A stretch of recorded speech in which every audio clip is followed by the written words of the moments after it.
Hey guys, welcome to the channel.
Can you hear me, hun?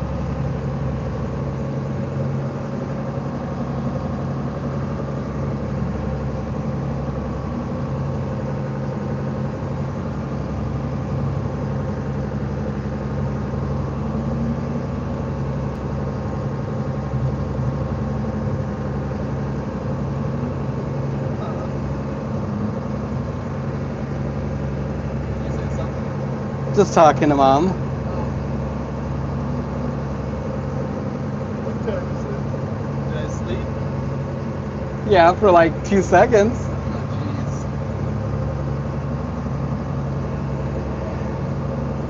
Are you there?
You can hear me okay?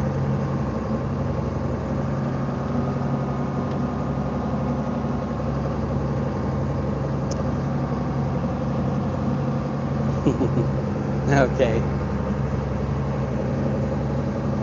Good morning, everyone.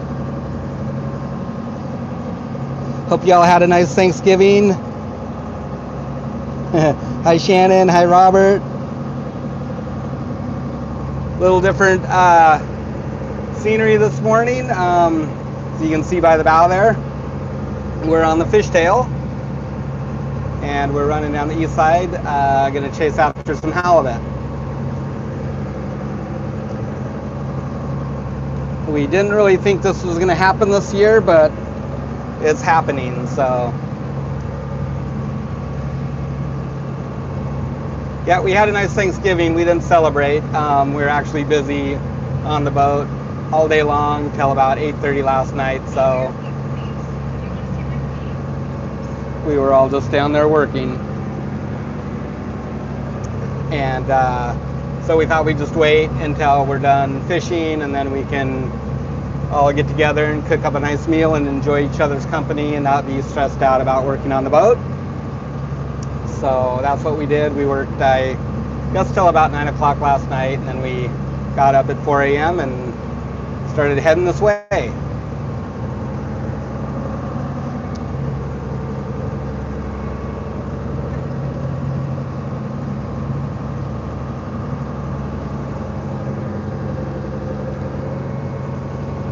So it feels good to be out on the little boat again. It's been nearly a year since we've actually fished on here, believe it or not. December 7th was the last day we fished on here last year, and it'll probably be the last day we fish on here this year. That's when the season closes for halibut. So we've got, I guess we got about 9 days left here. Let's try and get our stuff done.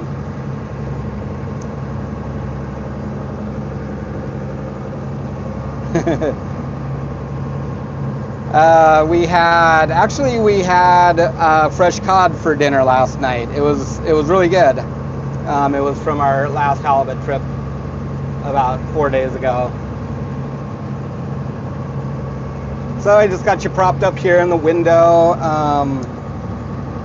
I thought I was able to do dual capture on this phone, but maybe not. I'll have to check that out later. But yeah.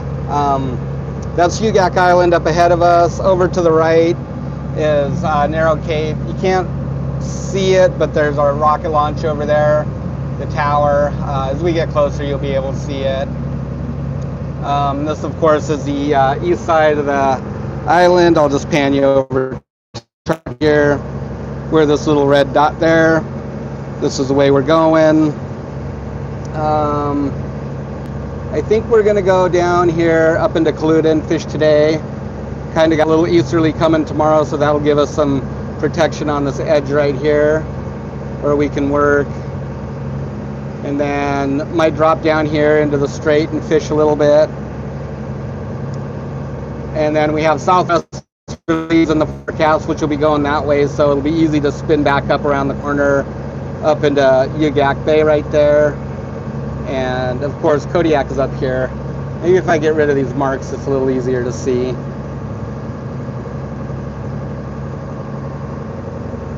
Let me get rid of all that stuff. It's kind of distracting. There we go.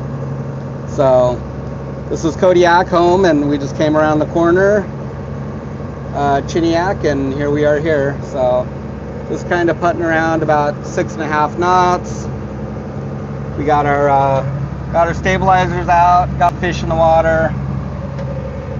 Pretty nice over here. There's a little bouncy on the other side, but it's beautiful out here. We could probably pull them in, but we'll just leave them out. It's no big deal. Cost us a little bit of speed, but that's all right.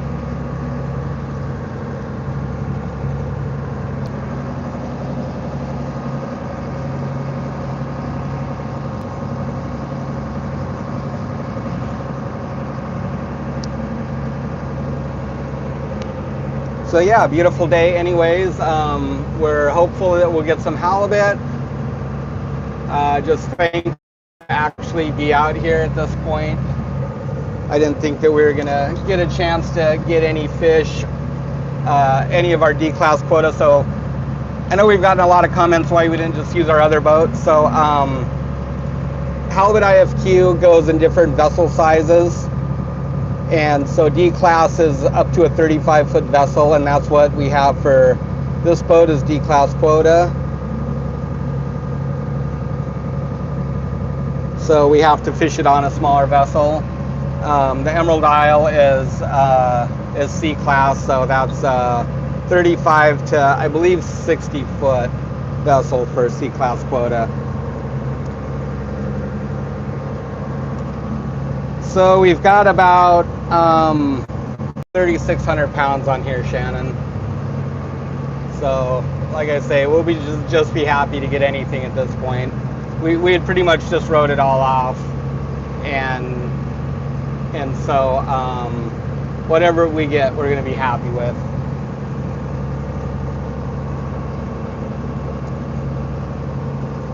Yeah, she sounds good, huh, dear? Our little boat, she's just purring away.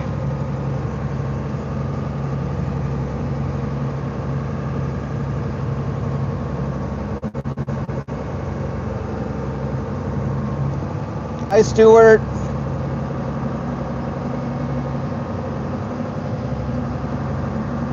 Jim. Lots of names already zooming by.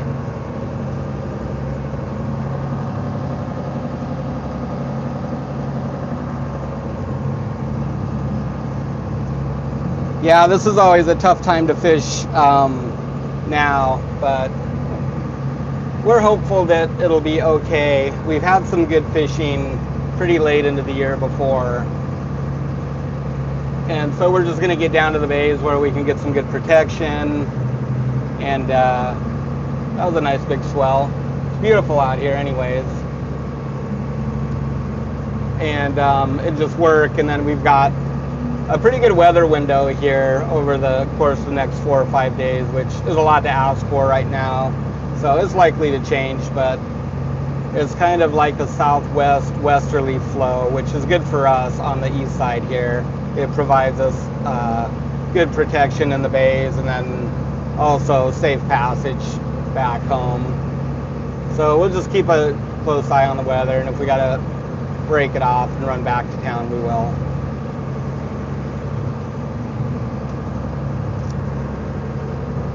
Go take a quick look outside. Matt's over there taking a nap.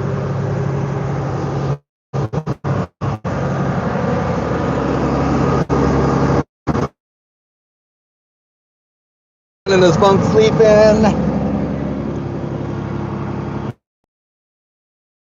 Some herring bait and some cut drum that's off the Emerald Isle. It just drops right in here.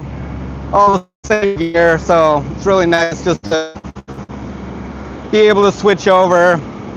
It only takes about, well, probably like 2 hours to switch everything over. Move the hooks over, table, the reel,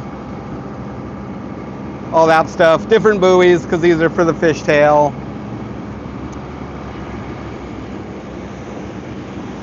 Yeah, so that's a picture of my hand. So yeah, that's really nice and easy to get switched over on here. So we went and delivered a little bit of halibut on the Emerald Isle, I guess about 4 or 5 days ago, 4 days ago.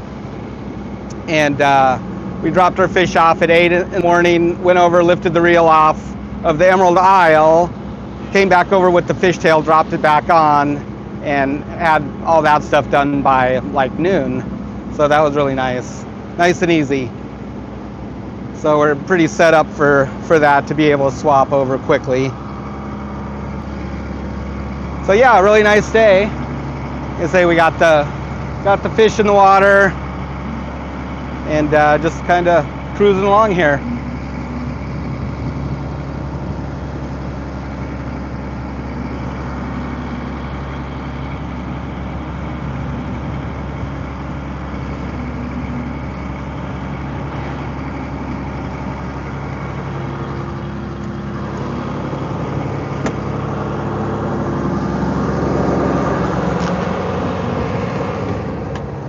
Pretty Spartan accommodations on here. But this has been a good little boat.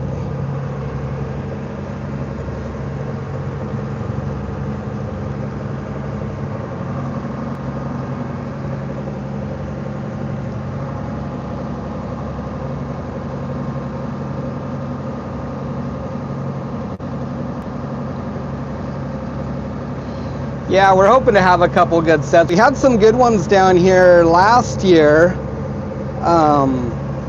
We actually did have a 1,000-pound set in late October.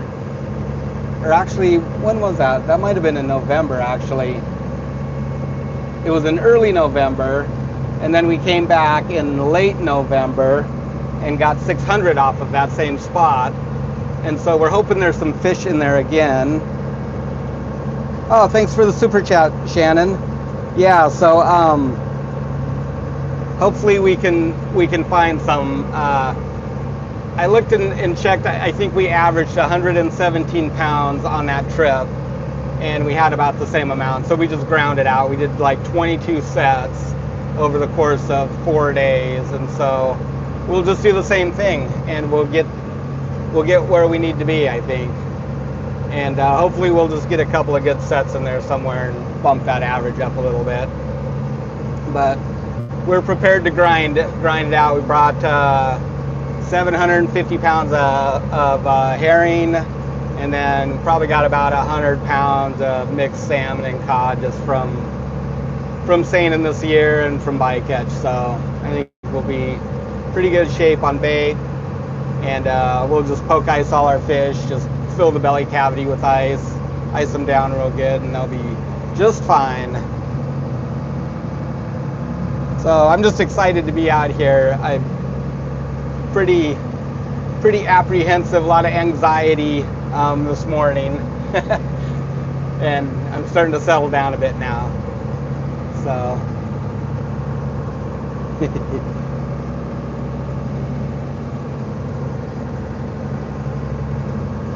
tide's pretty light right now. I think we're ebbing, and so got a little bit of a swell out of the southeast. I don't think it'll be too bad on the corner up here, but we'll just hug the beach anyways, and it's only like a quarter mile that it's usually pretty nasty when it is. But the big factor on that is really big ebb tides against a southeast swell equals a very uncomfortable 25 minutes.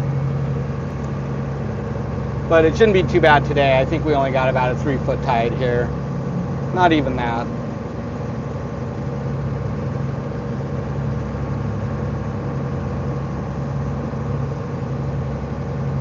So just wanted to thank everybody for joining us, and yeah, we hope you all had a nice Thanksgiving, and maybe going out and doing some Black Friday shopping today. They were pretty busy at our local Walmart when we stopped in there Wednesday. They were getting the aisles all filled up with everything, and it was kind of a madhouse in there, actually. I guess everybody trying to get their Thanksgiving dinners, their last bits and pieces that they needed. And then of course I think they had every employee on call that day, stocking shelves and putting out Black Friday stuff, so it was pretty busy there.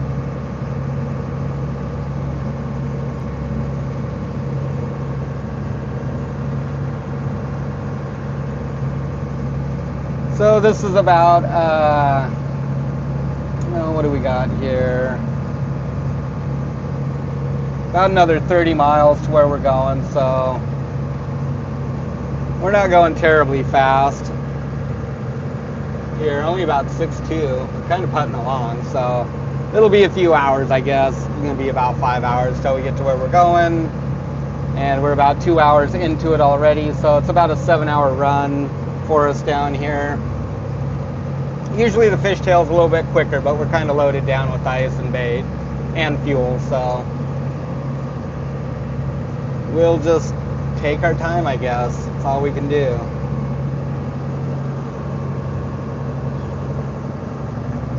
Oh, so, well, the kids have been fishing with us, well, Tristan all his life.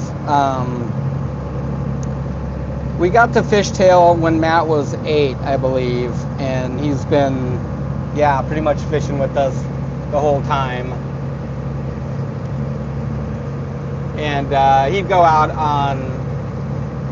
on the boats before we had the fishtail boats that I worked on. He'd come along once in a while on one of them. And Tristan, he's been fishing since he was like 2 months old. He was just a baby. He was fishing in the womb up to 8 months, and then I finally had to kick Anita off the boat and tell her that you gotta stay in town. And then after he came fishing with us, so that's been fun. Boats, kids sleep really good on boats when they're babies. When the motor's running, generators running, they'll sleep. They'll take like 6-hour naps and stuff. It's crazy.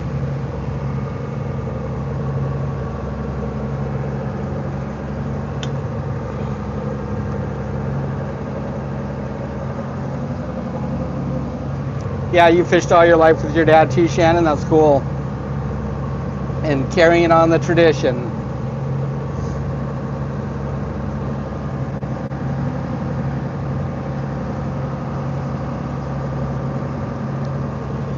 Yeah, so we're pretty lucky on the boat. We can text and drive. We can watch movies and drive. When it's nice out, you know, it's pretty easy to multitask. If it's stormy out, then you want to really pay attention to what's going on. But when it's like this, you know, we're just keeping an eye out for any fishing gear that's in the water, other vessels, of course, and then like obstructions like logs, or once in a while you get some floating line or something, some garbage in the water. So you kind of want to be vigilant, but you don't have to like actually, it's not like driving a car where you got to be focused on the road every second.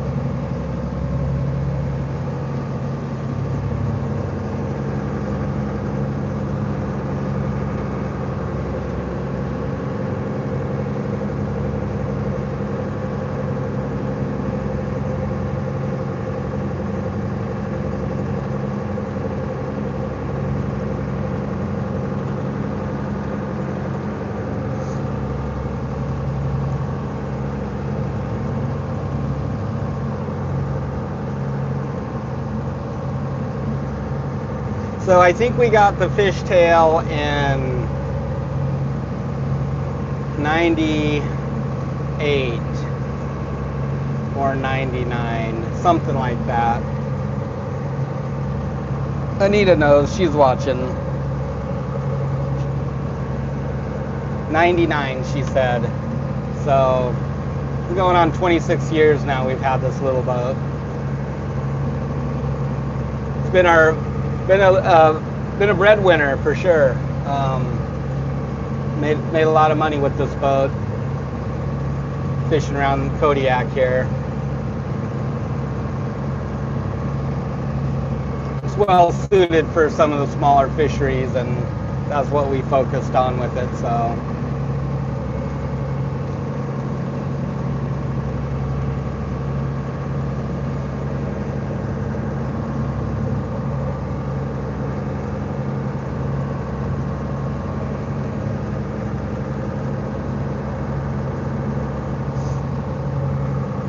A lot of the parts have been replaced more than once. We've done some pretty extensive refits on this boat, as far as like the hold in the deck, adding this top house. A lot of the stuff we've taken pretty good care of and just rebuilt over the years. It's getting to the point now that we need to dump some money into this boat. It hasn't seen a lot of money in terms of upgrades or anything since we got the Emerald Isle, so it's definitely the fishtail's turn. We got some pretty big plans for it, but I think first and foremost is we'll probably get her out of the yard, get it in the yard this summer, and just get the hull cleaned up really good. It's pretty beat up, just, you know, 25 years of gaffs hitting the side and weights hitting the side, and really need to go in there and do some filling and some gouges and get her cleaned up really good. I don't know if we'll paint or gel coat. Haven't really decided on that one yet, but it definitely needs a new top coat on the hull of some sort. And then below water, I think we'll probably reshaft it, put a new wheel on, change out the stuffing box. So it's just stuff that should probably be done. We've never touched any of that, so it's time. I think.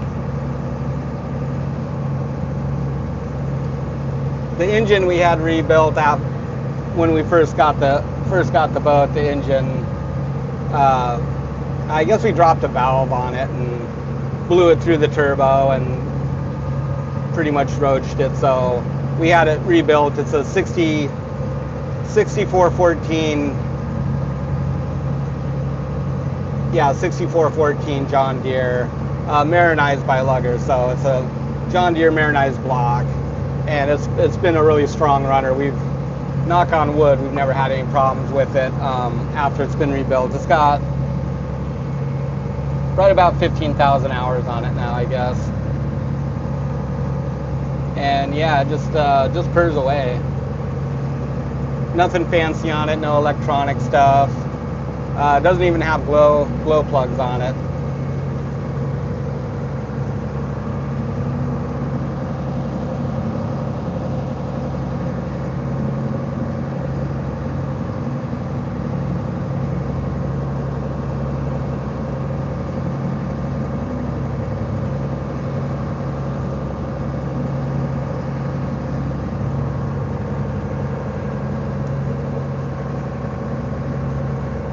Well, we've had a pretty mild fall so far. We had about a week where it was kind of chilly out.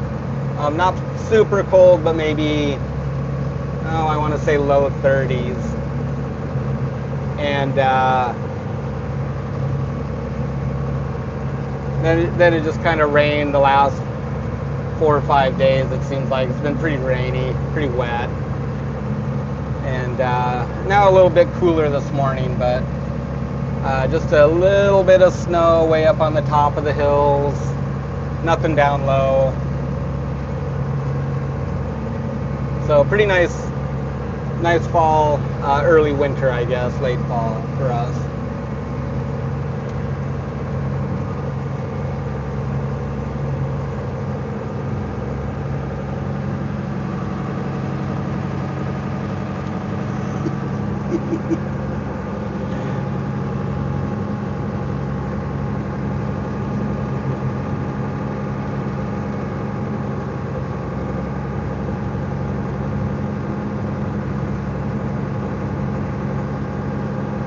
Hi, Stephen. Ahoy to you too. I don't really lose my sea legs, I guess. I don't know. I don't get seasick, so that's never an issue. The boat feels a little bit different than the big one. A little more snappy. But we just put our stabilizer poles out and our stabby fish in the water. We like to enjoy fishing.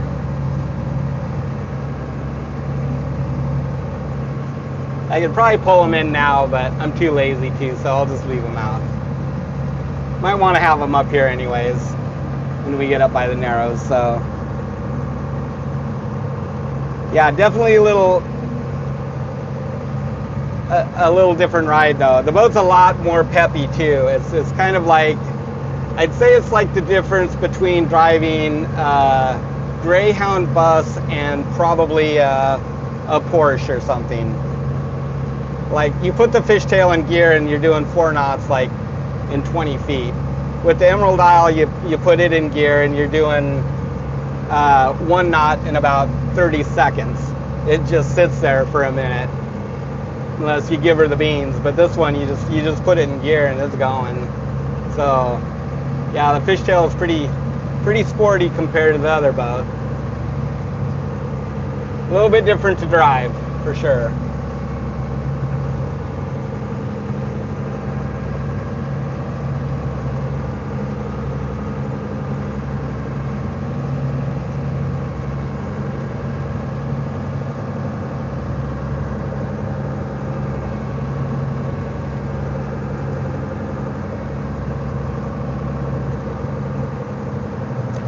Happy Thanksgiving, Billy. Yeah, we're going fishing, Darren. Happy Thanksgiving. Happy holidays to you. We're running down the east side after some halibut on the fishtail. So we just got everything back together on her. We hopped on the grid and got the bottom cleaned up. It was actually in pretty good shape. A few barnacles here and there. Replaced the zincs. Excuse me. Just kind of just that regular maintenance stuff, and yeah, that was good to get done. And yeah, now we're after some halibut. We had a tiny little bit of halibut left to do on the big boat, so we did that last week. Those are actually fish that we sold on our website. We had a custom process, so those orders will go out. Well, I was going to try and get them out this coming week, but we'll see. Fishing's got to kind of take precedence right now because the season's almost over. So anyways, we'll try and get them out. If they don't go out this next week, the week after for sure. Everything's gonna be getting shipped out then. So yeah, that was fun. We just had like 300 pounds to get on there, so went out and did that.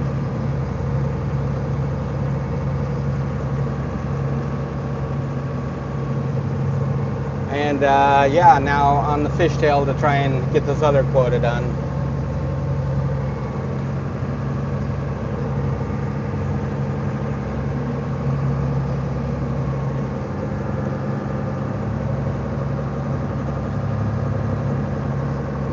Well, we have two working boats. We have another 38 footer. This might be a spoiler alert. But yeah, that we bought actually like prior to the Emerald Isle with the intention of refitting it and setting it up for some different fisheries that we wanted to do.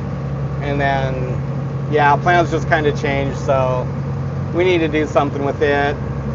And then, of course, we have our seine skiff, and then we have like a 26-foot Tolly craft or something like that. That's in our yard. You guys have probably seen that. That's another project boat. So yeah, we kind of have like a collector problem with boats, I guess, maybe. Spider. Oh, you found a spider? Yeah. You evicted him. Yeah. Get out of here. Good morning, everyone. Oh, there's Matt. He was taking a nap. Yeah. Good boat nap. Good to be back on the fishtail. It does feel good. Yeah. I told everybody I was had a little bit of anxiety this morning leaving and just always nervous about stuff. I feel better now. Yeah, for sure. Getting out here is always the big part. Yeah. Sure felt weird coming back on the fishtail though. It's like you could tell right away coming around the Red Can. It's like, is it going to be rough out, or is it just we're used to the big boat now? Yeah, just leaving town. I was nervous about it actually. Yeah. Because it did. It's like we're already feeling a little lump right here, and I'm like, gosh, what's it going to be like on the outside? But it's actually really nice out here. So Yeah. that's part of the leaving in the dark like that too. It's really hard to tell exactly what the conditions are like. But yeah, it's absolutely gorgeous out here.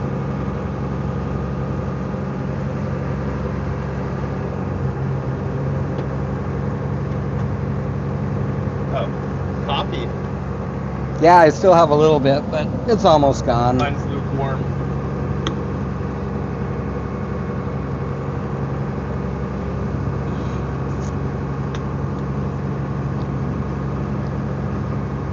Good morning, Robert. I'll try and speak into the microphone. Did you set up through Bluetooth? I think so. I don't know.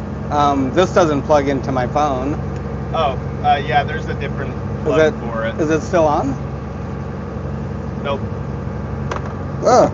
It might just, I wonder if it's going through your phone speaker or your phone microphone, maybe. It must be. Can you guys still hear us okay? It's getting hot in here. You want this heater on? Yeah. At least down on low.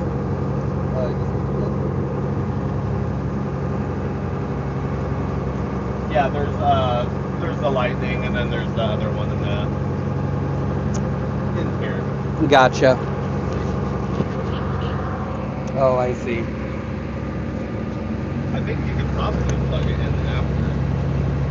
Well, I thought that I'd plugged it in, but I was just winging it. So, Mom said she could. Mom said she could hear me okay. So. Yeah, me too. Like drop this here. I'm not listening now.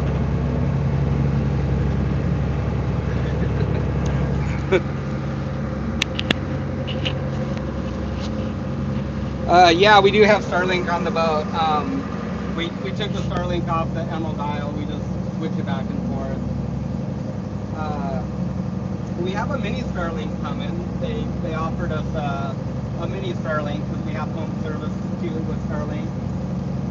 And we were hoping that it was going to show up before we left, but it didn't. But once it does, we'll put that on here, and then we won't have to monkey around and switch it back and forth. It doesn't take too long, but maybe like, I don't know, 20-25 minutes or something. The mount on both boats, we just made some little offsets, stainless steel bolted to the boat, and so all we have to do is 4 bolts to take the dish off the top house and put it on the other one. But then it's just like the modem thing and the router and the cabling, and so it's probably like 25 minutes, half an hour of goofing around. I see a boat over there. I don't know what they're doing though.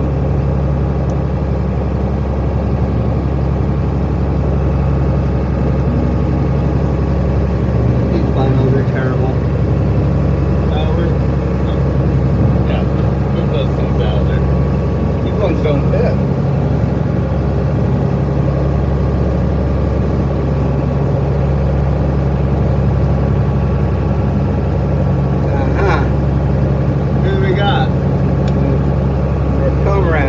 Russians. Oh yeah. Saw them bouncing around over there. They must be hauling gear. They're up shallow, huh?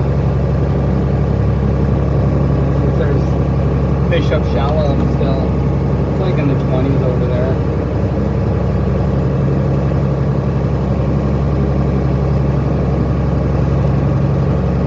We'll probably put a few sets up shallow too and see. At least a couple little short ones and check. Make sure there isn't some big fish around still. But I think most of it will be out in the deep mud. Then we can fish longer. Out there it's pretty safe to do overnights without much mortality, sand fleas or anything. Out in the deep mud. Our daylight period is so short now. We've only got like 8 hours, so by the time you get the gear in the water and get a good soak on it, it's already getting dark out.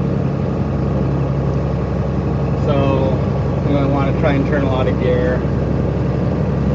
So we'll set on rocky stuff in the daytime, get those pulled before dark, and then the other ones we can put out in the mud overnight. I wonder if we should try this. Yeah, We'll just try plugging it in and see if it connects. So, and we'll see if they still hear us or not. Can you guys hear us? So because it wasn't plugged in. Yeah. And they weren't even synced up yet. Nope, Tristan isn't Keith. Somebody did refer to him as Keith once. Yeah, somebody's referred to him as Keith before. Yes, better? Okay, great. Good. Yeah, I'm not sure where that came from. I think because we call him T. Oh, probably. Oh, yeah, because we just call him T for short, so maybe it sounded like Keith. Yep, that would definitely be it.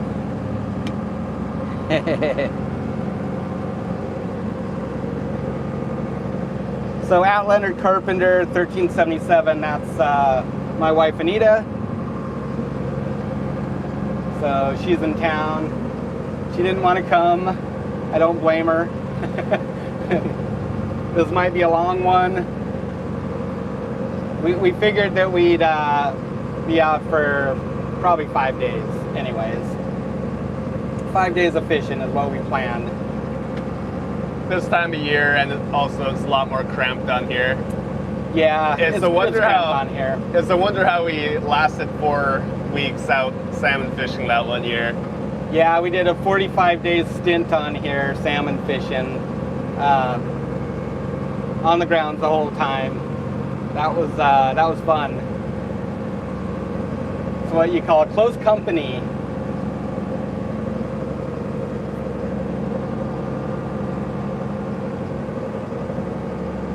How often do we see the Coast Guard? You know, they're out and about a lot, but we don't get bored that often. They'll kind of hang around town and I guess just like practice with their cutters. They'll be like in Chiniak Bay and then they'll just go blasting out onto the horizon and disappear, and then they'll be back again a little while later. They boarded us a few times around town, down here off Ugak Island. But I think we've probably been boarded, gosh, I want to say 3 or 4 times on the fishtail in 26 years. Not very many. One time in town at the fuel dock, they were there getting fuel, and they just came over and did a safety inspection, boarded us. One time out in Chiniak when we were fishing halibut. And then another time down here off Ugak Island when we were jigging cod. And that's only 3 times I can really think of. There must be one more in there somewhere. But yeah, not many. The troopers, Alaska State Troopers, they'll stop by and check on us whenever they're out and about running around. This time of year they're monitoring deer hunting and goat hunting, elk hunting, so they'll cruise all the bays and stuff. If they see fishing boats in there, they'll swing by and just check up on you real quick, check your license, all that good stuff. But all of them are really good to work with. We have outstanding law enforcement here, I think, and fisheries enforcement. I miss saying hi to Cindy and Dave. They zoomed by, so hi Cindy and Dave. Hi Cindy, hi Dave. Thanks for joining us. I'm glad you guys got your elk. It was delicious. It was good. It was very good. Happy Thanksgiving, Damien. Yeah, we're headed down the east side, Damien. Yeah. Pretty nice weather. A little swell rolling in, but that's always the usual for the east side. We do have a safety examination sticker on the Emerald Isle. We've never done it on the little boat here. If you're fishing inside 3, you don't have to have it. But they encourage it. I don't know, something that we need to do, I guess, but we just haven't, so. But they'll still board you even if you do have it. But it's just kind of a good check to know that you have everything in compliance, so.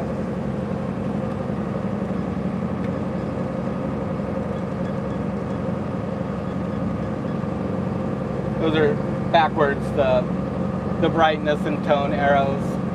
Compared to the other one. Yeah, which is kind of weird. So, same company, why don't they just make them the same, right? That's pretty funny.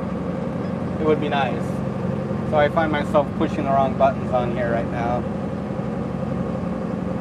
Yeah, it's beautiful out here. Just as we get further south here, I think it's even, the swell's laying down more. It's probably only like a 3 or 4 foot swell. Every once in a while there's like maybe an 8-footer in there, but it's just nice and stretched out, long period. It's perfect.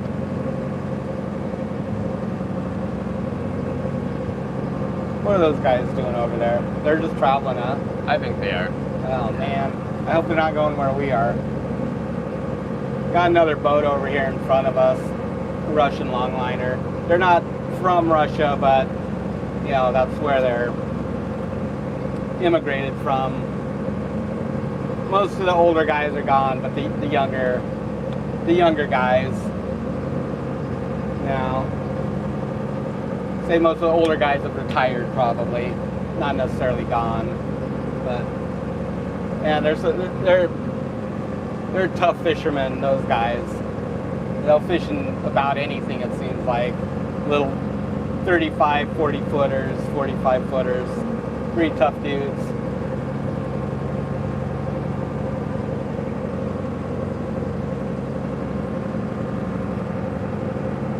How expensive is the gas? Well, the diesel that we got the other day was... I think the base was like 402. So probably 4 1/4 after all the city sales tax is 7%, so that adds like 28 cents on top of it. But just the base price for fuel, I think, is like 402, and then a couple more cents for like state and federal excise taxes. We don't pay like a road tax because it's marine, so those taxes are pretty small on it. I think they're only maybe like 2.5 or 3 cents total for federal and state. Our local sales tax dings you pretty hard though. It's 7%. So yeah, somewhere right around 4 1/4, maybe a little bit, 430 maybe, somewhere in there. It's gone up a bit. Yeah, it has. But it's the off season too, what the heck? Right. But for the fishtail, we burn like, well, cruising we burn about 1.8 gallons an hour, so it's very, very efficient to run this boat. And actually the Emerald Isle is pretty good too. We're figuring it's probably around 2.2, somewhere in there. So it's pretty good. Getting a little closer to the launch site here now. So this is the Narrows. This is where we cut through. Very rarely do we go on the outside of the island, just because everything kind of, it's more direct to go through here. I don't know, you can almost see the tower over there from the, I guess it's called the Pacific Spaceport now. It just used to be the Kodiak Launch Complex, so they shoot some rockets off of there every once in a while. About 80% of the time they blow up, and there's a log.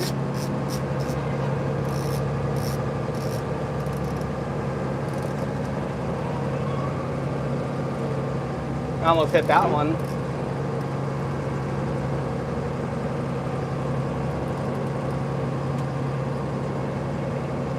I was just talking about that earlier. Those don't really hurt you much anyways. They just kind of, they always sound bad. But they just push out of the way.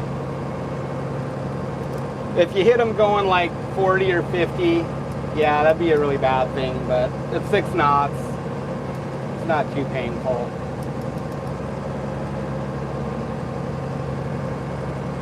Just don't want to ride up over them and saw them up with your propeller. Yeah, so,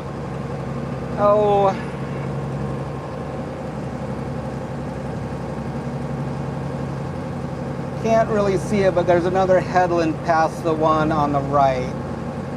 Just starting to see, that's Cape Barnabas. That's kind of where we're headed, is down there. We're gonna go into the starboard side, into the bay, right side. And that's Kaluta Bay, so it's really nice in there. It's good fishing.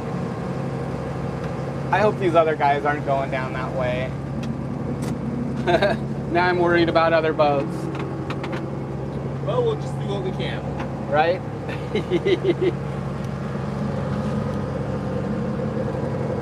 We're territorial. I know it's not our water, but we don't like fishing by other people. Probably nobody does. Nah. Well, except the Russian fleet. They don't seem to mind. Yeah, if you They enjoy each other's company. if you're caught fishing, you better look out. They'll womp onto you like locusts. Bonjour, cool breeze. Hello. What's our ages? Okay, so Tristan is 22? 22 or 23. Be 23 in April, I think. Yeah. I probably have that wrong. I'm sure my wife will correct me. I don't know how old Matt is now. 35. 35. We have a daughter that you never see. She's 36. I don't know how old I am anymore. The math is hard. I think 56, I guess. I'm 56. And my wife is a couple years younger than me.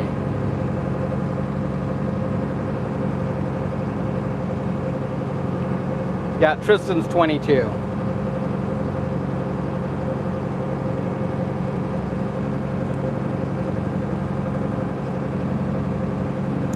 We don't really play video games on the boat. We don't have any down here, I guess. We do watch a lot of YouTube, though. I'll say that. We enjoy our YouTube immensely. That would have got hung up on that roll because the poles are out further. Did you see that log back there? Did you dodge that? Yeah, barely. I looked up, it was right in front of us. And it like went right over the top of it too. Yeah, I saw somebody just mention the deadheads are what you gotta look out for. Yeah, deadheads are bad news. Those will punch holes through the bottom of your boat. Yeah, no good. You hit them and they push down and then they come up and hit the bottom of the boat and hit your wheel and chew up your prop. Oh, there went a Coast Guard plane there. Oh yeah. Yeah, so the Coast Guard is always out and about in their C-130s. On patrol, they're Jayhawks. It's very reassuring to have them around. Yeah, we'll be down, clear down at Jewhead and see a helicopter buzz by doing patrol loops. Steven, you got a traffic citation? Were you speeding or texting and driving? Or watching us driving.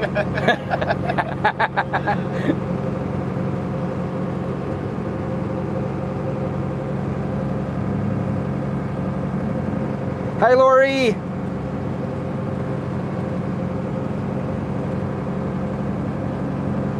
Tasmania. Welcome aboard, Brendan. Now, is that where TK Offshore is Tasmania? That's like, that's Australia, isn't it? I'm not sure. Yeah, I think so. I'm not sure where he is based, though. Australia somewhere.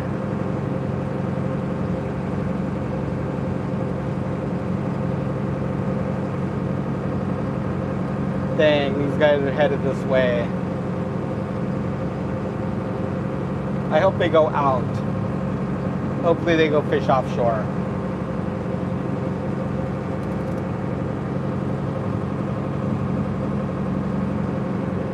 They look loaded down, don't they?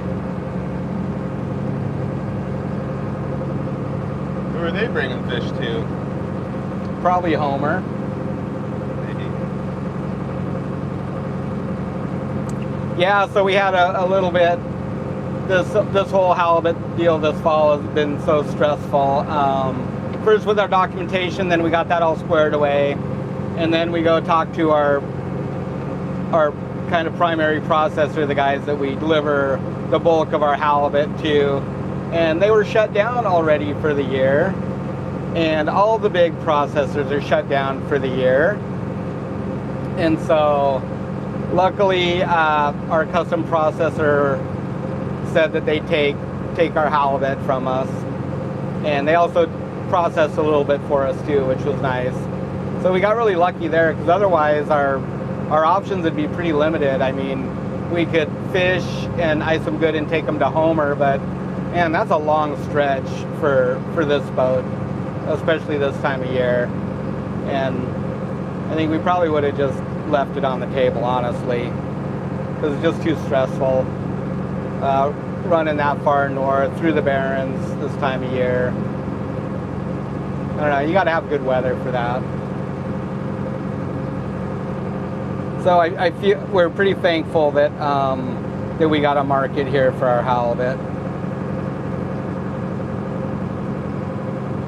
Yeah, we're going after halibut, Nancy. That's really the only thing that's left open here other than cod for, I don't know if it's the over 40 or under 40 fleet cod longline. Everything else is pretty well shut down other than halibut and sablefish.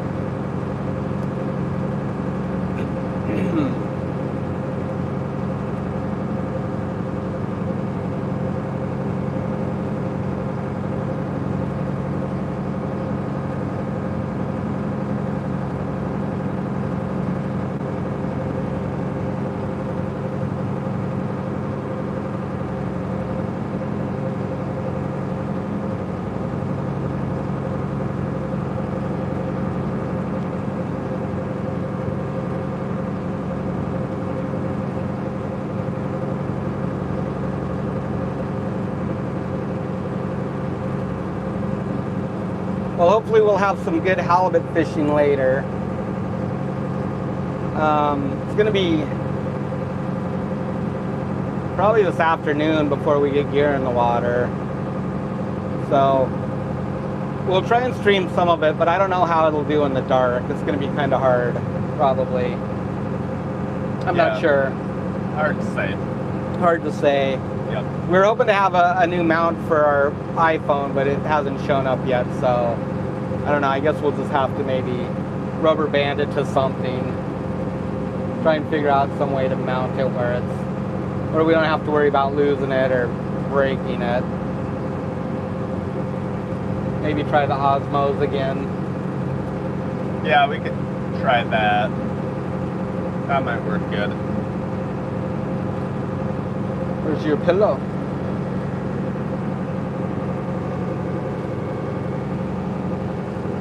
Probably just right here. Ah, there we go.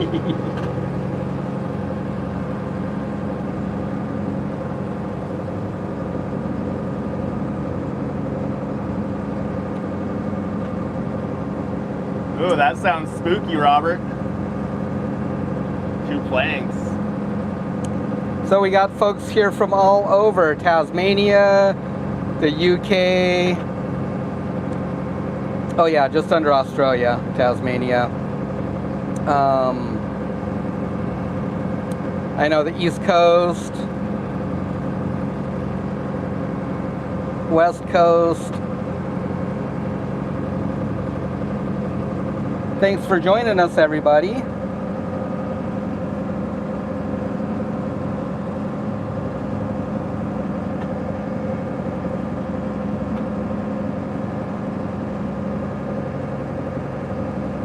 Arlington, Washington. Yeah, quite a group. Kansas. Yeah, so welcome everybody. Thanks for joining us.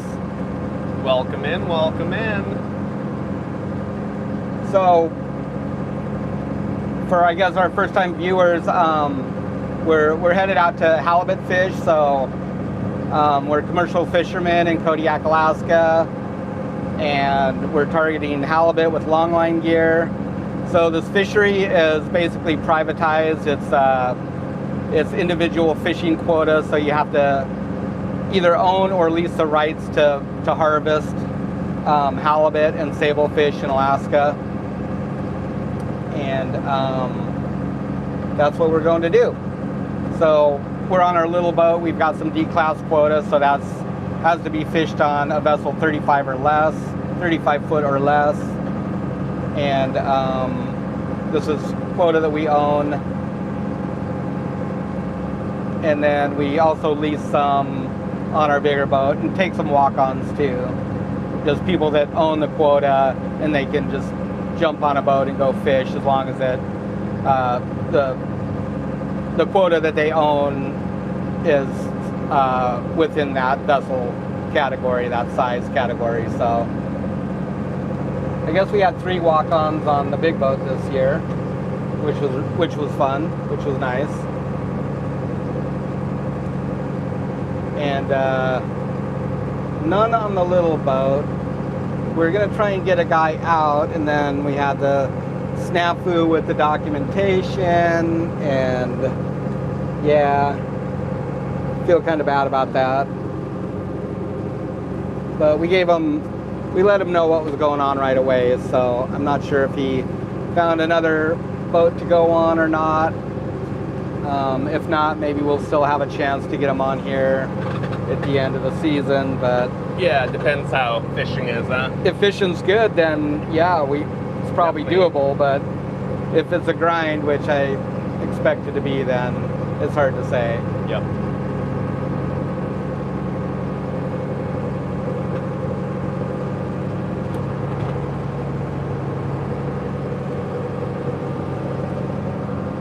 Were you warm enough? I'm pretty warm now. We could put that down below, though, if you want. I think I'm okay for now. I was gonna say, you can move it down there when you go to make coffee.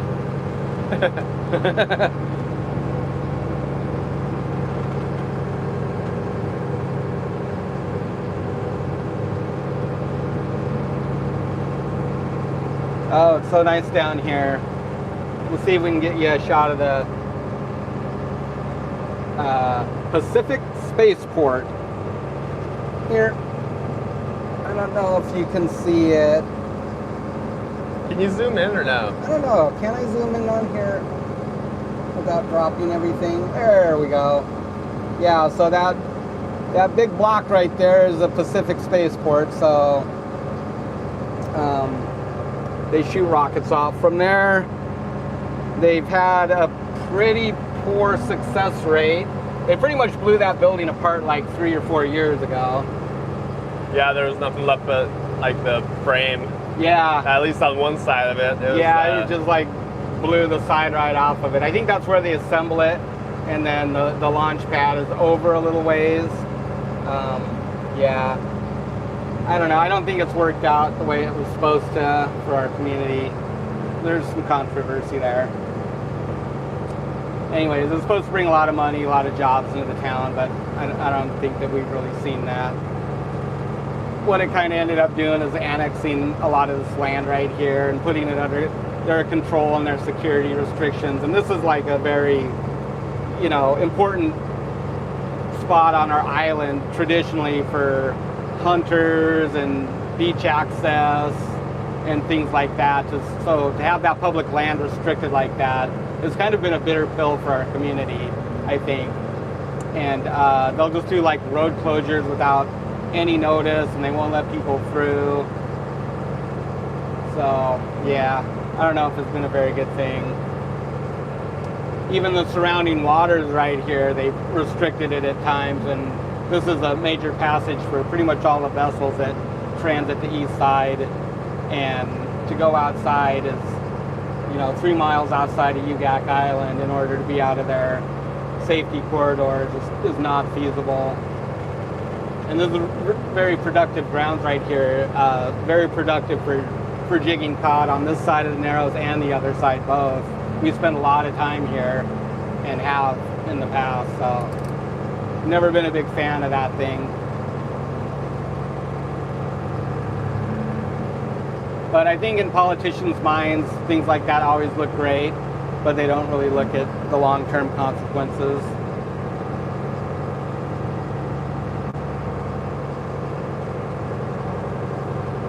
So the next fishing season, well, January 1st, everything fires up again as far as like our cod and rockfish fisheries. So pot gear, just like the big crab pots that they use on Deadliest Catch to catch crab. They also use the same ones for catching codfish.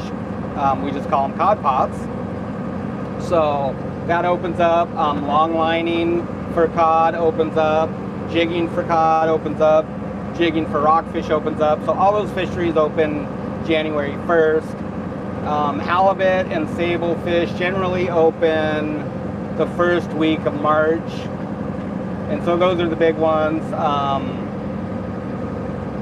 March, more like April, you'll see some herring fishing going on, kind of in April here. Yep. A little earlier down in southeast, like the big Sitka, Sacro fishery. I think that goes off in kind of like late March, huh? Mid-March? Seems like it's before salmon. Yeah. Well, before here too. Right. Before herring here. Right. Yeah. So kind of April, mid-April, or April, beginning of April to end of April here for herring. So I think the Sitka roe fishery is in March. Don't quote me, but something like that. Seems about right. Early March. No crab fishery here this coming year for tanners. The biomass was too low to support a fishery, so it's what we call a pulse fishery. We'll get a big cohort of crab and we'll fish them through that peak and back down, and then it'll drop down below the abundance threshold and it'll be closed for maybe 3 or 4 years, sometimes a little bit longer, sometimes a little bit less. So that's where we are with that one. Last year, or this season I should say, this last January was the very tail end of that, and fishing was pretty slow, pretty poor, at least in the section we were in. I think we broke even and made a couple of bucks. Yeah, a couple. A couple bucks. Emphasis on a couple. Yeah. But it was fun. It was fun. It was enjoyable. Got to bring the new boat out and try it out for crabbing and work out a few bugs, and now we get to wait the long wait before we can do it again. Yeah. Well, I like the way those guys are heading right now. I hope they continue that way. They're kind of veering out. There's not a lot of room in these bays. There's probably a lot more than it feels like, but when there's another boat in there longline and with you, then it kind of feels like. The hardest part is not knowing if somebody fished there already. Like, is the fishing poor because this guy just pulled, a bunch of fish off this spot the day before me? Or a couple days ago? Or is there just no fish there?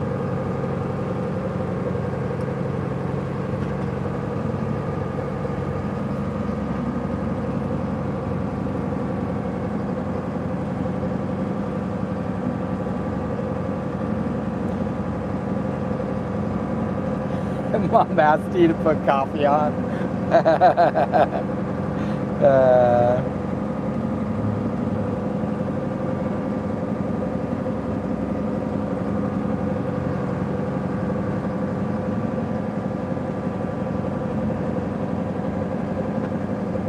Hi, Gary and Charlie. Thanks for coming aboard. Tom from Reed Sport. Boy, we got people from all over. So Oregon, Ohio, Gold Coast, Australia. Hi, Harry. Oh, hi, Kathy. Hi, Kathy. Thanks for joining us as a member. We appreciate your support.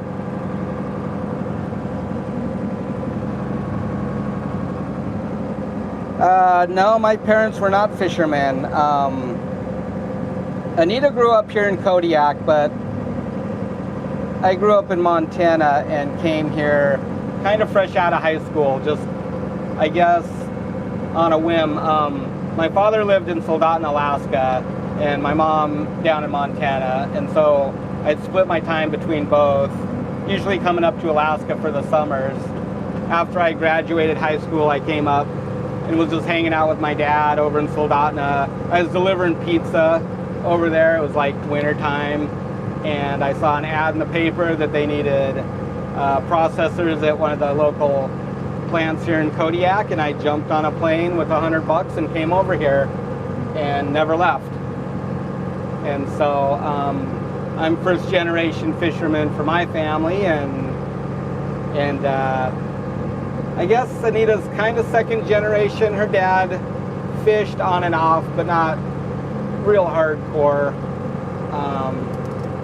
But he did have a fishing vessel, and he'd fish some. So I guess maybe she's kind of second generation. Although she says she didn't like it as a kid.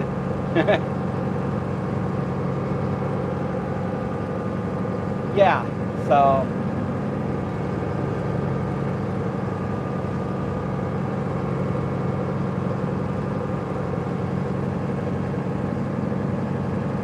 So I worked at the plants here for maybe like 3 years or something, and then I got on a fishing vessel called the Mariah. It was 75-foot bender, big steel boat.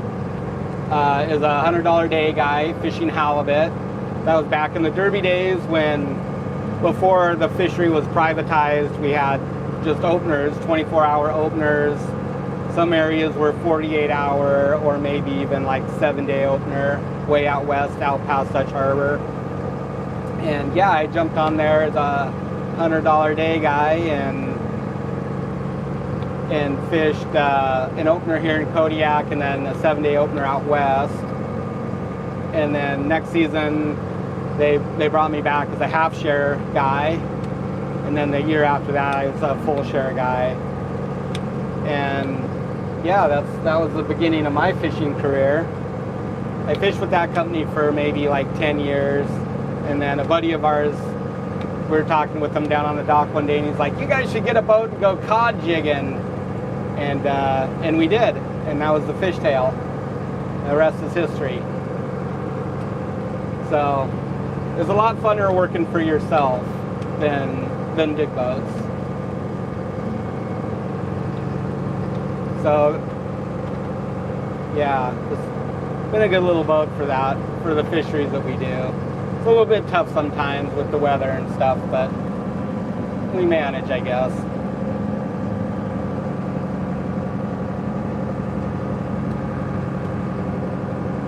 It's all gone, Matt. It's gone. It's all gone. Time for a refill.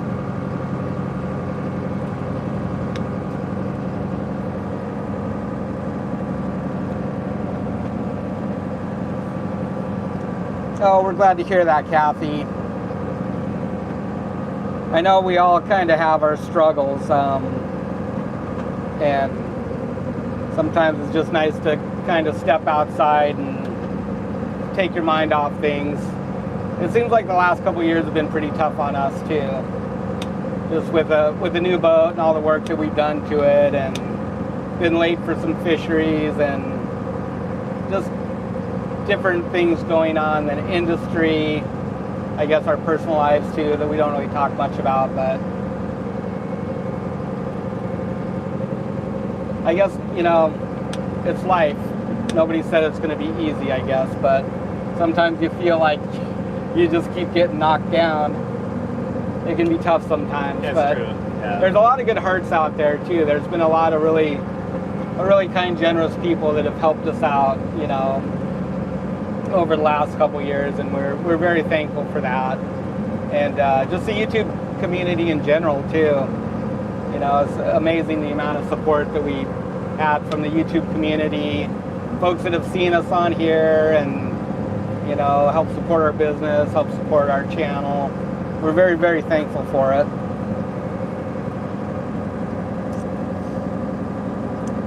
You know, the old shaft on the fishtail here, we probably will utilize it for something. I'm not exactly sure what we'll use it for. It's 1.5 inch shaft, so. Yeah, and we still have the old intermediate shaft from the Emerald. It was or a tail shaft actually. The tail shaft, yeah. It was stainless, so it's still sitting at home in our bone pile. Yep.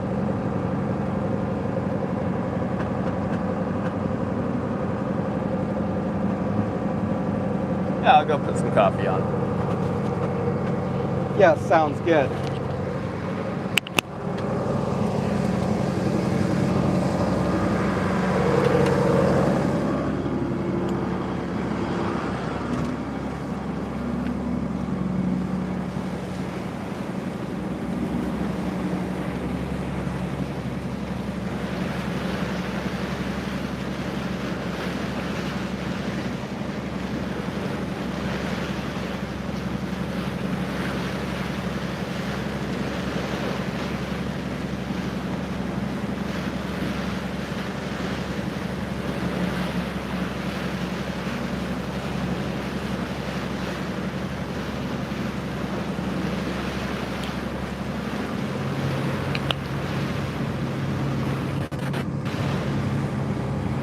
competition. Zoom in.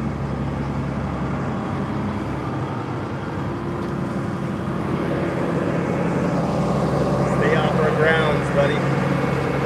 And then there's a C-130 that's been circling around. Seems like from Ugak Island here all the way down to kind of Barnabas there.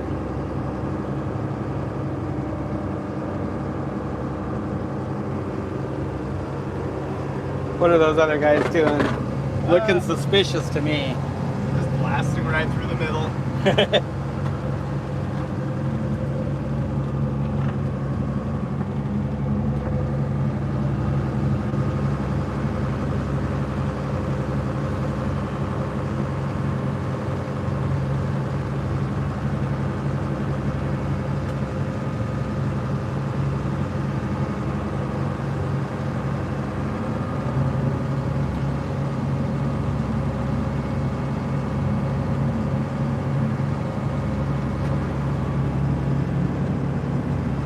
So this is the Narrows right here. Matt just showed you, but let's see. Zoom back out here.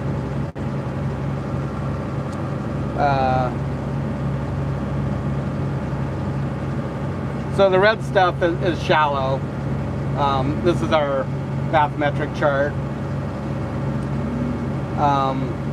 So this little strip in here is like 6 to 8 fathoms, and then it's in the teens here. So when you get a big southeast swell driving in here and you get a big ebb tide right here, it'll stack up really tall and nasty in here. So that's something that we're always watching when we travel through here, or we're planning on traveling through here, is that we're watching those tides. So we're on an ebb right now, but it's only like 3 feet of water moving, and it was just high tide not long ago. So it's really not much of a problem. But if you have like a really big tide here, say a 10-footer into like maybe a -1 or 2, that's one of our probably not the biggest tides we see, but pretty much up there on the top of the scale for height in Kodiak. But that'd be one that you really want to watch out for, especially if there's been a big southeast or southwesterly swell or storm recently and driving in that swell. It'll just stack up right in this spot right here, about a quarter mile. It'll stack up 10 to 15 footers just out of nowhere. You'll just see them breaking right there, and it can be flat calm like this, even glassy, and then you'll just have these big monster combers churning through there. So you really got see that there was a nice little swell right there. So you really got to be careful of that. But what a guy can do, believe it or not, is if you come in here and you hug this shoreline right along this kelp line, you get out of it. It's really bad right in here and all the way over. But if you hug that kelp line right there, you'll get out of a lot of that. And then once you break over here, then it's actually a little bit of an eddy right there. So kind of interesting how things like that can work.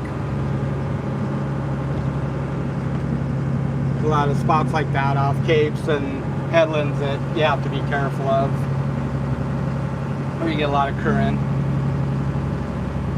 That's one of them right there. So we usually like keep a pretty sharp eye out on this spot when we come up on it. It looks good today though.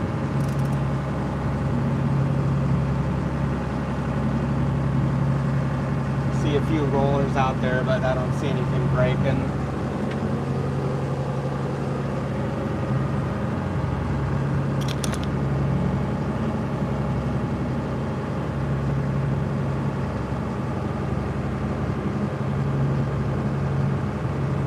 It's a good fishing right here though for cod. This whole area, we spend a lot of time down here fishing cod.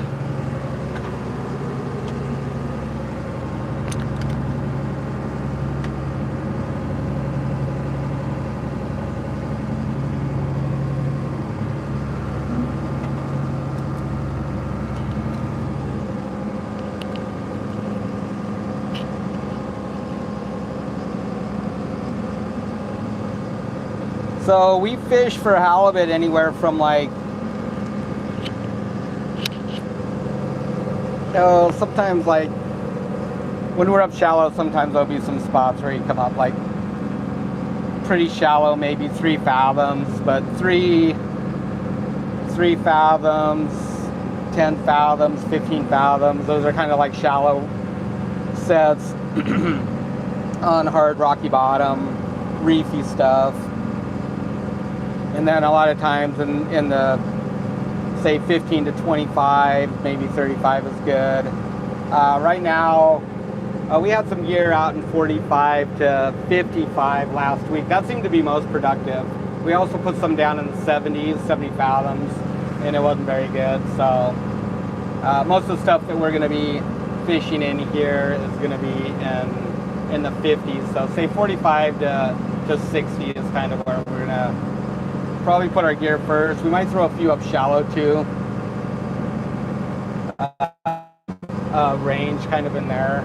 We see them a lot when we're jigging cod, so there might be some halibut in there. And we might even put a few up shallow just to check. Even like in mid-October, you know, we were fishing in 5 fathoms. Not this year, but last year, year before. And nice big soakers up there, big fish. So we might maybe just put like 1 or 2 short little test sets up shallow and see if there's anything there. Yeah. Might not hurt. Never know. You never know, right? The nice thing about those ones, especially if there's some wind and you can get in the lee, if you're right up against the shore like that in the lee, then it's not rough. It'll be windy, but it won't be rough. And so you can kind of work around the weather that way. Is that soulmate? Oh, it is, huh? Yeah.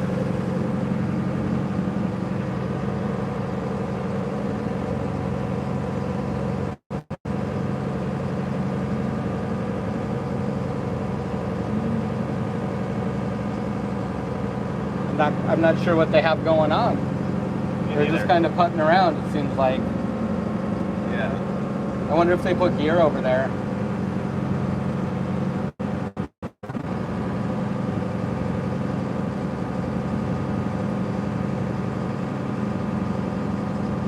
Gaining a little speed through the pass here, huh? Yeah, we've kind of just been putting along.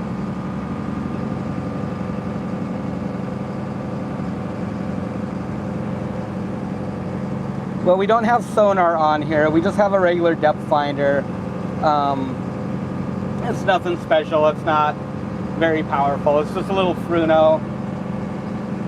Gosh, I don't even know the number on it. I don't see it on there. I forget which one it is. But it's only 600 watt. It shows rockfish and cod good. Halibut and salmon, you can't. I don't know if you can see them with sonar.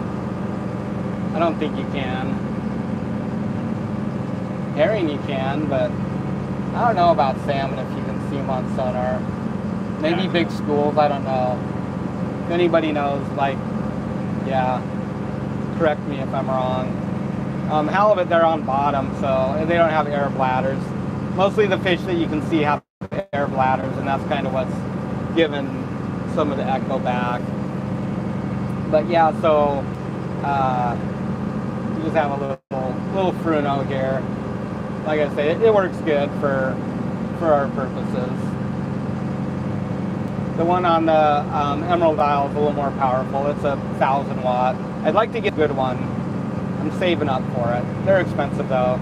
It's probably like, boy, it's like close to $5,000 investment by the time you get the fish finder and then a good transducer. They're pretty spendy.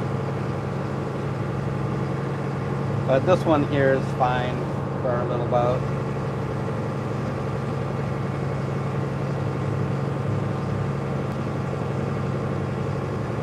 Who's the better cook, Matt? And probably Matt, because he cooks most of the time. I guess we can all cook pretty good. Yeah. I'd say we're all pretty good cooks. But nothing beats mom's cooking. That's right.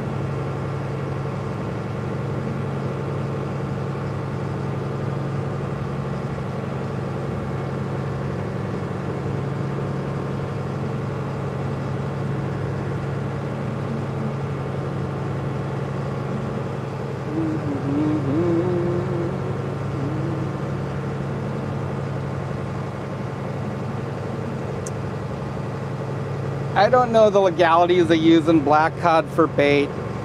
I'd say probably not, but yeah. We catch a few of them when we're halibut fishing, but not very often, just kind of when we're deep. Out there in Chiniak, we usually get a few, and marmot too. There'll be a few black cod kicking around there. I don't think we've caught many of them down this way, up in the bays. I hope we might catch some lean cod. We haven't caught many this year. A few jigging, but they were, the season wasn't open, of course, when you catch big ones. And then when the season was open, it seems like we just got small ones. So we have a 36 inch limit, or 35 inch 35, yeah. minimum size limit for lean cod. And the season doesn't open till, is it July 1st? July 15th? Somewhere in there. I think it's in July. I always have to look it up. So, something like that, one of those dates.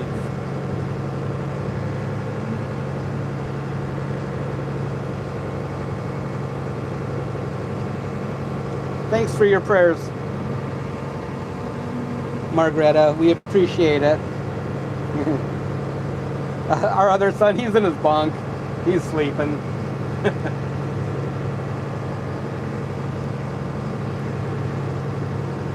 Old hands know that trick. It's the only way to pass time quickly when you're traveling, is sleeping.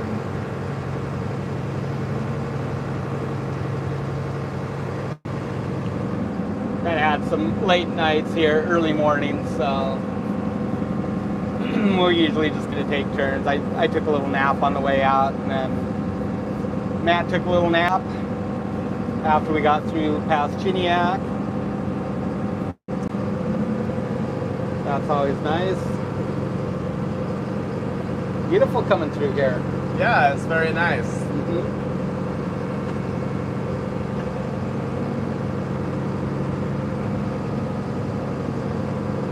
Yeah, we're kind of wondering where to start here first. We were thinking about this first bay, but I think we're going to go down one more bay, and it's going to blow tomorrow afternoon, 25 to 35, so out of the east.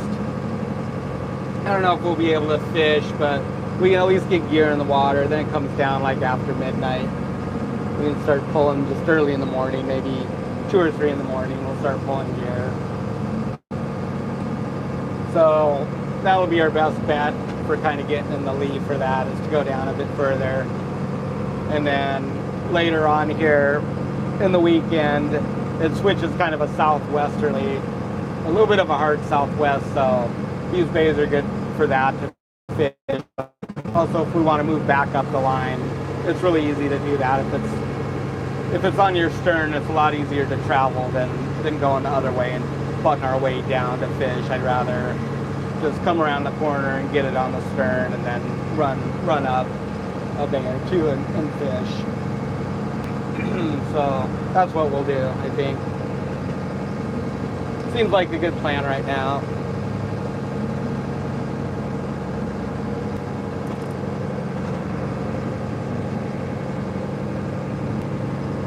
We don't really have any alternative energy, like solar panels or wind generator. There's guys that have those.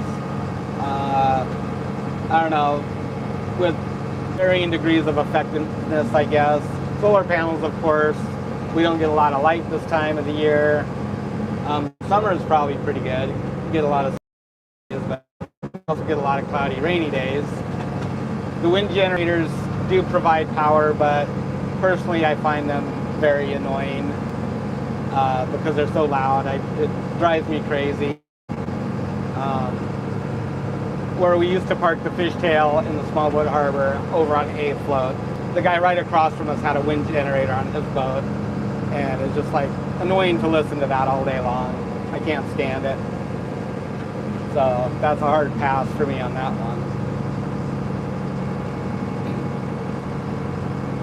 Our generator's pretty small on here. It's just a little Northern Lights 5 kW. So I think it burns half a gallon an hour at full load and like 0.2 gallons an hour at half load. So it just sips.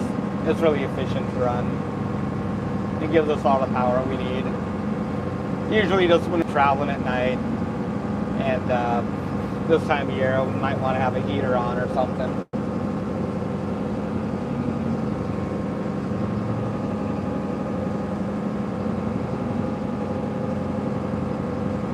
Yeah, no, we don't have sonar on the Emerald Isle either. I'm going to have to look into that, but I don't really know how effective it is.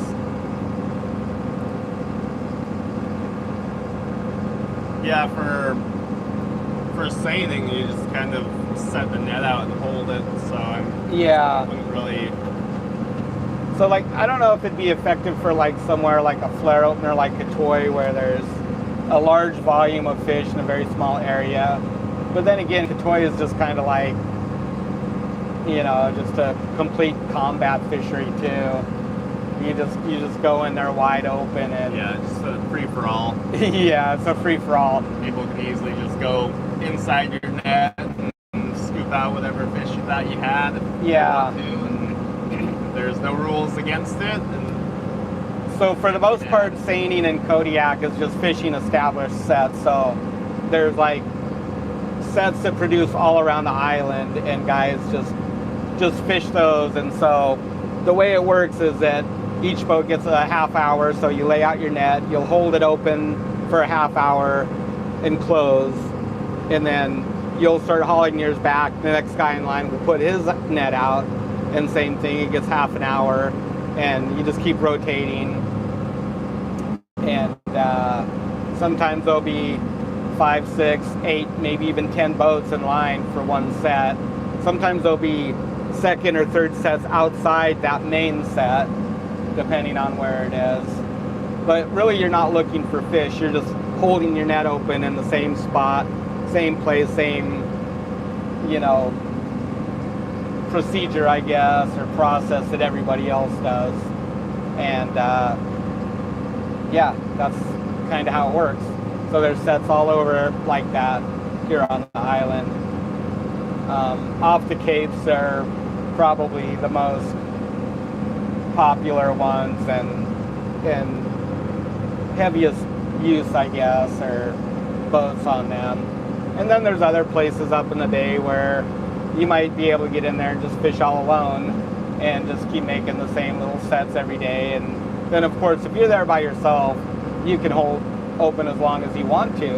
You can hold open for 3 or 4 hours if it suits you. Here's the chopper. Sometimes that works good. The helicopter.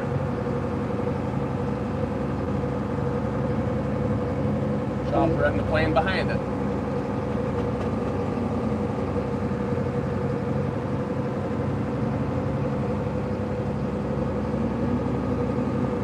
Coast Guard Jayhawk. C-130 way back there somewhere. Yeah, right there.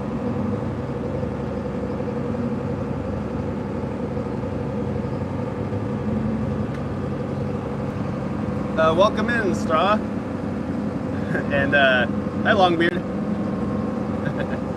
Nice name. So we do, for like jigging, we do anchor up a lot for cod. We've tried to put like chum buckets and stuff on our anchor, but it's kind of a hassle, honestly, to deal with that stuff. We move a lot when we jig, so there might be days when we move 10 or 15 times, and we'll just keep chasing fish around. We'll be chasing bait balls, we'll be chasing birds, we'll be chasing fish. And so to deal with the chum bucket, it doesn't seem to work very well. And a lot of times it'll draw in halibut too, which is really a hassle when you're jigging cod. You get big halibut on the line, they shake the gear on the way up, and they'll pop off big cod, and then of course you got to de-hook them when they get up to the top too, and that's kind of hard, kind of dangerous. So we usually don't really, sometimes we'll use chum, but a lot of times we won't.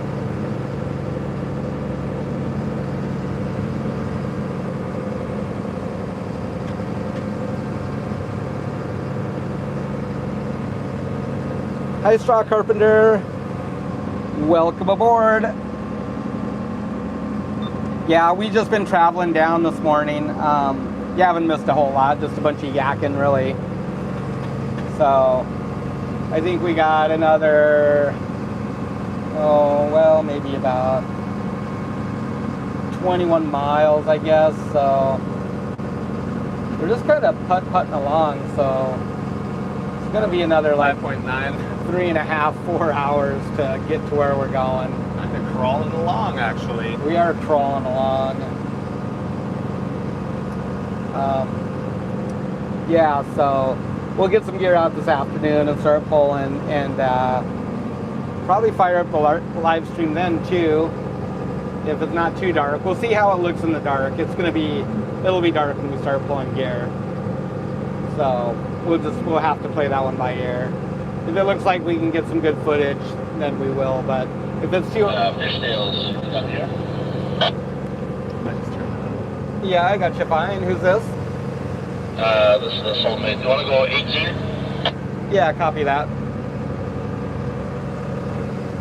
I just turned that on. Yeah, good morning, Soulmate. How you doing? Good. Are you guys going out jigging? I watch your show once in a while on YouTube there.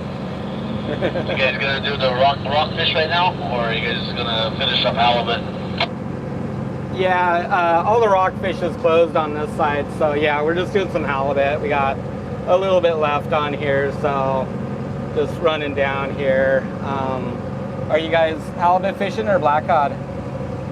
Yeah, I got a little more left. I got 5,000 pounds, so halibut. So we're gonna hopefully do this here this week and take it to Homer. I thought they're not buying halibut in Kodiak right now, or is it just Steve? Yeah, all the big plants are shut down. We just had a little market. We're gonna have ours custom processed there at Wild Source. So we don't have a whole bunch, thankfully, but yeah, we got caught off guard by all the big plants closing there. Yeah, Roger. Yeah, I had 8,000 pounds of 3B last week that I took to Homer, and yeah, we did good. I mean, almost $9 a pound, so this is my last trip. Hopefully do a week trip and get it done, get it over with, and pull the boat out and get it over with. Tired of this crap. No fish, you know? Really, really spotty right now. Yeah, it's been terribly scratchy, huh? Yeah. Are you gonna? Where are you thinking about fishing down this way? Are you gonna go offshore a little bit, or are you gonna be up in the bays there? Do you know yet? I'm gonna go up by Two-Headed. I'm gonna go. Well, we got weather tomorrow, so I'll be up in the bays there, and then I'm gonna go outshore by Two-Headed there. Yeah, okay, yeah, sounds good. We're just gonna work around this area here, probably just north of the Straits and back. So, got a couple thousand pounds, hoping that it's not too tough. But did you fish shallow at all down in 3B, or just all deeper? Yeah, so I fished. I found a little fish in 5 fathoms. Well, my best set was we were going 1,500 pound sets. That's 4 mile strings though, but down in like 85, 90. My buddy, he was down by Tahiti last week and a half ago, and they were up in 5 fathoms. Nice fish, you know, big fish. They brought in to Kodiak, and the next week they went out there, absolutely same spot, no fish, not even one fish. So what a week does, you know, it changes so much. But yeah, I don't know, they think they had like 4,000 or 5,000 pounds, but they're all, you know, 80, 100 pound fish. Wow. Yeah, boy, those add up fast when they're that big. Well, good to know. You know, we fished down here in like late October and early November, like in the same up shallow like that. So we thought we'd probably throw a couple of sets up shallow and see if there's anything there, just an off chance. But probably most of it just be out in the deeper mud, I guess. Yeah, Roger. Yeah, the Ursa Major, they were, I don't know where exactly they were at, but one of my friends, he was on there, and yeah, they had some big fish posted on this chat there. Probably like 800 pounders, probably shallow. And then when I was passing by Ocean Bay, when I went to my 3B trip, I seen a light there right outside Ocean Bay, you know, right on the shoreline. So obviously someone was out there. And my buddy was outside of two-headed, and he did okay. He did like 6,000-7,000 pounds. But he said, yeah, there was somebody just crawling around on the shoreline there. Yeah, very interesting. Yeah, I was thinking that maybe it was a little late for them to still be that shallow, but one never really knows, I guess, so it might be worth checking anyways. So, well, I appreciate the info. Yeah, no problem. One thing I thought was really weird. The fish in the shallow that I was catching, their egg sacs weren't even plumped up. You know, they weren't ready to go. But the fish in the deep, the smaller fish, every time that you clean a fish, their egg sacs are just ready to pop any minute, you know. So the big fish in the shallows, their egg sacs are really small. There's one or two of them, you know, that have big egg sacs, but just really tiny egg sacs. But the smaller fish in the deep water, they were ready to go. So that was kind of interesting, I thought. Yeah, that is. I wonder if that's just part of that kind of triggers their egg production is when they go deeper or something, or hard to say. I don't know if anyone really knows. The scientists don't, I don't think. Yeah. No, it's just, that's how it is, you know.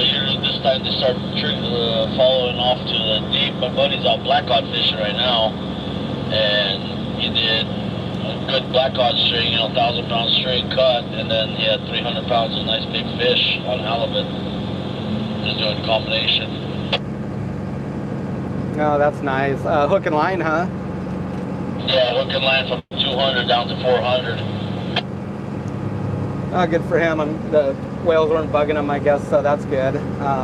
That's been a tough fishery, but the prices picked up anyways on the blackcod, huh?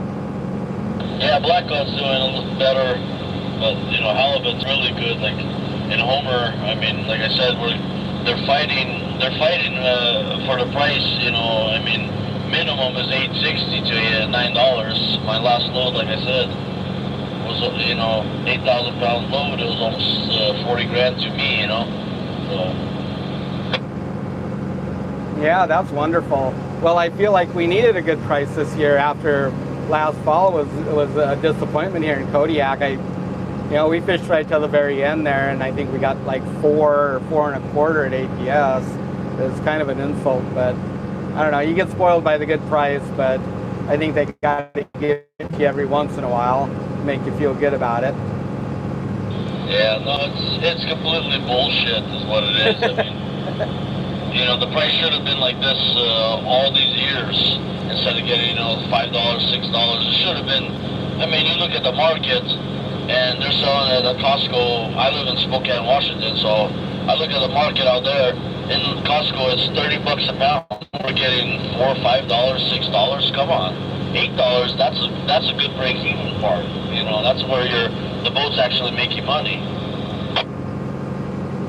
Yeah, right. Yeah, I mean, if it's least quota, of course, you know, you're taking 50% off right off the top or more, and then even if you're buying it, you know, there's that investment there too. So it starts to get pretty skinny, especially for the crew and stuff, when it all trickles down. And you know, to not see a good price. I mean, the last time we saw a price this high was way back when Alaska Fresh was still there, before Trident bought it and raised it. So that was like, gosh, I want to say like 10 years ago or something. Yeah, no, actually 3 or 4 years ago was the high price. So Bornstein in Homer came in, and he was buying up a lot of fish, so everybody had to compete. And my best delivery was 830 straight. I know Alaska Spirit, he got 975 straight. He was the first boat to come in, that year and he had like 27,000 pounds, but he got 975 straight. And what happened is Bornstein, he was buying, and he couldn't process the fish fast enough, and he spoiled a lot of fish, and he went bankrupt. But because he was buying, everybody was raising up their price. I mean, we were seeing $8.30, $8.70 a pound, you know, which was great. And then after that, when he bankrupt, everything went back down to normal to $5, $6, you know. Yeah, I see. Interesting. Well, it's nice to have some competition, that's for sure, to kind of keep those prices up there. But well, I hope that the fishing's okay. We didn't want to be fishing here at the end of the year, but once again we are. And we got kind of hung up on the whole stupid government shutdown. My documentation was expired on here, and I didn't notice it. I missed that one, and so it kind of cost us like a month, I guess. Yeah, Roger. Yeah, I don't know. I know for sure, you know, next year, I think 3B is going to be okay. I don't think they're going to cut it, but I think 3A, they're going to probably do at least 20% cut because there's no fish. There's absolutely no fish right now. My buddy was out here with a client last week. At 8,000 pounds, it took him almost 2 weeks to catch 8,000 pounds. He just was scratching away, you know, 300, 400, you know, in the bays and stuff like that. So it was just really bad. Oh boy, I hope it hasn't been picked clean down here, but I guess we're just gonna be happy to get whatever we get at this point. I pretty much wrote off all this fish, and so I'm just happy to be out here, and if I get a little bit, that'll be okay. But hopefully it hasn't been hit too hard. Yeah, Roger. Yeah, I was gonna try here one string by. That sounds good. Yeah, I saw you there. I'm like, oh boy, I wonder where they're headed. That sounds good. Yeah, I saw you there. I'm like, oh boy, I wonder where they're headed. The first thing you do, you know, you wonder when you see a boat. It's like, oh man, are they going to the same spot? So, yeah, that'll be good. We're just gonna, like I say, we'll just stay north of the straits there and kick around up here, and hopefully it's not completely wiped out yet. I'm gonna find out pretty soon, I guess. Yeah, Roger. Yeah, no, like I said, there should be still a little bit of fish here left. Like I said, I found a little fish. My buddy found a little bit of fish, so I'm gonna go try it over there in the deep, and hopefully we can get this 5,000 and be done with it. It's just, I didn't want to be out here. You know, I got a bigger boat, but you know, regardless, I don't want to be out here when I don't need to be. You know, this is getting ridiculous every year. You don't want to be out here till October, then it's November, then it's December, then it's all the way to the closure, last day, and that's exactly what's happening this year. Yeah, I think that's where we're at right now. We fished December 7th last year on here and said we weren't going to do it again, and we're doing it again. So I don't know, I'm going to get my fish done early next year. I keep saying that, but I'm going to get it done in the summer. Yeah, that's what we all say. Like me, I had issues. I had an engine went out a couple of years ago, and bought a new engine last year. And from the dealer screwed us, sold us a used engine. Then we went into a lawsuit, and finally got a new engine this year, a brand new engine. Got it, you know, installed and tried to catch up with the bills and everything. It's just, man, it's. Whatever I'm making is going right back to paying off all the debt, you know. Slowly crawling, creeping out of debt, but trying to keep my head above water, you know. Yeah, well, everybody just thinks we're millionaires, but the truth of the matter is that, you know, we make a decent living, but it's also really easy to go backwards on a season. All it takes is something just like that, you know, an engine or whatever, and boy, it can be tough, right?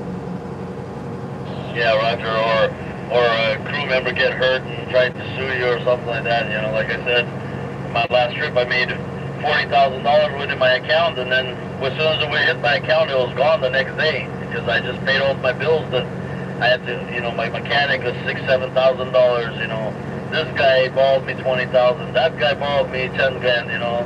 You got to pay them back. You know, everybody's waiting patiently, so you got to be good with them, you know, so they can help people out next time. If not, then nobody wants to help nobody out. It's hard in this industry if nobody wants to help you out. Yeah, it's the truth.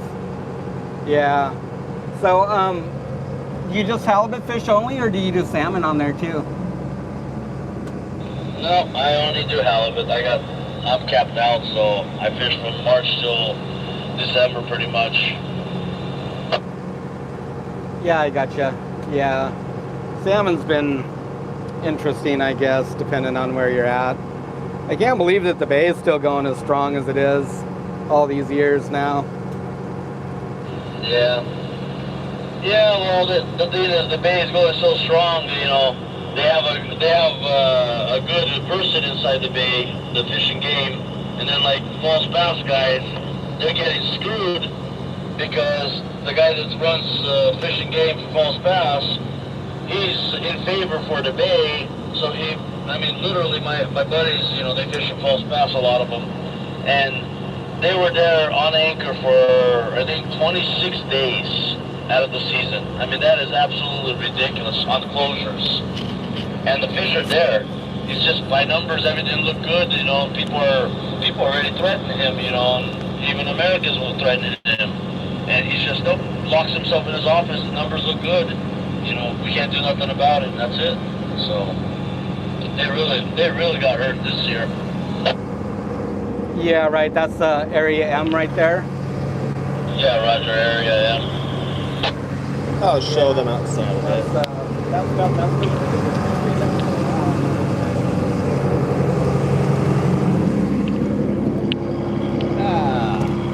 Show you guys around a little bit. There's Ugak Island behind me.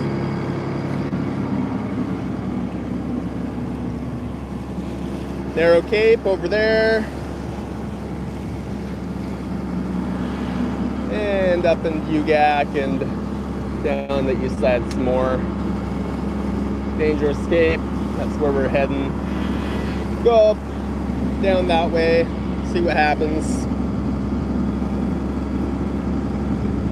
What are we using for bait today? We'll zoom you guys out. Hopefully we're still alive. So yeah, we're using some herring bait. Got this from our plant there. Actually, they're individually whole frozen, so some beautiful herring. Here's my hand. It's gonna be like a 4-piecer right there. So, funny thing actually, we had the bait on the emerald for a few days now, and yeah, the sea lions have been harassing us. We had it in a big blue tote, just a regular ice tote on deck, and we had it stacked up 16 boxes or 18, one or the other, and covered it with tarp, went home for lunch, and then we came back down, and the tote was shoved back under the wave wall a little bit, and one of the boxes was on the deck. Oh no, we didn't go to lunch, we went on the grid.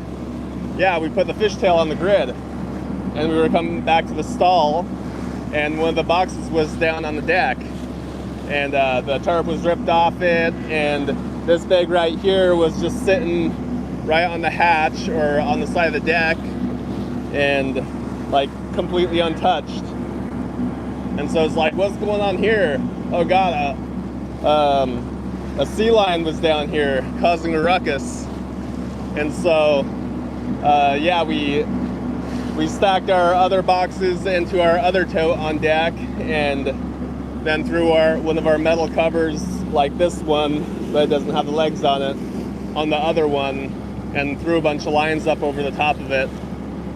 And this sea lion has been trying and failing for 2 days now to get into that tote. The other one we have the lid for, so we just tied it up good. But yeah, they are very, very annoying. Glad to be out fishing finally to get away from town and the harbor.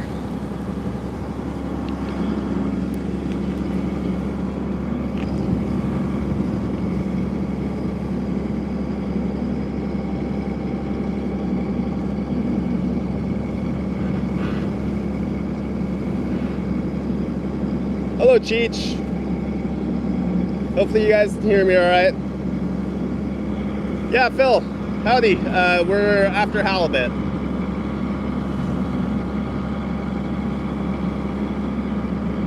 They did. Yeah, they did, Mom. So they did get one box of herring off of us. It was a small 20-pounder or a 25-pound box that I just thrown on top of the pile. Couldn't fit it back into our little chest freezer that was on deck. And they also got a bag of salt. We had it sitting in the very back. One of them they broke open, but the other one was just a bag of salt that we hadn't put away, and they just took it. I don't know how they got away with it without spilling a single grain on the deck, but they did. And that was, I think that was yesterday that they nicked it off us, so pretty annoying.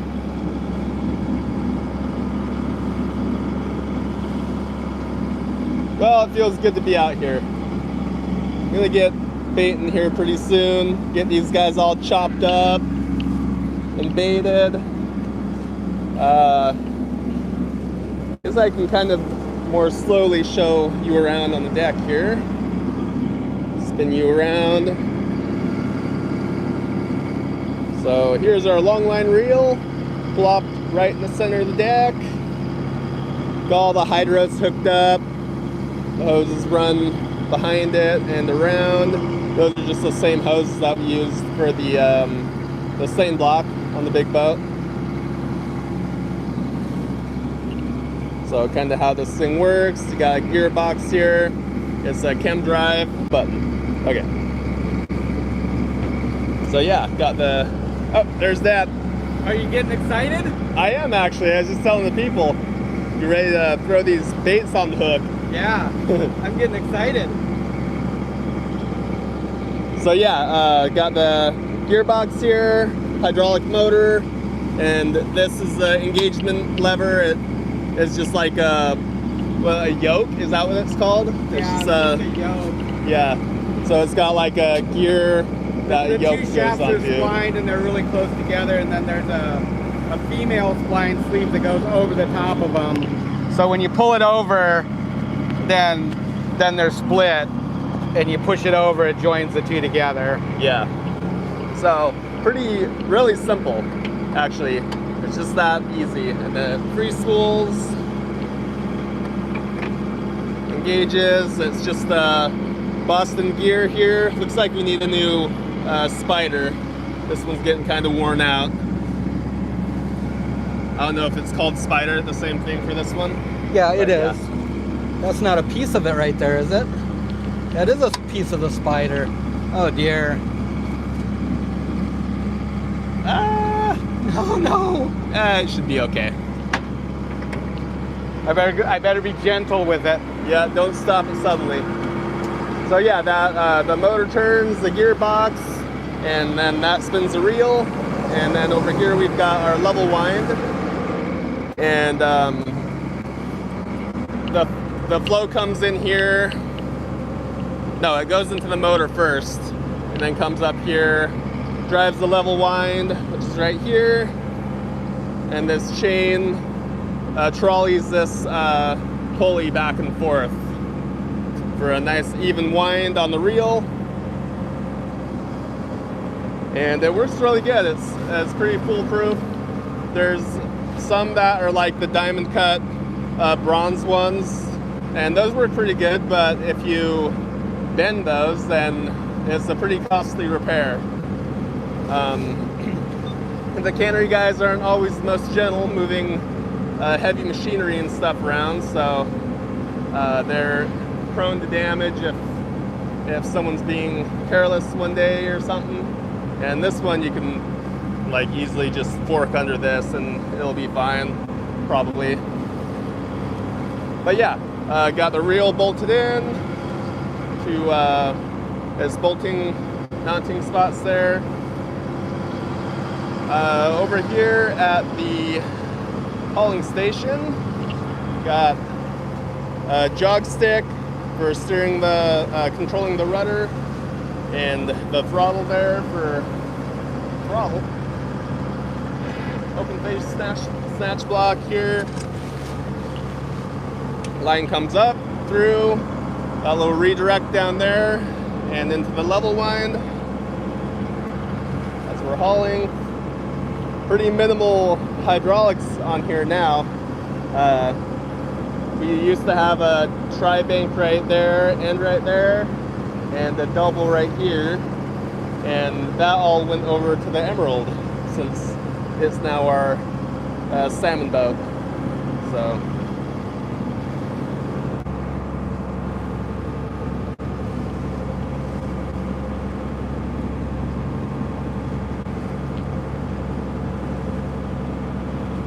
Yeah, so we used to have Lovejoys on this one, Robert, but then we had it was weird because we had Lovejoys on it for a long time, and then one day we snapped one, just a sudden load. I think we pulled a buoy into like the level wind or something, and it snapped it.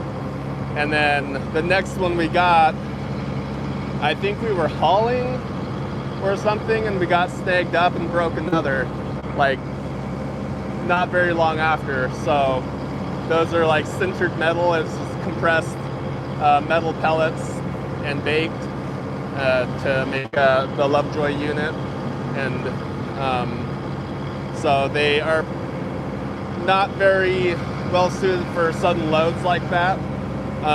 These Boston gears are solid metal cut from just a solid piece of steel, so yeah, I had no problem with that for many years now. Yeah, you bet.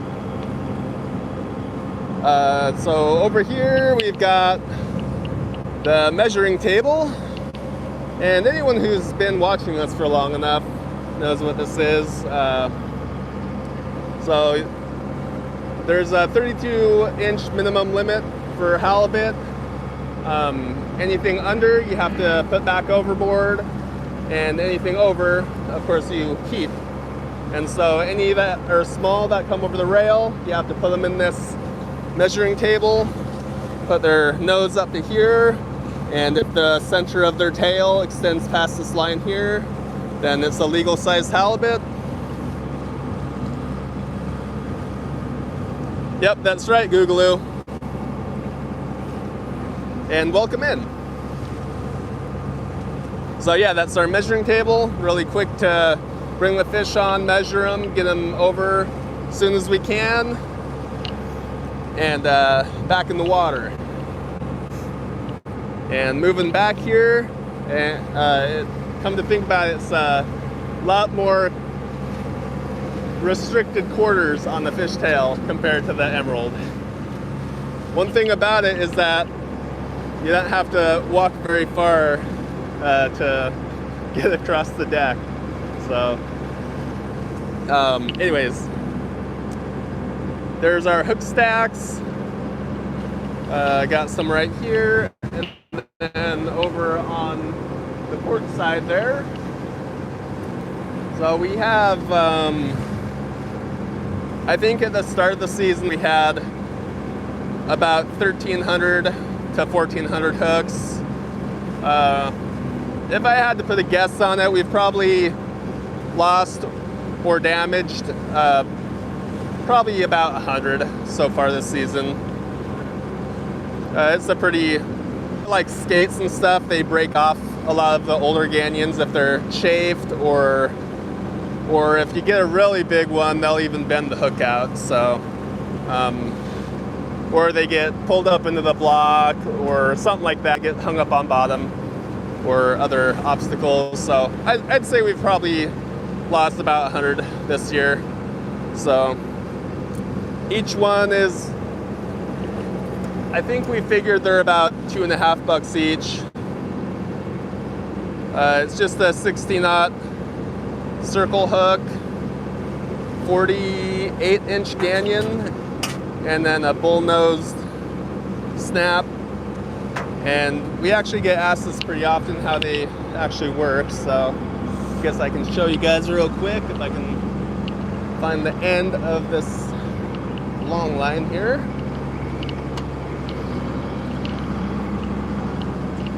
There it is. Re-engage this so it doesn't spool off there. So the bullnose clip, it's just a piece of tensioned stainless steel, and it just clips on the line and holds on there. If you try and move it straight, it can slide, but if it gets like a side load like that, it doesn't really go anywhere. It will if there's a big fish on it though.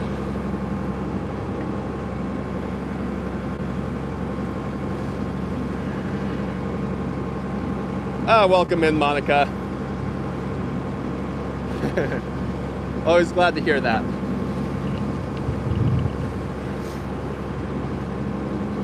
So yeah, those are our hook setups, and they're just clipped onto a regular old hanging bait hook. A really nice storage method for them. Just goes onto the rail, and they're quick to grab. A bucket of salt here for salting down bait. And we use a mix of Navy anchors and Kedge anchors. These ones are tried and true, old school. Good for holding in higher current areas especially. And these ones are good for up shallows and in low current areas. And back here, got a couple of bait tubs. There's our gap hook pile there, and this is our shotgun. Sometimes we call it a bazooka, sometimes we call it shotgun. Line runs back, goes through, and as you're setting your hooks are down here baited up. You'll grab them, slip them into the line, that'll pull them out, and it'll go overboard without any risk of going into your hand or hooking onto your bibs or rain gear or anything like that. So that's what the purpose of that thing is. Pretty nice. Just got the bait table here, cleaning table. Sash rock supply, those help way down the line when you're going over high spots, stuff like that. Keeps it from kind of clotheslining over the bottom, because halibut stay close to the bottom, so you don't really want your line being up in the water column very much. Okay, sorry about it. No, I noticed that the other Coming day around the too, side here, got our buoy stack. I forgot. Oh, it's laggy too? These buoys are a lot smaller than the ones we use on the Emerald, I'll tell you that much. Oh, it is a lot better. And yeah, I guess that's about it. Got our life raft here. This is where we put it on the fishtail here. We don't have a spot up on the cabin or anything for it, so we just mount it on the life raft when we have it on board, and that's perfectly fine. Or on the reel, I mean. Oh yeah, and there's our bird line too. So the bird line, you are required to use this for setting in the daytime. You just throw your trailer buoy out, and it pulls this whole coil out, and it just has these streamers on it that just scare the birds away, keep them off your bait. So I guess it's kind of the deck tour. Luckily it's kind of warmer out today, otherwise my hands would be completely frozen. So we'll go back inside. Oh, there he is. The man has appeared. How you doing, T? Good. Good. Just had a 10-hour rest. A 10-hour rest. I think it's more like 4 hour. 4 hour, 2 hour. Oh, you haven't slept since town? Well, I tried, but I don't think I slept very long. A little bit rolly out there by Chiniac. Nice out. Yeah, it is nice out.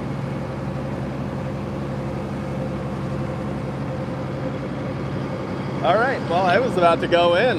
Yeah, go in.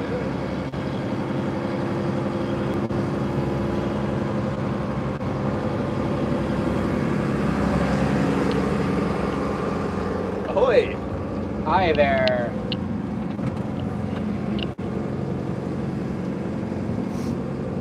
I was just informed I...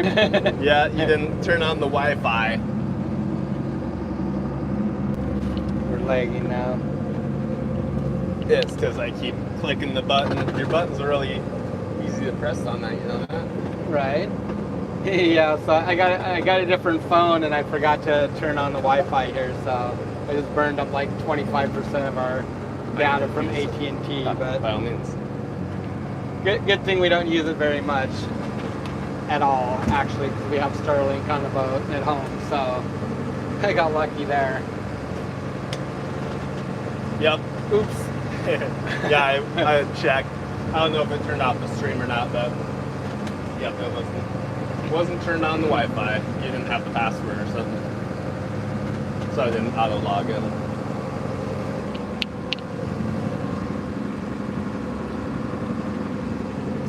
I think it's easier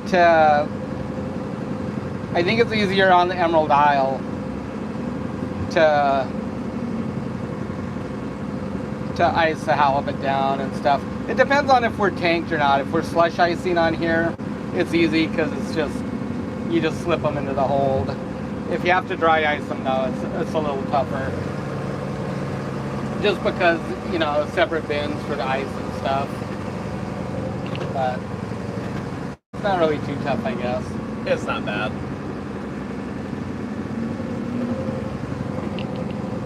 Well, it sounds like those guys are going to put a set off Barnabas up shallow and then head down towards Two-Headed.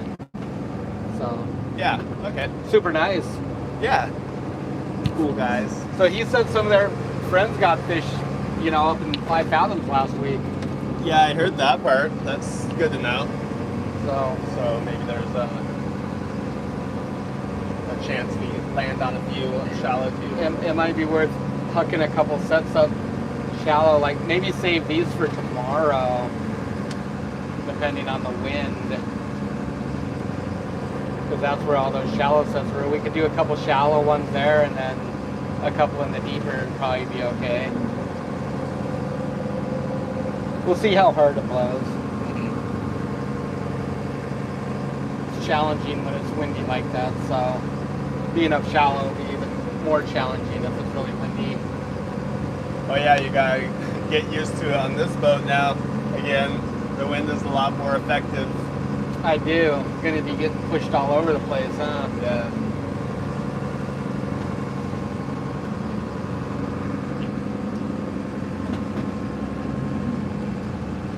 Yeah, thanks, Straw. It feels good to be out on her again.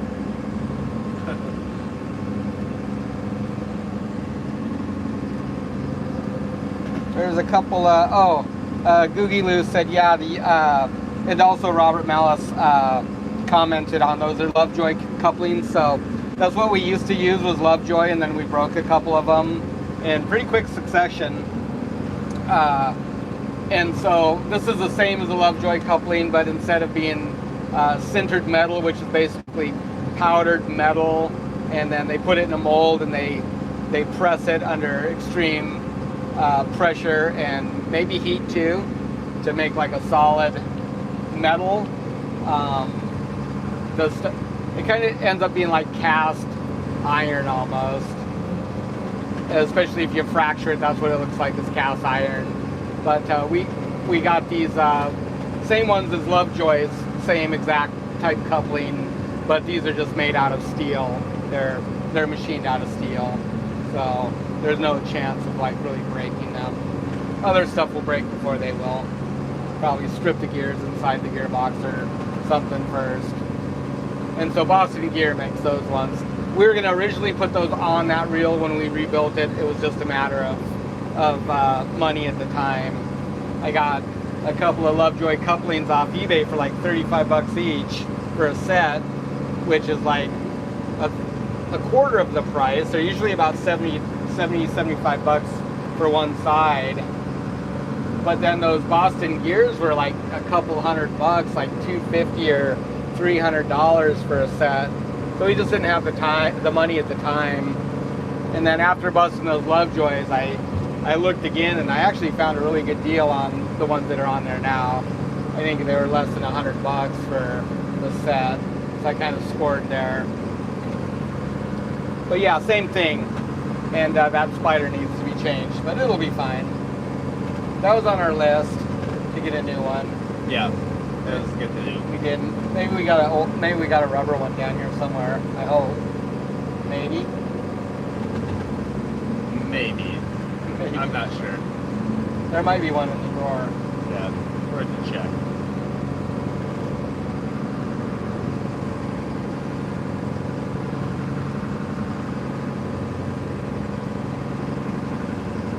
Oh, Robert's leaving. Okay, he's probably already gone, but see you later, Robert. Thanks for joining us. Right, I can't even see the Well, thank you, Monica. Makes our day to have you guys join us too. It's always fun. Exciting to be out on our little boat again. Got fair weather. Talked to this other boat traveling with us. His buddy got some fish up really shallow like a week ago. 5 fathoms. Big fish too, which they usually are. So that's, I think we'll probably put a couple up shallow just to see. It's worth it. Worth a check. You never know. And sounds like they're running down further. So hopefully these bays aren't picked clean. It always feels like there's not much room here, but the reality is that there is a fair bit of room inside these bays. So, just need to land on 1 or 2 decent sets to make it happen. Right.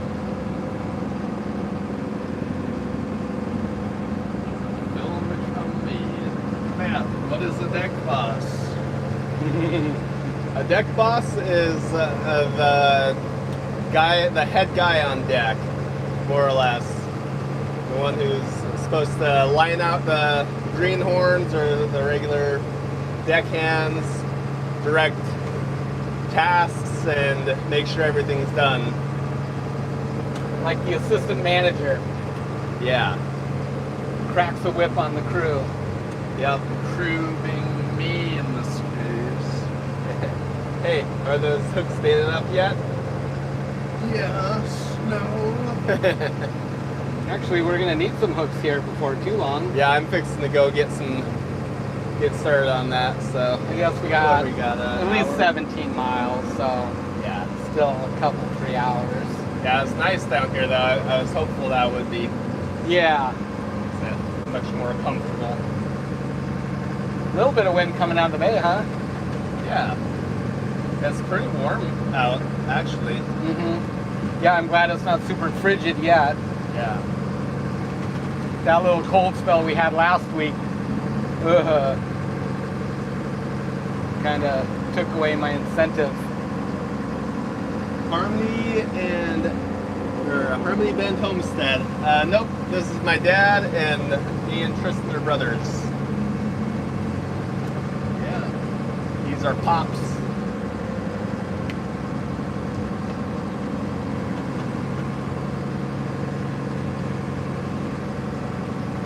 Supposed to stay in the 40s, Mom said. Good.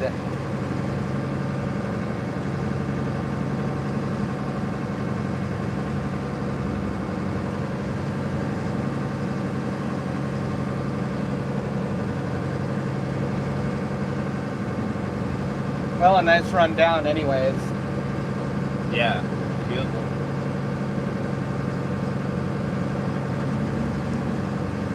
So do we put any gear up shallow today? Probably tomorrow. Probably tomorrow. Like if we get it in the water early, and when's it supposed to come up? 2 or 3? Something like that. That's where it was calling for, yeah. So if we put our gear in tonight or this afternoon, and do you think we'll haul back this afternoon or just do a longer soak in the heat and then get up early? Well, if we want to put one like on some rocky stuff, but deep maybe, we get that one in before night. And still probably get a decent soak on it. Well, maybe not. It's gonna be dark in 5 hours. 5.5 hours. Sunset here is 4:30 now. 11:30. So we got 5 hours before sunset.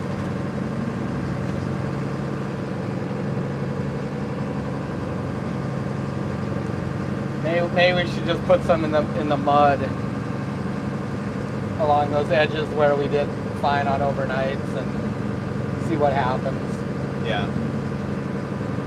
Because we can just get up like whenever.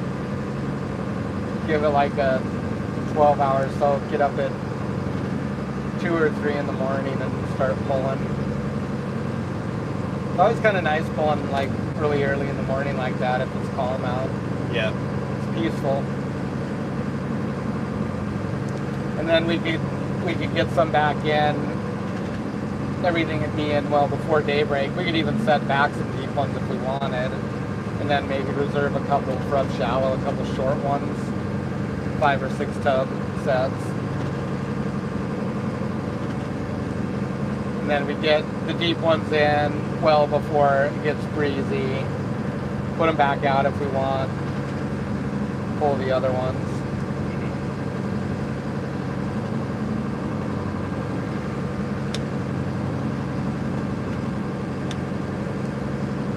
I don't know. Don't overthink it. Take it as it comes. Right?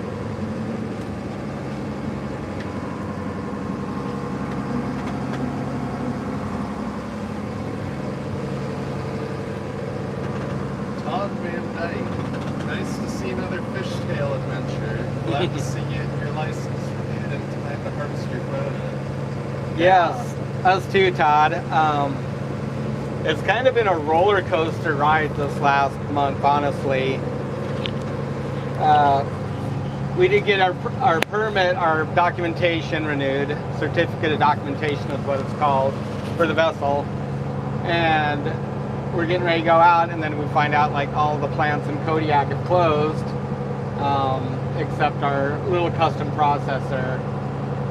And so they were going to do some fish for us, and then they said that they'd take some of our extra stuff. So we got really lucky. Everybody else is running their fish to Homer now, which is like, you know, under good conditions, that's like a 15-hour run for us. Yeah. It's a long run. It's a long run. 12 hours at least. Yeah, it's something that I wouldn't want to do this time of year. The price is really good over there, but also a long ways to go. Stormy time of year to be going up there.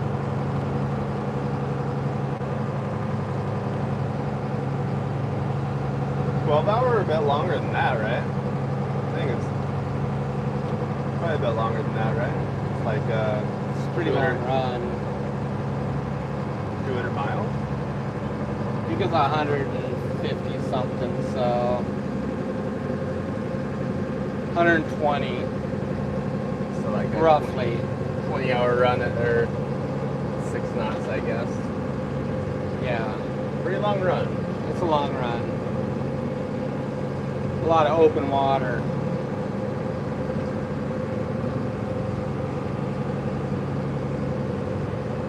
Hey, welcome in, Sandwalk. North Carolina.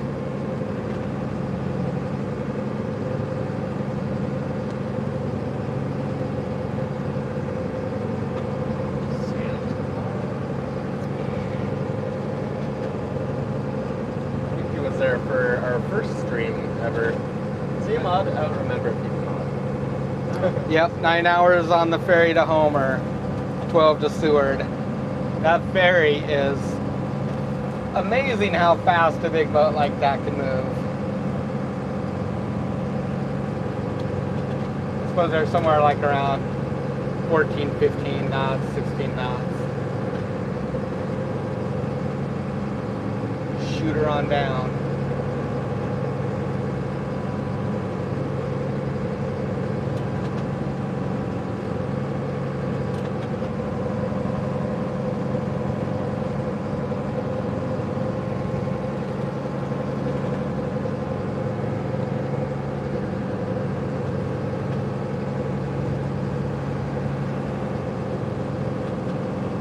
Are you excited, Tristan? Yeah. Your usual level of excitement? Just like it's supposed to be.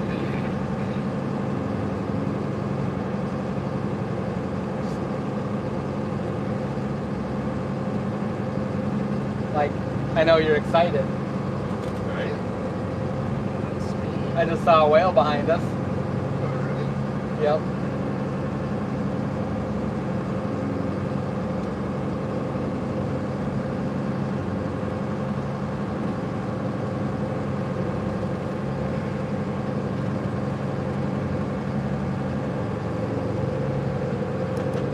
So where are we going to put our gear?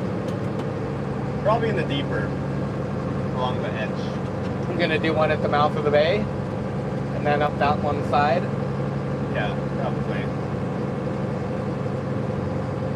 Cool. I wonder how it'd be on the outside of Left Cape It'll probably be okay. over here. Now there's a rocky patch right there. I bet that's all right. Yeah. Rocky patch there. I think we were going to fish those out one day, but we just never did. Right. There's lots of crab in there, so that's usually good. John Dewar, I'm enjoying this from Georgia. What are we going for? We're going for Pacific halibut. Welcome from Georgia.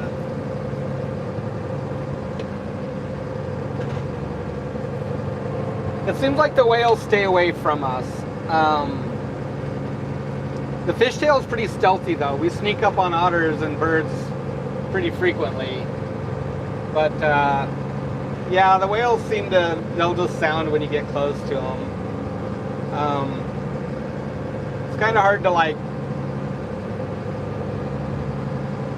steer away from them because you never really know where they're going. So we don't really like alter our course, generally speaking. But they'll pop up next to us sometimes.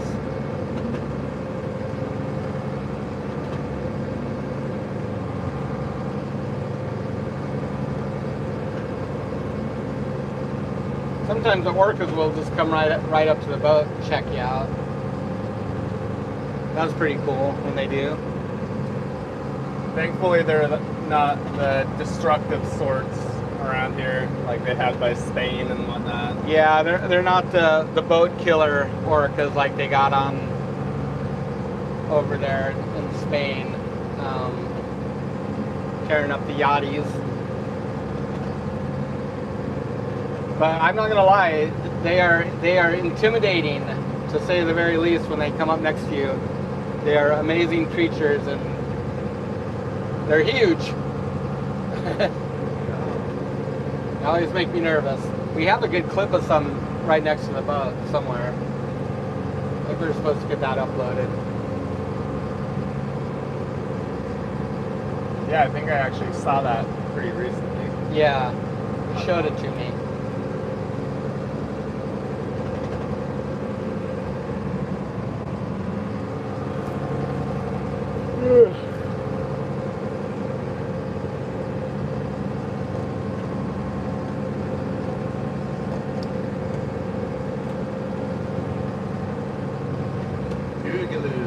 Is this a fishing trip or a leisure cruise?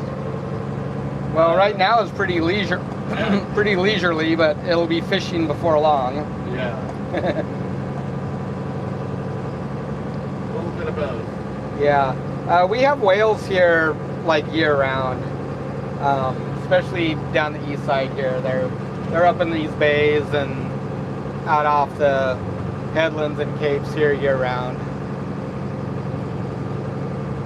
Orcas, they come through, they pass through. There's kind of like two types. There's ones that are mammal hunters and like target sea lions and sometimes other whales, and then there's ones that just feed on fish basically, and both of them come through frequently. There's a group that comes into town. Well, they were just there like a week and a half ago. Came through town. Some orcas did. Yeah. And usually in February they'll come through. Then there's other ones that'll like feed on the school of the herring. They move pretty quick. Move around the island.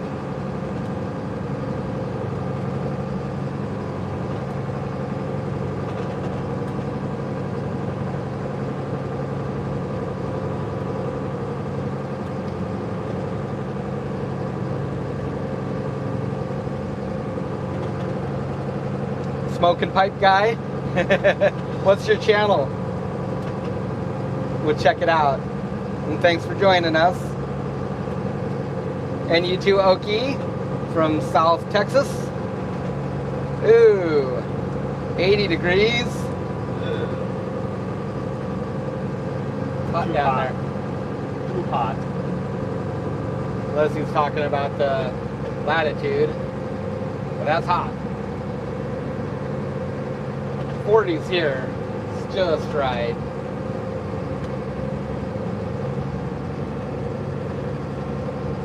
Yeah.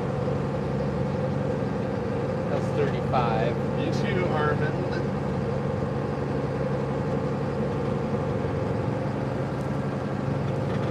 Yeah, see you later, Armand. Thanks for hanging out with us.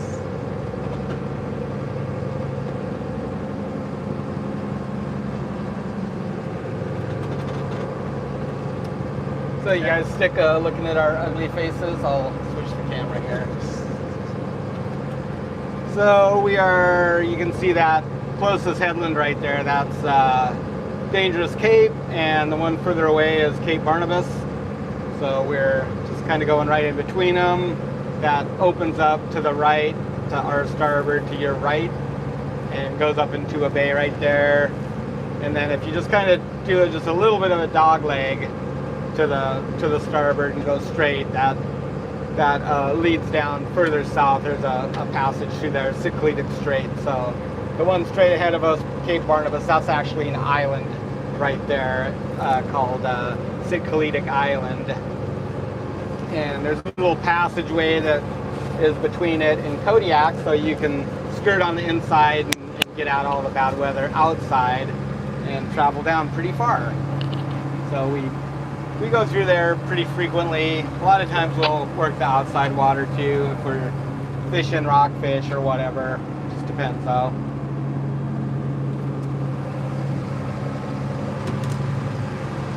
So our destination is right after Dangerous Cape, and we're going to go up into Kaluta Bay and hopefully find some nice halibut up in there. And if we don't, we might go down a little bit further, pretty much just dead ahead, down in Cycladic Strait, fish down in the deep mud. Down there, it's like 65 fathoms, 70 fathoms down in there.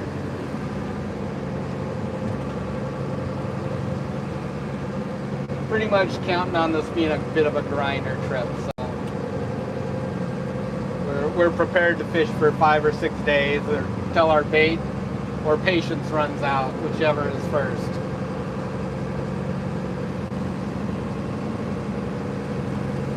Yeah, us too, dear. Glad it was nice through the Narrows. It was beautiful. It's gorgeous out here.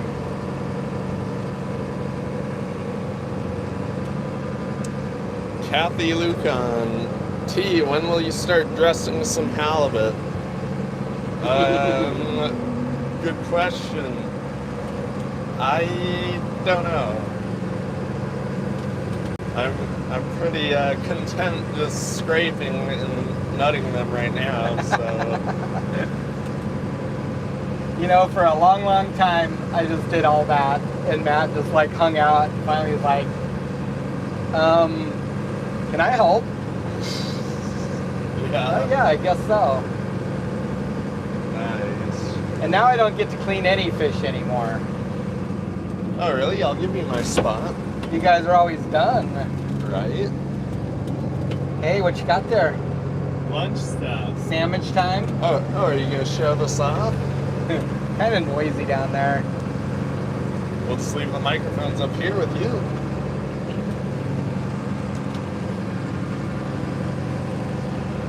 Oh, it's gonna be hours before we know it's here. This is the worst part about fishing, is waiting. Yeah. Antsy to get this gear in the water. Gotta wait 5 or 6 hours.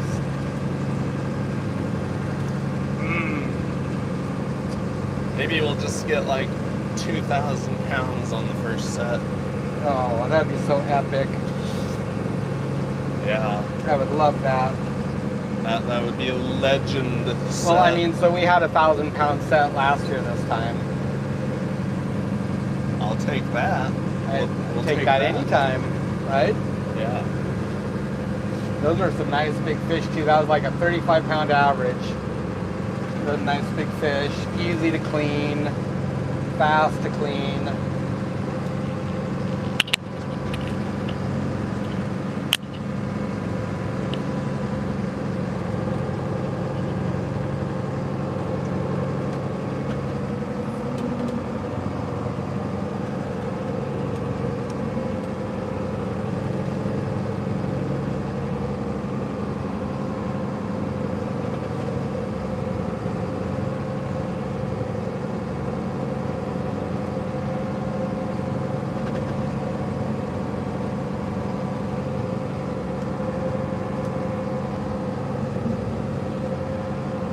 So if you're new to the channel and enjoy the content, hit that subscribe button, hit that like button, drop a comment. Got lots of videos, so if you want to find out more about commercial fishing in Alaska and how we harvest seafood and bring it to families across the US and probably around the world, we just don't know about that part, but I know our fish has probably been shipped around the world. Yeah, go back out and check our collection of videos. I think we got well over 500 videos now, so plenty of binge watching opportunities for you folks out there. Yeah. Thank you for your support. Absolutely. And if you want to support us further, you can become a member. There's like a little member button somewhere down below, I think. It's a join button, yep. And join us as a member. Yep. Helps support our channel, helps us buy new equipment like our fancy new Osmo camera that is super nice. They got the new one coming out soon too, so we're gonna pick up another one. Matt sold off the GoPros, so that passed them on to a new home, and hopefully they make some great videos for the new owner. Yeah. And we switched to DJI Osmos. They're very, very nice cameras, sport cameras. They're much better in low light than the GoPros, and I think that they capture like the depth and definitely better color. So before, these guys spent a lot of time editing, doing what's called color grading. That's basically adjusting the colors so like the orange of the rain gear doesn't pretty much just drown out everything else in the video. Really bright colors like that are bad. Sometimes blues can get like a really bad blue hue and make everything kind of look blue. So a lot of time went into editing and doing that color grading, but the DJI Osmos are super good. They barely even have to color grade now, so we're looking forward to getting another one, and that's what we put that money towards, is just upgrading our equipment, replacing our equipment, replacing mics when I drop them in the water, that type of stuff. And so we appreciate your support on that. That was sad. Yeah. I mean, this isn't a very easy environment, and it's definitely not easy on electronics and gear. Yeah. So our costs are probably a little bit higher on that than other creators, so every little bit helps.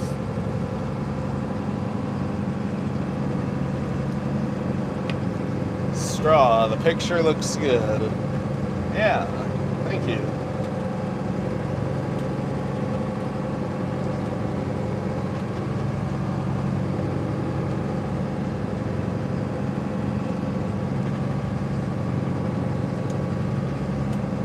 Yeah, Mom says thank you to all our Patreons.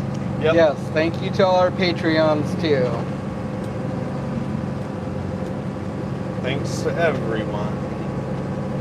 Our viewers, subs, anyone that buys fish from us. So right now our water temp is, well, the surface temperature is like 47 degrees. On a cold winter, the surface temp will drop down into the mid-30s, maybe 38, maybe 36. If you're way up in the bays, a lot of times you get a layer of fresh water that'll freeze on top, so it'll be colder. Summertime temperature up in the bays can get up into the mid-50s, but that's still just the surface layer, maybe the top, I'd say 3 feet.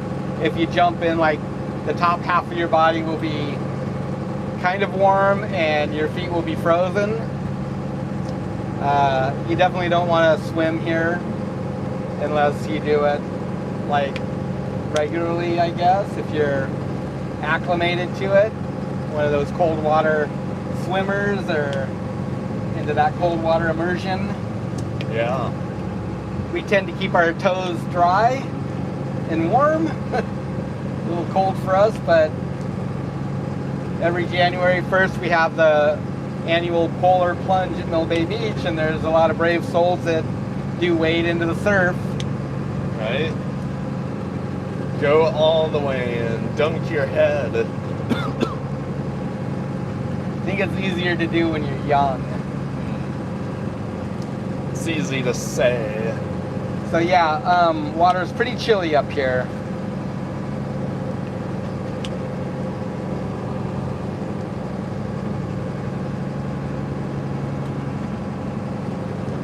Water has been getting warmer and warmer though, without a doubt.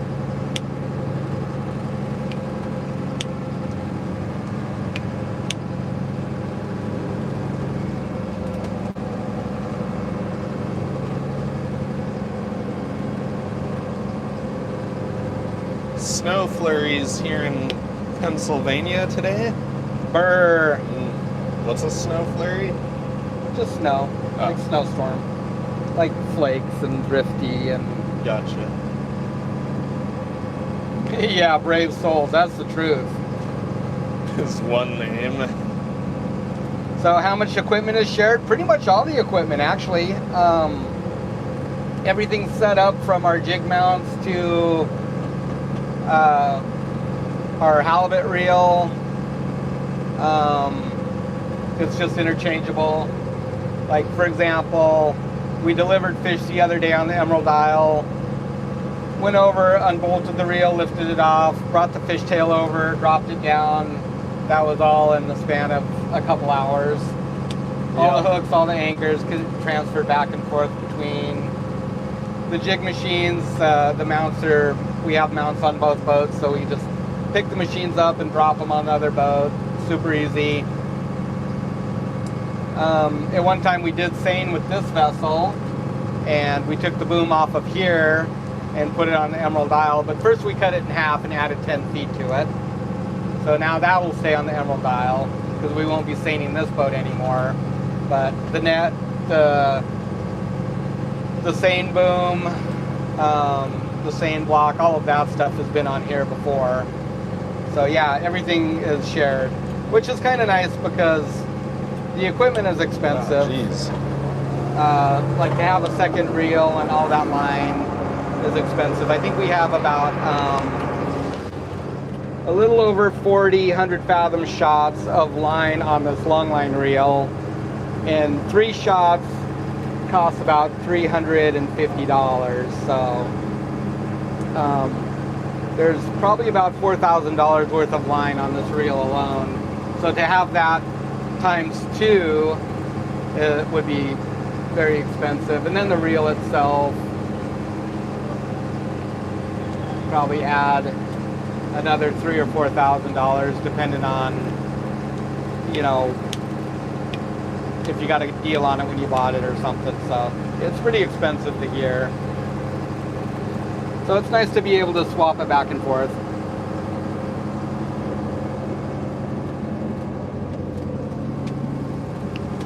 No, we don't actually sharpen any of those hooks, Marilyn. Well, actually, if we're baiting, oh, thank you, Matt.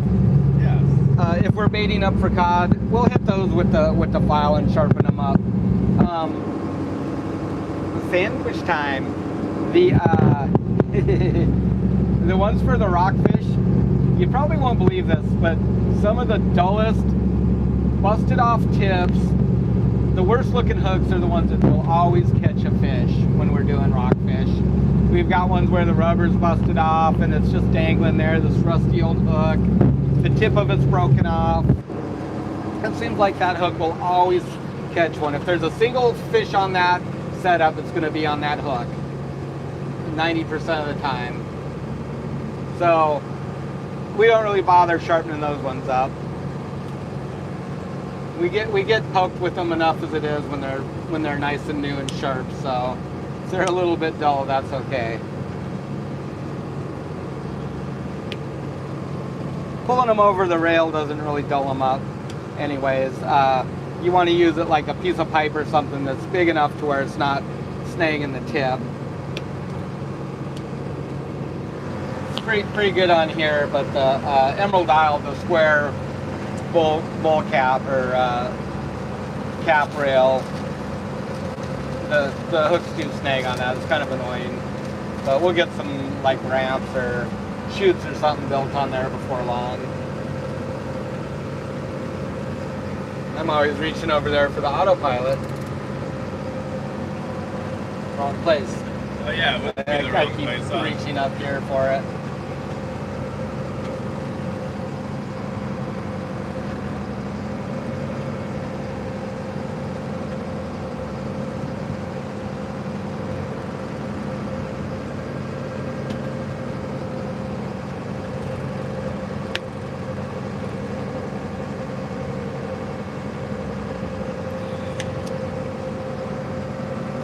Well, we're getting closer to our destination here.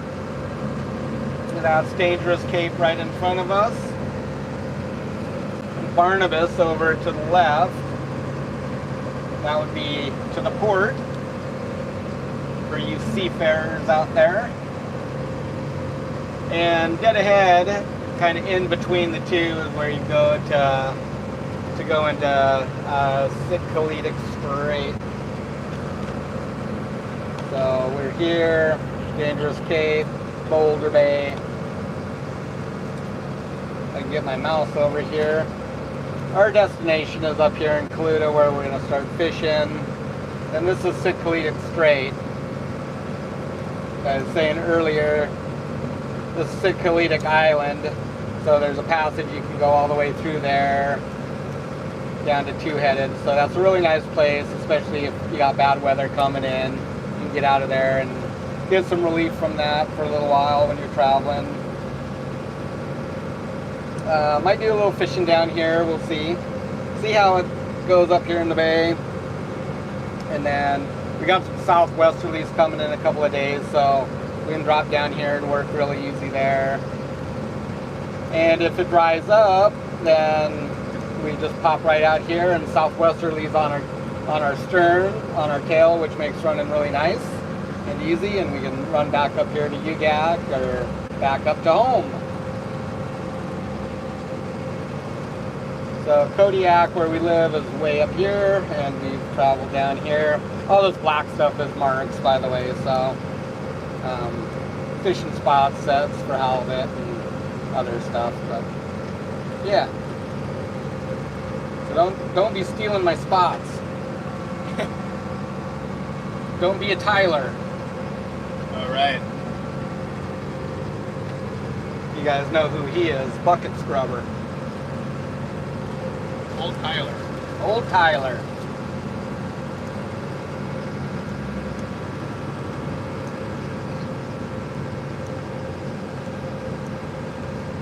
Deadliest tuna. Now that show was pretty entertaining. Yeah. I like that show.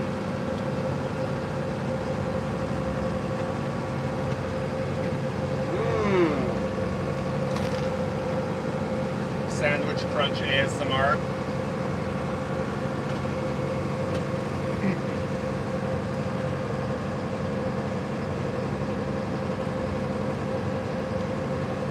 Matt whipped those sandwiches up.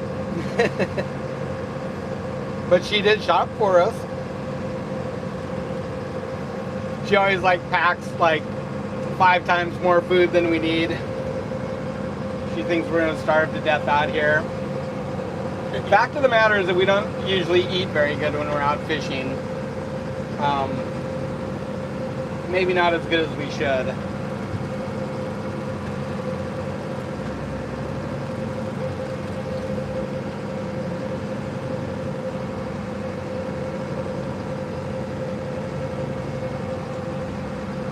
Well, the days get away from us more than anything.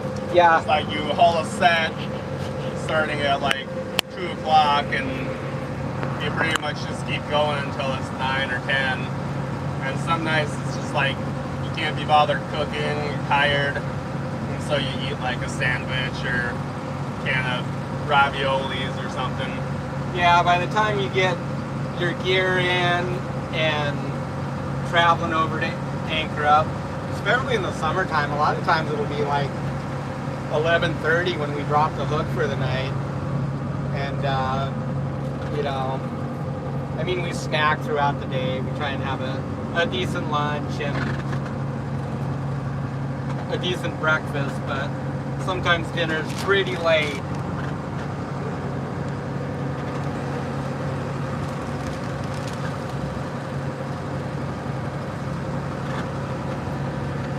That doesn't happen.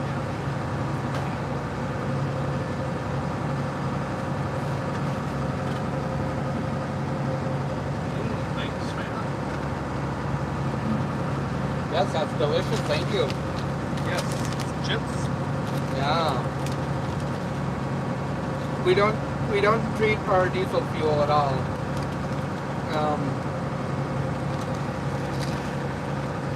We've never had a problem with the gelling on our boats, thankfully. I think it's just because it really doesn't get that cold here. So a really, really cold winter for us is if it's 5 degrees, we're in the deep freeze. 10 degrees, that's cold for us. I think the average mean temperature, believe it or not, for Kodiak in January is 36 degrees. So because we're so far out in the Gulf of Alaska, all of the storms like easterlies and southeasterlies, that generally brings rain to us.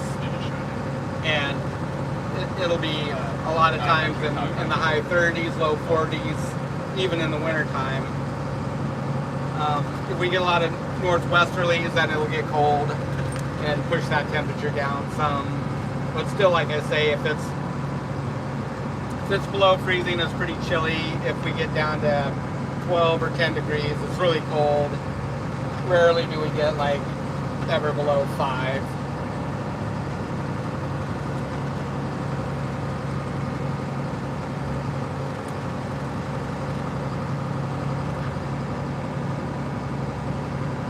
So you'll definitely see some fishing later. Not sure tonight if it seems like the video quality is okay, we'll get some. We'll probably be hauling gear after dark, but tomorrow, the next day, we'll definitely be hauling gear during the daytime too. So we'll do some streaming then for sure. So we'll probably, if fishing's slow, we plan on being out here for like 5 days. So there'll be lots of opportunities. So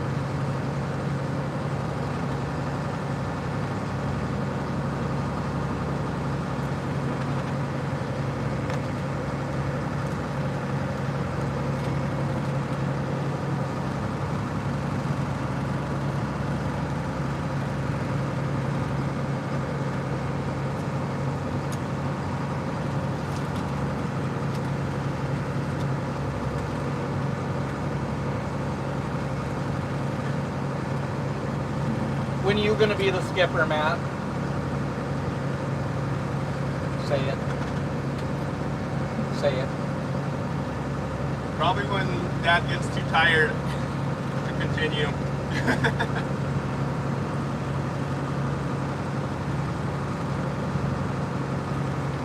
No, I don't know. I'll probably start driving the boats more so as we go on here, especially the bigger one. Just make it easier on Dad as we get more established on, especially like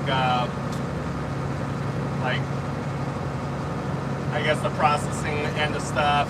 Just kind of make it easier to manage both sides as far as prepping the boat for stuff, getting ice, the fuel, all that kind of thing. But we do like fishing together, so I don't know if we'll separate off onto each boat, the fishtail and the emerald. We just enjoy each other's company, so I don't really know if we'll split up from that side of things. Yeah, that's the tough thing. Everyone just kind of assumed, I think, that you'd run the little boat and I'd run the big one, or vice versa.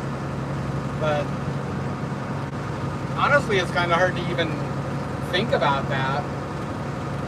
And we like Matt says, we enjoy each other's company and we just get along good and we work together good and we never have any issues. So I don't know if I really want to sacrifice that just to have some crewman that I gotta chase after all the time or something. That's the other thing. Yeah, then you gotta worry about crew and insure them. And if you can work good with your kids and it's not like a screaming fest all the time or something, then I don't want to give that up just to have that kind of drama in your life. Depending on your operation, it can be really hard to get good crew. And everybody's got their issues in life, Then kind of the other thing too is that you're responsible for other people. Some guys don't worry about it. Some skippers don't care if their crew makes money or not. But personally, I'd feel responsible to see that their bills are paid and stuff. You want them to be able to support their families, and so that's a lot of pressure and burden on you too. There's some guys that don't even care, but I would. I'd have a hard time, explaining to my crewman's wife why, they don't have any food on their table or something. It's easier to fail, just be accountable for yourself, but not somebody else.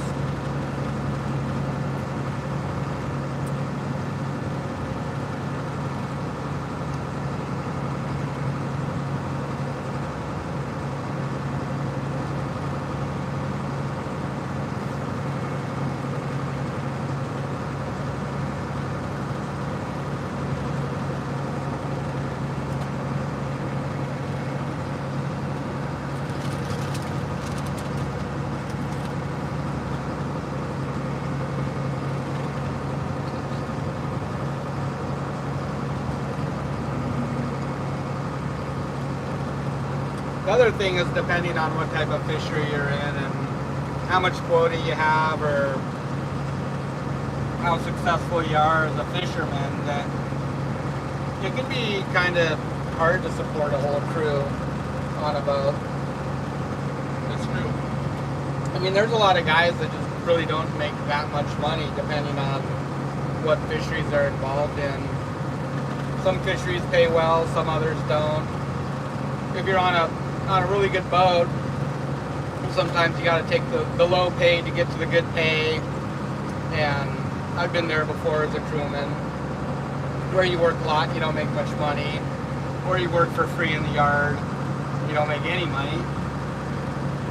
And then you make a bunch of money all at once, but when you average it out over the long term, you know, it's a good living, but the smaller the boat, the harder it is to do that, is what it kind of comes down to. And with us, we can make it work because we're all partners, but to have to be liable for somebody else making money, and that can be tough, I think. Fishing's kind of like farming. You don't make a lot of money, and then you make a whole bunch of money at once, and everyone's like, wow, you know, you made so much money on that trip. You know, 'cause they look at like the price of halibut, for instance, right now, $8 a pound. And so if we put on 1,000 pounds in a day, that's $8,000, and everybody thinks that, you know, you're a millionaire. But the fact of the matter is that, you know, our insurance for this boat's $6,000 a year. The insurance for the Emerald Isle is $12,000 a year. You've got moorage, you've got upkeep, you've got all the stuff that, all those bills don't go away. Those are, you know, set amounts, or even maybe a little bit more every year. And then you've got things like fuel. You know, there's $15,000 or $20,000 a year on fuel. So you've got all these expenses and stuff. So yeah, you make a ton of money in one day, but then you pay for a bunch of stuff. Yep, it's in one pocket out the other. Yep. So at the end of the day, I mean, we make a good living and we do what we love to do. That's a big part of it for us. And we do all right, but you know, you can go backwards easily too on it.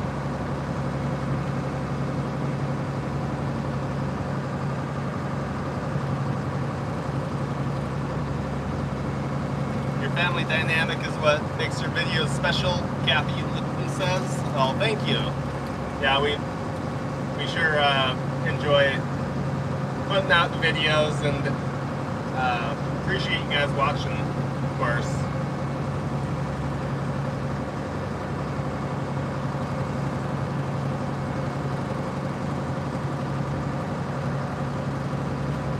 Hi, Debbie Sue.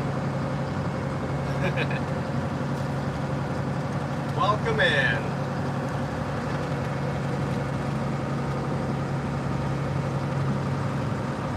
Hope you had a good Thanksgiving.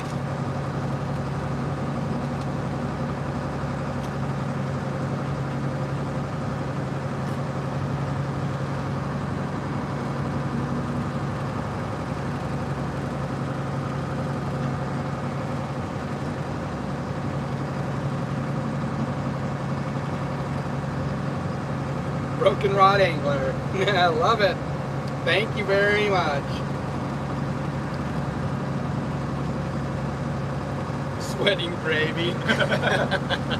Oh no.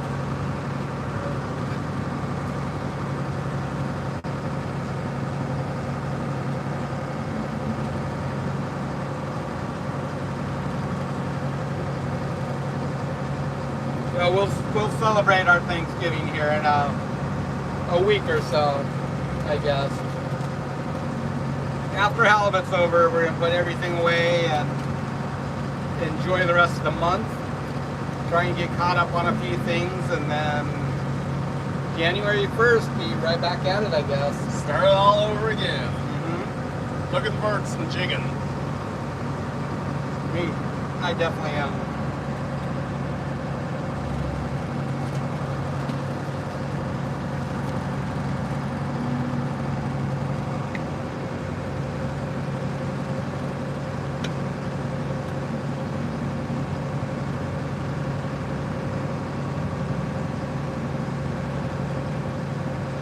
Yep, no turkey day for us, John.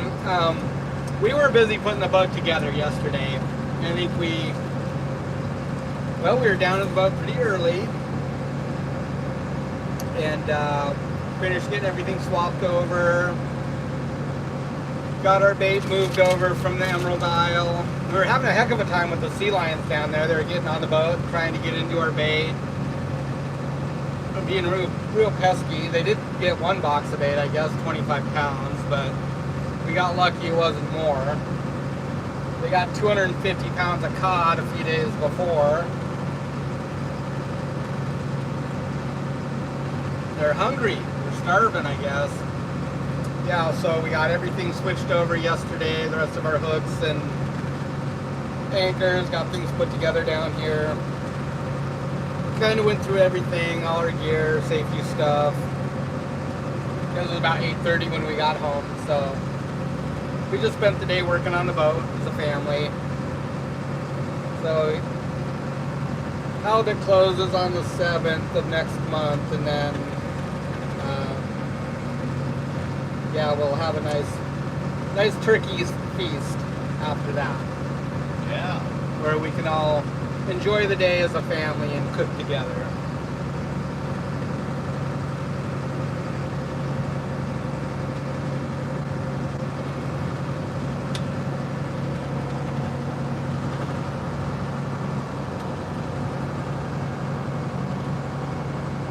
We got about an hour and a half to go, probably, before we get to where we want to make our first set.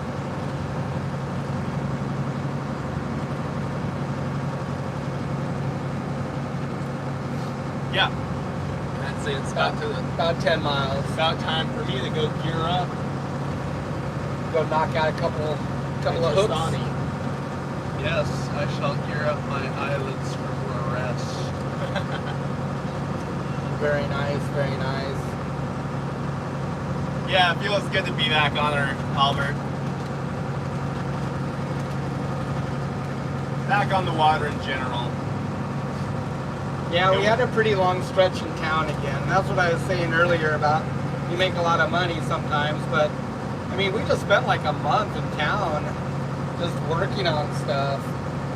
Working on the boats, working on paperwork, social media, videos. So, what's that? Just the thing creaking. So sometimes when you're in town for that long, you kind of start to get stir crazy. You start to miss the water. So it feels good to be out. Got a pretty good weather window here, about 4 or 5 days anyways. At least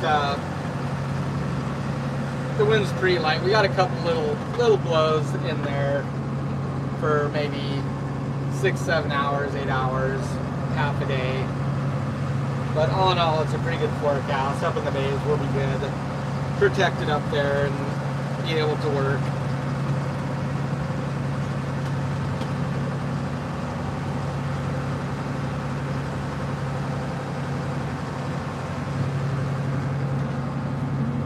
Ooh, sorry to hear that, John.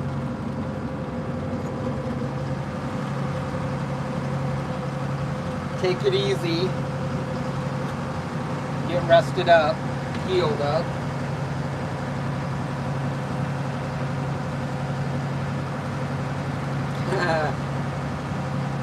Hi, Debbie Sue. Yeah, we've missed our little boat too. Honestly, she's been a little bit neglected. Feel kind of bad. So much effort and work has gone into the big boat and fishing on it. So I was telling everybody, December 7th was the last time we fished on the little boat here. December 7th of last year. It's been forever. It's been nearly a year. And we used to take this poor girl out like, well, she was our boat. All year long. All year long, and yeah. Pretty much all year round. I am looking forward to putting some work into her though. Maybe I'll just run it for cod this year. Yeah? Solo, like old days. You used to do that I'm not afraid to. back in the day. I'll bring Mom with me.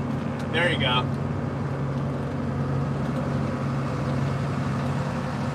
Yeah, me and Anita used to fish pretty much year round on here.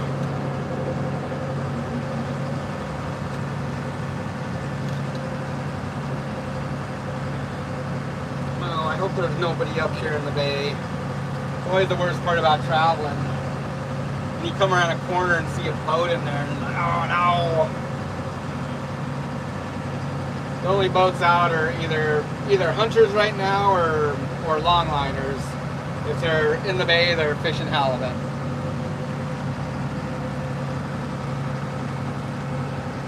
So hopefully we don't see anybody.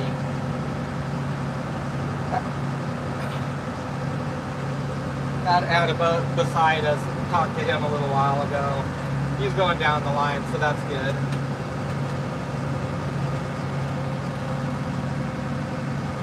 Very nice gentleman. Nice talking to him. Got a little bit of scoop on the halibut. The fishing's really weird nowadays. Our biomass is down on halibut. Got a lot of reductions in the quota over the years, and probably looking at another cut this coming year. But for instance, this year we had a little over 20% cut in this area, so our 3,000 pounds went to 2,000 pounds, just like that. Well, not quite that, but felt like that. But when we first bought our quota, we had almost 9,000 pounds of fishable quota, and now we're down to what are we down to? We're down to 2,400 pounds, so 2,500 pounds, so about 25% reduction. That's over, I want to say, a 13-year period, 14 years. But it's necessary. It's necessary for the health of the fishery.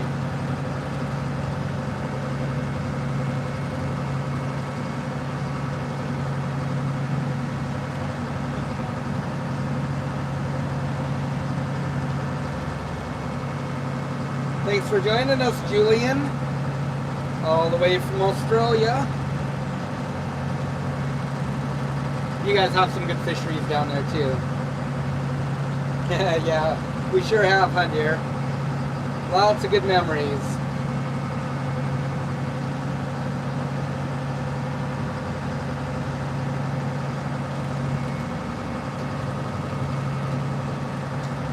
Yeah, we have discussed what our plans are with the fishtail. Honestly, it's a very sentimental issue, I guess. We've had this boat for 26 years. Our kids have grown up on it. We've grown up on it. We were young when we got it. It's kind of hard to think about not having this boat as a part of our life. Because really it's gotten us where we are. And we just started by jigging cod and rockfish with this boat. And bought halibut quota and got into the longline fishery and bought a seine permit and seine gear and crab gear. And so really, we owe everything to this boat.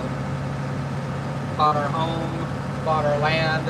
All of that is a direct result of this vessel right here. So I don't know, it's pretty hard to think about letting her go. It's still good for small fisheries around here too, like rockfish. It's super efficient to run. We can put on fish real quick with it. And then we also have D-class halibut that has to be fished on a vessel this size or smaller. So if we get rid of this vessel, then we either have to jump on somebody to go catch a halibut quota that's half of the value of your fish. That's kind of a standard walk-on lease is about 50%. Where was it? It's right up here. Or you're going to we'd have to sell our quota and then reinvest it in C-class quota for like on Emerald Isle. So Yeah. And right now the quota is basically paid off, so it makes us money every year now. We don't have payments on it. So I don't know, it's kind of hard to think about that. I guess we still got a couple, 1 or 2 years of payments left on our element quota, but that is paid off.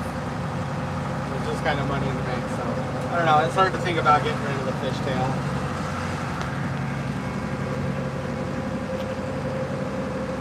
And honestly, it's pretty nice to have two boats next to each other in the harbor too. It makes storing gear and working between the two of them pretty nice. So that in itself is kind of nice. It is a family member, huh, John? I think it always will be. What is the strangest thing we pulled up from the bottom? We catch lots of weird stuff sometimes. Crab pots, longline gear, stuff that's busted off like that. Sometimes you get some rotten old like cable. So Chiniak has kind of been historically a dumping ground for some vessels. I hate to single anybody out, but a lot of people would just throw their garbage out on the way out to the grounds or on the way in. I don't know why, so sometimes we catch like cable and stuff out there, junk like that.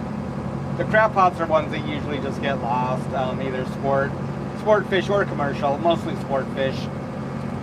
It gets set too deep or the current grabs them and drags them into deeper water and they get lost. We do our best to get that stuff on board and bring it to town and dispose of it. Sometimes we gotta let it go, sometimes we gotta cut it off. It's just not safe. If you pull up a big 6-ply crab pot and it's all, the steel and the bars are all rotten and really pointy and stuff, it's too dangerous to handle. Try and lift it aboard, just can't do it safely without endangering yourself or maybe getting the line caught in the wheel or something like that. So a lot of times we just have to cut it loose and send it back down, and maybe we'll catch it again, maybe not.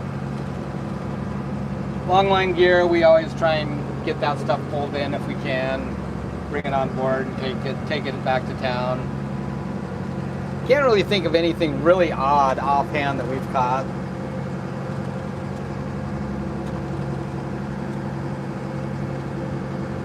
I guess that's kind of the common stuff right there. Sometimes you catch like clothing articles, like a shirt or something. Who knows where they come from? They're always really gross and muddy and disgusting.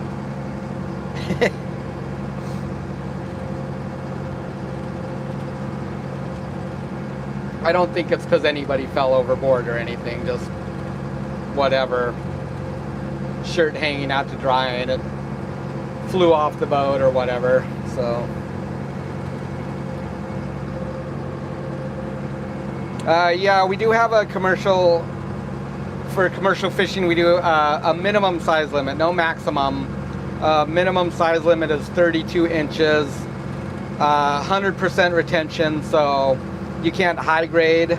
Basically that's when you favor one side over the other. So if you catch small fish, you got to keep them, you can't throw them back. If they're legal, if they're over 32 inches, you got to retain them.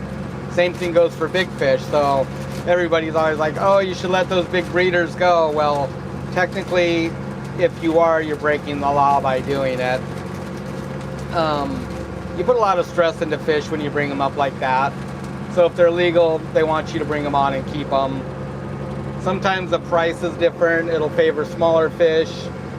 Sometimes you'll get paid more for large fish. And so that's why they put that ruling in there, is you can't high grade, because otherwise you're catching fish and letting them go, and that increases mortality is what it does. And that's just going to be less fish. Even though they look perfectly healthy, you know, you could possibly damage a gill plate or something like that, or they're just stressed and they might not make it. And so they want to keep that mortality as low as possible. So you're required to keep those fish when they come on board.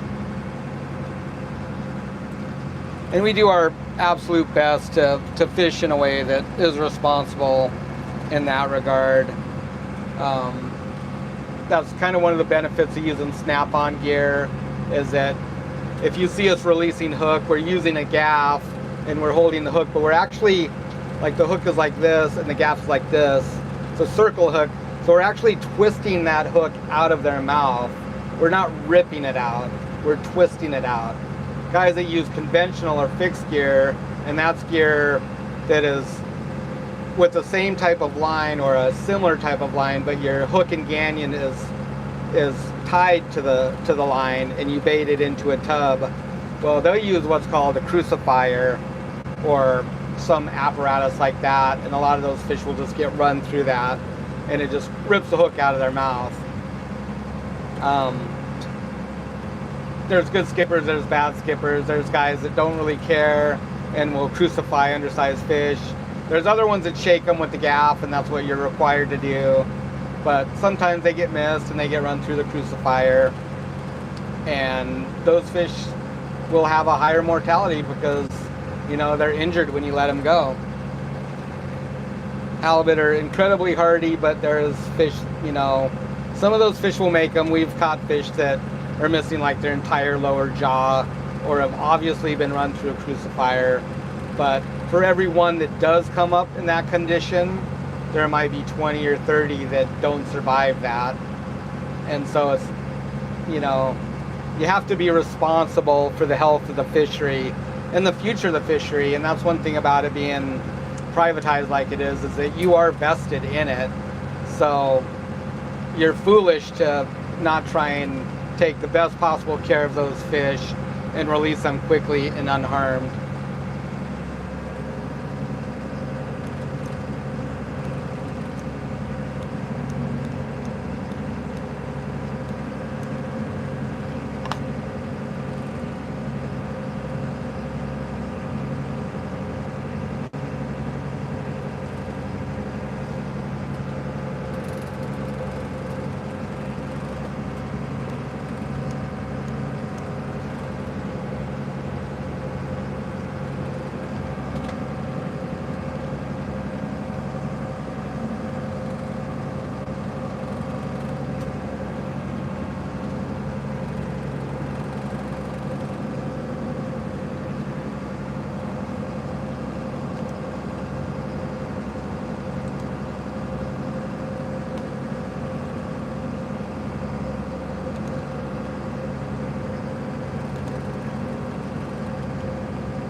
What you say, Matt? Hi. Chatting with Mom? Yep.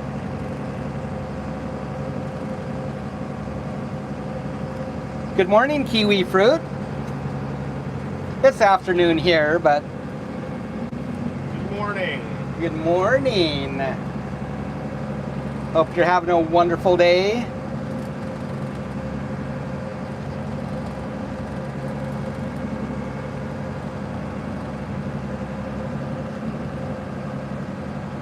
Well, we're gonna find out if there's anyone in the bay here in a few minutes. Yeah.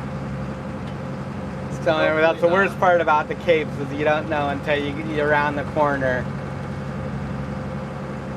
Hopefully it's empty.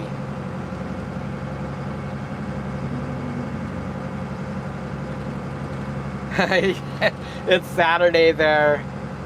Living in the future. And we're living in the past then, I guess. That's funny though.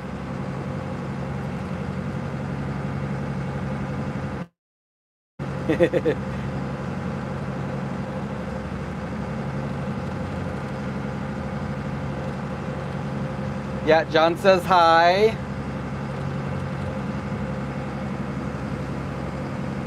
Oh, Tracy Lynn, there's my girl.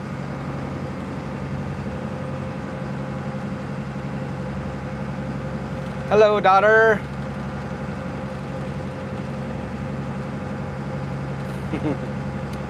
So we are out after some halibut today, kiwi fruit. We're just traveling down to the spot we're gonna fish. We're down the east side of Kodiak. I guess about 7 hours here.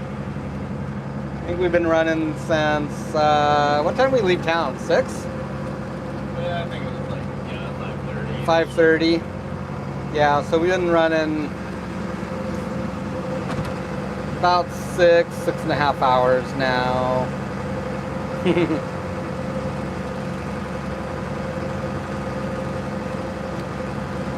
Yeah, we got a good shot of weather here. We got some halibut to catch on the little boat still, so we're hoping that we can get what we need and wrap this season up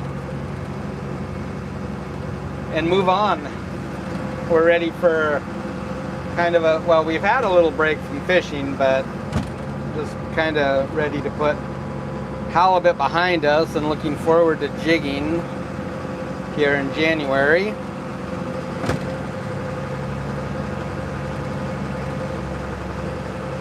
And just get some projects done in the meantime, enjoy the holidays with our family.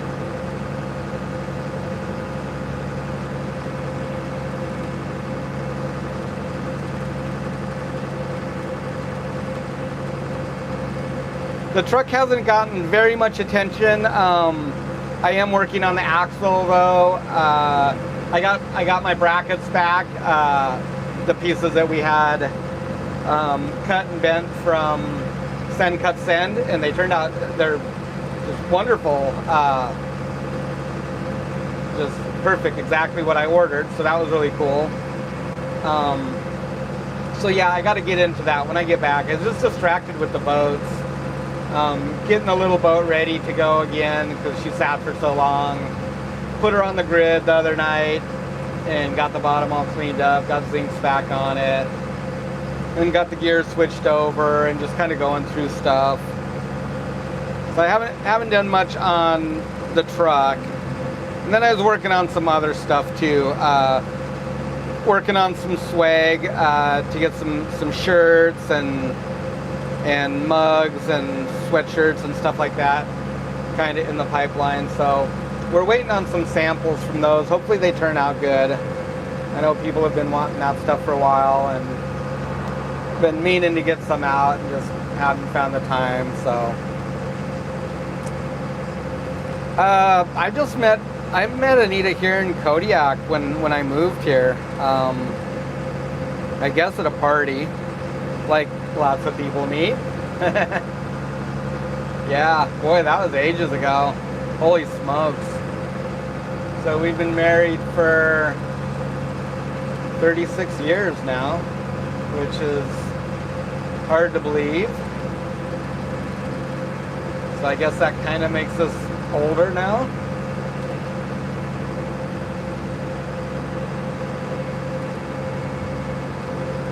Yeah, the truck rentals aren't too bad. I think it's like $40 for half a day or something. So that's not terrible. But yeah, I hate having to rent trucks.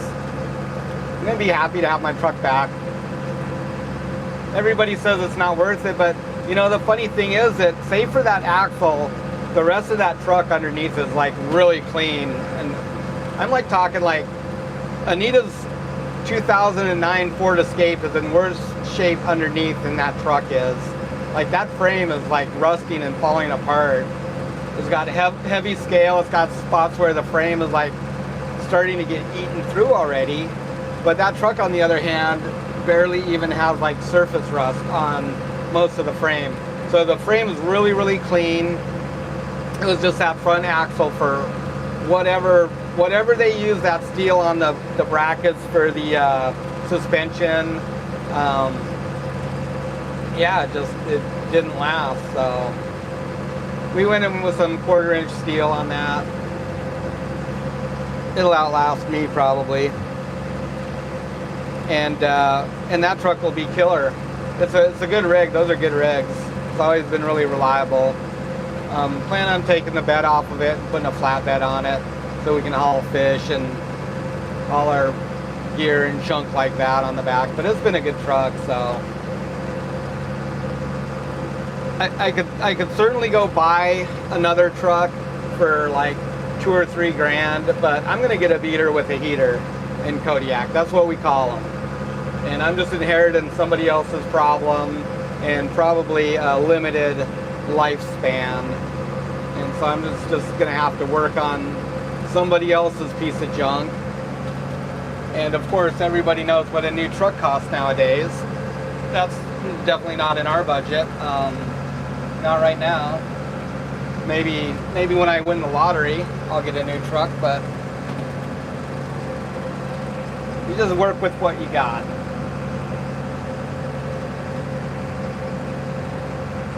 And no junkyards here to like go get an axle or anything, and so it's really not that big of a deal. I mean, we're used to fabricating and welding and stuff, so it's not that big of a deal. And it's actually kind of fun to draw those parts up in 3D CAD and then send them off to Send Cut Send. Excuse me, and cut them. Those guys actually gave us a gift certificate to do that with, so they'll be a sponsor in one of our videos coming up. So if you don't know what that is, but it's just basically like on-demand CNC or water jet cutting for parts. They do all kinds of stuff: steel, plastic, brass, aluminum, stainless, whatever. I think they do some composites like fiberglass, G10, stuff like that. So you can draw your part up in like any kind of 3D CAD, like Fusion 360, or what are some of the other ones? SolidWorks, I think. Any of those. You go to their website, you download the step files, or you upload the step files to them, and they give you a price, and they cut your stuff and send it back to you. It takes like 4 or 5 days, and it's dead on. You know, the parts fit perfectly the same patterns that I made, and it's just incredible. So something that would have taken me like probably a day and a half to cut out by hand with all the notches and you know, unless I used a torch, would be pretty rough. But the other part of it too is that, you know, all these parts are exactly the same, and so I don't have to spend a bunch of time fitting them up or making them the same. So that's pretty cool. And those of you that don't know what I'm talking about the axle on our pickup truck, the brackets that like the shocks bolt into, the coil springs, all the suspension components like the sway bar and all that stuff. Those brackets on the axle were just like completely rotted off. One actually broke on the way home, and we just barely got our truck back to the house. And so we're saving it.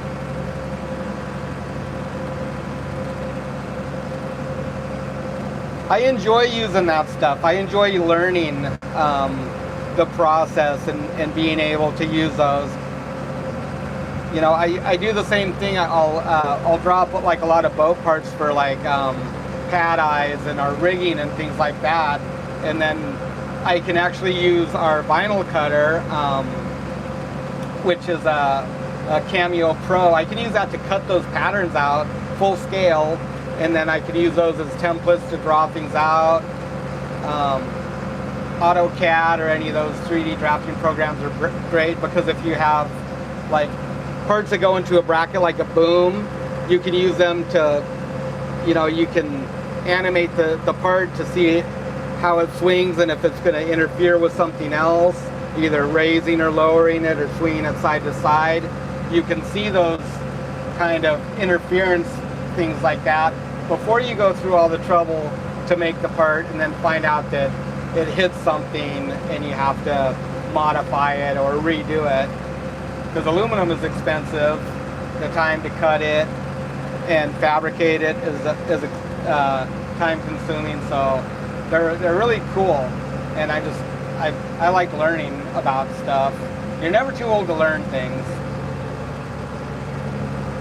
That's what I think, anyways. Keeps your brain active.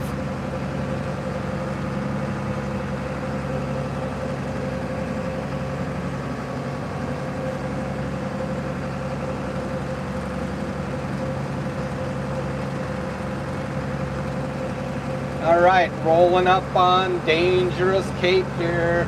It's really beautiful down here. I love this area. So here So that there's Dangerous Cape. The little bay in between this one and the next headland, which is Right Cape, that's Boulder Bay in there. And then around that second little point is Kaluta. If we just go straight, you go down into Sikalitic Strait, and you can pass through there to the other side of this island, which is Sikalitic Island, and go further down the island.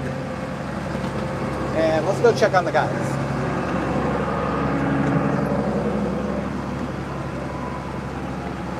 Got a stabilizer in the water. Hi guys. Ooh, look at that herring. Look at these guys, they're beautiful. Now you can see why those sea lions wanted a piece of that. I bet they're very upset they lost this bag. I think they grabbed the box and we were thinking it dumped out the end of the box or something. Yeah, so we had sea lion problems. We went and picked this bait up on the big boat, and it was in a tote stacked high. We tarped it over, and then the sea lions jumped on the boat that night and tried to raid our bait stash. So they pulled one of these boxes, they pulled 2 boxes down, these boxes right here. We found 1 box floating in our slip where the fishtail usually ties up. We were on the grid with the fishtail. And a bag of this bait laying on the Emerald Isle, perfectly untouched, like we just caught them in the act and they bailed out of there. 10 more minutes, I think that bag would have been gone. Yeah. And so they've been quite pesky down there, getting on the boat and Breaking stuff. yeah, they broke a couple of things and just generally being a pain in the butt. It's good looking bait. Yeah, so ball caught, what is it, IQF? Yeah, so this was individually quick frozen. It's all just loose in the bag like this. Usually they just put it in a pan in a block freeze. So this is really nice because it thaws out super quick. It's absolutely beautiful. Probably good eating. This smells good. It does. I can see why they were going after it. Yeah. So this stuff was just caught like 3 weeks ago. So this was fall herring here from Kodiak. One of the local boats caught this. The fall herring is very oily because they're not putting all that production into eggs and sperm. And so they're just super oily. It's like the best bait in the world. Well, you can salt it. Yeah.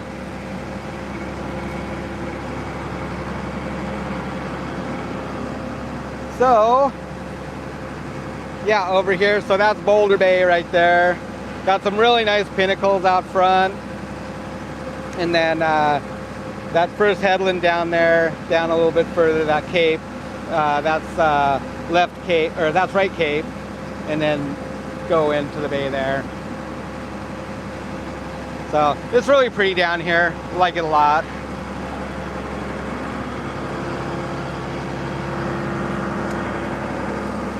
Oh, there's Barnabas over there. Outside of that is Ocean Bay. We spend a lot of time over there doing rockfish.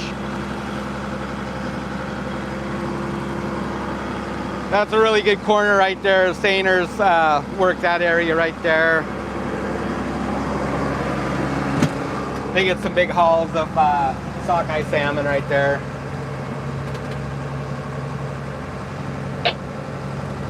Yeah.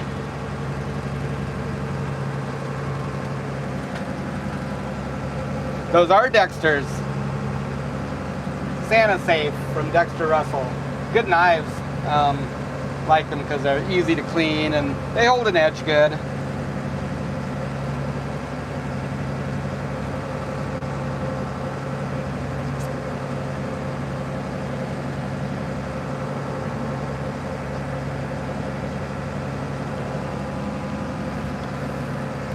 Hi, Sam. Thanks for joining us. So we're getting closer to our destination here. I think we're just going to kind of, well, I was going to point at it, but I guess you couldn't see. Kind of in between like right cape and left cape, which is here and here. We're right here now, so this is still like about an hour and a half to get over there. It looks closer, but we're only doing 6.8 knots. so we're not a very speedy boat.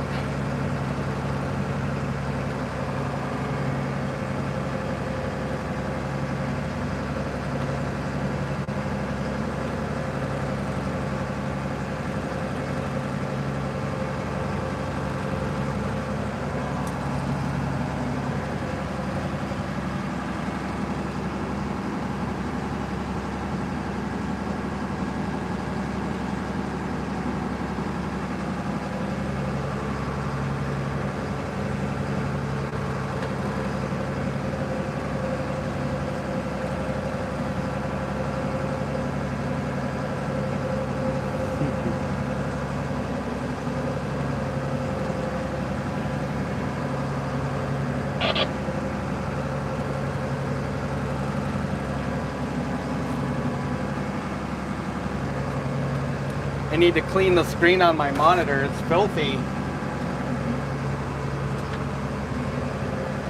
It's always like hiding part of a word or a name.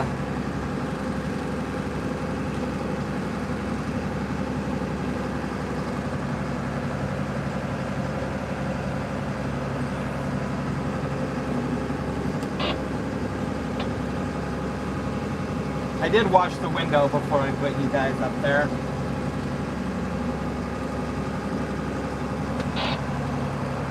Actually, I think my wife washed these windows last night when I was doing something else, but they look pretty clean now. Did you wash the windows, dear? They were dirty.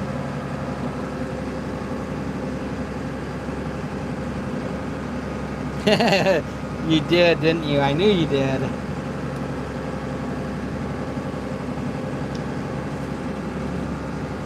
I didn't think it was that dirty when I washed it this morning. I kind of was thinking that you did that last night.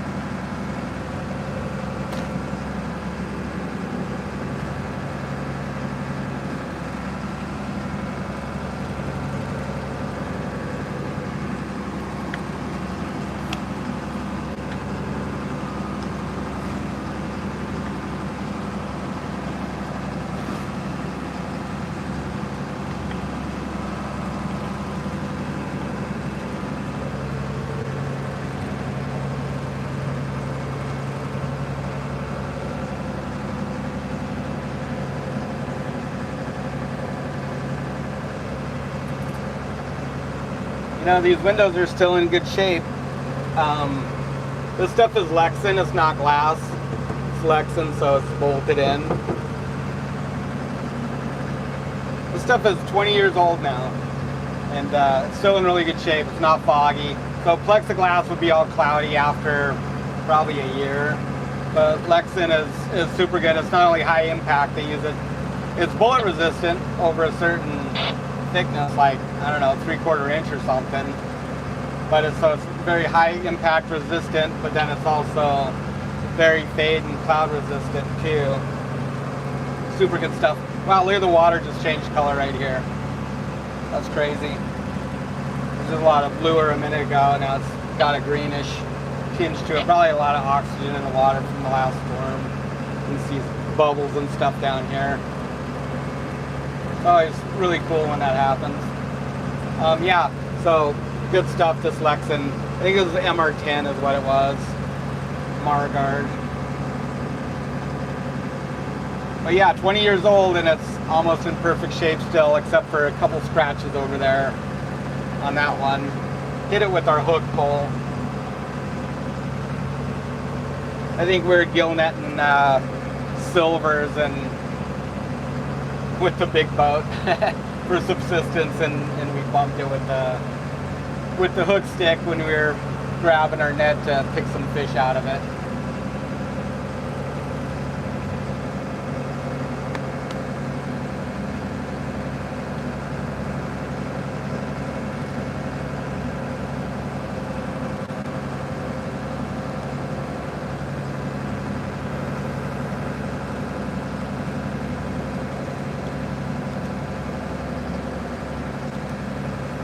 Well, I can't believe our channel is slowly rolling up on 90,000 subs.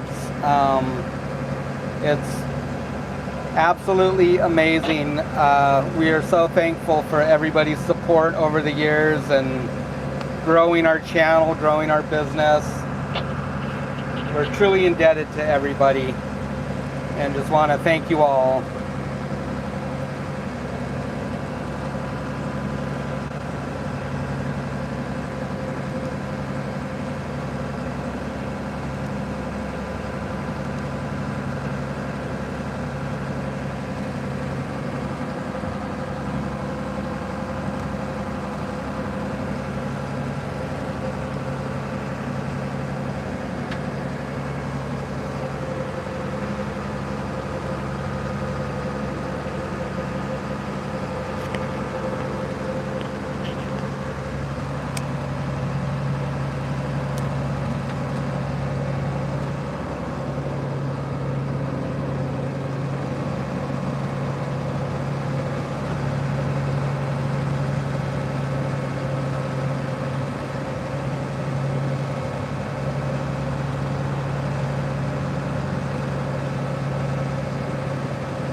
Yeah, they'll bait up all that gear. I don't know how much we're gonna set today. Well, all of it at some point, but right away here.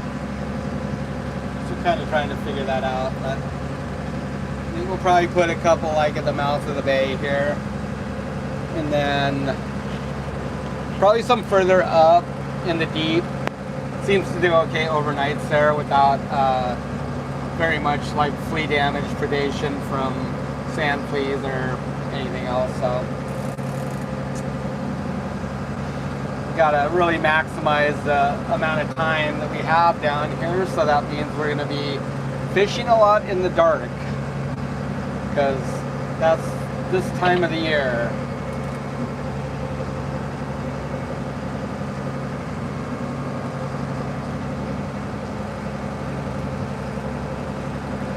And hopefully there's some fish in the bay here and it hasn't been completely picked clean.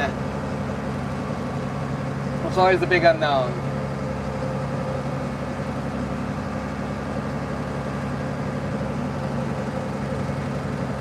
Yeah, it's just gorgeous out here. It's a beautiful day. It should be like glass up here in the bay.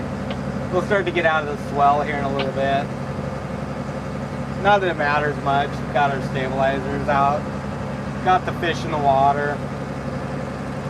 They're fine. Setting gear, they're no problem. When we're hauling, have to bring in the starboard one, but we can still leave the port side fish in. Makes it a lot easier when you're not rocking and rolling as much.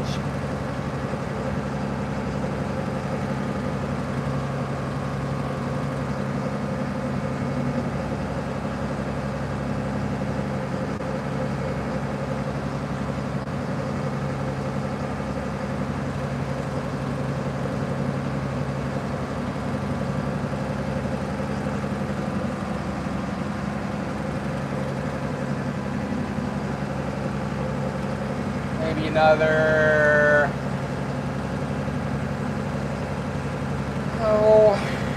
45, 50 minutes to where we're gonna set. It's kind of a little shelf in here. A couple little hard spots, little rocky spots there. Sometimes those are good spots in the deep, kind of hold some fish by them. Mud around them, then there'll be a little rocky patch. It's a little bit like that sometimes.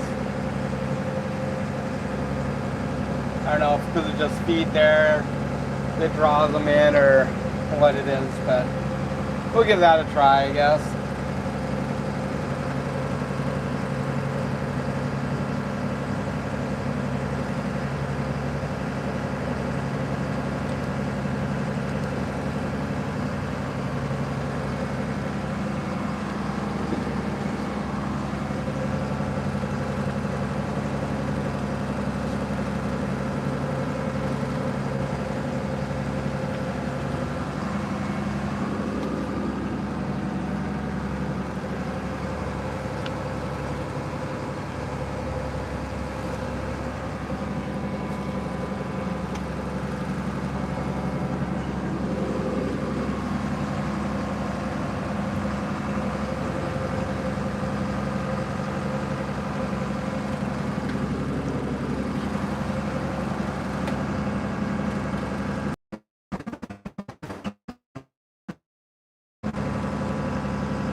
one.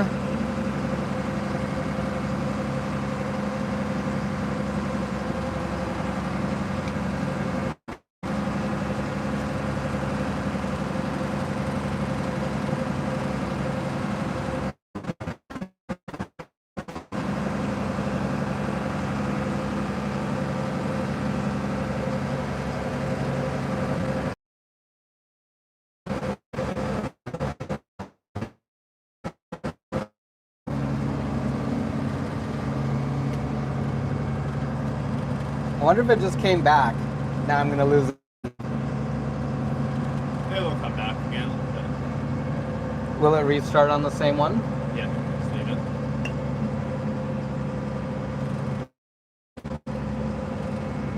Debbie Sue just said, whoops.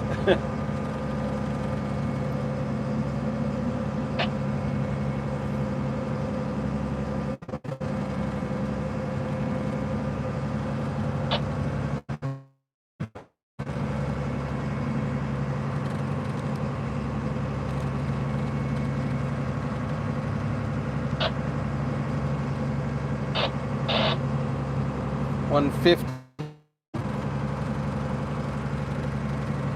Yellow one.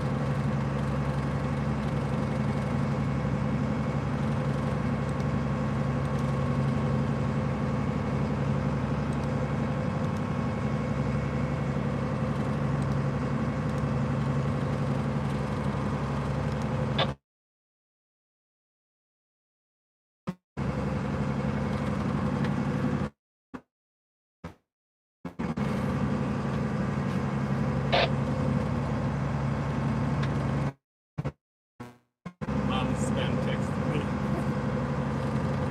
What happened? The feed is gone.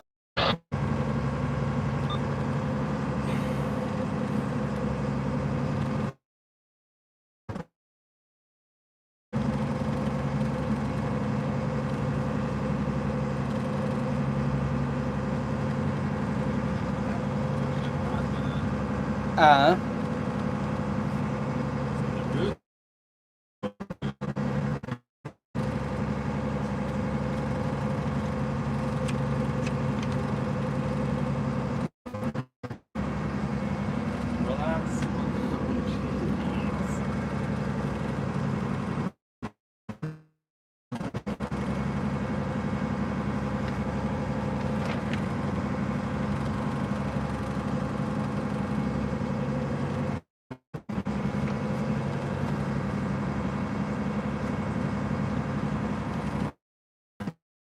That's down here in October of 24. 500, 545.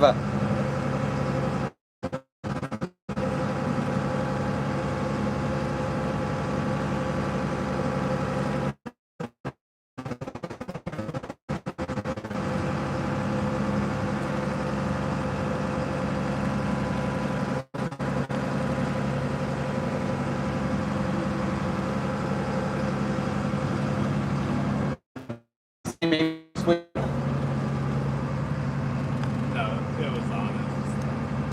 I don't think I gave it enough cool down time. Sometimes you have to leave it plugged for a couple minutes for that reset.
Are you guys still here?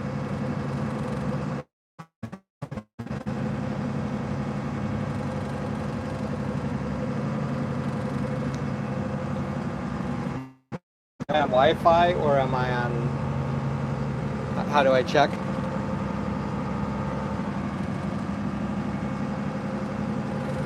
You should Wi-Fi. Yeah. Was it on cellular again? Yep. Oh yeah. Okay. There we go, guys. So, Don't worry, the tech guy came in and helped. yep. And so that wasn't Elon's fault. That was Skippy's fault for turning off the generator. The Starlink was on the generator, not on the inverter, so I interrupted it. Wow, look at the mountain range up in Kaluta. That is absolutely gorgeous. So these are some of the most rugged mountains right there, and look at that. Isn't that beautiful, you guys? Absolutely gorgeous. So that's like one of the only spots, or one of the few spots in Kodiak that there's actually glaciers, is that range right there. And those are some of the most rugged, gnarly looking mountains in wherever. I don't know. Oh, there's a little otter right there. Let's see if I can get in him. What a life. Yeah, I just love this bay right here. That's part of it right there, is this range of mountains that goes down the island through here. It's just insane. These peaks that just rise up out of nothing, just sharp cliffs and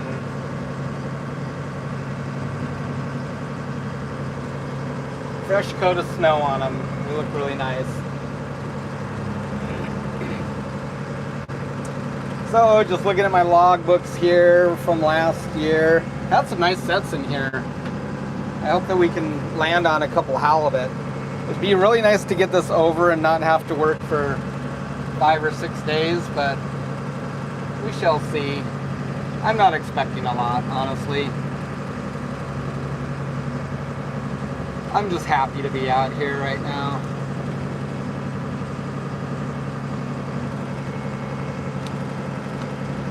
But it would be nice if they come easy. I wouldn't complain.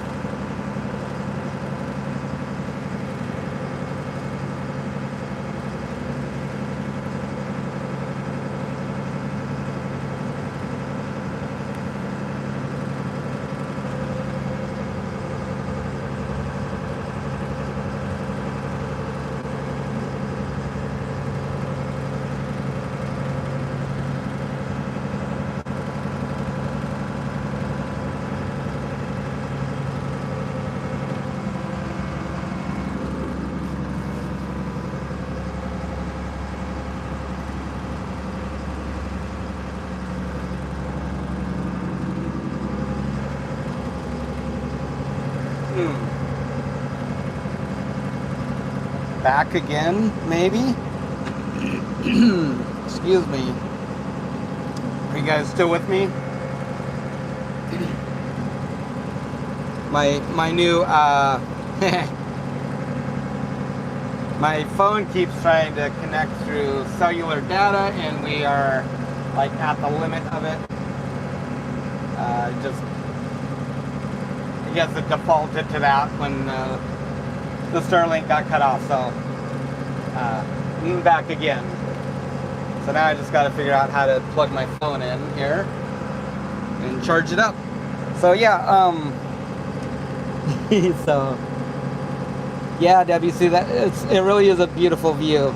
And Kathy, if you're still there, I don't think that any of that came through probably, but so yeah, when we're setting gear, a lot of the places that we've done really well before can turn on and off, so those fish move in and out. We've come back to places and set on them again like a week later and done really well. Other times we've set back on them a week or two later and done very poorly.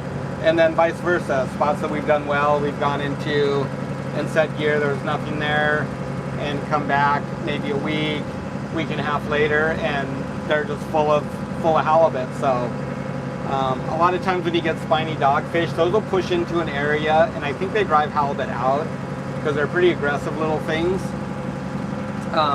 They're just down there biting at everything like piranhas, I think.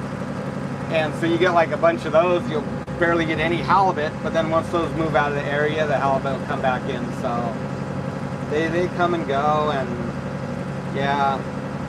I try not to overthink things because I'm just constantly reminded that I pretty much know nothing, and I'm just chucking gear in the water and hoping for the best. Sometimes you kind of feel like you start to get an inkling or an idea what's going on, and then you're promptly reminded that you don't know anything. So all we can do is just try spots that we've done before, and if they don't pan out, just try new spots and just keep trying is all you can do.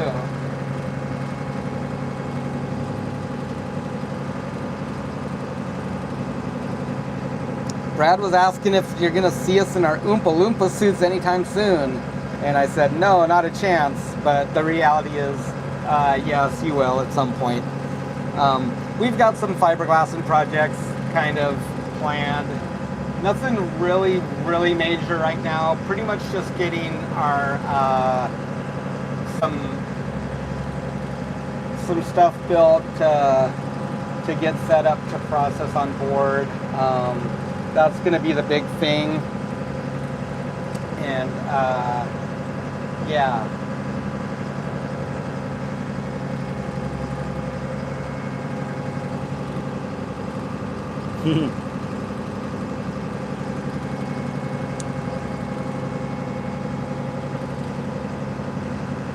So I'm guessing, well, I know that some of you guys contributed to our Kickstarter, and I should kind of update you on stuff for that too. We do have rockfish, and we're going to start getting it shipped out and try and get everybody all taken care of after halibut. So we've got about 10 days left of the season, and we got to get this fish, and then we're going to get these rockfish orders out. Cod is a bigger problem, so we had planned on getting bycatch from our halibut, and then earlier in the summer we just didn't get very much cod, and now this fall the quota that we're fishing, we can't have it custom processed, so we're just selling it to plants. So we don't really have cod right now, so we're going to try and work that out.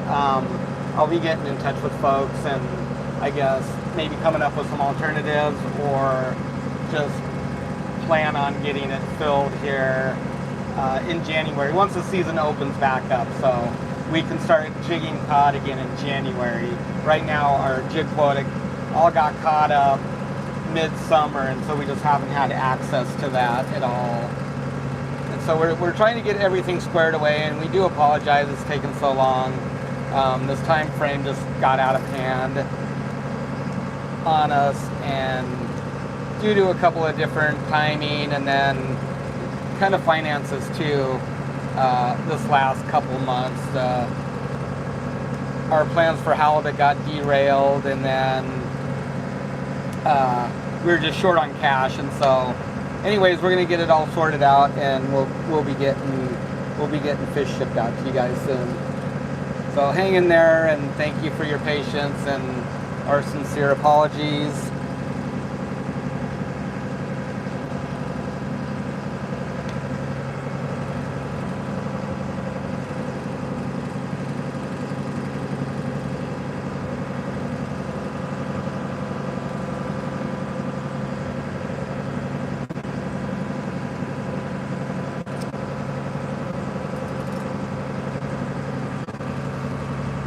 And into beautiful Kaluta Bay.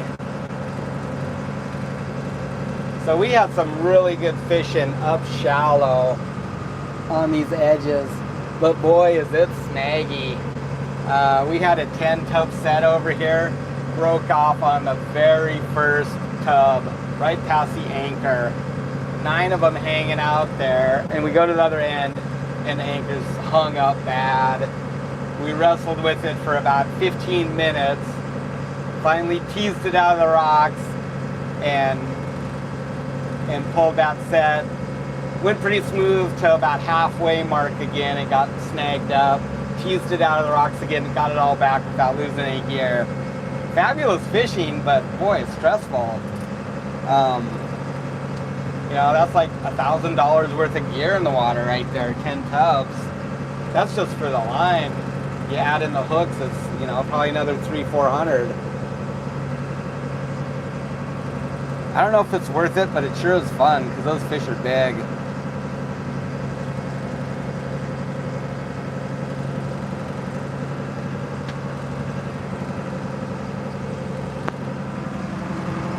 Go see if I can find a charger here.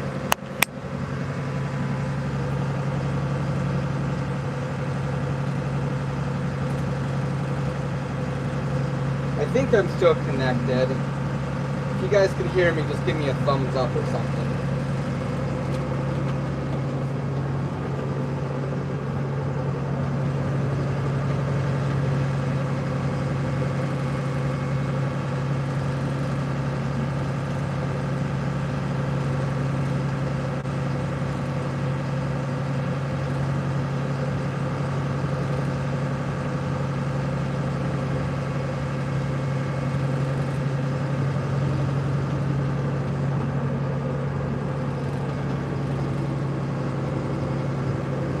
Good.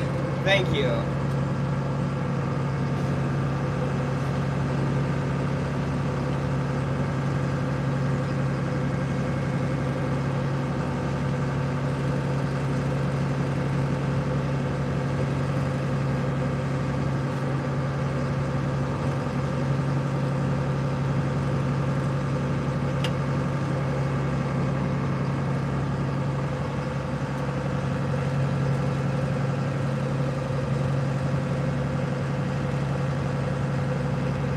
Well, it's about half hour, 3 miles here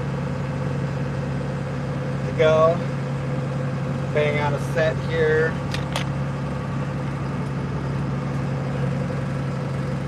Take a peek in the bay. I don't see anybody yet, but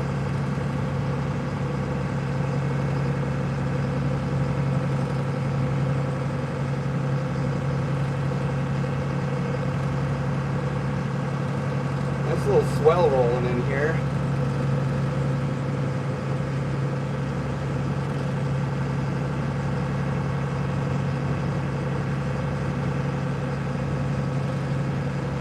Yeah, it'd be really nice up inside here though.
we have, does that battery pack still work or no? No, I don't have a battery pack. Let's see. I guess I can just fire up again.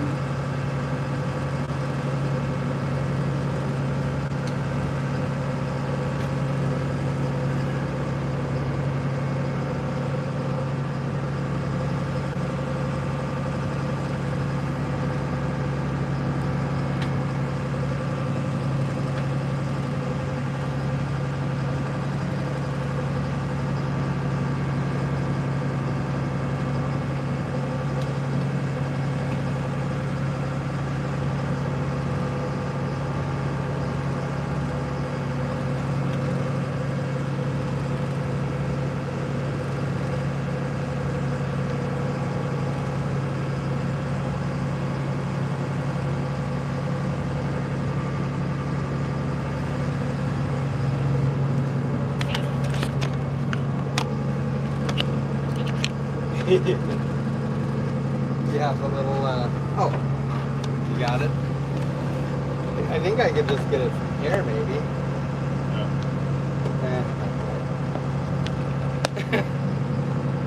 Yeah. What hillbillies, huh?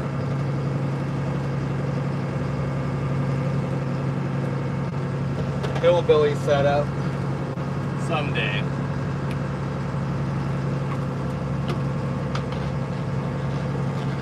Sir. So I just have to go on the regular mic, huh? Yeah, it's plug is on the back side of that, so this, I mean, you can go into it, but you kicked out from the window.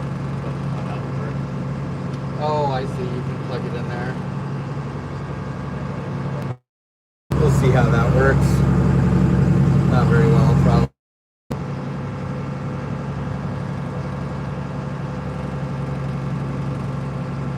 I can just drop the mic off, huh? Yeah, that's probably. I just unplug it. Yeah. Alright. I got to unplug this one mic, so the audio quality won't be quite as good, but my phone's gonna go dead.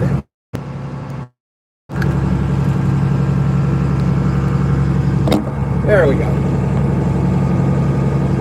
Down to 14%. Right?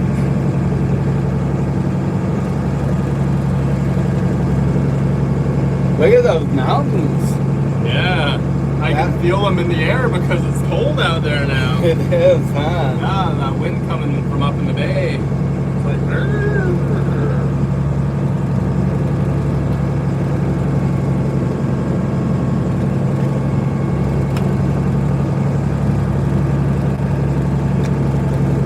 chilly, huh?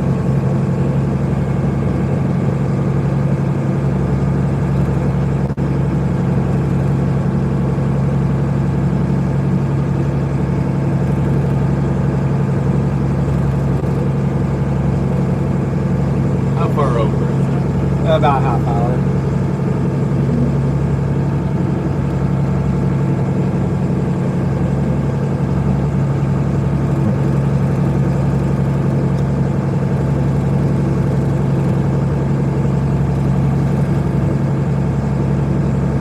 Hello, Orlando. Evelyn.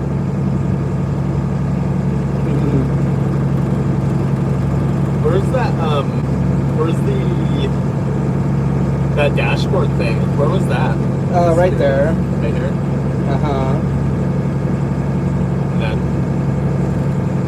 I think, well, no, it's, yeah, that's not the studio, that's just our regular EIS account.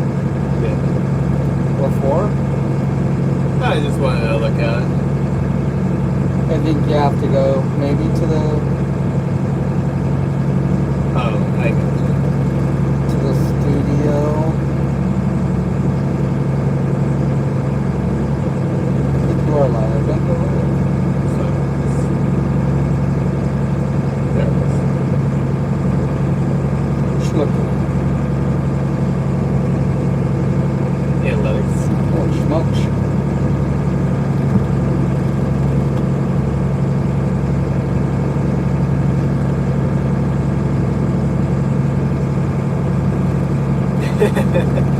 one thing better on the Emerald Isle is the steering wheel. Oh, you come don't, on. You don't like our single spoke straw? So believe it or not, we used to hand steer this for quite some time, and that's exactly how that steering wheel looked. This boat is so easy to steer that you only need one finger to do it. That's pretty funny. Yeah, right? That's actually pretty, well, it used to be a pretty common comment. Where's your steering wheel? Yeah, one spoke. It's there. Look again. So it's still fully functional, and so if our autopilot goes out, all I have to do is just turn off the autopilot, and there's like 2 valves down in the engine room. You go close those, and then this helm pump will work. And yeah, it's really, really easy to steer this vessel. You can just sit here with 1 or 2 fingers on that single spoke, and that's all you need. The other is just, what they would do is that they extend it too low, so they hit your calf, and yeah, just like they're always like bonking your leg right here, so it make it hard to steer. And this is pretty much the range of it right there. That's all you need. Fun fact, and I actually just steer this one even when I'm just jogging. I don't know if you guys caught any of that. The buttons on this phone are so easy to bump. It's actually quite ridiculous. So I was just yammering on about the steering right here. So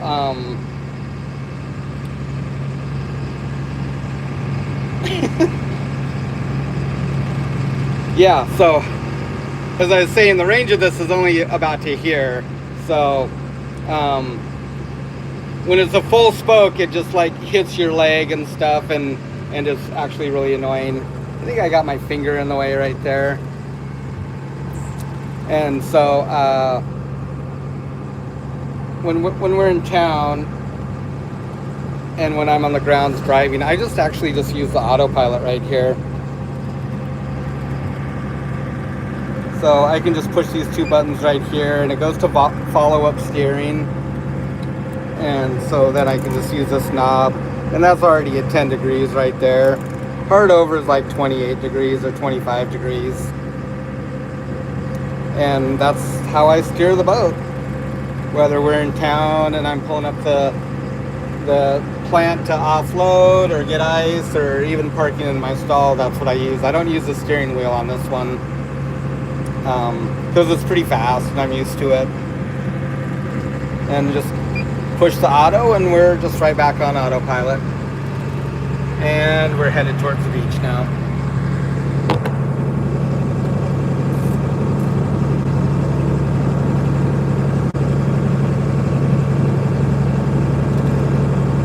So we're about to get some gear in the water here, and pray that we have good fishing. We need good fishing.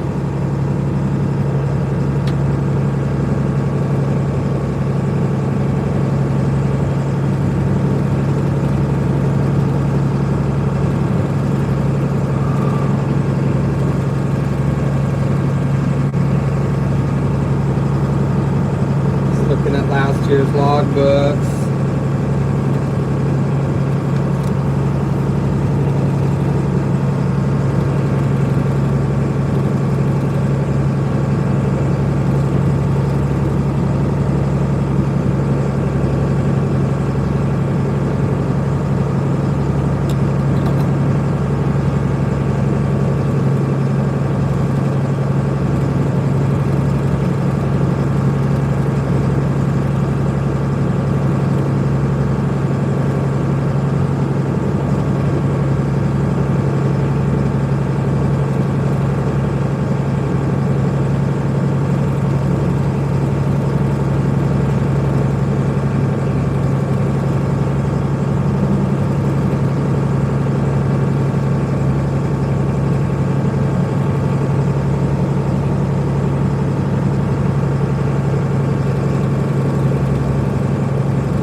many fish are we going to catch on this first set, guys? That's the big question.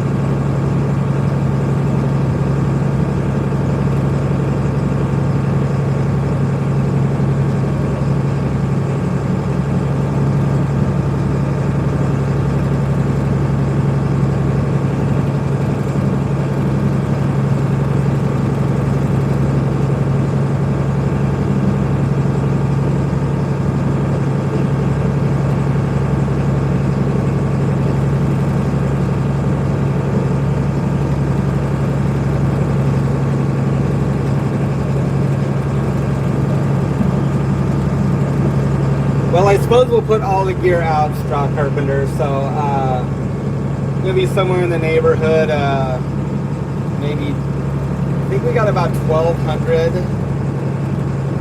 hooks, maybe a few more. A whale right in front of us. A few birds flying around, that's good. And I don't see any buoys up here, or boats, so that's also good. So yeah, I think we got around 1,400 hooks maybe.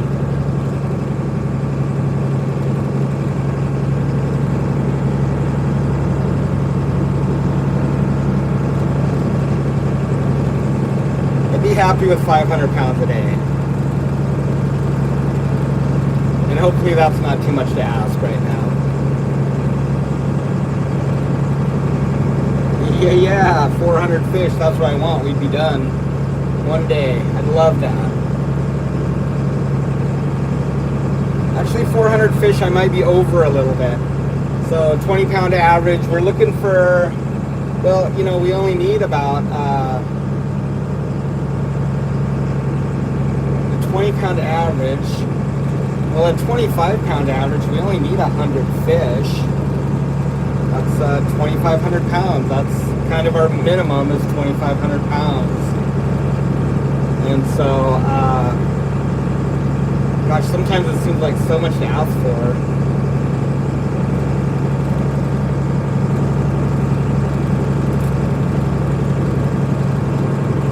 I'm just trying to set my expectations really low. And if it's good, then I'll take it. We'll be happy.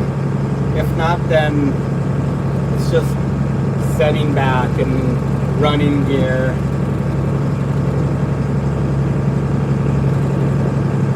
And enjoying this beautiful place we call home.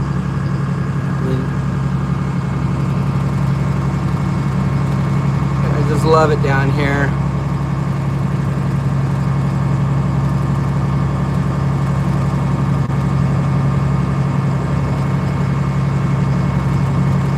It's just beautiful.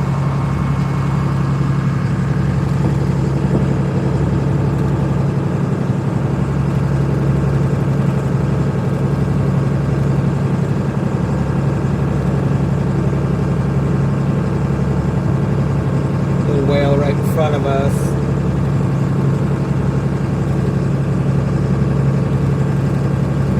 That's good. That means there's feed in here. This bay gets an amazing amount of herring that comes in here in the spring and in the fall too. And so a couple of times we've seen these massive pods of, I guess they're white-sided dolphins, I believe. Hundreds of them. And it's just an amazing sight to see them in here working over these herring schools. Somewhere back in our video collection, there's we put up the drone and we got a shot of these guys in this very bay, just up inside a little bit. And there's just hundreds of them just shooting through the water, and they blasted by the boat. It was the coolest thing in the world to see that. Just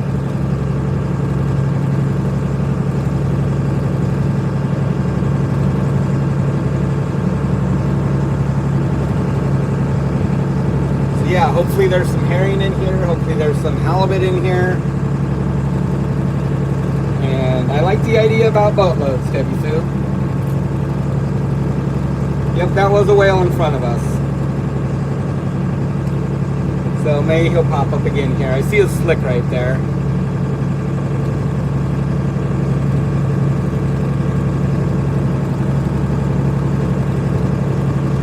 There's another one further up in the bay on the edge. There's at least 3 or 4 in here that I've seen.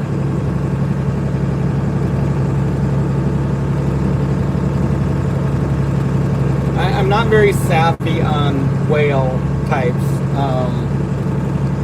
like as far as identifying them by their glow and stuff. I've got a book or a chart around here somewhere, but I'm kind of like, I guess you'd say I'm kind of lazy when it comes to learning that stuff. I don't know why. I think you'd figure it out after being on the water for 30 years, but so I can't rightly say what they are.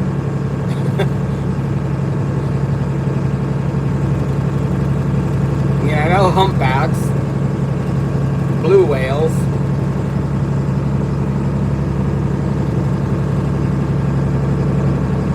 But these might be like a mink whale or, yeah, I don't know. You can distinguish them by their spouts most of the time. We do get grays up here. So it could be them.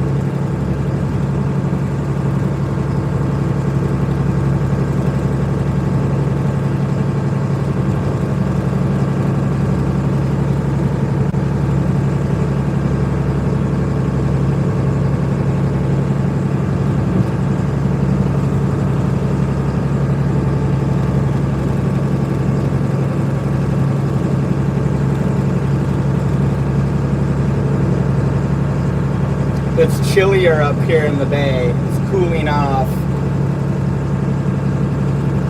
The light breeze coming out of the head of the bay there, so it's cooling things down. The boys said it's cold outside.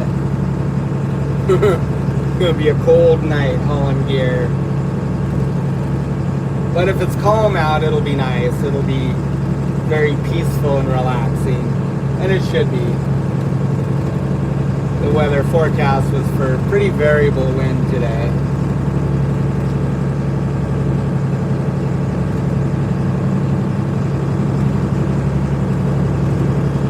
Yeah, you can hear the whales blowing a long ways away. So this bay is Kaluta Bay.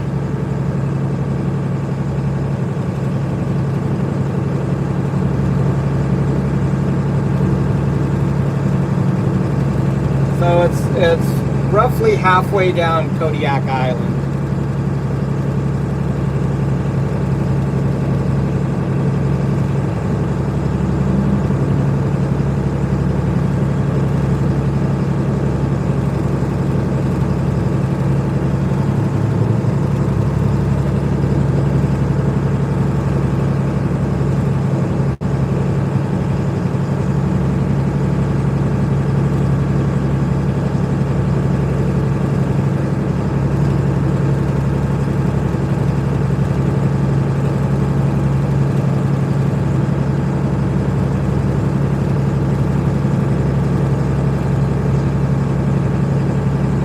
School of herring right there.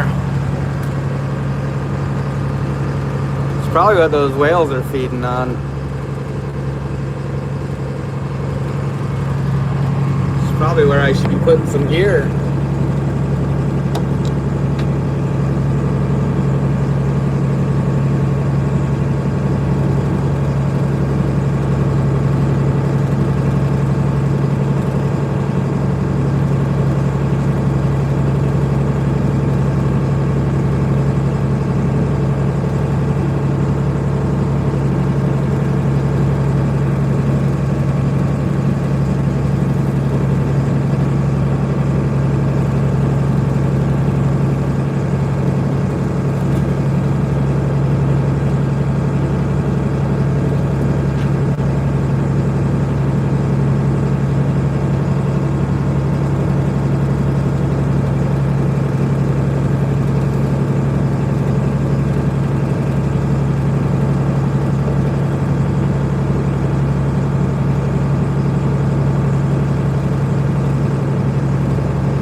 Alrighty, well.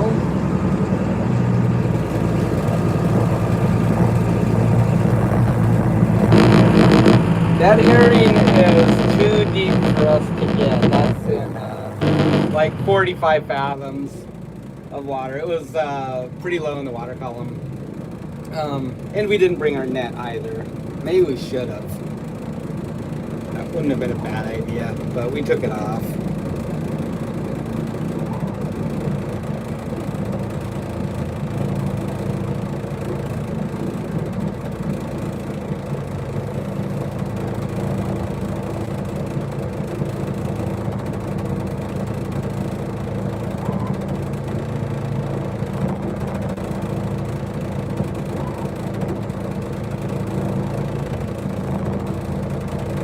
What's a good color for my chart here?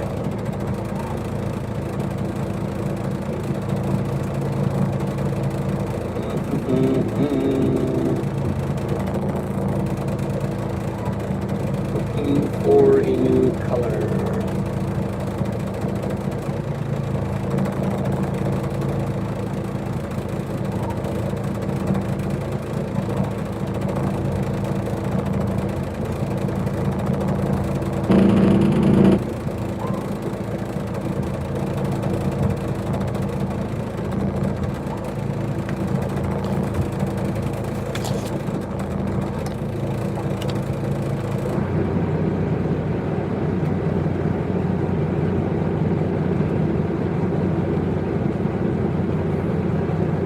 Well, I think the guys are excited.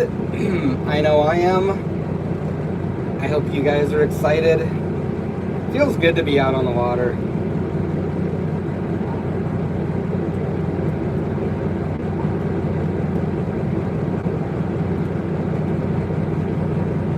Now the hard thing is going to be waiting for this gear to soak. It's always the worst part for me.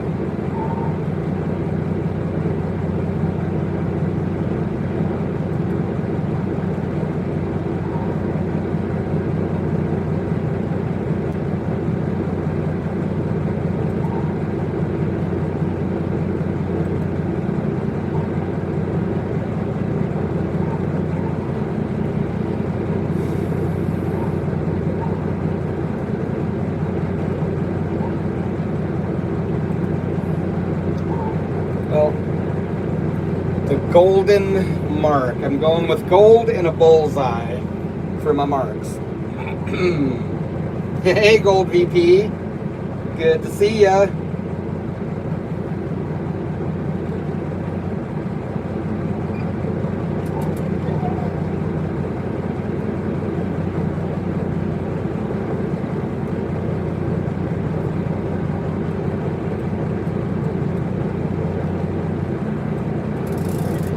So we'll probably do, I don't know what we're gonna do here. Maybe 3 strings. Yeah, whale right in front of us, right there.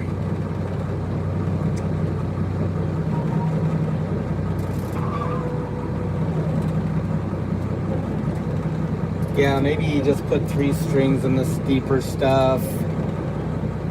And then if it gets dark, we don't have to worry about it. It should be fine. Pretty muddy in here, so usually haven't had much of a problem with sand fleas. Got some really big, some nice big fish on this edge last year. I think that's where we lost that big one, was up here. Actually, it was where we lost that big one, I believe. In a video.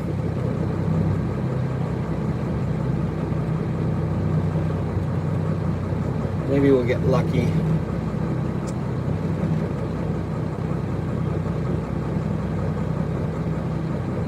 It's kind of supposed to blow a little easterly tomorrow, so I thought if I set on this edge here, then we'll reserve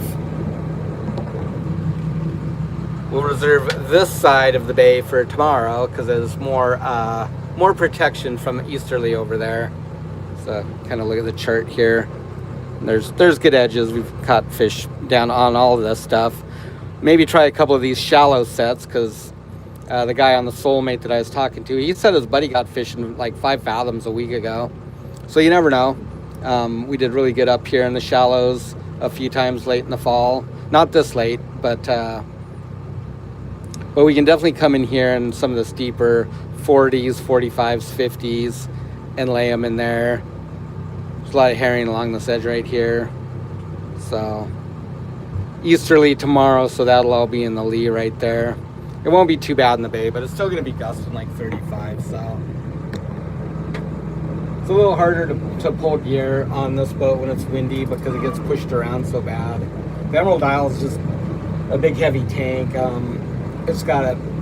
It takes a minute for the wind to affect it, but if the fishtail gets hit by a gust, it just pushes you right over. And the problem is it either puts you on top of the gear or off the gear, so it's very challenging to haul gear.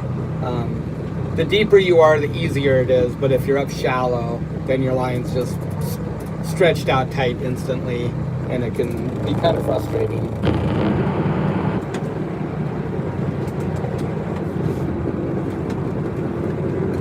What do you think, guys?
Hey Brian, good evening. Nova Scotia. Splash day there soon, or maybe it's already happened for lobster. I just saw some videos, everybody was getting ready to run gear out, it looked like. At least I think that's where it was, somewhere over that way.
You think I should put one on the other side here?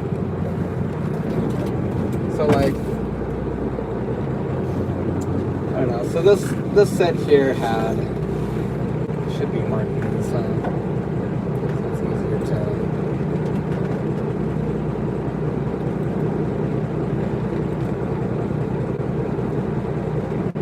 Let's see that yellow one, 5245. So that had 150 pounds on it. 150 pounds. This green one over here, that was in 2023. This green one.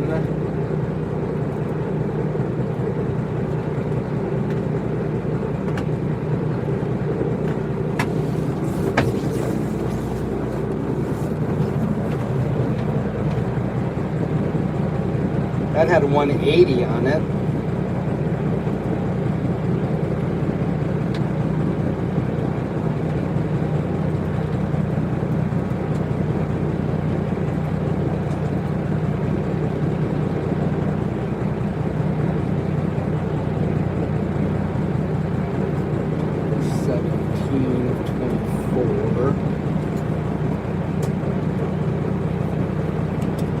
I'm just looking through my logbook here, trying to get an idea of, gosh, there's some really good numbers down here. Oh, I know. I hope we just get one or two good sets. Yeah, that would be nice. Get a good lick on them right away would be pretty dang good. So that green one had 180 on it right there. What's this yellow one? October 17th. That was on the end of Lyle.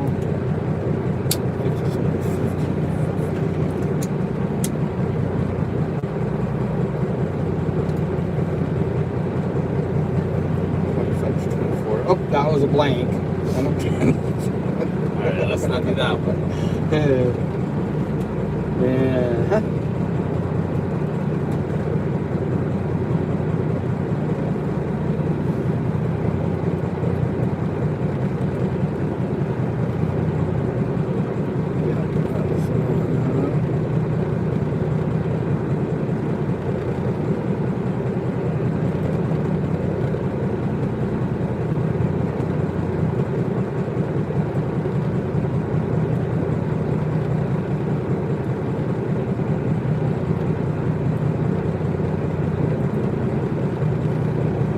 Blanker.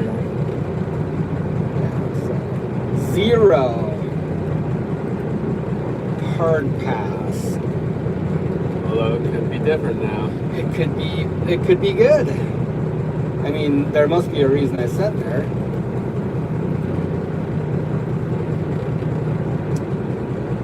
When was that one? That was October 11th in 23. That's why I sat there.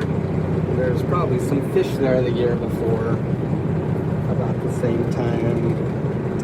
We got blue. Oh, wow, we were up in the 20s then. Oh man, 410, 340, 550. Wow.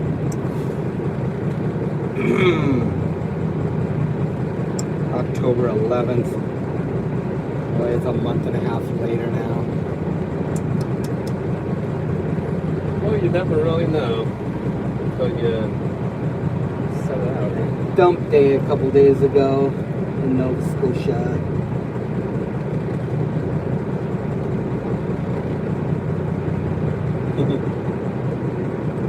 That's exciting. Oh yeah. So what do we got here?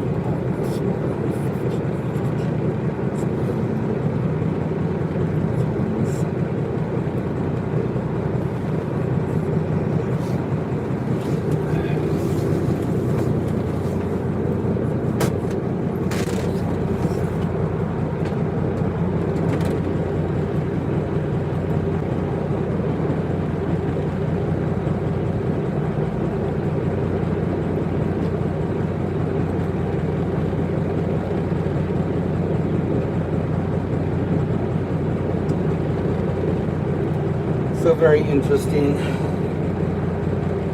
So Kathy was asking about setting back on places. So I'm just looking at my logbook, and these are almost to the same day, a year apart. October 17th on one, October 11th on the other. I put a set in here, the exact same spot. It had 410 pounds on 8 tubs, so 800 fathom shots. And then almost 1 year to the day later, it had absolutely 0 fish on it, 0 pounds. So there you go. That just goes to show they'd moved in and moved back out, or just hadn't arrived yet, or something. Interesting though, exact same spot, 410 pounds. Yeah. Okay, anyways, where are we gonna set out, buddy? I think just these ones, yeah. Across here? That one or this one? This one's kind of got some rocks in here, so it's probably gonna get fleet if we put right there. Ooh, yeah, better look out for that. But I think this is all muddier up here, and it should be alright. Sounds good. Alrighty, so we'll just start right there, huh? Yeah. It's just that one little spot in here. There's kind of a little, I think right here, yeah, it's a little rock pile in there. There's some nice halibut there, but you think I should go up a little bit more or anything? Whatever you That think. was in September. What's the different distance in those two? This one and this one? Half mile. Should I put more distance between these two and make this a day set later? Or maybe down here? Or Probably. does it matter much, you think? We could just go more straight across right here, maybe. That would be a half mile if I just shot maybe that way. Maybe that would be good. Like that. Sure. We can kind of save this edge for tomorrow. Like at least up here, we can get a couple sets in. So I'll just kind of make that one, and then I think like a couple up this way, huh? Sure. Alrighty. Just follow the edge like usual, do you think? I think so. Just kind of weave it around there, huh?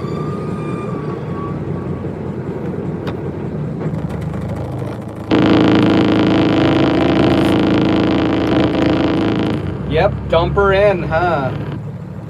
Dump it in and see what happens.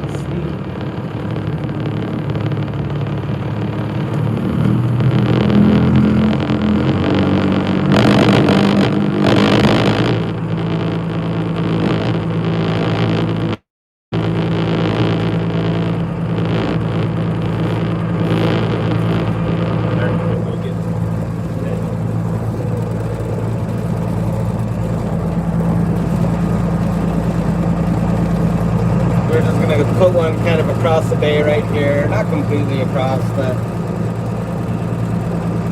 about 2/3 of the way, one side to the other, run it right up to the edge, about a 10 tubber. Then we've had pretty good luck along this edge up here, just kind of, it's a pretty sharp edge, it drops off pretty fast.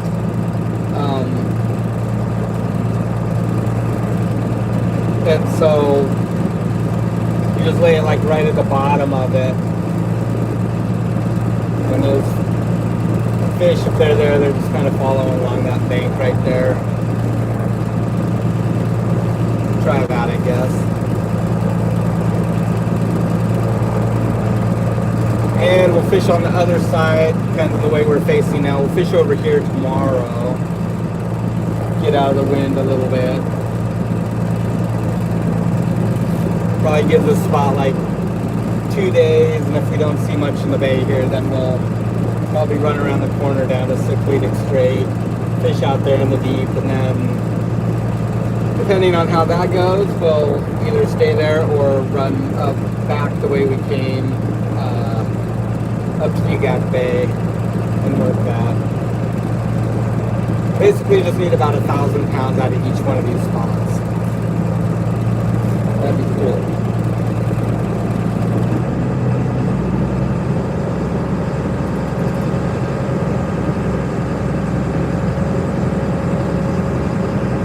Hello, Paul from Lawrence, South Carolina. How's your weather down that way? I think you guys got a bit of a cold snap earlier this year. Or at least in North Carolina they did, I know that. I watched Perkins' brother, Builders. It looked pretty chilly, I think about a week or so ago. Pretty chilly looking where they were.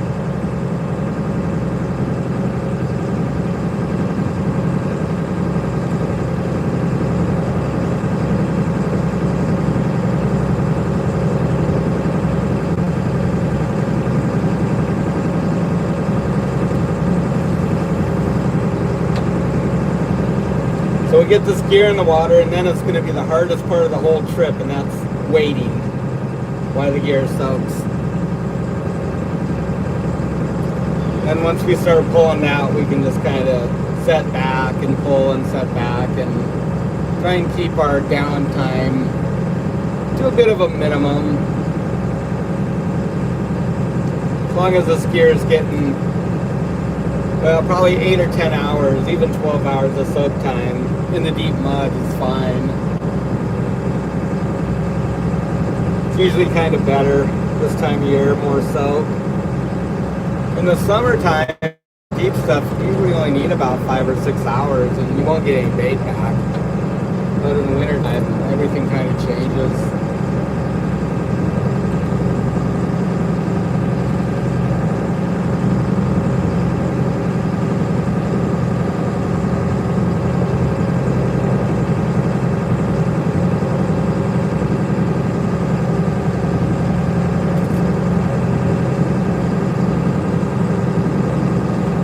Seen a good fair amount of birds in here in the bay, so that's a good sign. That means there's feed in here.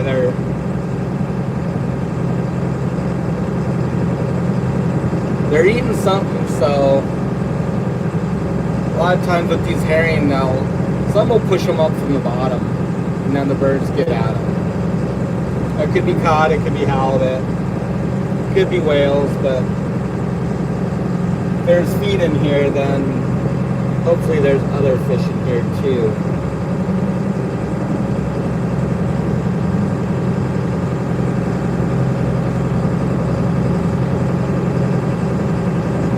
We have sent a camera down before, Tony. We had some rockfish videos and some cod ones too, where we dropped a GoPro down. It's pretty cool. I think the deepest we went was like 20 fathoms, so maybe one time close to 30. Then it just gets too dark to see anything. So you'd have to have some like lights and batteries rigged up, I guess, to get down deeper and really see anything. I think we put one in a tanner pot up here, either here or Ugak Bay, but it got too dark. We couldn't even see anything.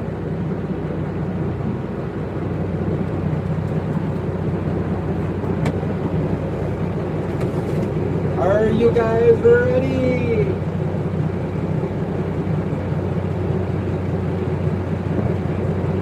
When you're ready. 46, so say 55. You get your buoy line, get your buoy out, and then you can just throw your bird line right away. I'm going to set that way, so I'll spin around here. Sure.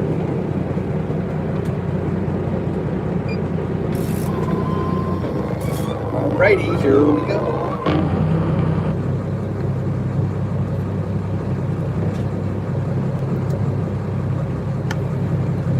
Gotta change the view so you don't know where I'm setting.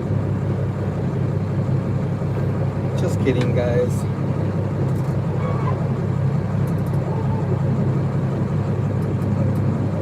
I thought I could do dual view with this camera, but I have to, or this phone, but I haven't figured it out yet, so.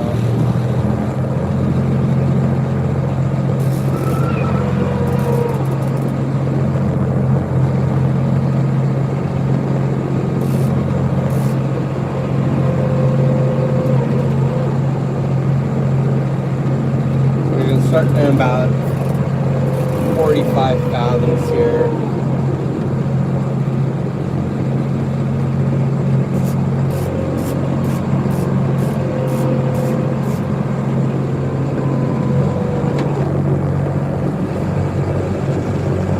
Hold off on that bird line for a second while I look turn around here.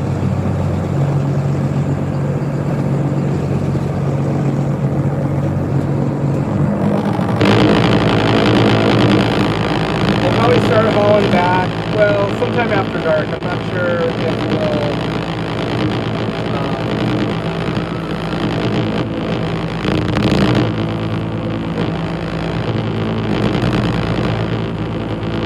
like it seems like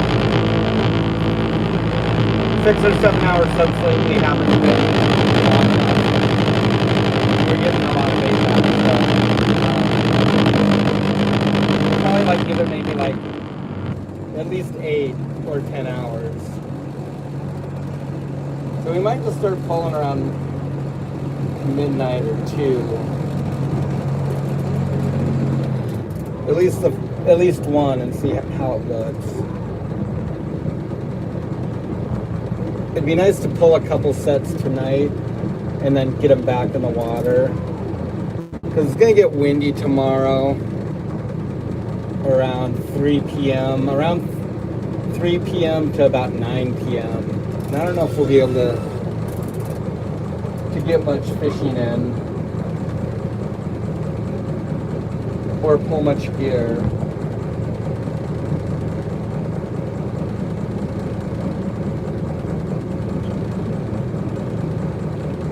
So it'd be kind of nice to maybe try and get 5 or 6 sets run by that time.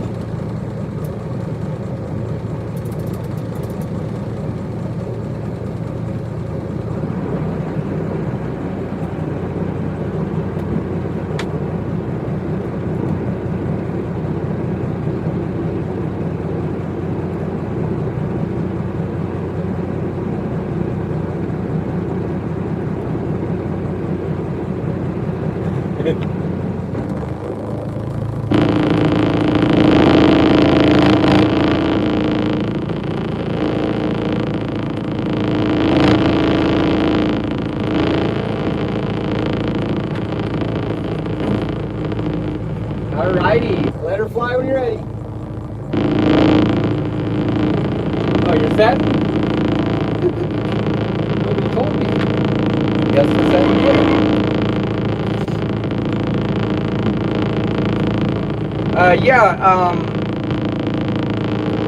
we definitely will live stream some of our hauling. We'll see. Maybe once it gets dark, we'll see how it looks on camera.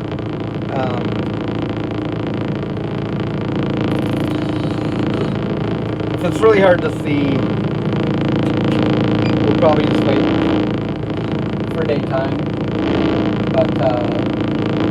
But we're gonna be out, for quite a few days here. I don't know how many. I mean, it just depends on the fishing. So if we get like 500 pounds a day, it's gonna take us 5 days. So we'll definitely have some daylight pulling too over the course of the next couple of days.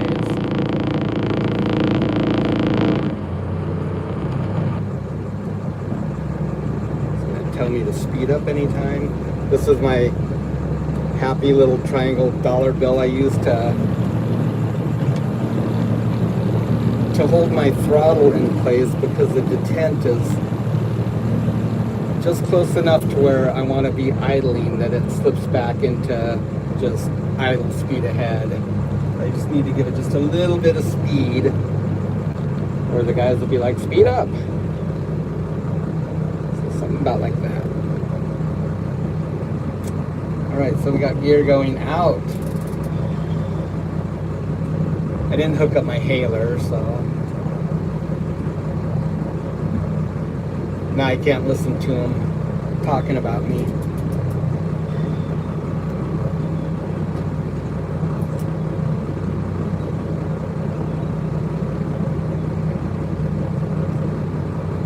Definitely the first time that we've ever live streamed Debbie Sue.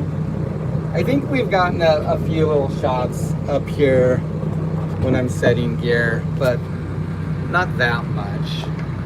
And just kind of maybe sporadic on the videos. We'll go check on the guys here. So, nope, there it is. A little faster.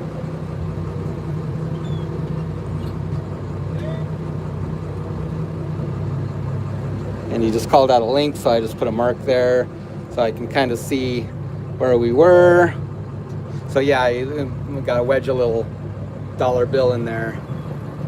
Otherwise, this will just rattle back to the just idle forward in gear, but idling, and it's too slow.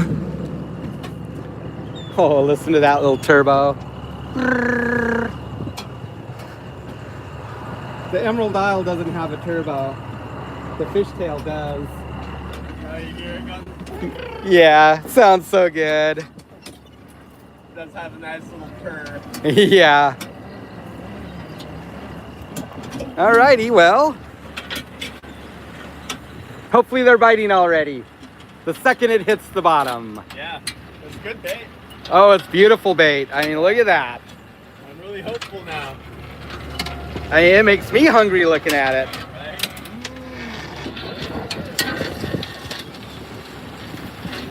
Well, pretty good setup on the fishtail here. It just feeds off the bottom of the reel. This all just kind of worked out just perfectly.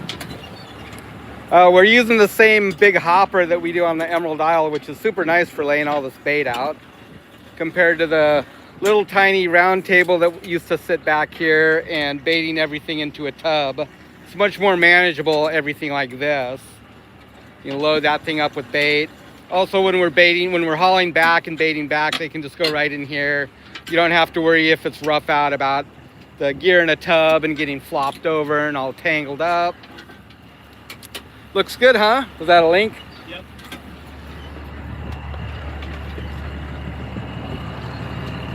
She purring away. Oh.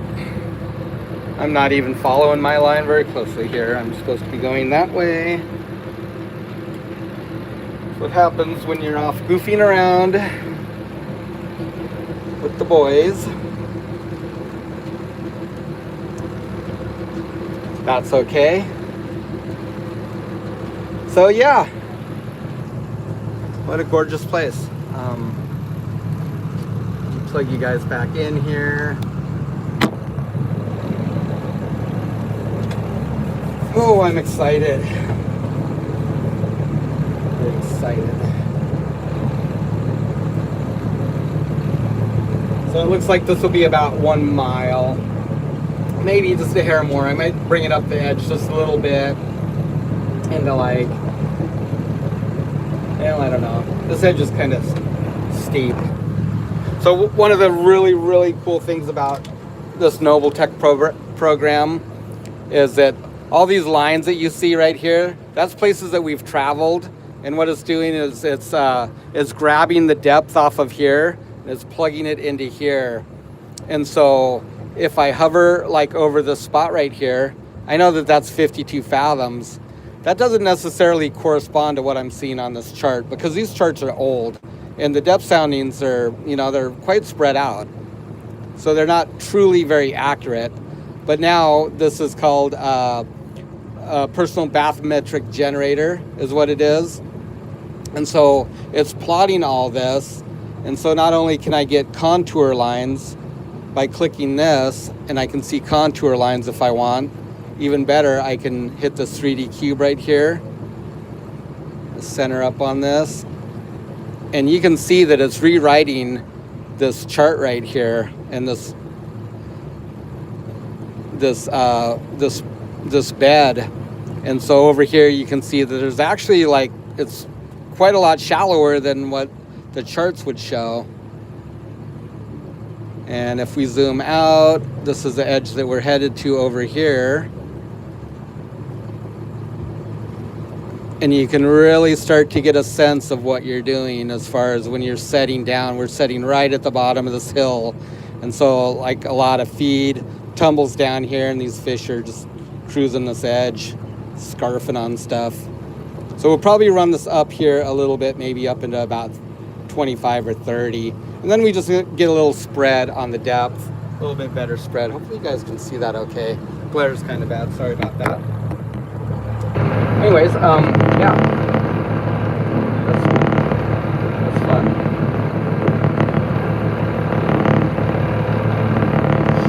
Must have missed a mark.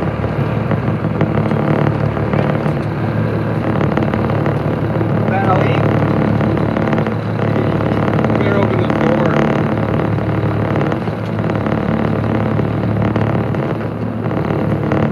I kind of missed my hailer, but we didn't have anything to put it on because the boom is no longer on the fishtail, it's on the Emerald Isle.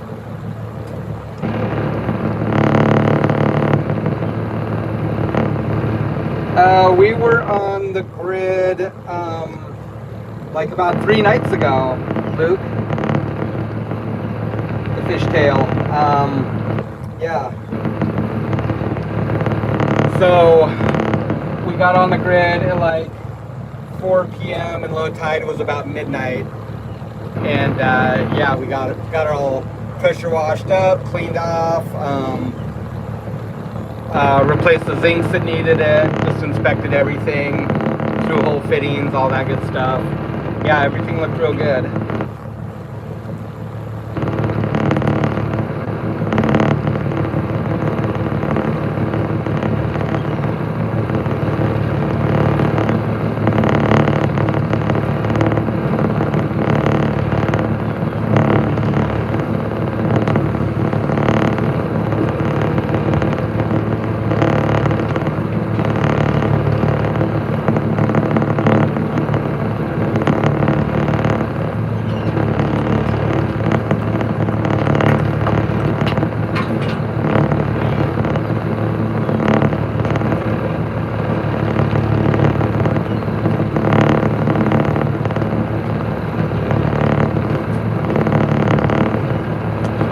Yeah, so everything was good, and it did need a cleaning. Not a whole lot of barnacles on the bottom, just a few right on the chine, along the edge of the chine, a few, and then the keel always gets a few barnacles on the bottom of the keel. I don't really know why. But all in all, the hull was really clean. The sides of the boat were really dirty. I feel kind of bad about that. But what I really need to do is this exhaust for our generator. It's just a steel pipe. I need to swap that for a stainless one, because that's a lot of rust has bled down the side of the boat right there, and it's just discolored it. It's just rusty looking. It's ugly. But all that stuff will clean up. It just needs some elbow grease. Really, she needs a really good scrub, and maybe hit it with some Albright, and then and wax. But need to get into the yard.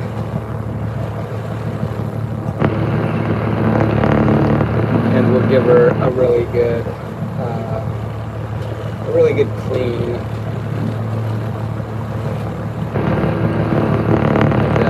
Bit of a cosmetic makeover. I'm gonna try and do that next summer.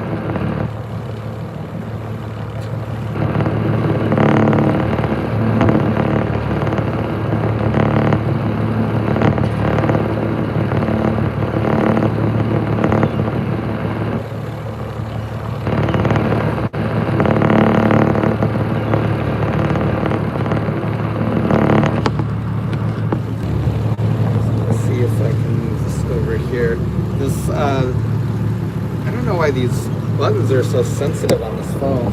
I got a new iPhone a little while back, a better one for quality,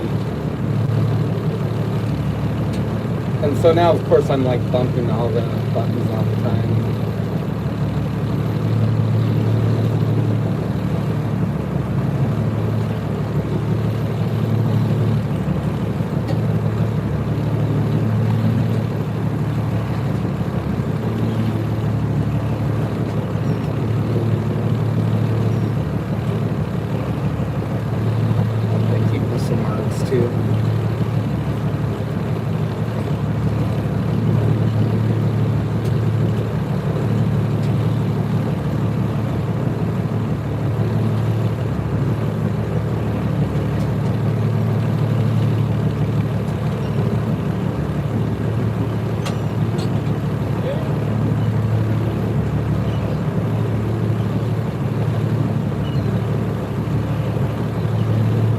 So we're in about 50 fathoms, so that's 300 feet water right here.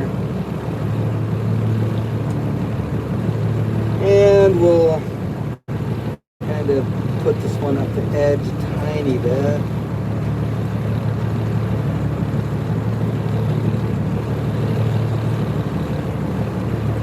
See how that goes.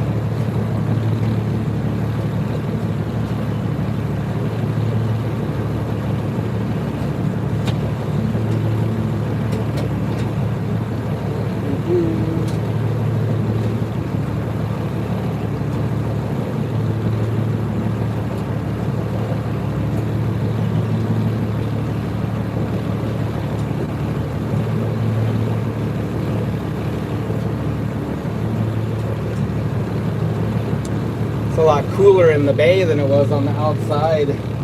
This range of mountains over here, all the snow on it, you can feel it. It's a light breeze coming out of the bay. You cool things off out here.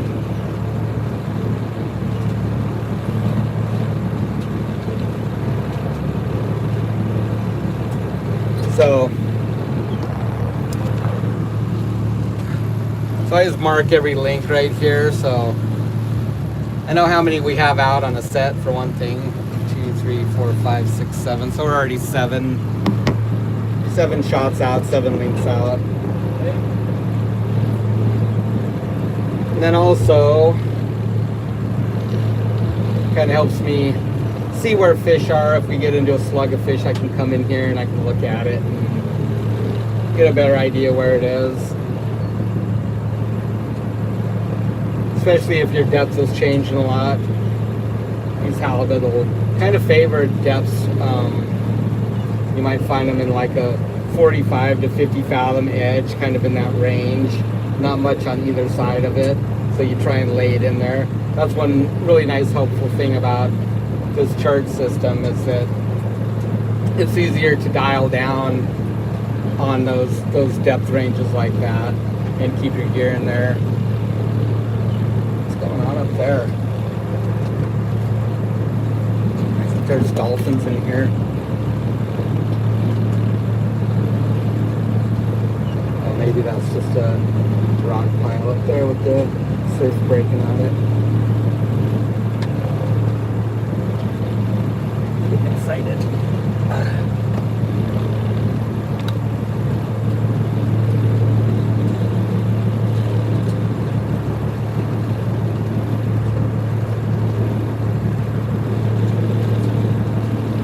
Yeah, a little different view.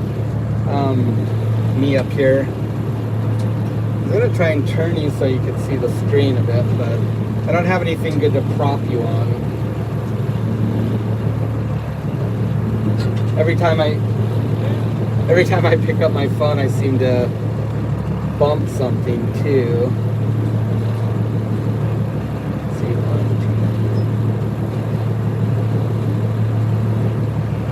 2. So that's almost a mile right now.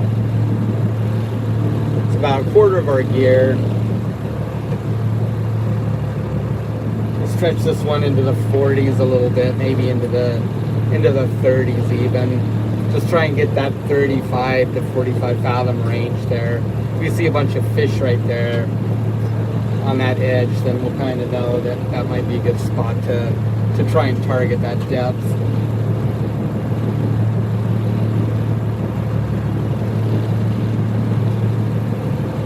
And then we got some out here in the middle in the mud too, just in case. If there's anything out there,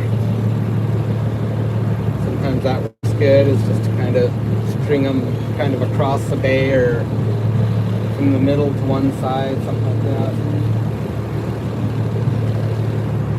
Right now we're just looking, we're prospecting, I guess you might say.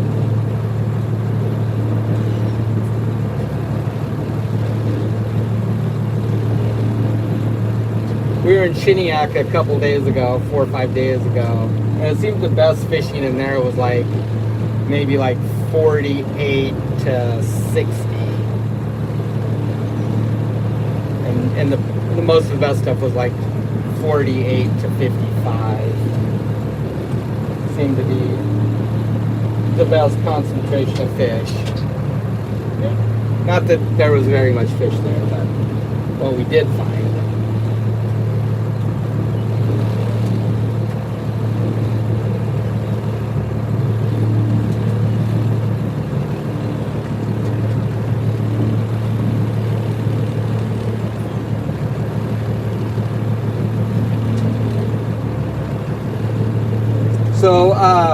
So we use Windy, what is it, Windy TY, the weather app. It's really accurate as far as the wind, it seems like. And then of course with Starlink we can get it wherever we go. And so we just subscribe to it, so that gives us like hourly forecasts and also a longer window. I think the regular one is like 3 or 5 days. If you subscribe to it, it's not very expensive either. It's like $30 a year. It gives you like a 15-day forecast, which isn't very reliable this time of year, but still, it does help out. And it shows the wind direction like across the whole state, wherever your area is, the whole world, I guess, actually.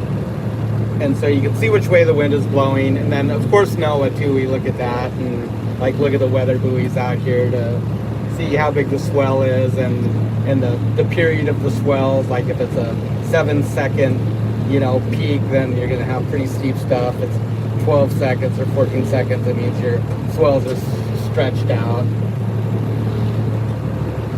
And most of the time we do pretty good. Is that a link map?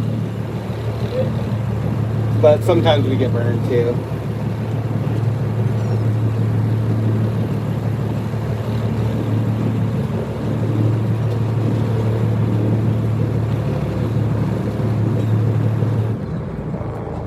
What's you at now? 50? Yeah? I wanted to go up shallower, but then I'm going to be like really shallow. Is that okay? Should I just run it up the hill? I wanted to cut it off, but then I'll be really shallow, or not shallow enough. Should I just run it up the hill? Yeah, we'll do one more. I wanted to get this up into the 30s.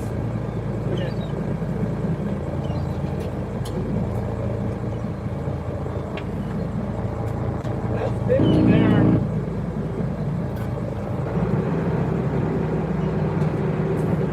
Well, here we're at 38. Yeah, you can cut it off.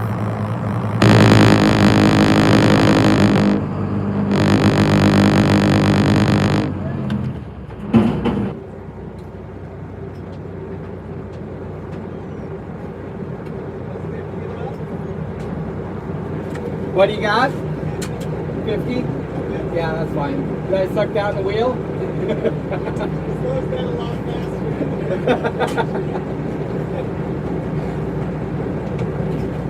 You better be careful. Good?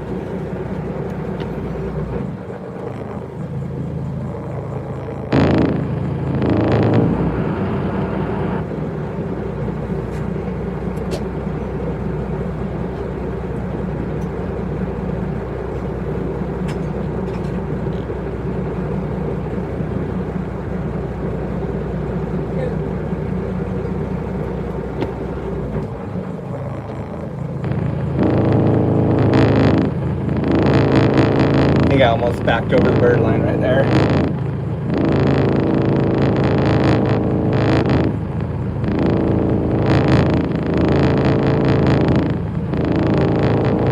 The Emerald Isle takes forever to stop compared to this boat.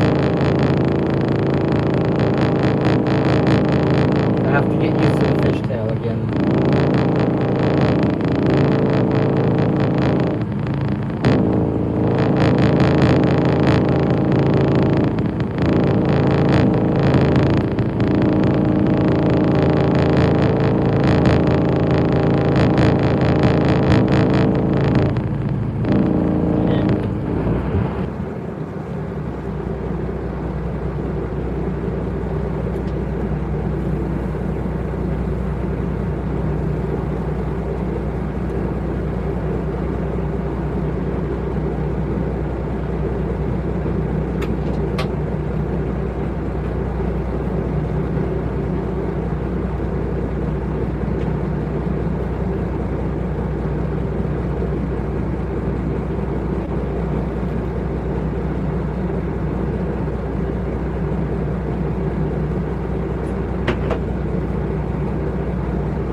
So we're fishing anyways. I don't know if we're catching, but we're fishing.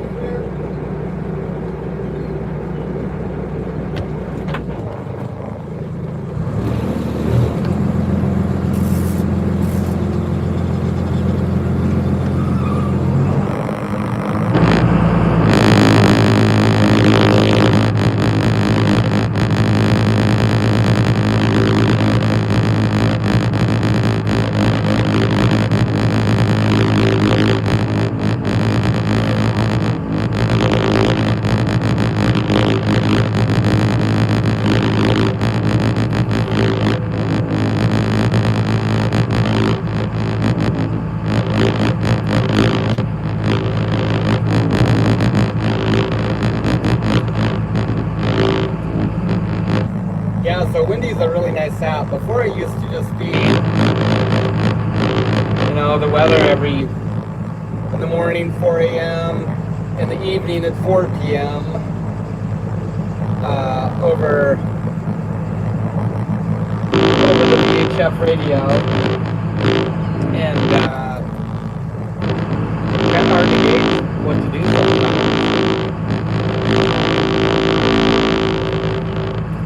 Especially for the forecast on the east side, because one area pretty much covers like the whole east side of the island.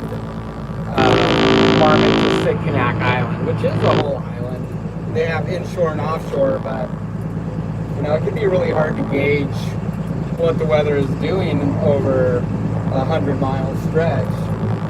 Whether the 40 knots of wind is at the south end or if it's at the north end. And so having windy to be able to help you gauge that is really nice.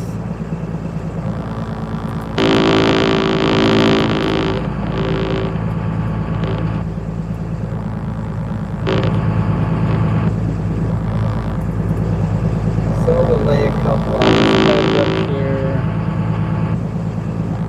About 2.5 miles of edge.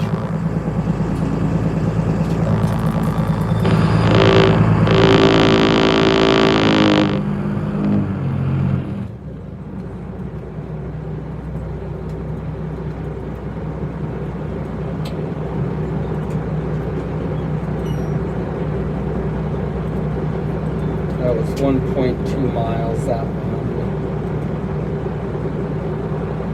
And it looks like we just went through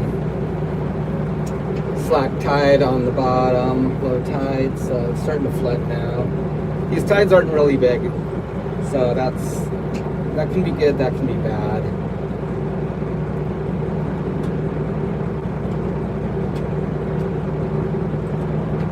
I feel like sometimes big tides, the fish will just kind of hunker down. They won't move as much. Smaller tides, sometimes they don't move enough. Like you don't get enough water movement, you don't get enough scent moving to draw them in, but I think it'll be okay. Hopefully there's not too many crab in here either. There's a really good tanner crab fishing in here, but our counts are down, so I don't think there'll be too much of a problem. Halibut like to eat those guys though too, so that's okay.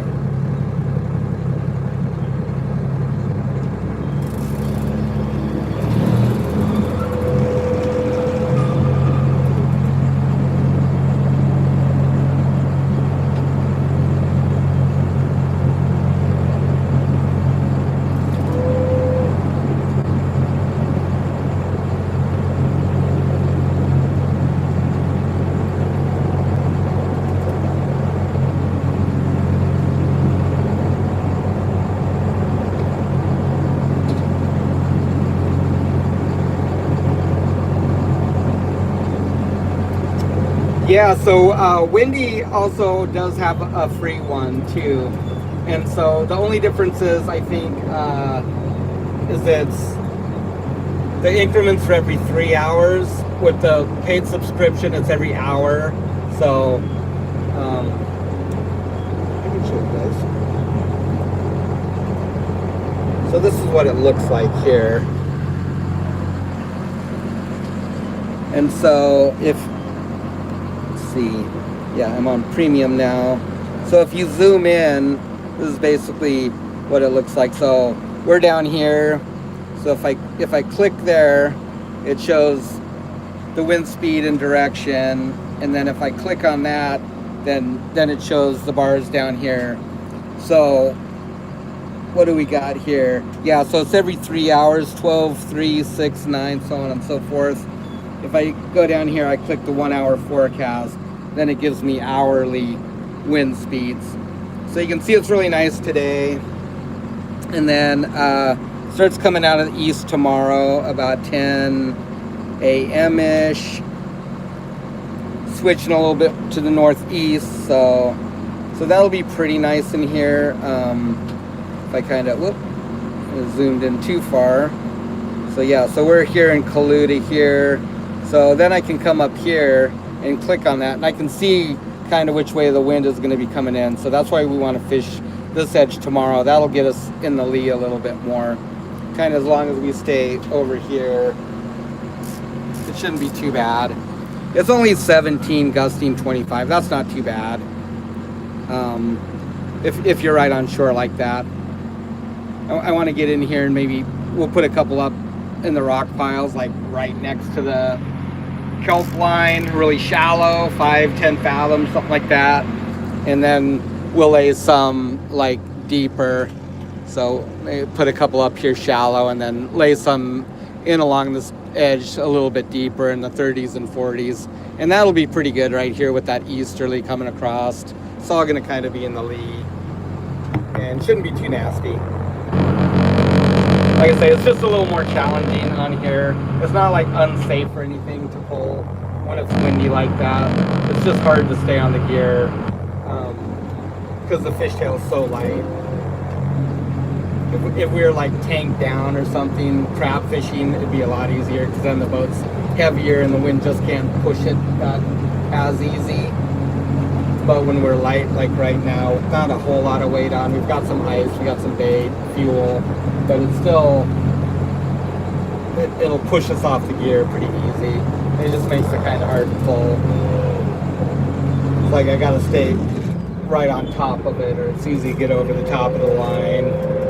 And generally speaking, that's not a problem, but if you get a tangle in a big loop of line and you're over the top of it and you put it in gear, you can get that sucked up in the wheel just like that. And you'll hear it, but it's too late. By the time you pull it out of gear, it's already got 10 wraps on there, and that could be problematic. If you're lucky, you can get underneath there and you get, you drag line it, you keel haul it, you get it to the back of the stern and cut it as close as you can. But worst case scenario, you wrap a bunch of line up on your shaft right like that, and it seizes up and it'll kill the engine. So you go put it in the gear and it'll kill the engine, and then you're dead in the water. So you got to be really, really careful of that, especially this time of the year because there's really not very many people around right now. And that's one reason that we stopped hauling off the stern too, is that it's a lot easier to get line in the wheel stern hauling like that.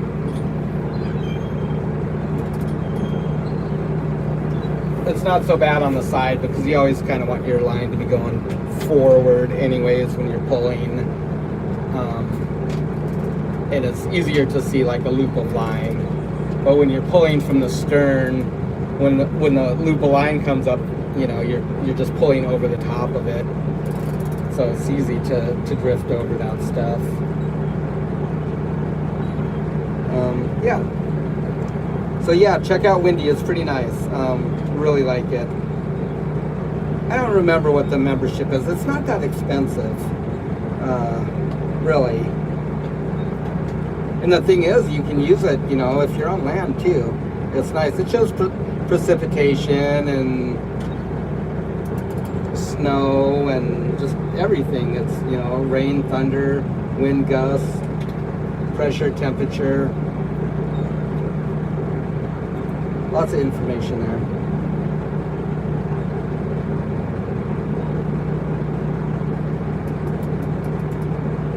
I haven't heard of Weather Zone. I wonder if they have it up here too. I imagine they do.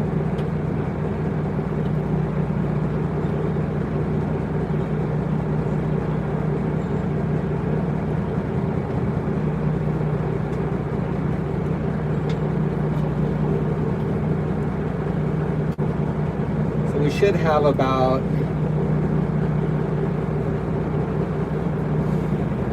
well, that first one was 12. Do 3 12 tub sets, I guess.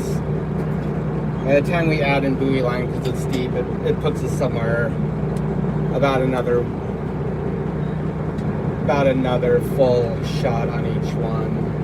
So they're kind of like 13s, and that puts us about where we want to be, right around 40. I think our reel holds like 42 shots, something like that.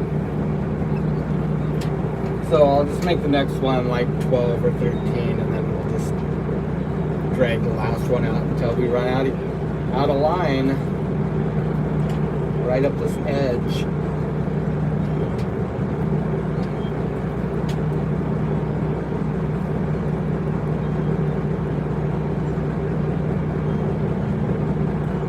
Should be good. Got about 2.5 miles here of edge, so that should work out fine.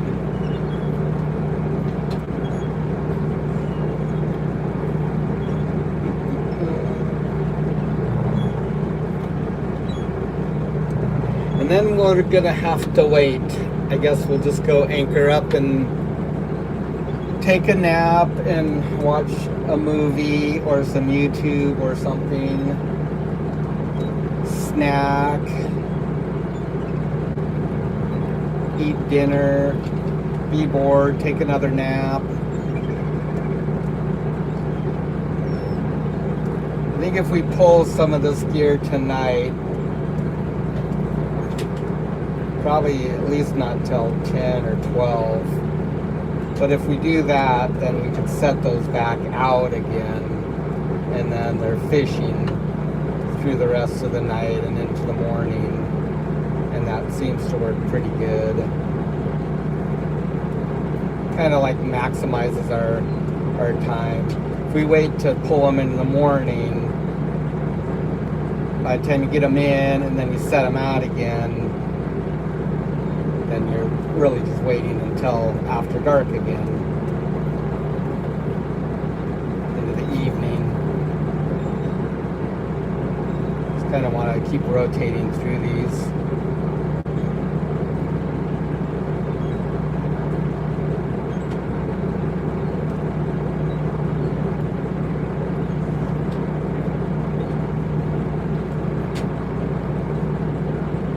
I think I can take around 2,800 pounds total on these permits, but the minimum we have to get is 2,500. So we're allowed 10% of our quota, so over or under.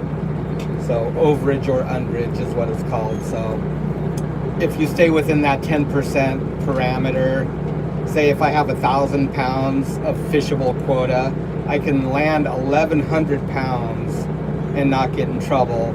And what happens is that 100 pounds will come off my fishable quota next year. And vice versa, if I'm under 10%, say I catch 900 pounds, they'll add 100 pounds to my quota next year. If you go beyond that either way, you're going to forfeit that 10% overage, and underage, you just lose the poundage. So if I come up 20% short, I'm going to lose 10%. Next year.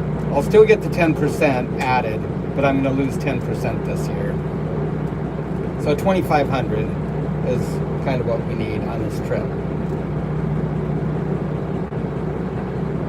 And the way fishing's been, that kind of sounds like a tall order, but hopefully we'll get lucky and we'll land on a couple of good sets somewhere.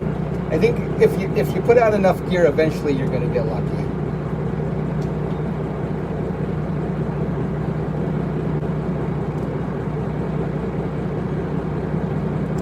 So our fuel burn on here is about 1.8 gallons an hour for our main. That's a cruising, so that's around 7.5 knots. We're kind of going slower today, so it'll be the same, but guess we're doing about 6'5", 6'8", traveling today. Partially because our stabilizer fish were in the water, but also just kind of poking along. Well, it's a little heavier because we got a lot of fuel and ice and bait on, so she'll go a little slower. But yeah, so 1.8 gallons an hour.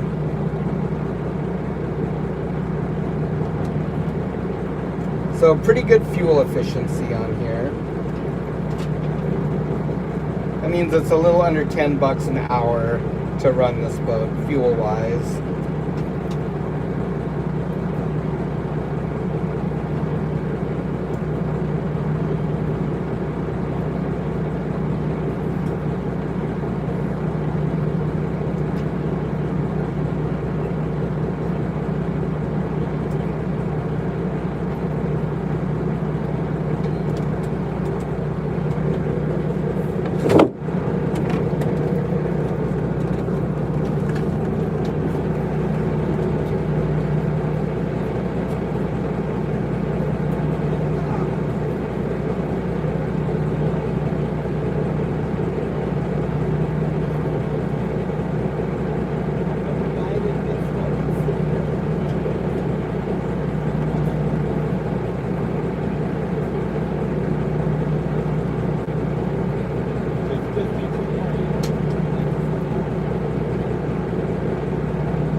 Yeah, Matt's got the camera going back there, so.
better go 50.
Let her go when you're ready.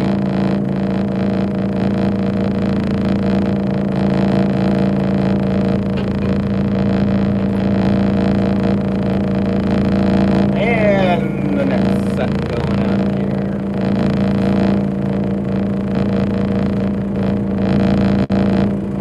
This is peaceful up here.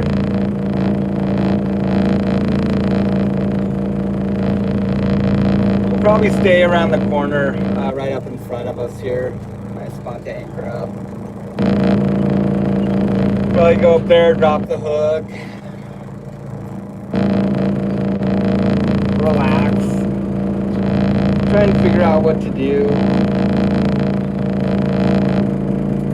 I don't want to pull this gear too soon and not have it fish. Herring usually fishes pretty quick. If there's crabs, they're going to get at it, but kind of the last thing you want to do is in a big hurry and pull your gear and then just get a bunch of bait back. It doesn't make any sense at all.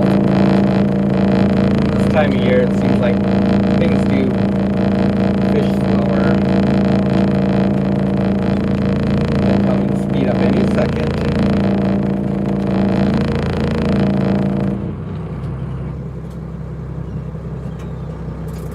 So I kind of feel like we should give it like 10 hours, 12 hours.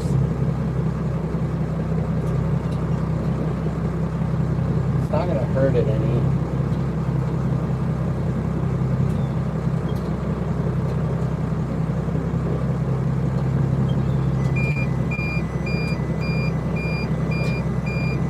That's just an autopilot, so they're not sinking.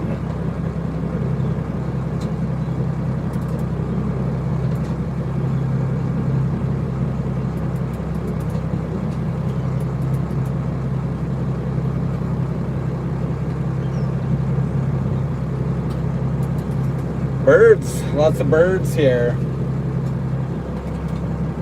Those birds being a problem? Birds?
clip a rock on once in a while.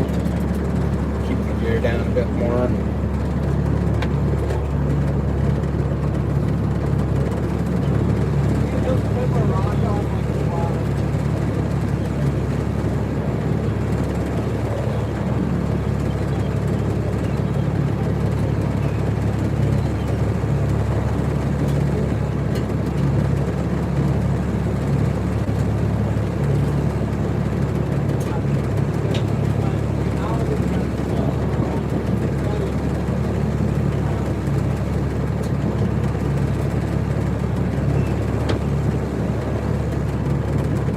Yeah, the seagulls are hungry out there.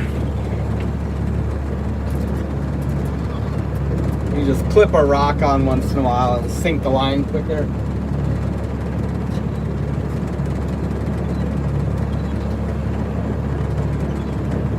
Annoying though. Oh, just kind of weave this along this edge here and 42 back out to 48. Just kind of weave it back and forth a little bit.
Here, fishy, fishy.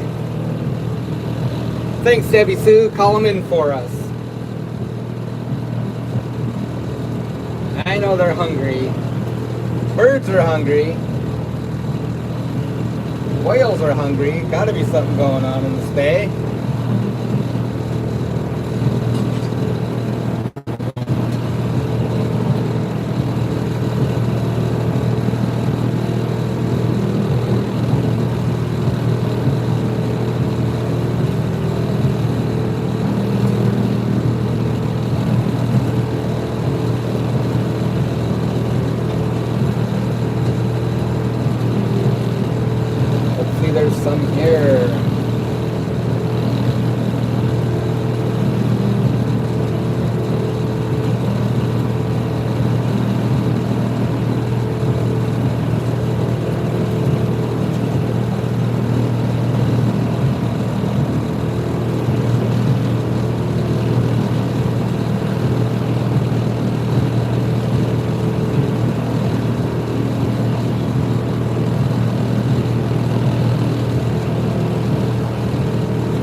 So a few years ago,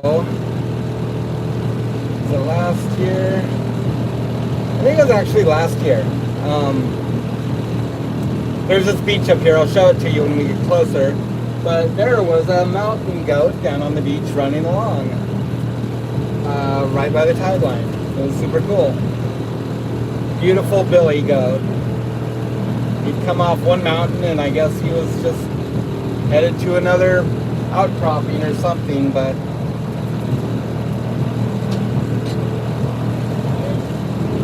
flew over him with the drone. I don't think he appreciated it very much. Kept our distance, respected his personal space. I still don't think he cared for it very much. He stopped and looked up at it. And then he kind of trotted down the beach a little ways, and we got in front of him, and it was pretty cool. Quite a majestic animal. I don't know if Matt put that up or not.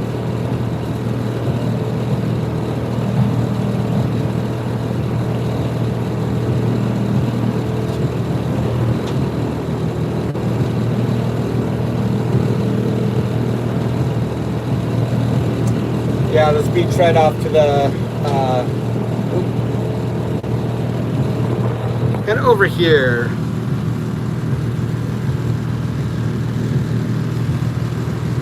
Right over there on that beach. He was running along. Can't really see it very good right now, but that was cool.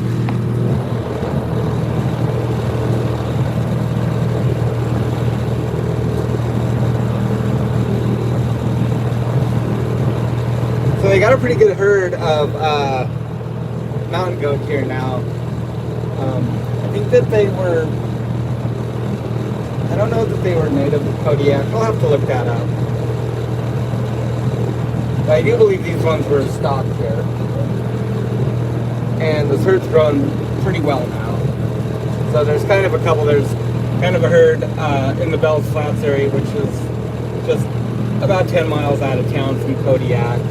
And then this herd that's down here further, kind of starting in this area and extending down towards like Three Saints Bay, Two-Headed, which is another 30-40 miles down from us. And yeah, that herd's grown nicely. You can see why they do well, because our mountains are so rugged here. A lot of protection for them. Bears, of course, being their primary and only predator other than man.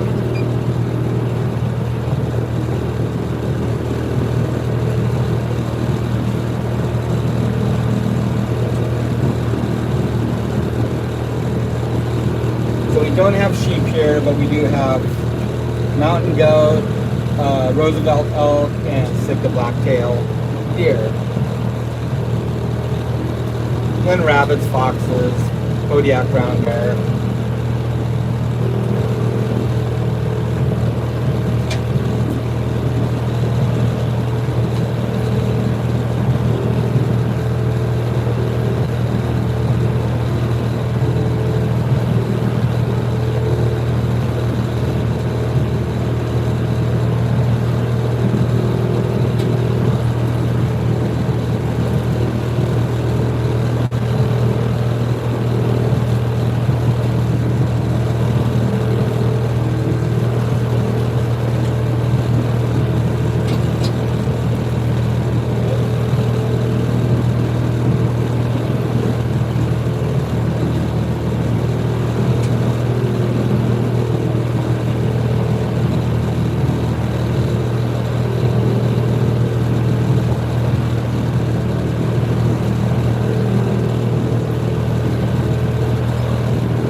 gotta get our oil stove fired up.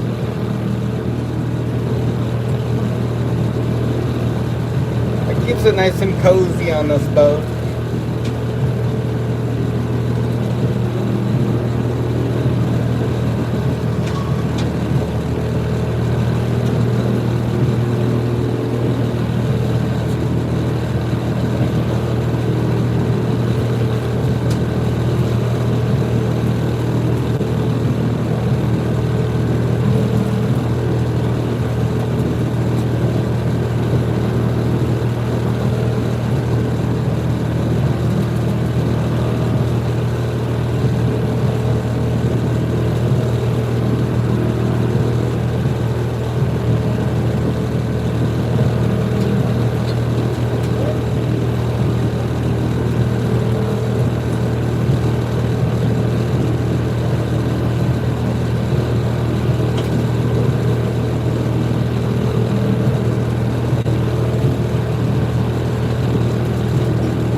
Maybe 8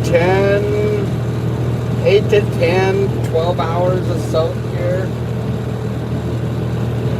It's 4 now, so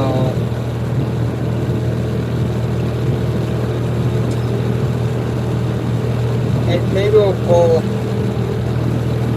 I don't know, might pull one like early in the morning and see how it looks, I guess.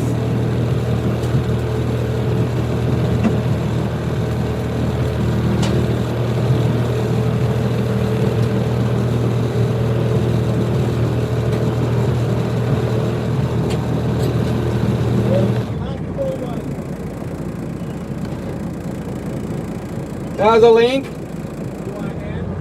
That was a link. That was a link.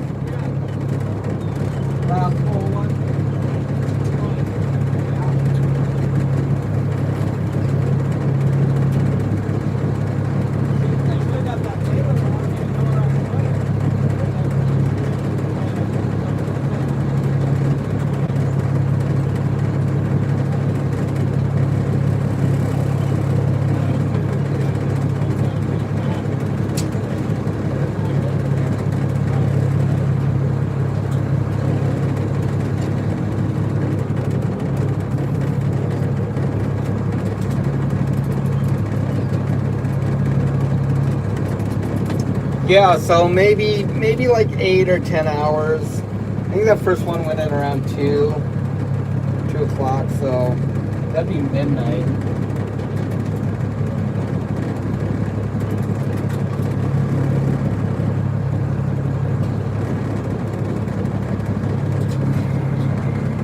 And that would be 10 hours. 2 a.m. would be 12.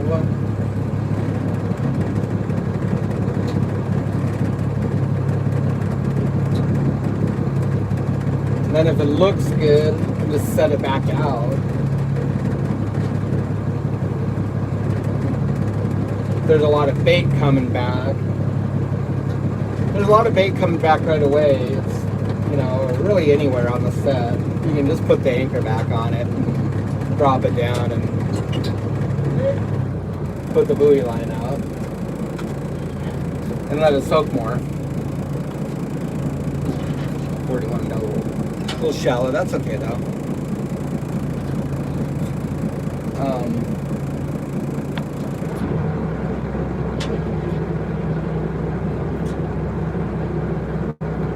Yeah, a guy can always do that. And then if it's fishing good, or if at least if the bait's gone,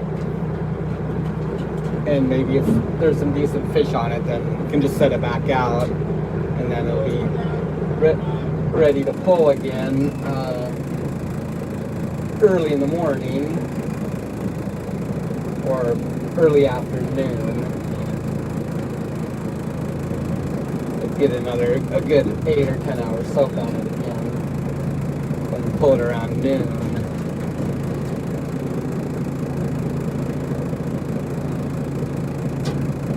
Try and get our gear out again tomorrow before around 2 or 3 before it gets too windy out.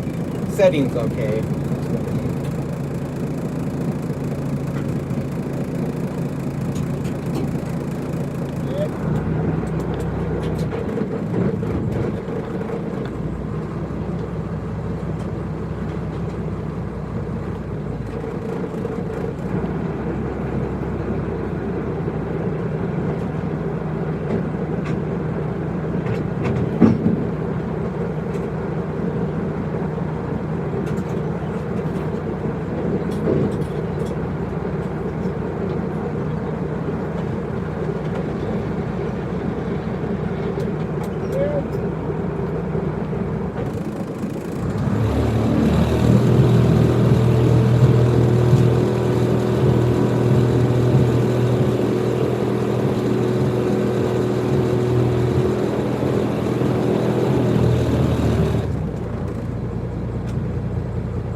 Now we've soaked in here overnight before and haven't had a problem. It's pretty muddy right here. As long as we keep it away from the rocks and the sand, it's good. This time of year, it's really hard not to fish in the dark. You just don't get enough time. Even if you get your gear out right at daybreak, by the time you get 6 or 7 hours of soak time on it, it's almost dusk by the time you're pulling gear again. So you're going to be fishing into the dark regardless. And it seems like, I don't want to say it's always that way, but a lot of times it kind of seems like everything slows down a little bit when you don't have as much light. Like you just don't, it doesn't fish as fast anymore. And we've been getting a lot of bait back, and so that's kind of, seems like the only thing you can do is just soak it longer so you don't get a bunch of bait back. You're just kind of wasting your time. Sometimes it's the big tides maybe, and the fish are down hard on bottom, maybe they're not moving as much.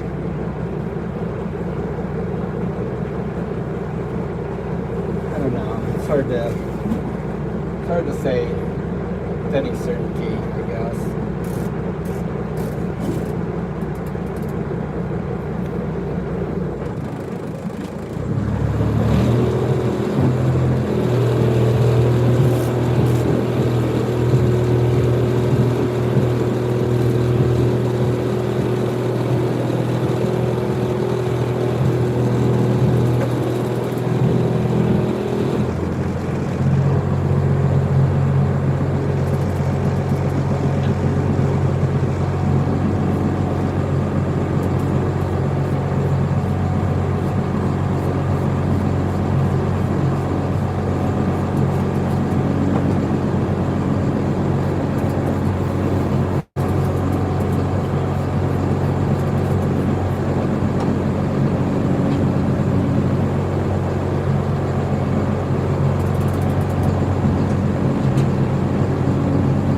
wouldn't say hauling in the dark makes it much more risky.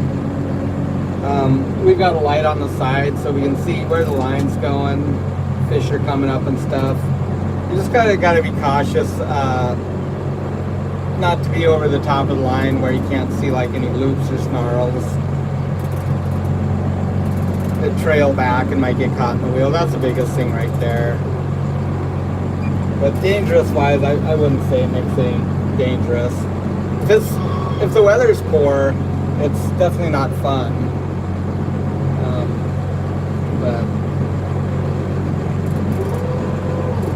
But the biggest thing is that whoever's at the rail just really has to focus and, you know, laser vision down and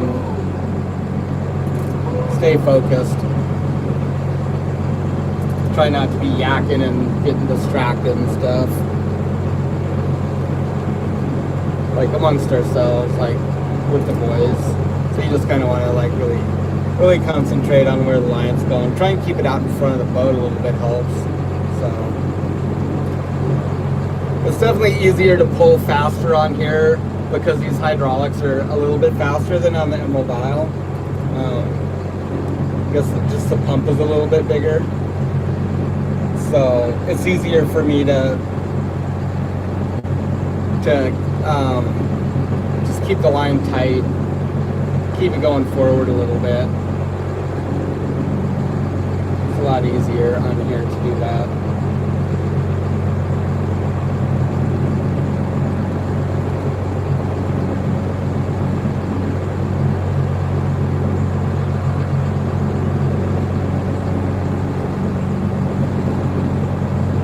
I think we'll just shoot one across the bay again. So we kind of got two going across the bay and one coming on the edge right here where we've done okay. And then that'll still leave another set along the edge here. If it's good, we can set back on this edge and know that it's pretty good. Hopefully for fish, and that there's not a lot of fleas on this edge. I mean, there's going to be a few without a doubt, but there's nothing that we can do about that. It's just, you just have to fish. If we only fish daylight right now, we're only going to get like 3 sets in a day, and we really need to get like 5 or 6 in a day.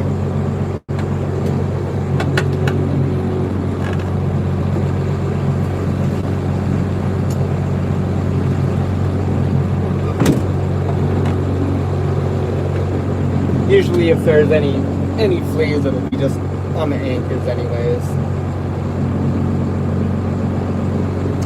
Codfish, or the cod are usually the ones that get it anyways. The halibut are pretty tough, as long as it's not really bad. But there's places in the daytime where the fleas are just horrible. Just right behind us off Barnabas, we sat there last year about this time during the day. We put the gear out after daybreak and we hauled it before daybreak, and the sand fleas were terrible there. They ate up 3 or 4 halibut and all our bait was gone, every stitch of bait. The sand fleas were just terrible right there, and that was all during daylight hours. We've seen that in other places too, so there's hot spots for them, without a doubt.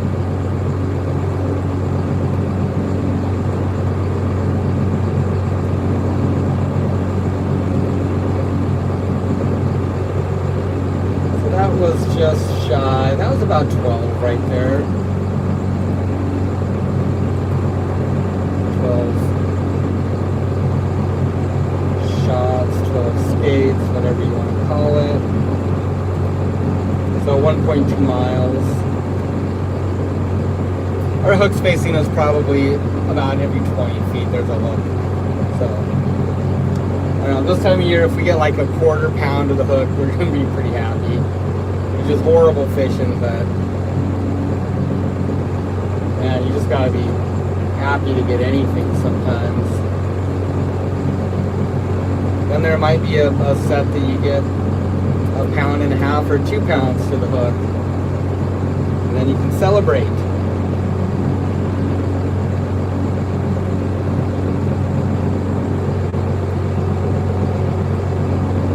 couple sets like that, then life is good.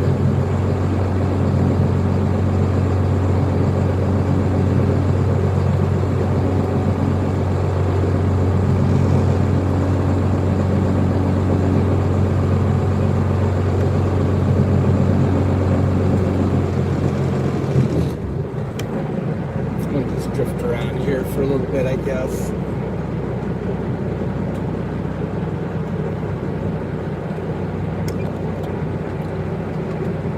At least no one else is up here in the bay, so that's good.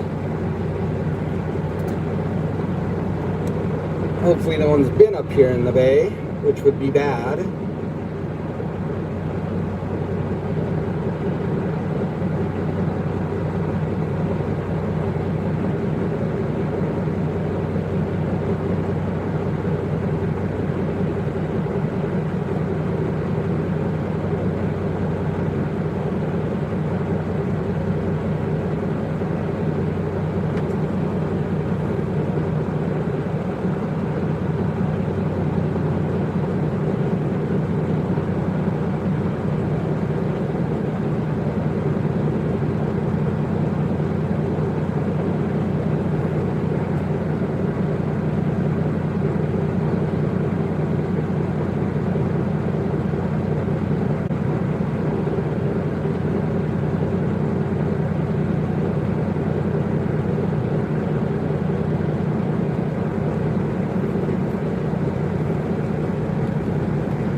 So technically you could use rod and reel, but it would be, it'd be like jig is what it would be, like a manual jig. What is it, hand troll? I think it's hand troll is the designation, which seems counterintuitive because trolling, you think of like salmon fishing, trolling. But it's a hand troll license, so that's what you would need. And boat back there. There's this like sweet little blowhole over here on the other side of the bay. It's a really, really narrow. I'll show it to you. Yeah, so you would need another license to be legal.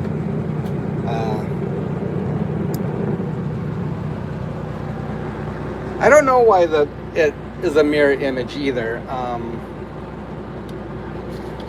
Somebody said it's because, like, when you look at yourself, like a true image of yourself, it's like upsetting because you only see yourself in the mirror. So when you actually see yourself the other way, it's weird. Yeah, so there's a spot that you can go back in here.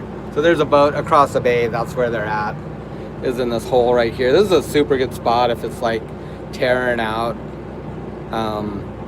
Like you get some really, really nasty willowaws that'll come down this edge on a hard westerly or northwesterly, even a southwesterly. It like tears through here and just rips across this. So you can go in here and anchor up, and it's a super nice spot.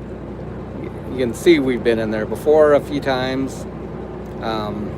Yeah, good spot to hang out. We'll probably go over here tonight around the corner from Pivot Point and anchor up in that corner. It's so nice. It's a good spot too when it's wind's coming this way. But then we just pop out and zoom right over here and pull gear. So we got this orange one here, and then this orange one here, and I think we might put another one across this way.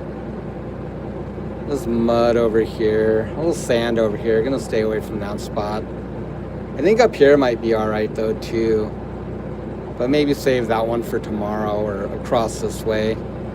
That'll be a good one to pull tomorrow because the wind will be coming this way, so you can pull into the wind, and it's just a lot easier to control the boat that way. Holy smokes, thanks, Eric. It's very kind of you. You guys are very generous, very, very kind viewers. We appreciate you all. And thank you very much for the super chat.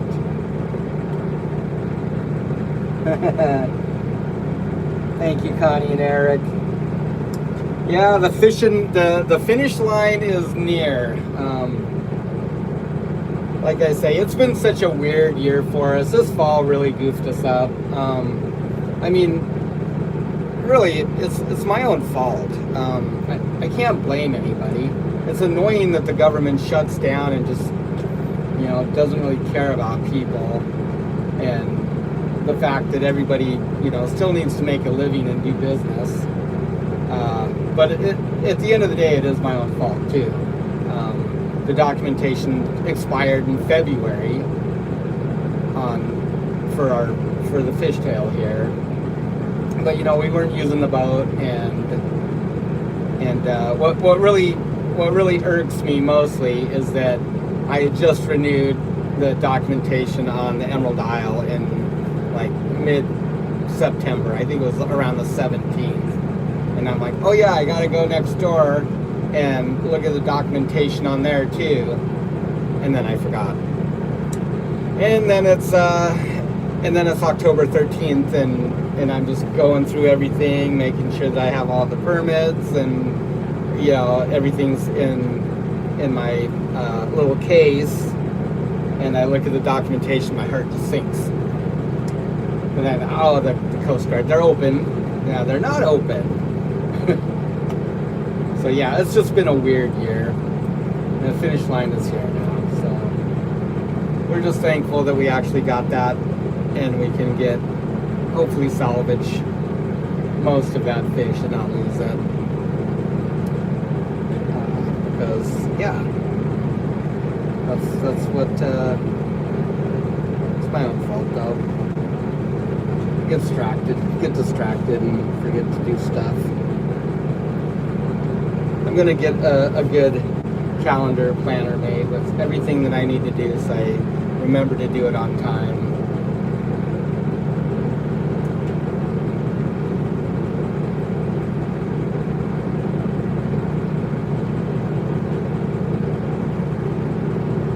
Now I feel guilty because those guys are out there in the cold baiting hooks. I think they're almost done now. So somebody told me,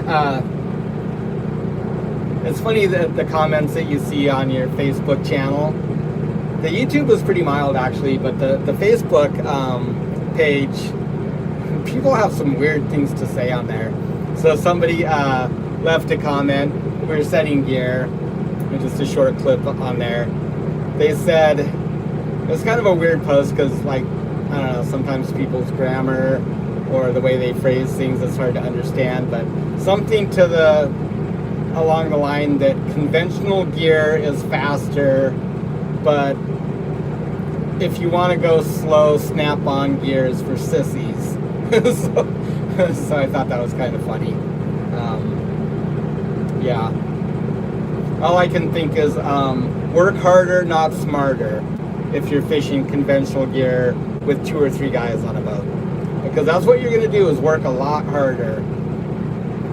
So if you don't know what conventional gear is, it's tub gear. And basically, if you've seen our black tubs out there, you have a black tub or a galvanized tub, and the ganyons and the hooks are tied to the main line. And what you do is you bait your hook, and then you coil the line, and you basically coil it so you're stacking the baits on top of the line, kind of in a clockwise manner, and stacking it up. And so you're essentially, what you're doing is you're handling all that line. In this case, it'd be over 4 miles of line that you are coiling into a tub every time you haul that gear back in. So when I first started fishing, I was on a boat that had fixed gear or conventional gear, and that's what we did. But back then it was the derby days, and we were setting out 40 or 50 miles of gear and hauling it back in 24 hours. You would set as fast as a boat can go, like in 8 or 9 knots, and that stuff just be flying out the back. So you can't really do that with snap gear. I mean, you could probably snap it on pretty close, but the spacing on this was 36 inches, so every 3 feet there was a hook.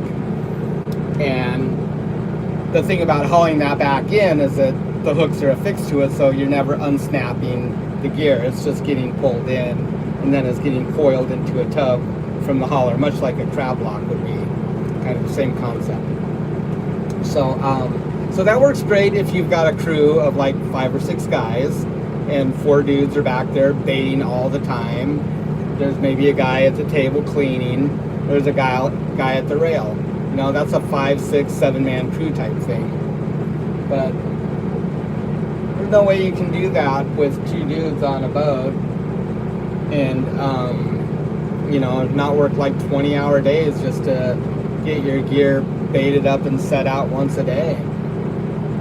With snap-on gear, as soon as we're done setting, you know, our hooks are rebaited and we can just set back out again.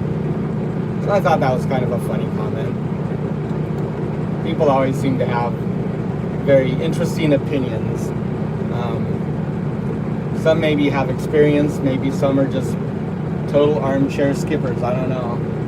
But it's just like, wow, where do these guys come up with this? Granted, we're not the best fishermen in the world and never claimed to be. But we have been around the block a few times, and we know what works for our size vessel. And I'm not out to impress anybody. It's a lot easier to do that when you're young. But then one day you wake up and you're like 60 and you can't even walk because, you know, you've abused your body at sea. It's really easy to do that, and you see broken men all over the place that worked really hard. There's a lot of machoism in it, a lot of bravado, and really proud of how hard they work and what they do on deck. And then 25 or 30 years later, they're just wasted. Their joints are wore out. Their elbows and their ankles and their wrists and their hips and their knees. You can't find, you know, it's one of those industries where you can really punish your body and not realize it until it's just too late and you're looking at a hip replacement. So, I don't know.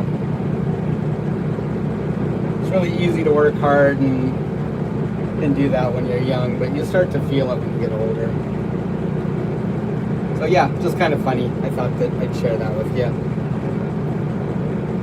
People in their funny comments. Sometimes I reply to them. Sometimes I'm just like, yeah, whatever. I'll be a sissy. Just like using our sissy sticks, our stabilizer poles. I like them. My body doesn't have to work as hard to stay in one spot when they're out. And how is that a bad thing?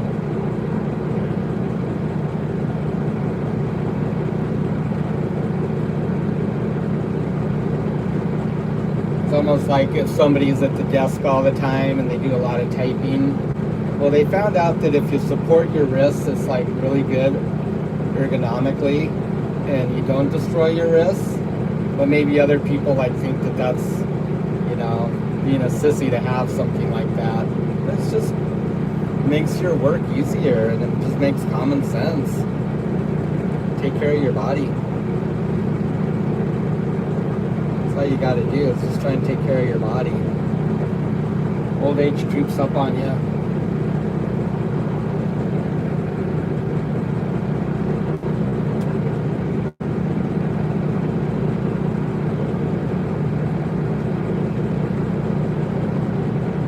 Try not to feel guilty.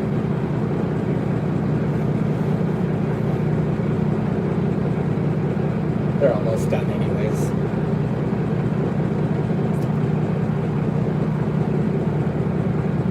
So back when I first started fishing, we'd We bait between 4,000 and 5,000 hooks a day. One person. That's like a 20-hour day. That's hard. It's hard on your body. It's baiting all day long. Coiling the equivalent of 2 or 3 miles of gear. So that's why Snap-on is really nice. So then after say you fish then too, when you use conventional gear, so all that stuff goes in the tub, and every piece of bait that sneaks by goes in that tub, and any halibut gurry or slime or blood or guts that end up in that tub, all that stuff has to come back out. So you overhaul the gear is what you do. So you go back through it, and then you pin it nicely on the rim of the tub, and you take off any pieces of bait, discard it, and anything nasty that might be in there. And so that's a lot of work in itself. With Snap-on gear, when you bring in your gear for the last time at the end of the season, guess what? It's all, the line is on the reel, and it's all as clean as it's going to be, and all the hooks are cleared off of bait as you bring them in, and those are hung up and they're done. At the end of a 48 or end of a 24-hour opener, we'd run like 300 tubs of gear. So between 30 and 40 miles of gear, it'd take us like sometimes like a week to go through all that gear and clean it off. Man, it'd be stinky and nasty by the end of that week. Ugh, disgusting. Yeah, good days. Kind of fun to think about it, and that was something else. We are running mostly herring, beautiful fall caught herring. It was just caught like 3 weeks ago. Nice and oily, nice big pieces. It looks delicious. So mostly herring. I think we got a little bit of cod left over from earlier this year. Some bait that we had, and then a little bit of salmon too that we froze up. But primarily herring, I'd say 90% herring. Hoping we get some cod here, maybe some octopus. We should see some cod here. If fishing slow, we'll use some for bait. If it looks like we're gonna get our fish on in 2 or 3 days, then we'll retain it to sell.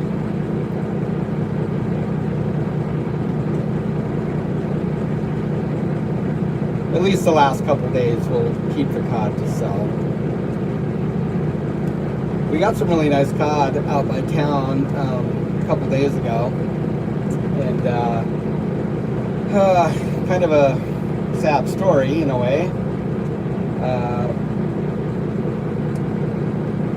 We kept what we could for bycatch, and then we were gonna keep a couple and bring them home for dinner, and we had them iced down in our Tanner taxi next to our tote of halibut, and the gall-dang sea lions got on our boat that night and ate all our cod up, like 200 pounds of cod. They're beautiful fish too, and we had one that ended up in the tote with the halibut. And so we had him for dinner last night, and it was scrumptious. It was so good. It was so delicious. Yeah, it made me mad that they got those other cod, because those were gonna, we were gonna have those processed, and it made me mad. Stupid sea lions. So then, of course, they got to try and get into our bait too, and almost made a mess out of that. Guess they're pretty hungry right now.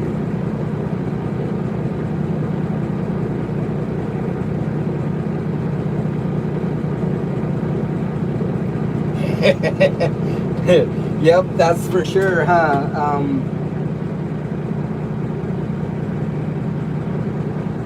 That's for sure. Everybody loves to tell you how hard they work and everything, and you know, that's cool and everything, but man, it catches up to you. If you work smart, you pace yourself, you can outwork those guys all day long if you pace yourself. Yeah. I suppose it's the same in every industry. Like you say, construction, welding, fishing, concrete, framing, whatever. There's a lot of things you can do to just really get a lot of work done, but make it look like you're not working that hard and that it's kind of effortless. It's all about the motion. Yeah, people like to tell us how slow we haul and everything, and it just comes back to, well, number one, we can only run so much gear a day on here. Number two, our hydraulics too. Sometimes you're limited by your hydraulics. So on the fishtail here, the hydraulics are faster. So when I first start pulling, it's fine. I can just put the hydraulic valve wide open and go. But as that reel starts to fill up, you know, because your circumference increases, but your RPM is the same, then your line is coming in faster, and I'll have to start throttling back the valve a little bit, or I just can't keep up, and I'll start missing hooks, and they'll go up through the little single block there on our davit. And sometimes they get hung up and it bends a hook, or just generally like throws off my rhythm, so I'll have to slow things down a little bit. On the Emerald Isle, I don't have to, just because the hydraulics are just not as fast on there. So that's one thing I am going to upgrade for next year, is so I can haul a little bit quicker and get a little bit more gear run. But it's nice for people to point that out to us, like we don't know or something.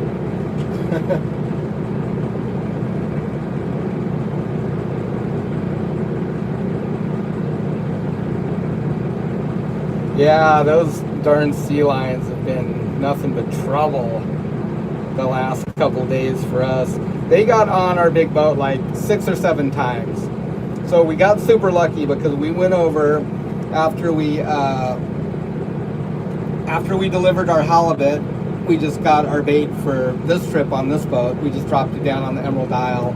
And so they dropped it down in one of the big blue fish totes. And I think we had 15 boxes, 15 50-pound boxes. So about 7 will fit in the tote, or 8 will fit in the tote. And then the rest were just sticking up. And we tarped it over and threw a line around it. And then that afternoon we put the fishtail on the grid. And so we were down there cleaning the boat from, I think we went up down about 6 or 7 p.m. and started pressure washing, cleaning the boat, and we were down there till about midnight. And then we got off the grid at 4 a.m. And so we were coming back over to our slip, and I see a box floating in the water right where our slip is, right where we park. And I'm like, oh gosh, somebody's litter. And then I look over at the Emerald Isle, and oh, it's our litter. Yeah, they toppled off the stack. And the first thing I thought is, oh great, you know, there goes $100 or $200 worth of bait.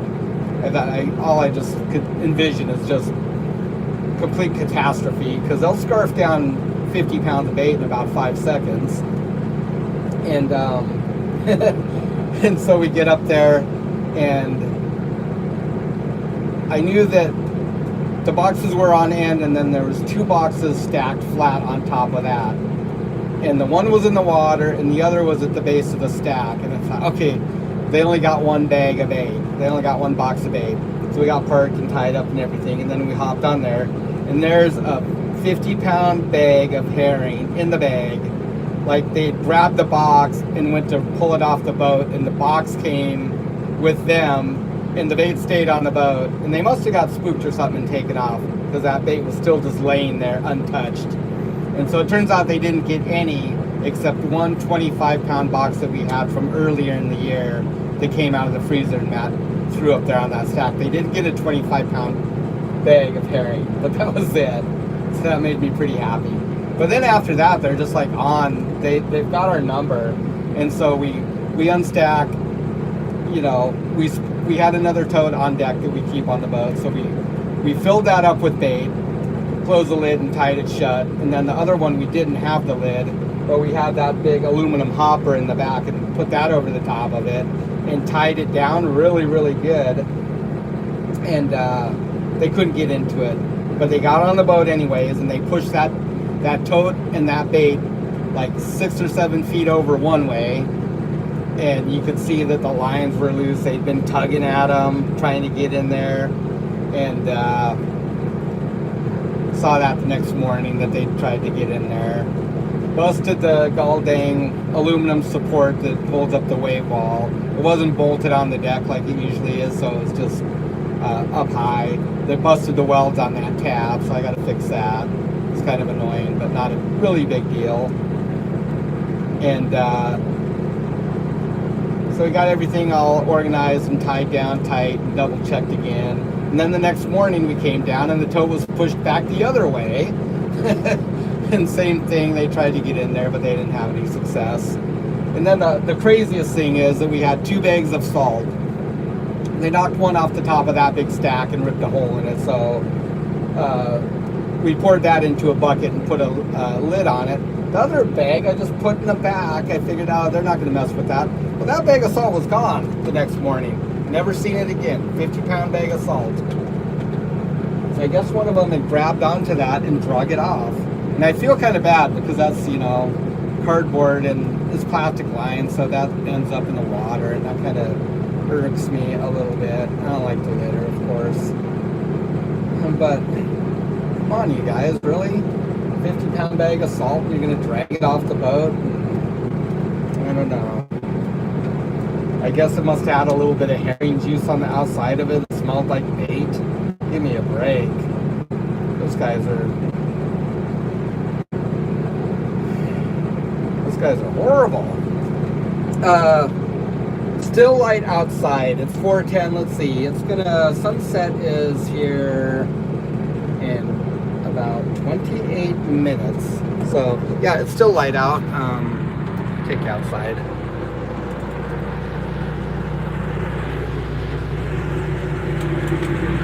Still light for a little while.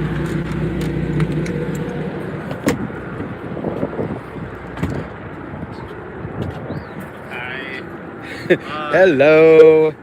Yep, so that's what they were after, is this delicious looking bait. Oh yeah. I was just telling about the sea lions, how annoying they've been. Someone was wanting to see outside. So yeah, sunset in 28 minutes. I'm just running along. He came down the mountain here, I guess, and was headed over to that outcropping over there. That was really an odd thing, just a single billy goat. Really beautiful. There's those snow-covered mountains up there. So we'll set this out and then we'll go around the corner up that way. That's pivot point over there. We'll go around it. Can't see it, it kind of juts out a little bit. Pop around there and anchor up. Gets you out of the swell right here. Any wind from this direction. Over here, that's right Cape over there. Inner and outer Cape. Santa Flavia Bay. That's a really nice place to hang out, anchor up. And then this is left Cape over here. That way. And around the corner is Barnabas. You can't see it now, we're in the bay too far, but that's basically just all open ocean all the way to Juneau, I guess, huh? Yeah. Juneau straight. Yeah. East of here. Cape Spencer, right? Yeah. Yeah, just all open ocean all the way out. Here's our little entourage following us. They seem to be pretty hungry too.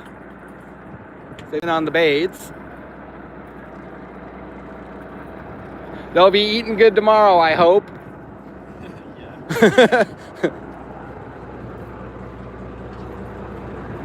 Yeah. Well, it's kind of chilly out here. How you guys doing? Are you frozen? It's cooling off. Yeah, it is, huh? I'm not ready for winter. Well, it's solstice in a little under a month, so that'll be halfway over. Well, the good news is that we'll be jigging, Yeah, and that's all pretty laid back. January 1st. Go pop inside, have a cup of coffee when it gets cold.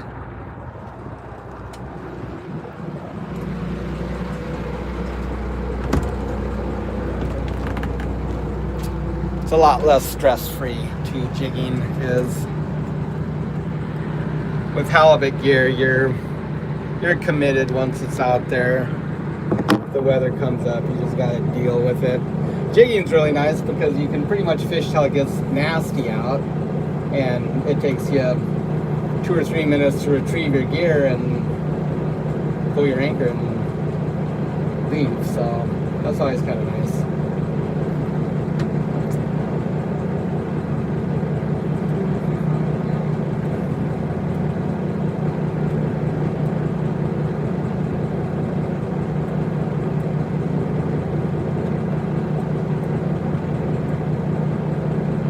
I think we're just going to stretch one across the bay like we did down below.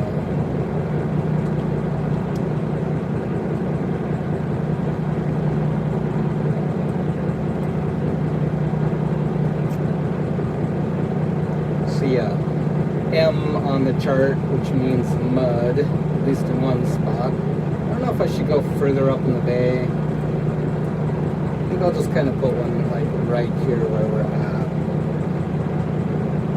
Yeah, I know, right, Floyd? It's here, just like that.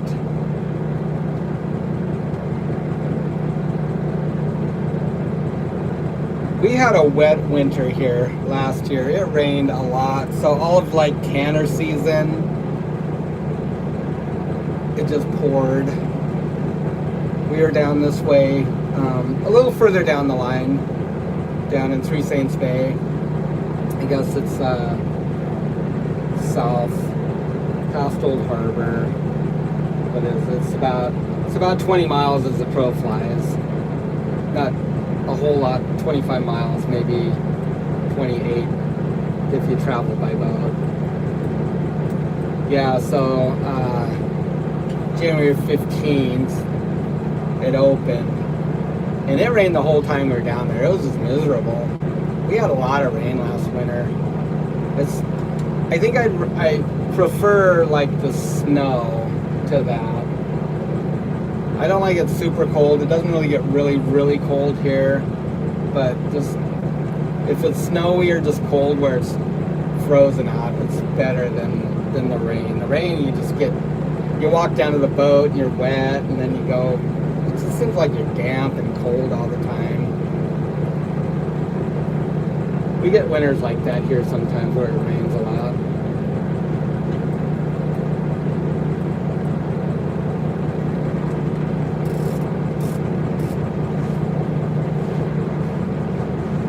Well, it should be more exciting when we pull some gear. I'm gonna see how this phone looks in the dark at night. Of course, all the lights will be on out there. We got pretty good lights on here. We actually grabbed the picking light that's on our davit on the Emerald Isle, and we threw it up there on the mast for a deck light. And then we got a couple of LEDs. And then for our picking light, we've got the little LED that used to be at the end of the boom. So we got that on our picking boom, and then just one of them cheapo shop lights. So we should have pretty good light. I'm not sure how the video quality will be though. We'll have to see about that. Hopefully it's okay. And we can get some footage in there.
that's an interesting question, Eric. So probably the biggest change in fishing over the years has been the vessel size. It's almost like if you equate it to like the difference in harvest capacity, like in farming, for instance. So if you go back a decade, you know, combines were like much smaller, right? You had these headers that were like 20 feet wide. Now you've got these headers that are 60 feet wide, and guys are farming 3 times as much land as they used to. Well, fishing's kind of the same way. You know, we had, the fishtail's always been a small vessel for Kodiak. But at one time, like, all the seiners were like 38 feet. They were these little wooden boats. They packed maybe 15,000 pounds or 20,000 pounds. And so, like, if you look at seining for salmon, the vessel limit size is 58 foot. Well, now we've got 58 vessels, 58-foot vessels that can pack 200,000 pounds of fish. And, you know, for the ones that are, like, involved in, like, fishing cod with pods, these guys are in these 58-footers. They'll fish in 50 knots of wind and, you know, 20-foot seas. These guys, these boats are like, you know, they're incredible. They're really tough. And I suppose the guys are too.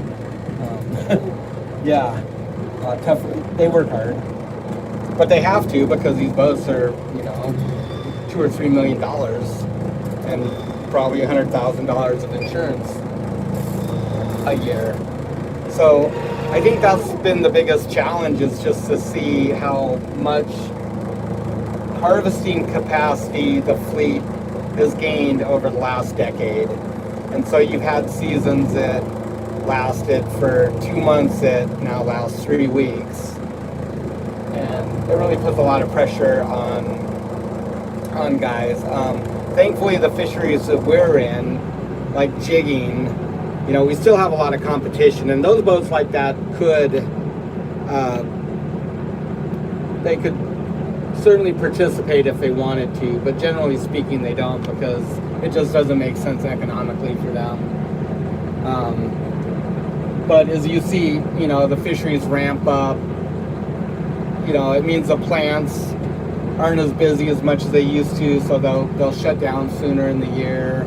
Sometimes, like this has been a good example. All the big processors here in Kodiak are closed, and a lot of boats that are fishing halibut are actually running their fish to Homer right now. We're lucky because we have a custom processor that's doing our fish and also taking a little bit of ours too. We already had it worked out beforehand. So we're thankful for that, because otherwise we probably would be done for the year. I don't think that we would be putting fish on and running it to Homer just because of, you know, the distance and the time of year. It's just something that I'm really not interested in doing. So yeah, you know, just the way the fleet has expanded and everything's just gotten bigger. The seiners, you know, even, you know, the ones that aren't like big steel 58 foot, you know, we call them Super 58s is what they are. Like Fred Wall makes them. They're really beautiful machines, tough machines. But even just your regular limit seiners, you know, have built up and they haul gear really fast now, and they make a lot of sets every day, and they're really aggressive. And I don't know, it just changes the industry. You know, thankfully guys are pretty cool around here. There's plenty of room for small guys too, and they don't really bust your chops, but these guys can be aggressive for sure.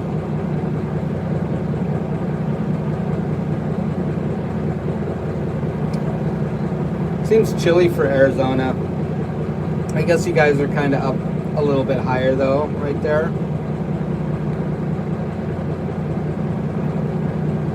And that's like our temps right here is 40 to 50 right now. I think it was probably around 45 today. And our car just had a little bit of frost on it last night. The docks were slippery this morning, so it must have been about 30. a little cool out.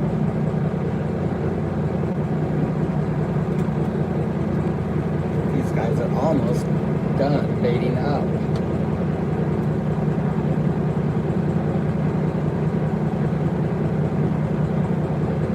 We'll set this out, and then I guess we'll just go anchor up for a while. Cook some dinner, watch a movie or some YouTube. Take a nap.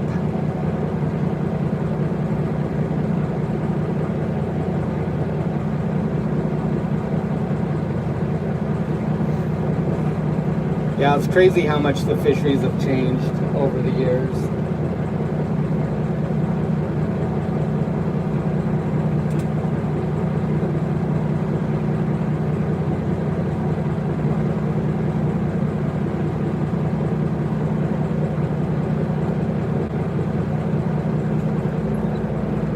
What you got for me? Oh, probably get the rest of it up. So I was kind of thinking, well, so this was a pretty good set right there. Last year, right? Yeah. Did I say that one was? Yeah.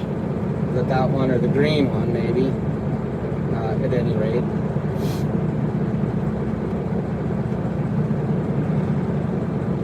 I was thinking just kind of like across here. You think? Yeah. Just shoot her out. Yeah, because then I thought like if we pull this one and it looks okay, we could probably set back in here, right? Uh-huh. And if we pull the one on the edge and it looks okay, then we could probably set back up here on the rest of this edge, because it seems like those have been fairly consistent when there was fish on them, right? Right. And then if this one looks okay, maybe the same thing we could... I thought this might be good over here tomorrow, or even here. There's sand right here, so we don't want to put it overnight. Right. But like, we could maybe put this one here tomorrow, and then be able to pull into the wind on it. And it'll be a pretty easy pull because it's deeper. And so that might be okay, right? Yeah, it should be fine. Yeah. You know, if it seems like there's some fish out here in the middle, then we could just lay a couple cents in like that or something. I'll have to look at this one and see how that was. I know we got at least a few off of it. There's a ton of cod on that, I remember Yeah, that, there's right? a lot of cod. That was October 9th of 23.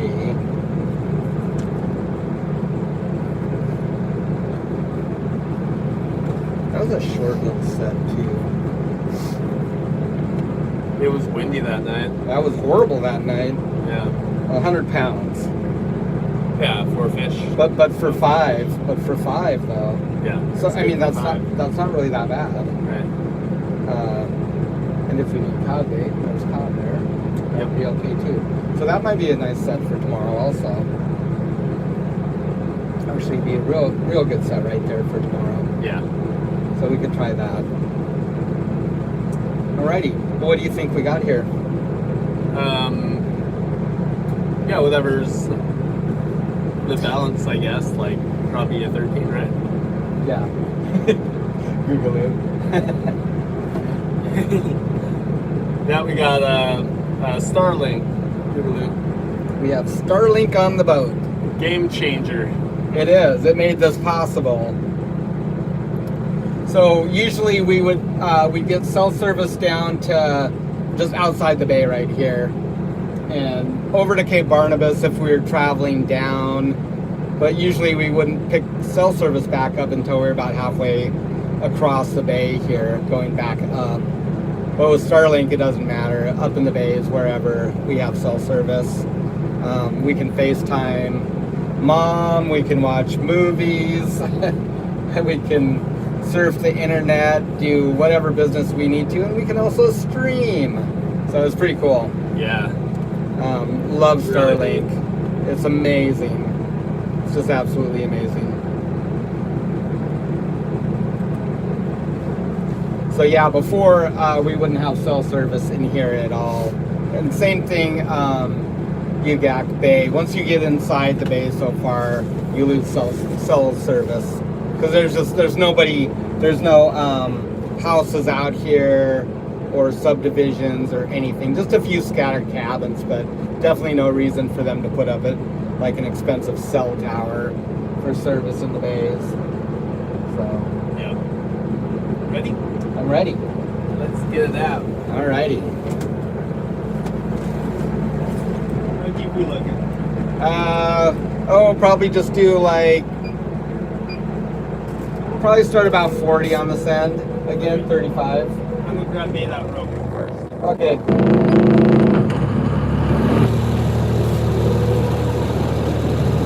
Yeah, before Starlink, we had Global Star sat service at one time, and it was nice, but it was actually like really bad service too.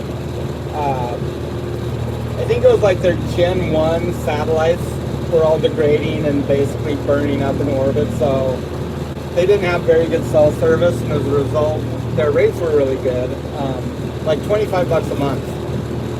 And they did have a really nice app that you could download in town that told you like basically optimal call times, and it'd be like a 5 to maybe a 4 to like 8 minute block, and then that satellite would be out of view, and your service would drop, your call would drop. But we used that, and it was really good. If you had that app and you knew what you could call, it was pretty reliable. And then once they started getting more satellites up, their Gen 2s, they upped their rates to like $125 a month. And I told them we were going to switch to Iridium, and so they let us stay on their legacy plan for one more year, but then they said after a year, your rates are going up. And they were true to their word, so we dropped them, and then we got InReach, which was just right here, InReach. I still have it. I don't even have the service anymore. I guess I kind of forgot it was over here. This was nice. You can't call on it, but you could text. So Anita could text us the weather. You know, we'd let her know what's going on.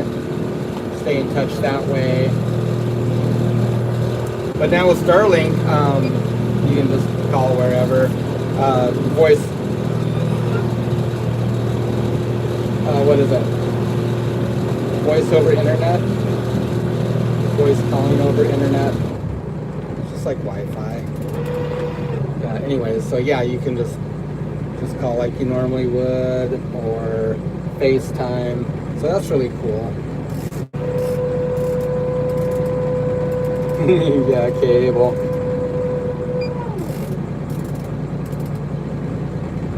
So it's really a game changer, Starlink. I think that it's probably had a pretty big impact on like cable companies and stuff that had internet service.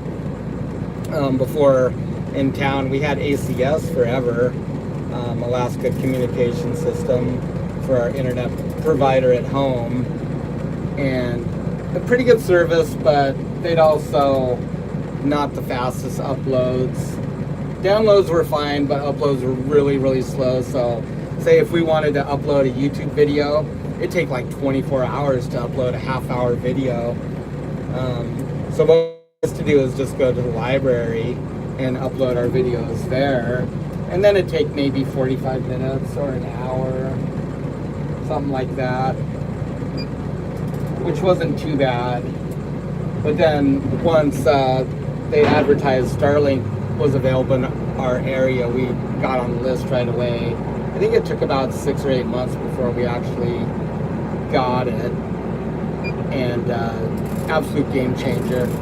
So we can upload a video from home like in 40 minutes or something like that. It's a little bit faster than the library connection, high-speed internet. Maybe half an hour, maybe 40 minutes, something like that. And then of course we got it for the boat when it was available, and so it's really nice. So we just take our Starlink dish off here, put it on the Emerald Isle, or vice versa.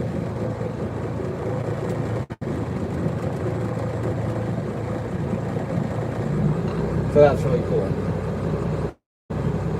Yeah, voice over IP. That's it. That's exactly what I was looking for.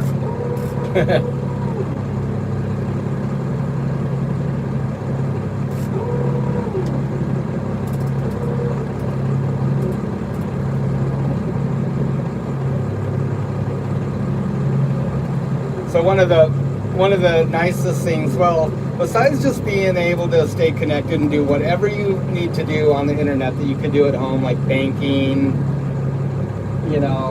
checking permits, ordering stuff online, whatever you want to do. One of the biggest things is just to be able to check the weather and have that ability to do that, to tune into windy and see what's going on and be able to monitor that, because we're still a small boat. Even the Emerald Isle is a small boat, really, and even more so the fishtail.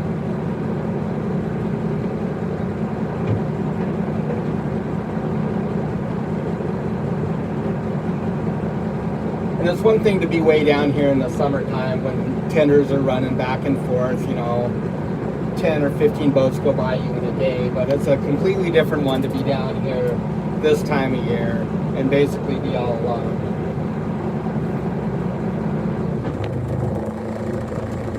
And not have good communications and not have good weather.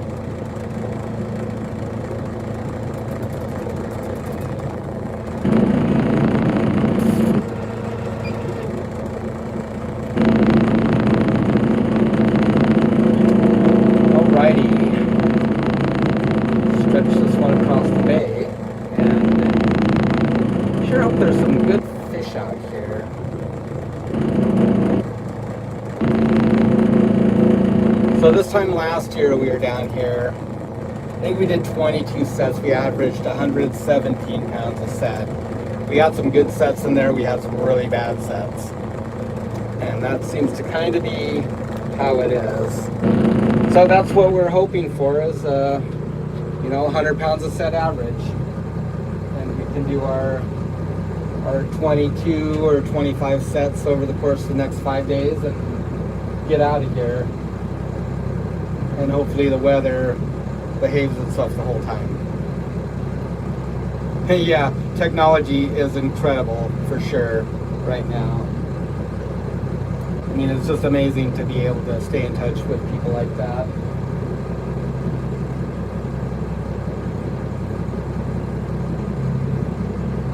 Yeah, and hopefully fishing's just a little bit better than that, and we can get it done in, say, less than 20 cents. Would be nice.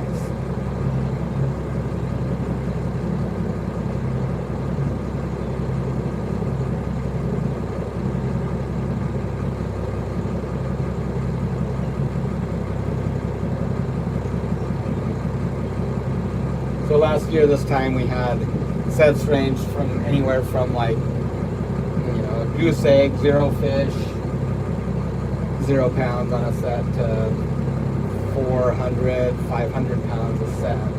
So if you get a couple decent sets like that and you can stay on something like that, then it'll go very quickly and we'd be very happy.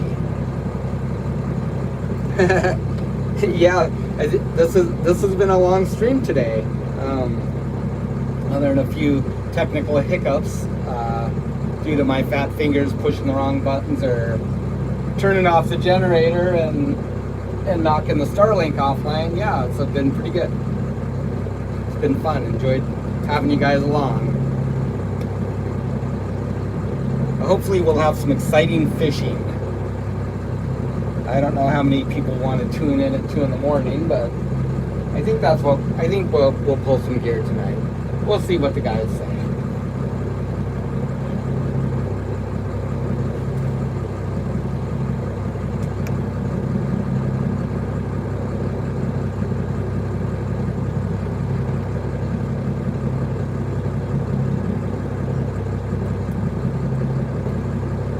They're not frozen by then.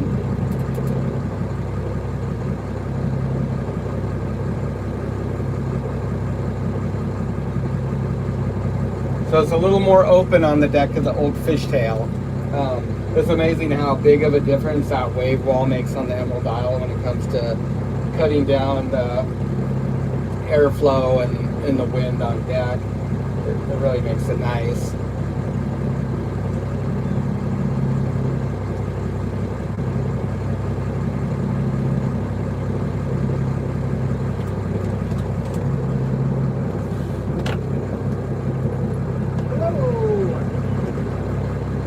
How you guys doing?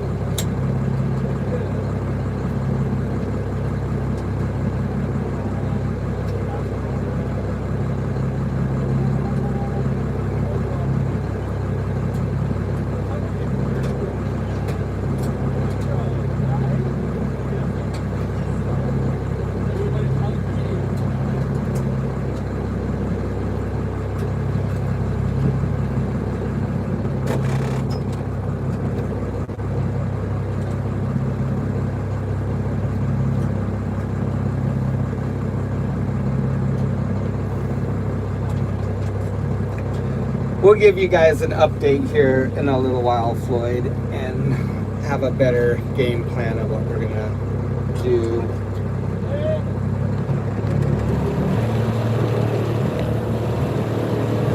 Like I was saying earlier, I don't want to let it soak too long because we need to get some good production in.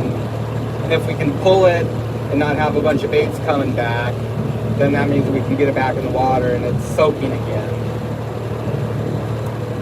But in the same token, if we're pulling it and a bunch of baits coming back, then it doesn't make sense to bring it in, and we'll just anchor it back off and drop it back in. Otherwise, you're just wasting time and bait, is what it really amounts to.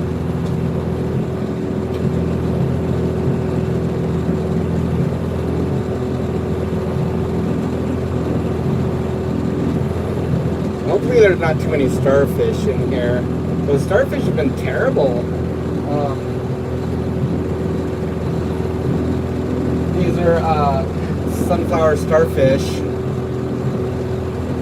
And so there was a big die-off of these, like, I don't know, it's been a little while now.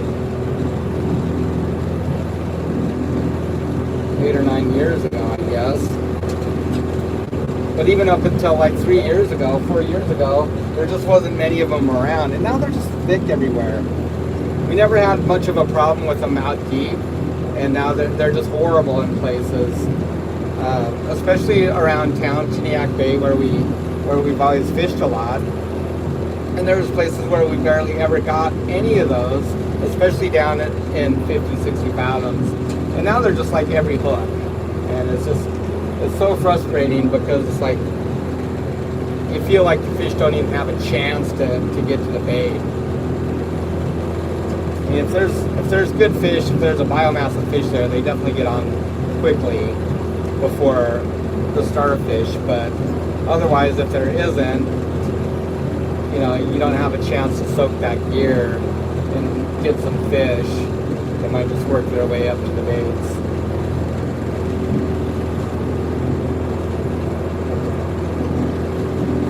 Weird.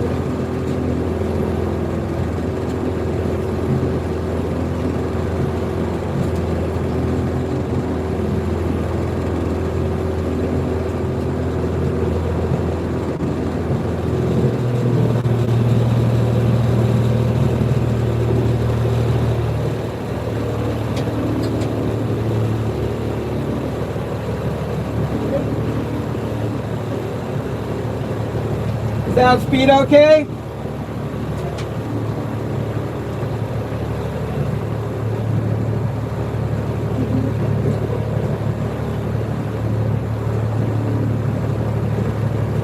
Yep.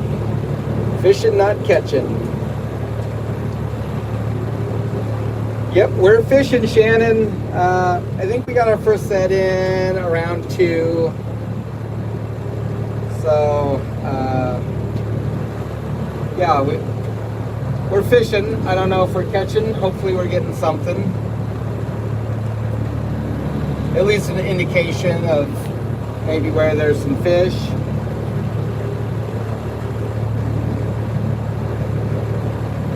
Probably should have got some gear a little shallower.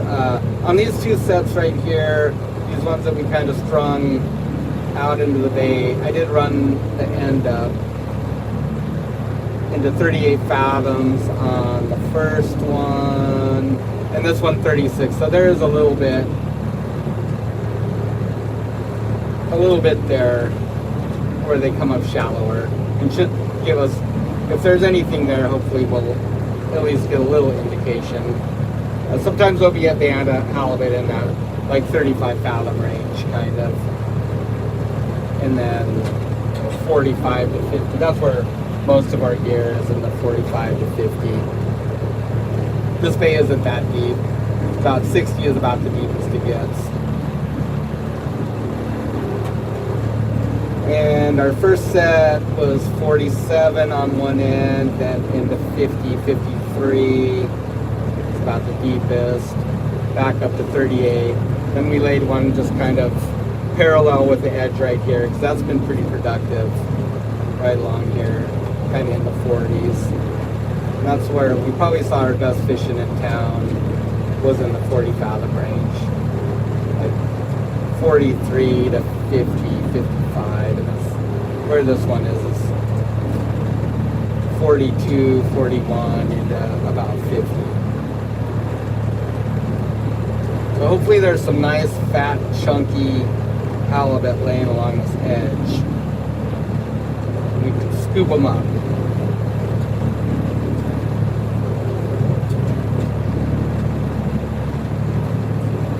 Yeah, that'd be 2 a.m. our time. So somewhere in there, I think.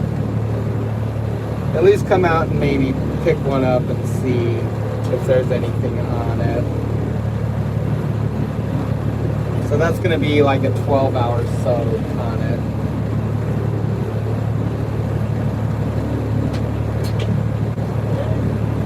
I don't know. I'll talk to the boys about it and see what they think.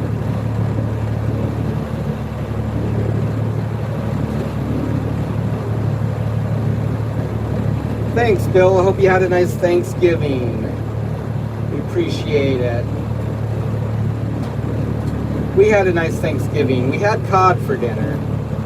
We didn't have a turkey yet because we were busy working on the boat all day.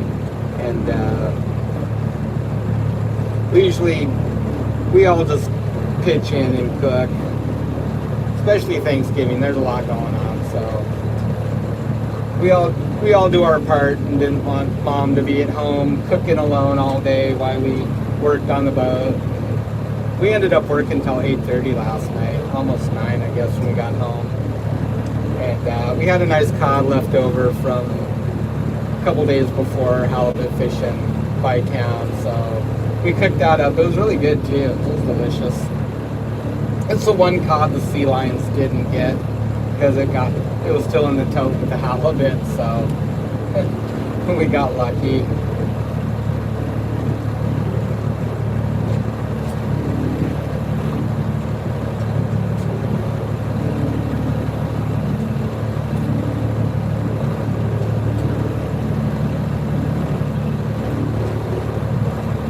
Boy, I can't believe how fast summer went, you guys.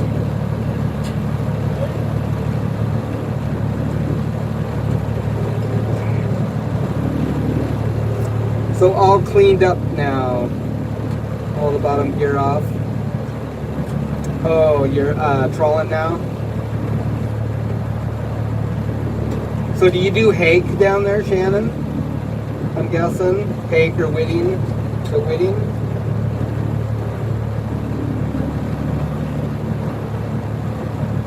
It is 4:48 here, Floyd. And the sun just set about 10 minutes ago. So it'll be dark here in another half hour, 45 minutes.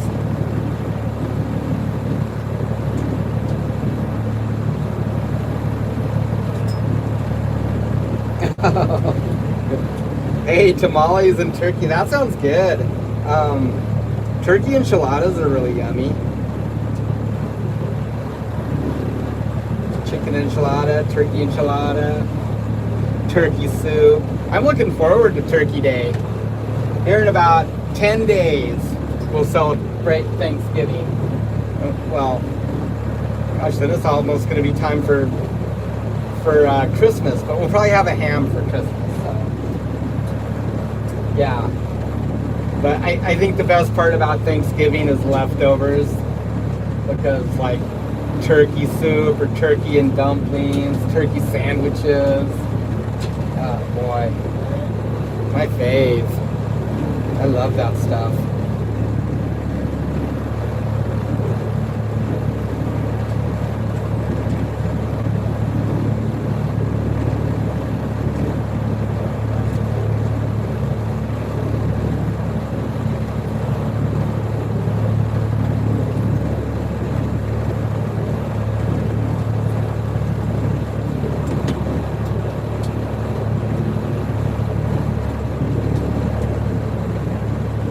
Going to get our oil stove fired up this evening. I had to do some repairs on it. The old stovepipe was kind of wore out, so had to delete a piece of it and put in a new one. We'll get it fired up. It keeps the boat nice and toasty.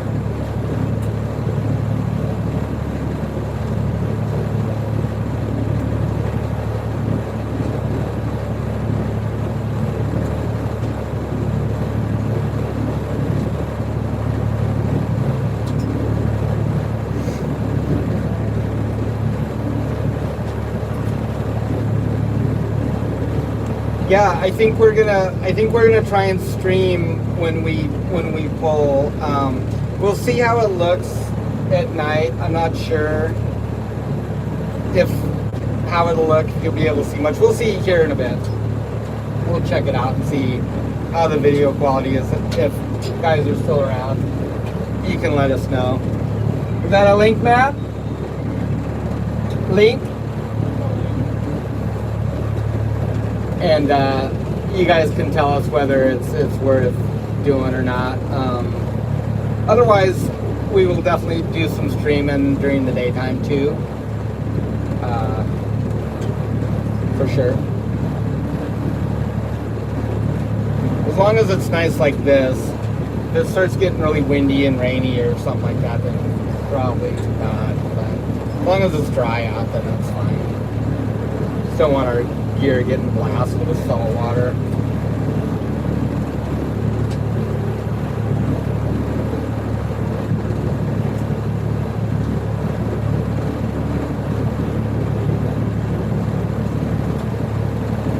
Well, we're all alone in the bay here, except, well, there's a boat across the way in the hurricane hole anchored up. I'm guessing probably hunters. I don't see any gear in the water. It's nice. It's really flat calm in here, so I look around. I don't see any buoys or anything, so that's nice. So hopefully there's some fish in here. Hopefully it hasn't been picked clean yet.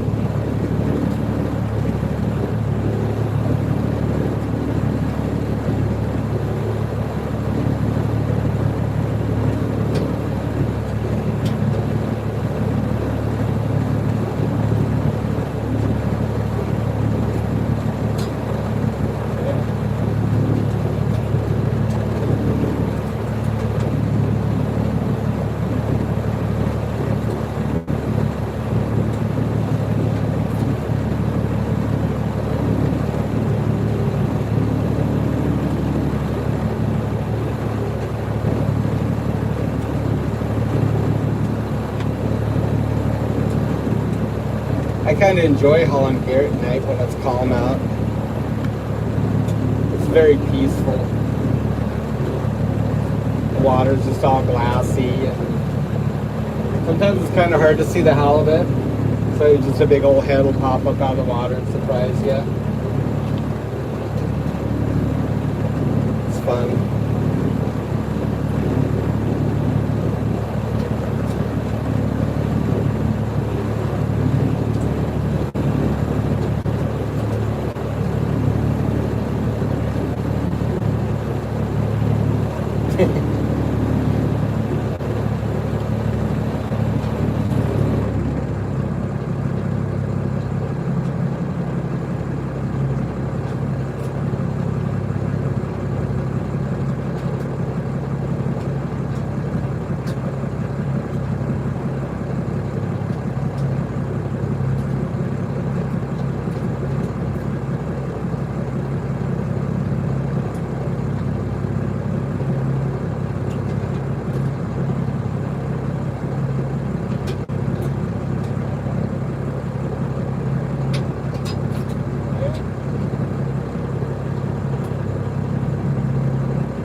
Well, we'll try this bay out today.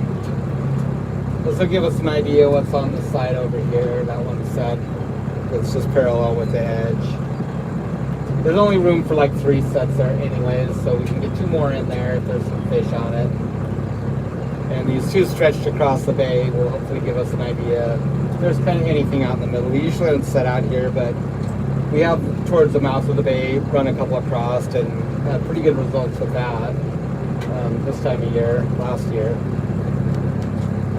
So I'm hoping that there's something here, and if so, then we can probably do another 2 or 3 sets like that in the bay here, as long as they got half mile or last full one. Okay, just like 55 by the looks of it. 55, probably 50 if we shallow up a bit.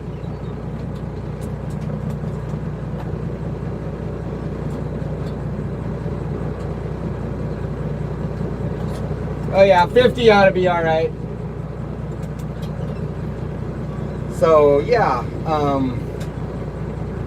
if there's some fish out here in the middle, then we'll be able to put 1, 2, maybe 3 or even 4 sets in. Those would be kind of nice if we can, because I can just run those just kind of, well, this one's kind of going southwest to northeast. It's supposed to be easterly tomorrow. Maybe a little more northeasterly in here. So I'm hoping that there's some fish out here and we can just set that way, like into the wind tomorrow, or at least when it gets windy we can pull into the wind. That'll make my life easy, because it's out in the deep, and so it's pretty easy to haul compared to shallow. And if it's breezy, I think it's not supposed to be terrible, but like 22 or 25.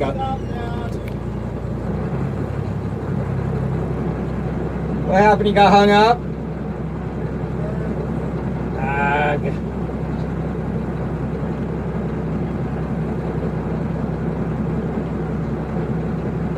One of the hydros on?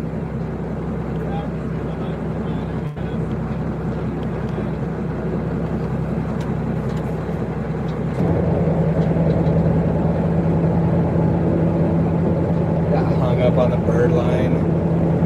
God, I hate that stupid bird line.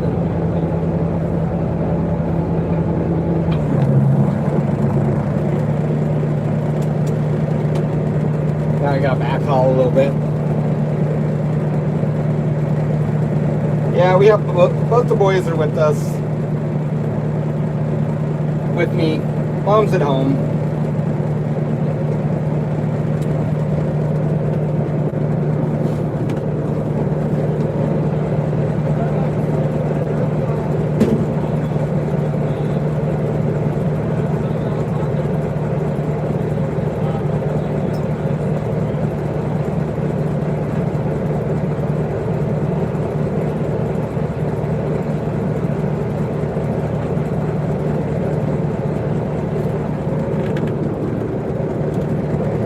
Birds are hungry and being annoying. So we have to have this bird line out here that Tristan's coiling up now, but it's supposed to keep them off the gear. Of course, they got to grab onto a bait and drag it over the top of the bird line. So now we're hung up on it, and we got backhaul. Just enough to get this thing off, but it's so annoying. The last time of the last set, they gotta do that.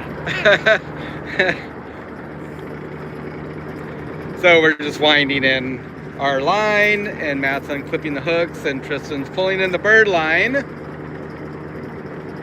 And there's the little culprits over there. Sorry about the thumb in the way.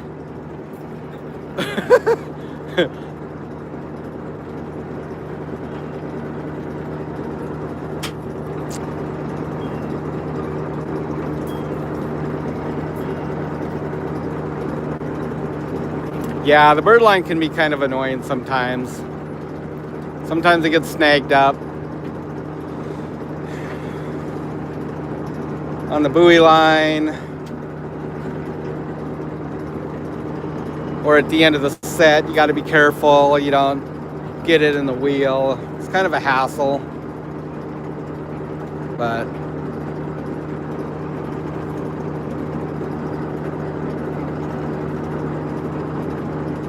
part of the game, I guess.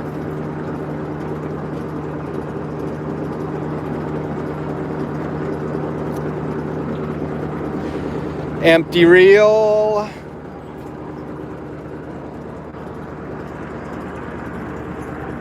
Here's my station. Our line comes up to that pulley, comes down to that one, gets redirected to the level wind onto the reel.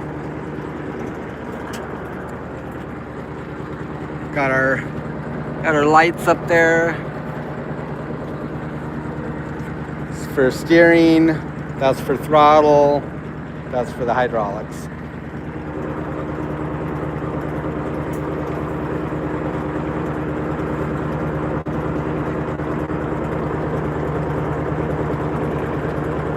So a nice compact deck here. You don't have to take very many steps to do anything.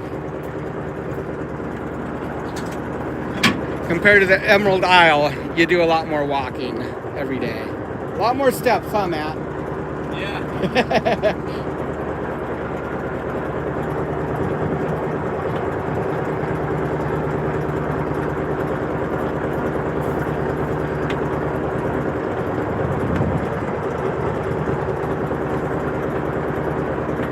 Like the old days. Stern hauling. Right? Yeah, we used to pull gear off the stern. I was talking about that earlier. You got to be really careful not to get line in the wheel and stuff.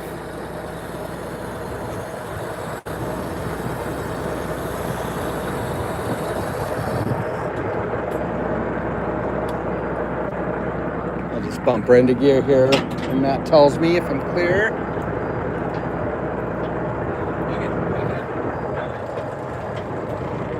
Just get us back off the gear for a second.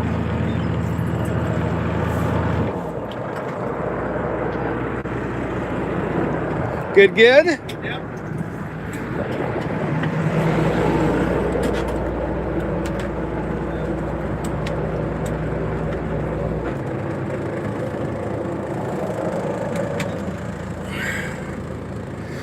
All right, get this finished up.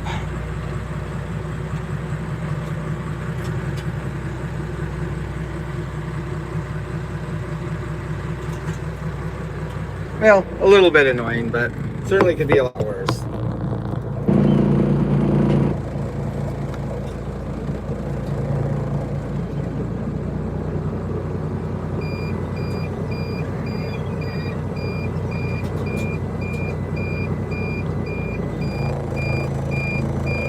That's just my autopilot.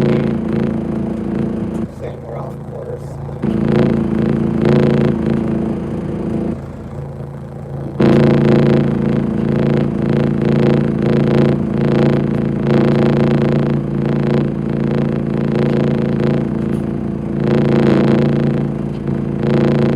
Boy, it's getting dark quick now.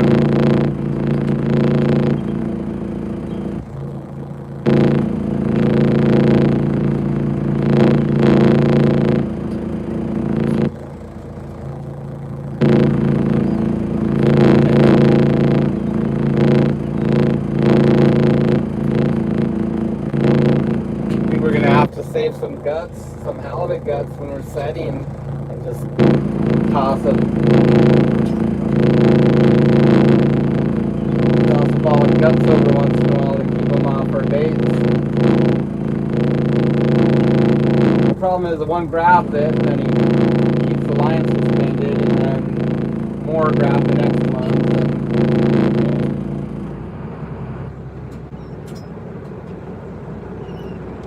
This was the last one, Matt?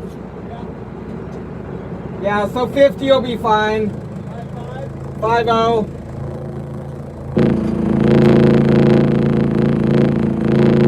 Yeah, make it 5.5.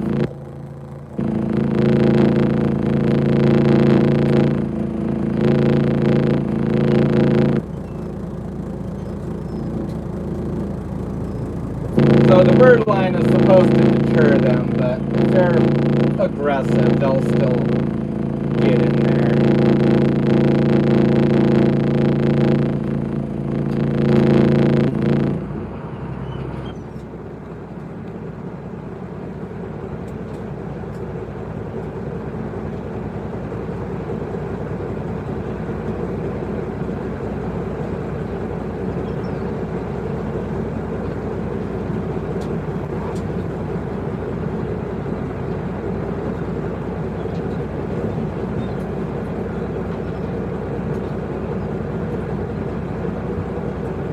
That there should be pretty close, man.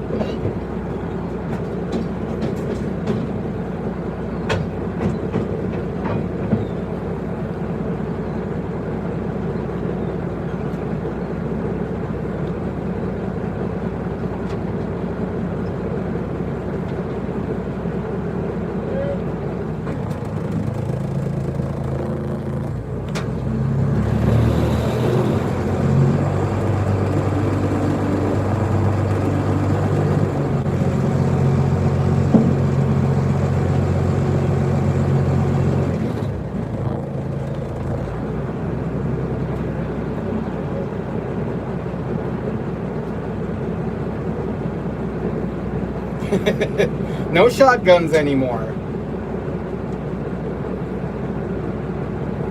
The days of the wild, wild west are over. I was on boats that guys did that. It's actually kind of sad.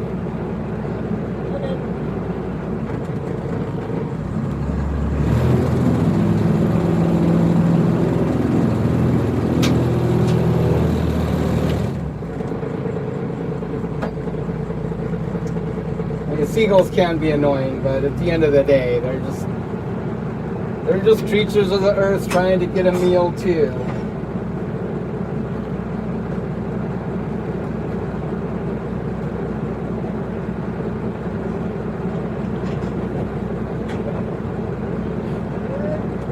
All clear? All right, well that's it. The gear's in the water. I've never tried seagull. Yeah, this is halibut trip, so we just got our gear all out.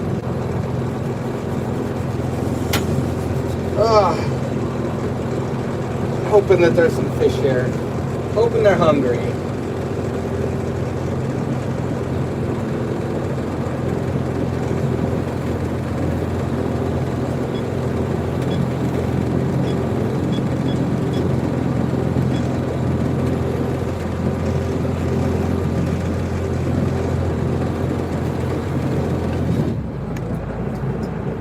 Dark fast.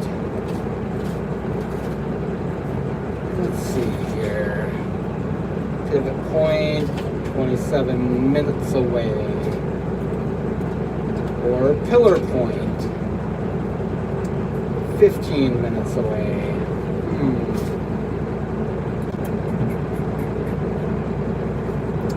Or this nook over here in the shallows.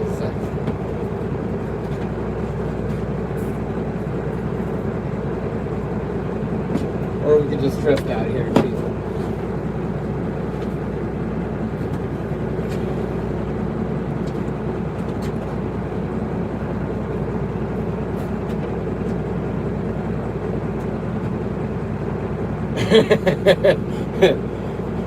I tell you what, those seagulls can really be obnoxious and annoying.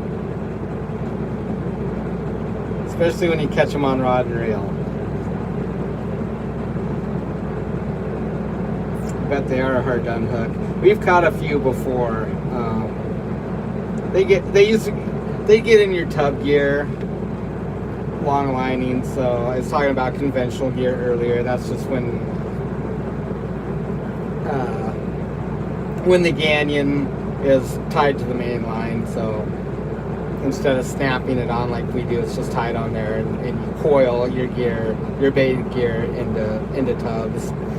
So if you didn't keep it covered up, tarped up, the seagulls would get into it and get hooked and really be a hassle. They drag that gear all over the place and make a big old mess out of things.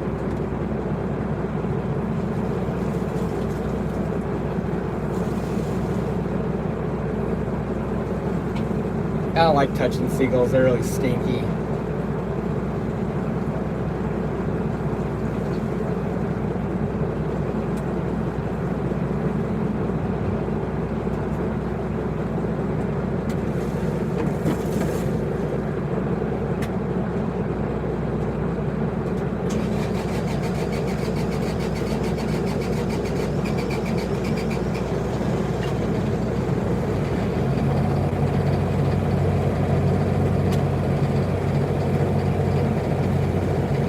Turn my heater on.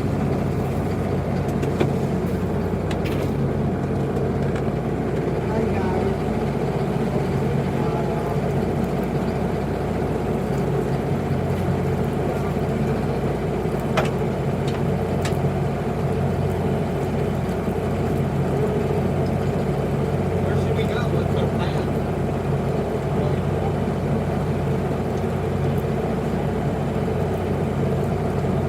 Pivot pointer over here. This is closer over here.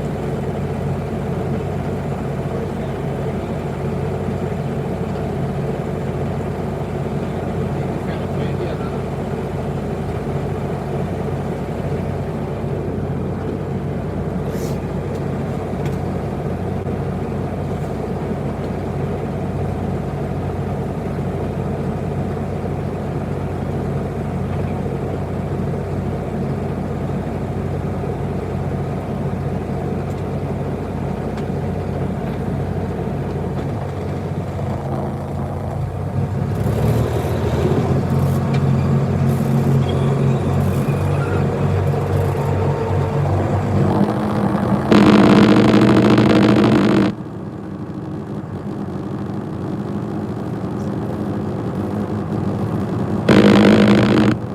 We haven't put much time into our truck yet.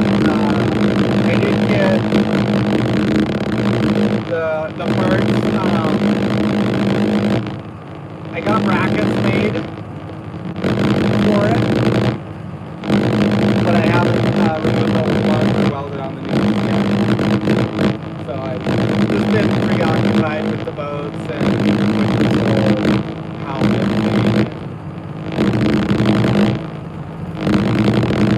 I haven't spent much time on it.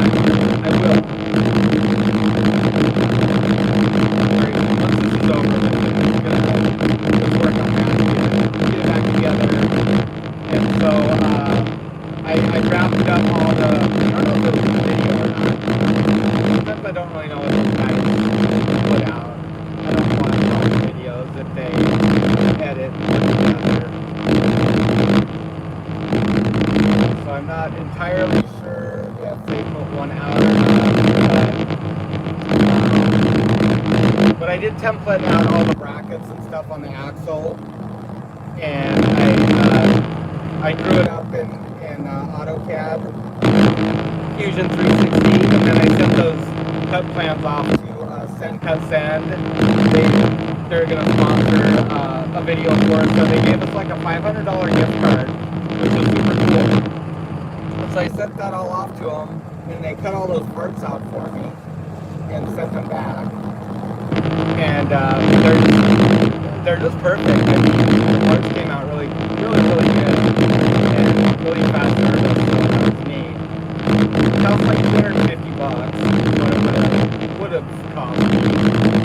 So that was for 4 brackets for like the control arms, and then the pan for the spring system, and then 2 U-shaped ones that also support and tie all that stuff together. It turned out really good. They bent the U-shaped one, at least one 90-degree leg on it. They could only put about a 40-degree leg on the other part because of the die interfering with the part. And so we just hand bent that, we just heated it up, clamped it to a piece of plate, kneaded it up, and bent it the rest of the way. So they turned out really good anyways. So that should be pretty easy to get back into shape. There's a couple of angles on like the brackets for the control arms that I'll have to kind of like manually cut and bend. I just added extra to the part there. Some people said that I should have just found those brackets online, and I looked all over the place. I couldn't find anything. There's lots for like Jeeps and Cherokees and stuff, but not for Ram 1500s. Not that I can find anyways. But usually pretty good at searching stuff on them. So if it's out there, I missed it, but I couldn't find it. So anyways, if anybody ever needs it, now I'll have it. Email me and I'll send them the cut plans. But yeah, really nice service. They did a great job on it, so that was super cool. We're just gonna go down here to Santa Flavia, anchor up.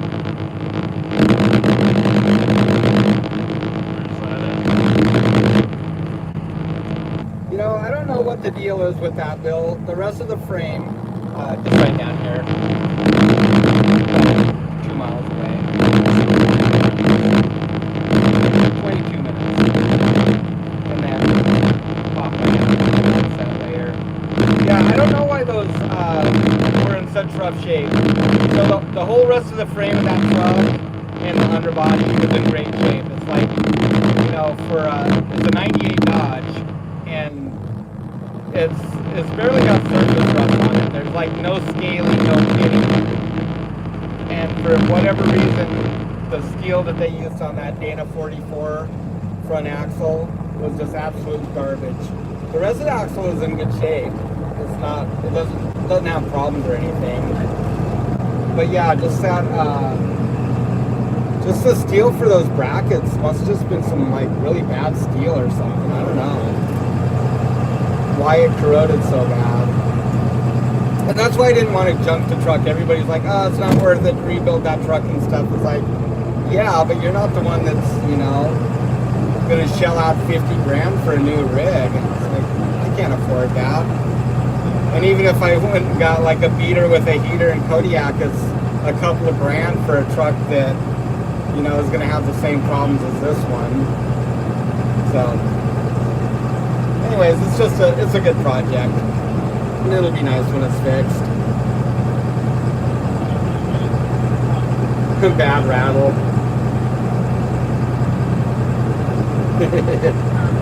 That's the rattle RPM right there, my dear.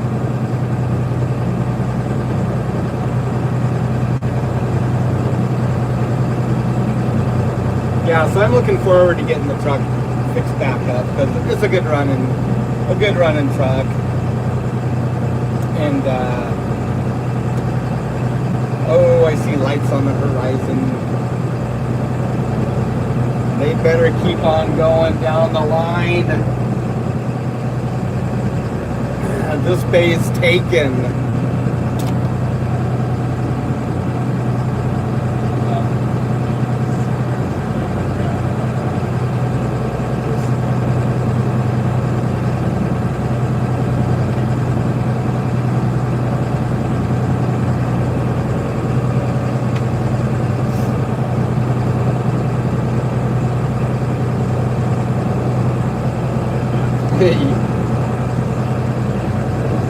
Yeah, she's pretty rattly at that 1 RPM.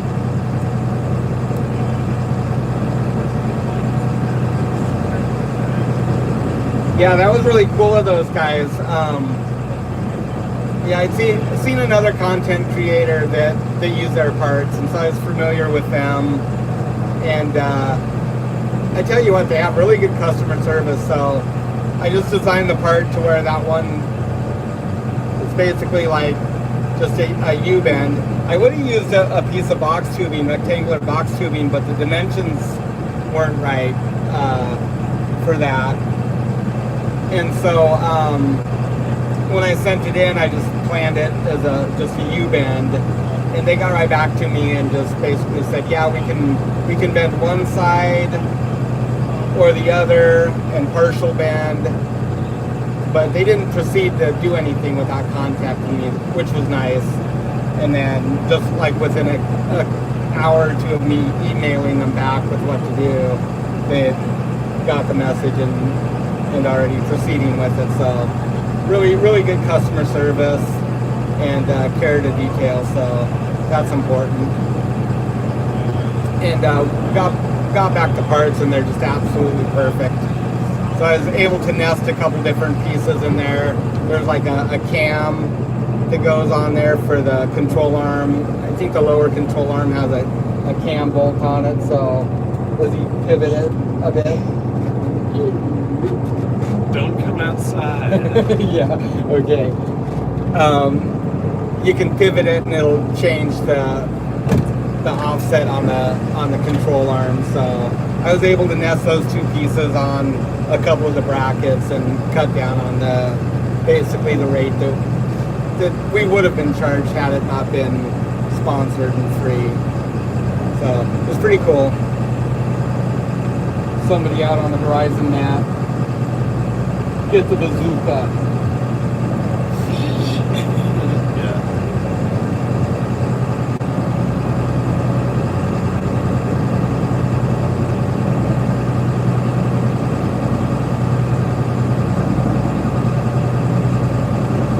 So we're just headed down to Santa Flavia Bay. It's a nice little place to hang out.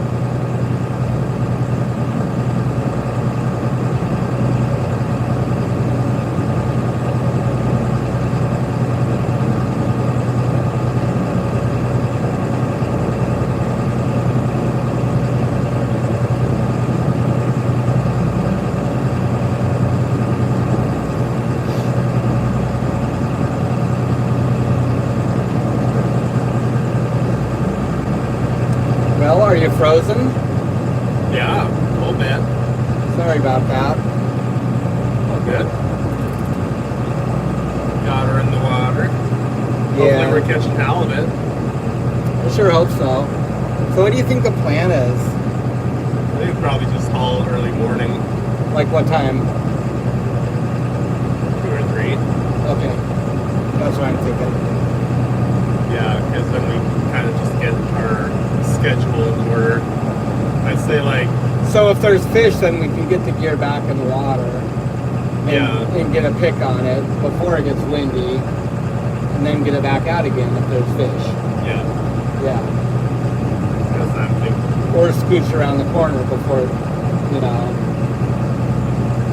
Like as long as we're around the corner by 2 or 3, it won't be very rough out yet. Right? right. And get over here. Whether we can fish down there or not is another. I think the sedge will be okay up here. And so yeah, And there's someone over there too. I think that's the soulmate over there. Wow, gotcha. I don't know who this is. It looks like they're traveling though, so I'm hoping they don't steer into the bay. Probably turn our sodium on, ward them off, make our presence known.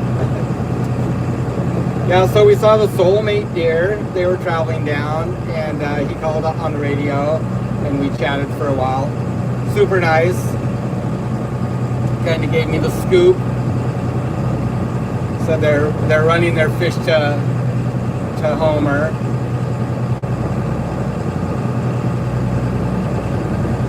They're gonna put a shallow set over here by Barnabas, and then go further down tomorrow. So that was kind of nice. I was worried about where he was going, and it's like, oh, I hope he's not going to the same place as us.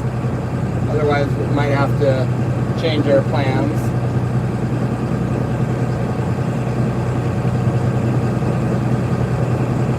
Bill Harris, what's for supper tonight? Thinking probably just our standby jambalaya. It's easy and tasty, and usually I think it's kind of tradition to make our first meal out on the boat when we go on a fishing trip. I don't know why, but Sitarin. it's just easy to make and it's good. So, not too far off what you're having, I guess. Everybody loves it when we say Sitarins. Yeah. I purposefully mispronounced it last time and got some comments for it too. Yeah. Which is funny. Saturins. Yeah, Satara is a character on Count of Monte Cristo movie, so that's why I say Satarins, because that's how he pronounces it in the movie. It's kind of our inside joke. Yeah.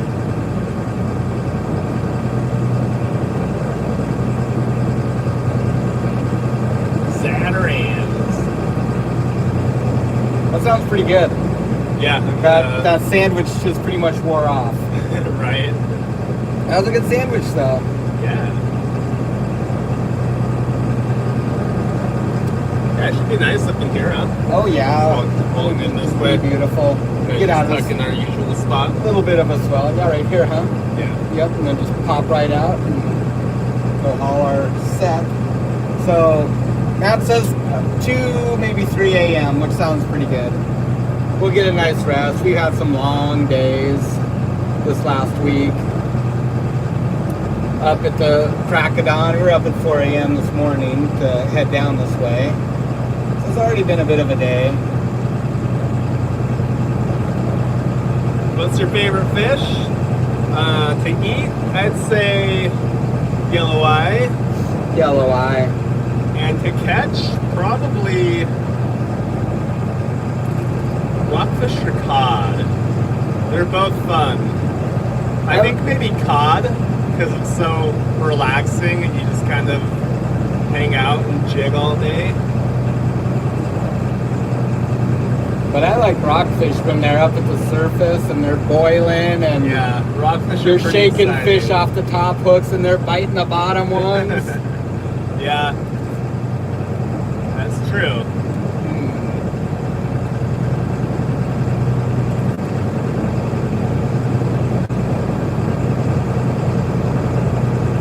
Oh, I'll do that. Google-o. Vienna sausages, never thought of that. Yeah, I thought I'd try and throw some Rotel and corn in it this time while I cook it. Mix it up a little bit. Those binos, please. I think these guys are just traveling, yeah? And it looks like they're still headed out toward the straits there.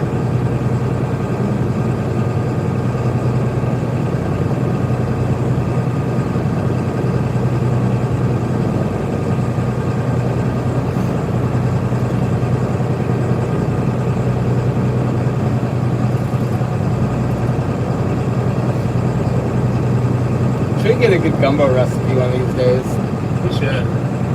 For sure.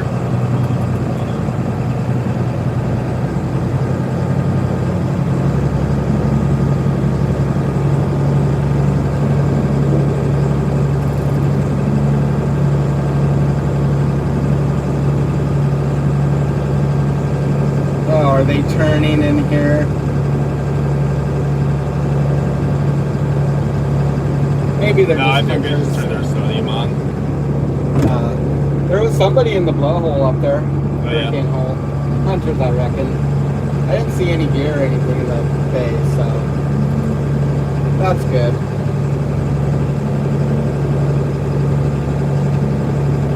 I hope it hasn't been worked over in here too bad. That's always a big unknown, right?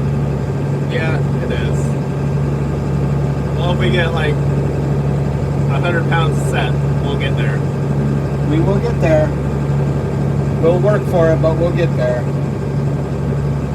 How much spade did you burn today? 3 boxes. Just like you said, huh? Right what I thought. 150 pounds.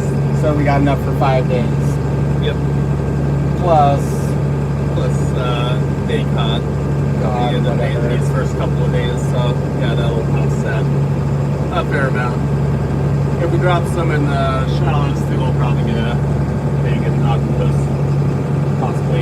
yeah, or some rocky spots. Yeah. They're in the deep. They come up in the deep too. Sometimes. We should keep one to eat.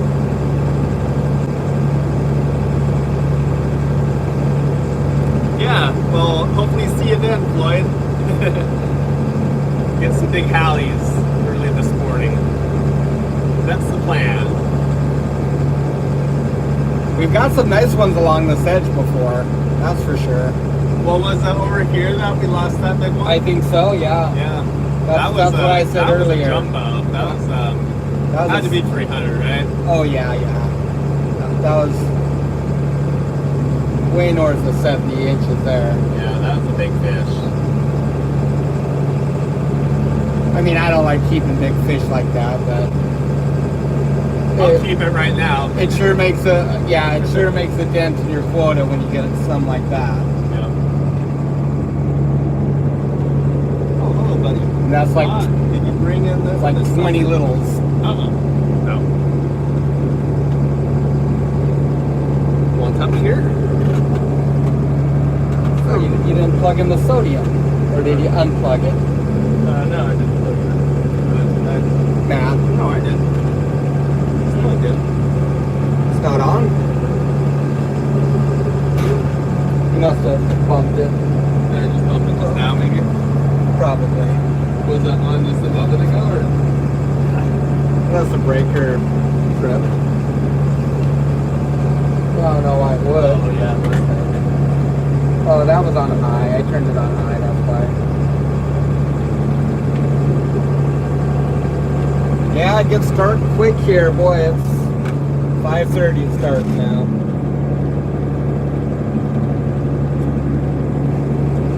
A few boats around. I see, well, one coming out of the straits now.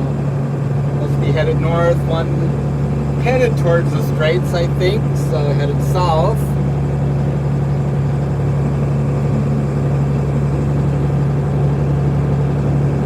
£1,100 a set.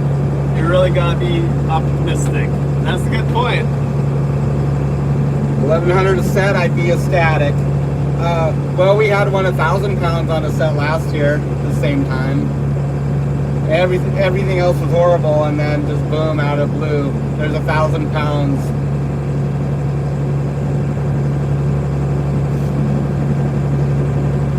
That kind of saved our trip.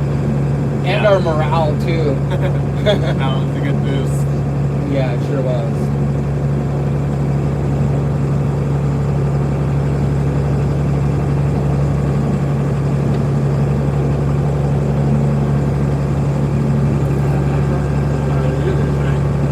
Got it.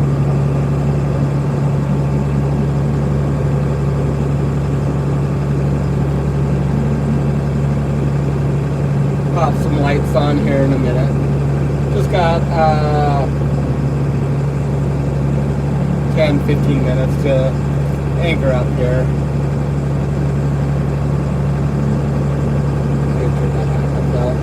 Hoping for a good set. Or hoping for a good catch. All the best, Hillary. Thank you, Hillary and Barbara. Thanks for hanging out.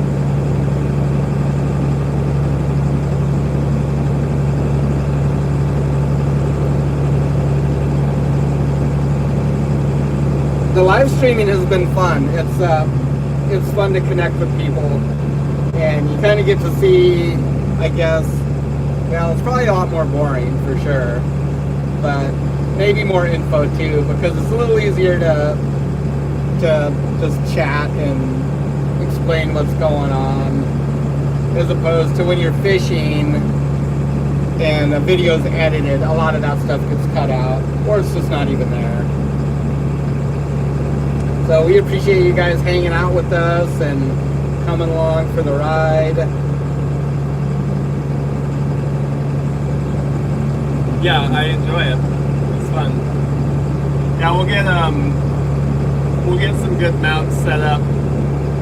We did a couple impromptu live streams. I guess it was our 3D trip that we did a live stream on.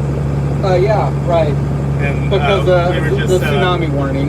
Yeah, and so we were just set up like mid-deck where I could basically rubber band the phone to a pole. But yeah, like Dad said, he's got a phone case coming. It just hasn't shipped yet, so. Yeah, so we have a good, it's called a cage, beast cage is what it's called. So it's a really nice mount that your phone can go into, and then you can get different accessories, you know, like clamps and mounts and arms and stuff. So we can find some really good attachment points and put it on there and know that we're not going to lose our phone overboard. That's the biggest thing, is that always worried about it falling in or rattling loose and disappearing forever. So I think that'll make it a lot easier once we get some good spots set up and get some feedback from people, how it looks and feels, and then we can go from there. Yeah. Good night, Bill. Night, Bill. Thanks for joining us. Well, yeah, we do worry about tsunami warnings. So when we were down in 3B earlier this summer, there was a pretty good earthquake. It was down out the Aleutian chain. Well, no, actually, it was in Russia. Yeah, that was the south end one. Yeah. Yep. So the epicenter was in Russia. I forget exactly what it was called. Something Harbor. Yeah, I couldn't say. At any rate, they did issue a warning here, and then they canceled it later. But yeah, we were kind of out of the bay. So we just motored out into deeper water. Yeah, we take them seriously. Oh, there's a bunch of herring right there. I was going to say, of course we didn't bring our herring net. Darn it. Huh. That's a layer right there. Yeah.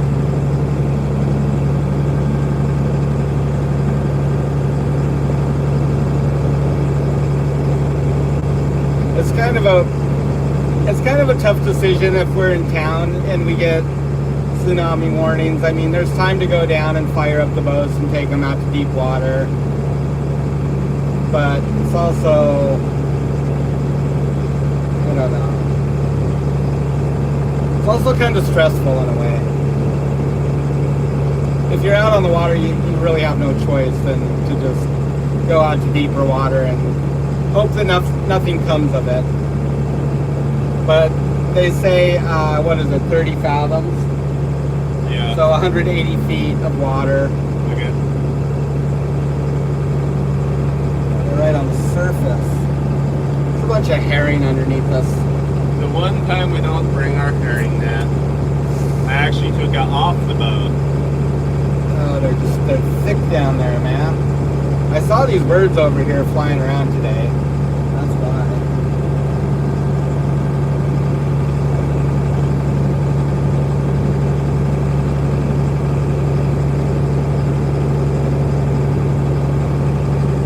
So our depth finder is not even reading bottom right now. It's reading 4 fathoms, but we're in 12 fathoms of water. It's because there's just a big school of herring down there.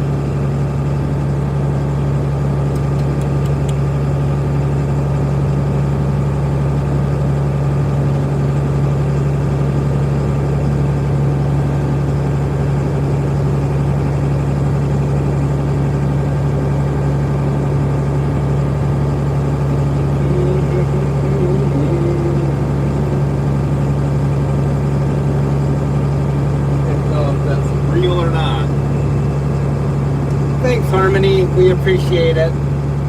It's fun having you guys along and having a chance to answer questions. We try to keep up with the comments, but it can be hard to keep up with comments. And so it seems like the live chat's a little bit easier to do that in a way. And especially if there's not tons of people commenting, sometimes it can be pretty hard to keep up with the comments on live chat, but we do our best. It's fun to have you guys along and answer your questions and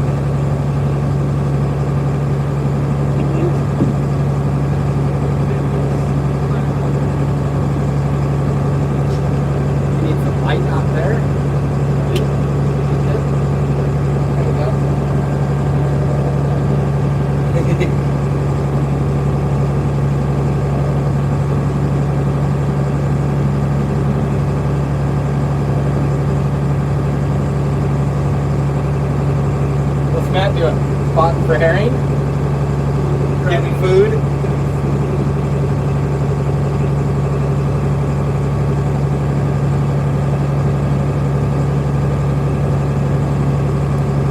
You need some cutting tool.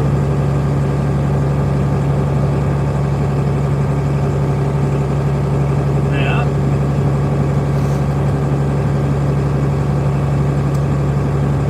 Boy, that was just like a solid, almost a half mile of herring now. Holy smokes.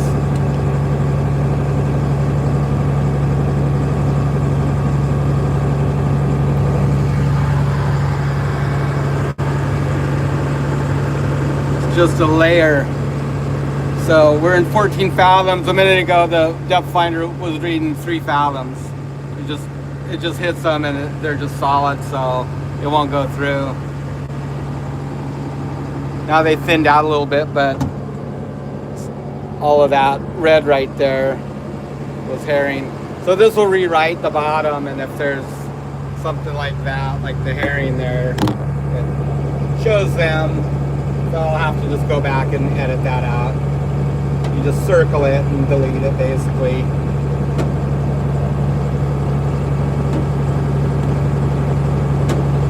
Yeah, Matt was saying we didn't bring our herring net. We left it on the Emerald Isle. We should have brought it.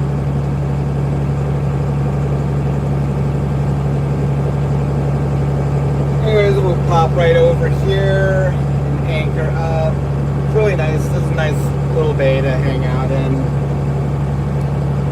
And our first set will just be right outside, about 17 minutes away, a mile and a half.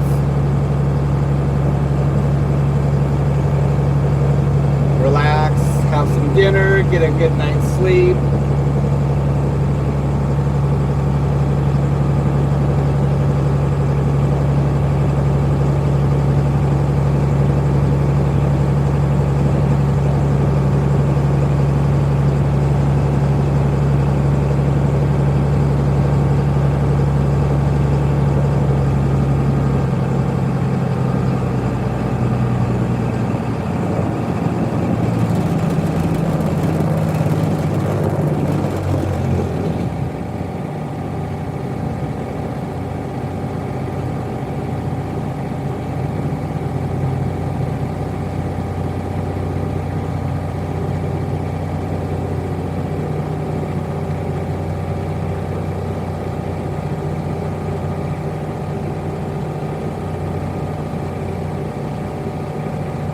Well, a few boats around, but just traveling.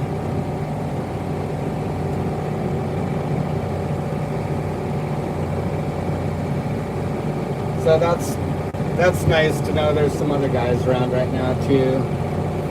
It's lonely down here otherwise when there's no one else around.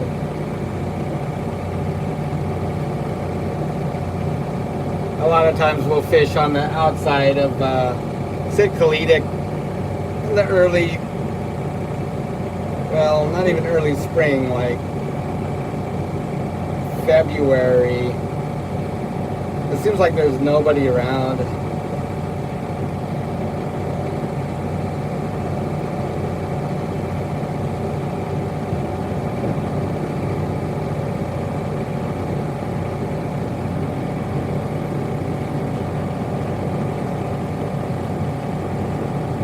And we have arrived at our destination. So the boat's running good anyways. Everything working really well, no problems there.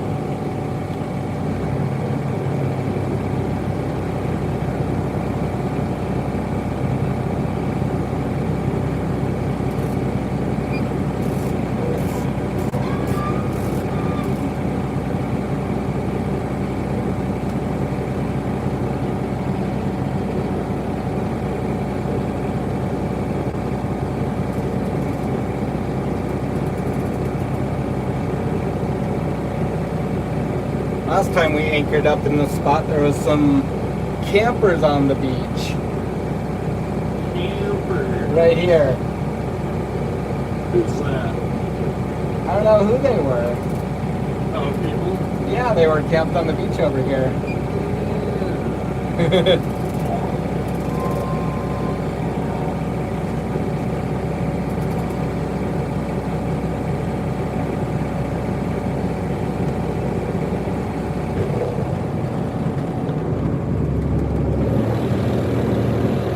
Are we there? We're there, man. Ready? Yeah.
All right, that's that.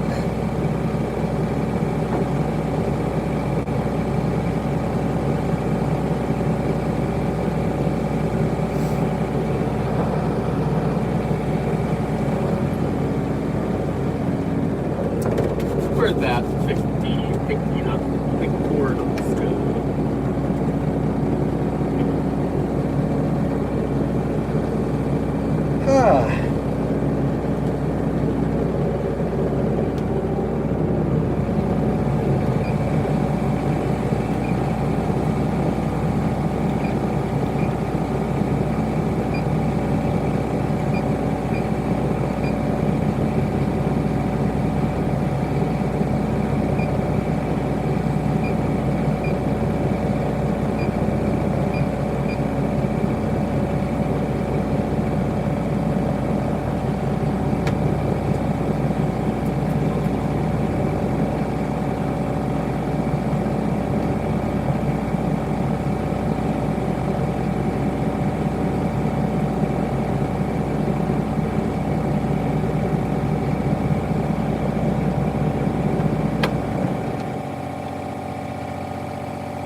Well, Wow, how'd we do?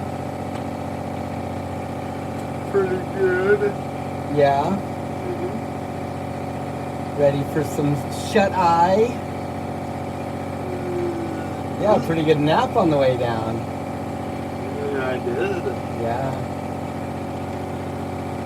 I'll allot you 1 hour. You're so generous. You're welcome. Well, I had a little snooze. Yeah. That's good. I'm tired now, though. Ugh.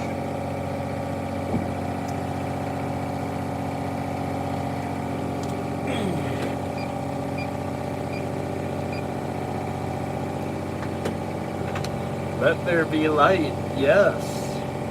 Yeah.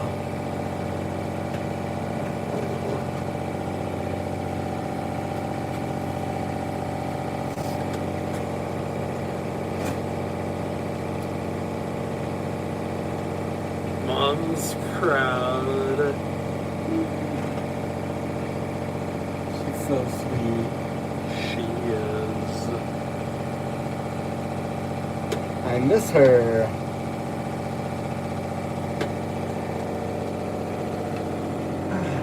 Miss her too.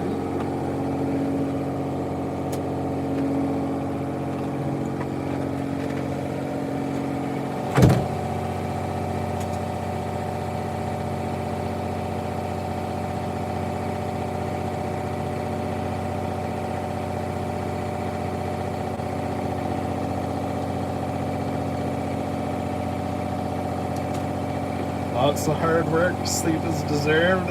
Yep, that's for sure. Level 1 skeleton.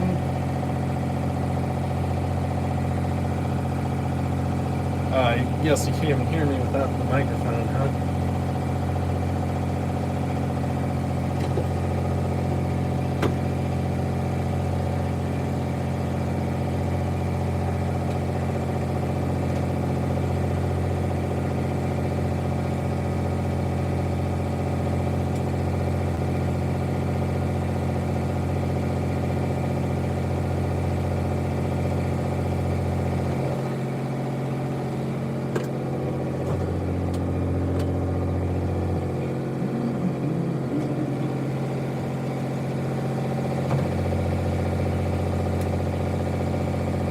Oh, you hear me? Good. That's good.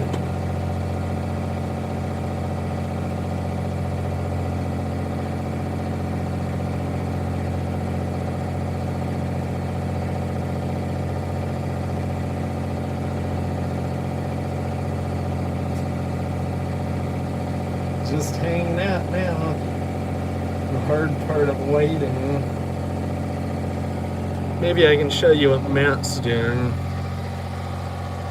But it might be kind of loud in the with the generator going, so you might want to turn it down a bit. I'll give you a second or two to do that.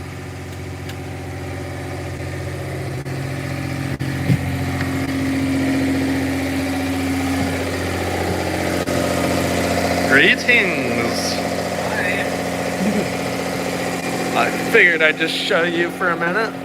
Down here. Our Spartan accommodations. Yeah. Because we never show any cooking. This is it. Kind of hard to hold the camera like this. But our traditional standby. Yep. Zatarans jambalaya. Zatarans. I didn't even say Zatarans. That's right. Good.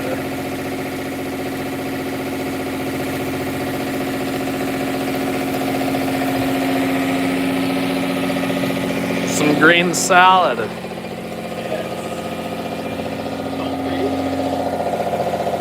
Healthy, natural.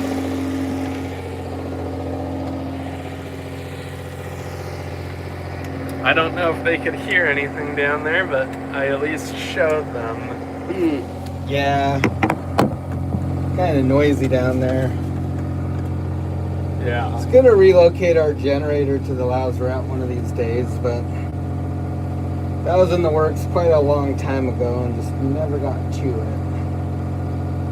That was when we put that gen set on. That was kind of the easiest, fastest place to put it, with the intention of putting it in the Lazaret later, which is nice because it's quiet, but then it's also bad because it's wet back there. It's not the most generator friendly place, but that's usually where they end up on small boats. Another project. Another project, yeah. For the very long list. Kind of a tricky one now because getting it back there. I think that if we take off the Freeman hatch, if we take off the hatch ring, it'll fit through there, but not much room to spare. It's either gonna it either barely fit or not fit. Yeah. I think we're talking like half an inch type deal. That is a squeeze. Yes. So. Oh, they said they could hear. That's good. It's good. Yeah. Enjoy dinner when it's done. Will do.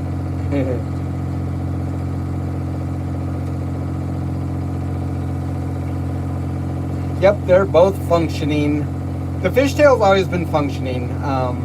It's never really went out of service. The Emerald Isle took a while to get back up to par where we felt happy with it. Really a lot of it was it's kind of the type of thing that when you get in there, if you don't do it now, it never gets done, or you have to undo a bunch of stuff to fix it. It's kind of like rebuilding a house. You know, you wouldn't want to really like put in new sill plates and reframe walls if the foundation was crumbling underneath it. And so when you start digging down into something like that, and in our case with the Emerald Isle, like the stringers in the shaft alley, they just needed to be replaced, so it didn't make any sense to put down, you know, a new shaft alley cover and make that be able to be sealed, which it wasn't before, so we could tank the boat. It wouldn't make sense to do all that work and spend all that money on new materials and time and labor just to have to go back in there and cut out later because the stringers for the shaft alley are rotten. So sometimes when you go into projects like that, you have to keep going a little bit further to get down to where you're not putting new stuff on top of old stuff and basically throwing good money away on bad. So of course that just stretched the timeline, and we got there in the end. There's still a lot to do. Yep. Somebody asked if the Gumby suits or the Oompa Loompa suits will be making a comeback anytime soon, and yes, they will at some point. No way. Yep. I mean, in reality, that fish hole does need to be stripped and refoamed and glassed. That's a whole nother future us project. Wait, how come? Because that foam's all saturated. On the Emerald? Yeah.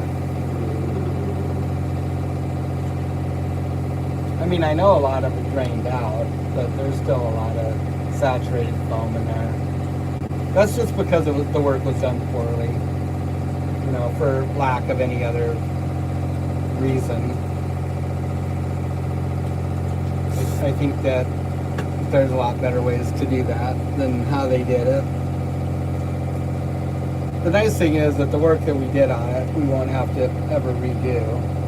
Oh, I thought you meant that was our work. No, like the original stuff. Oh. The original liner, the original foam. The stuff that we did, no. Like the shaft alley and the stringers, all that stuff is good. Oh, Like, oh yeah.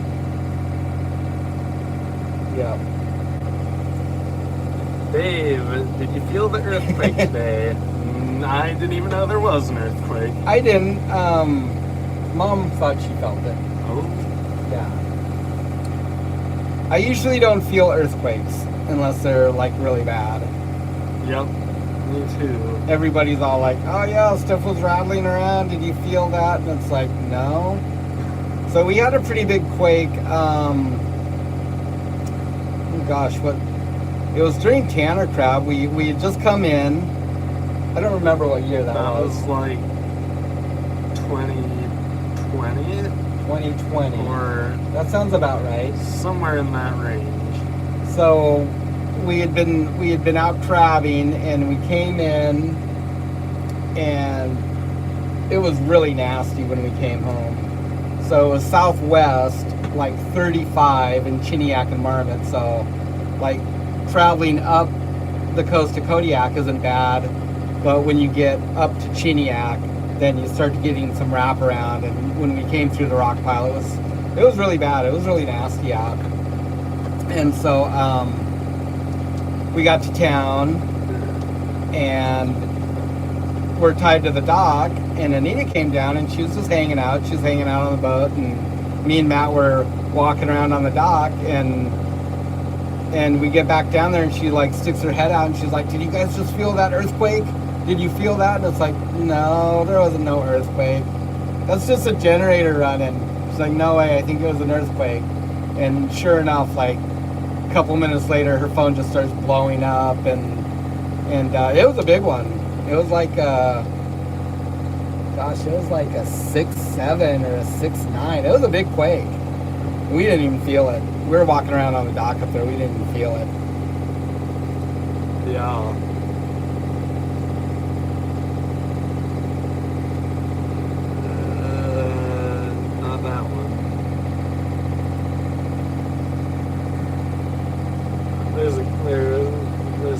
people here. But Yeah. this one was October, it looks like, and this one was July. No, it must have been one of the crab ones. So that was 5 years ago, but that was. It didn't show it on here, but yeah. Yep. So I don't know if it's just because a lot of times from the vibrations on the boat and stuff that you just kind of get desensitized to that, I guess. Too busy to feel it. Yep, that's right. Yep. Yeah, I think that we're just desensitized to it is all. Because there's a lot of little ones that people are always like, I don't know, claiming that they feel here in town. Unless, you know, they just get like the little app on their phone, earthquake, and then they post, oh, did you feel that earthquake? I don't know which one it is, but Yeah. stuff rattles around occasionally. And so we don't feel those ones either. Yep. Yeah, it was a 6.0. Yeah, it was. How deep was it? Where was it? I don't know, I thought it was up by Anchorage, but I'm not sure. Mom will tell us if she's watching. Something smells good. Mm-hmm. It does, right? When are they going to invent that smell-o-vision so that we can share it with our viewers? Tell you what, that herring smelled good. Yeah. We'll send that too.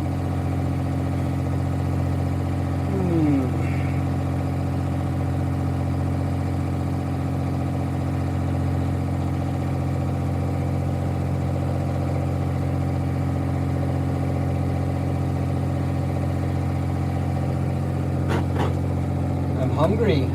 Yeah. And all of a sudden I feel kind of tired even though you guys did all the work. It's hard sitting up here, driving around. Yeah. Don't worry, I'll let you take over my position tomorrow. I like that. My day will go fast then. Feels like it has been a long day. I guess it kind of has been a long day.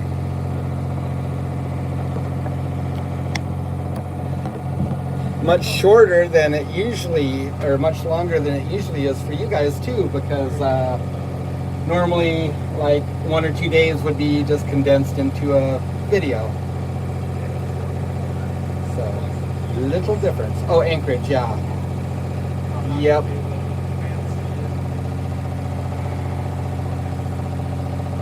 Well, they say that we're due for a big one, so as long as we have little ones, that's good.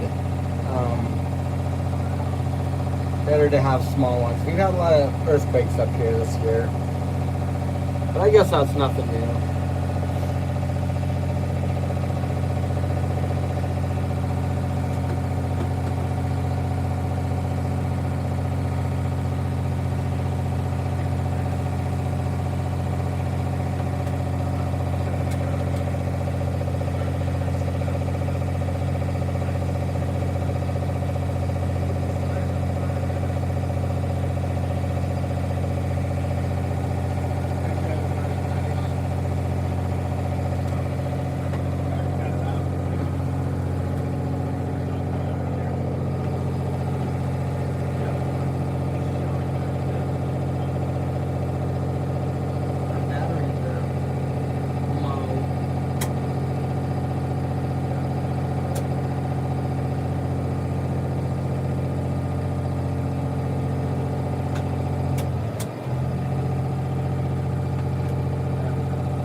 Gotta give that pump a bump sometimes.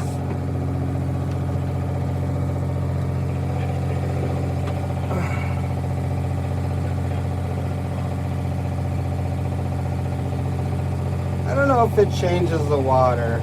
I mean, it can muddy it up, I think.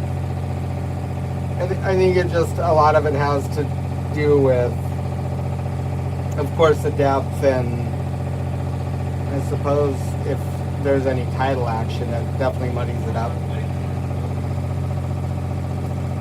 You know, when they had the big quake in Anchorage in, 64, there was a lot of subsidence here in Kodiak in spots. you know, the coastline, it dropped or raised up to 6 or 8 feet in places. So that would definitely have an effect on things.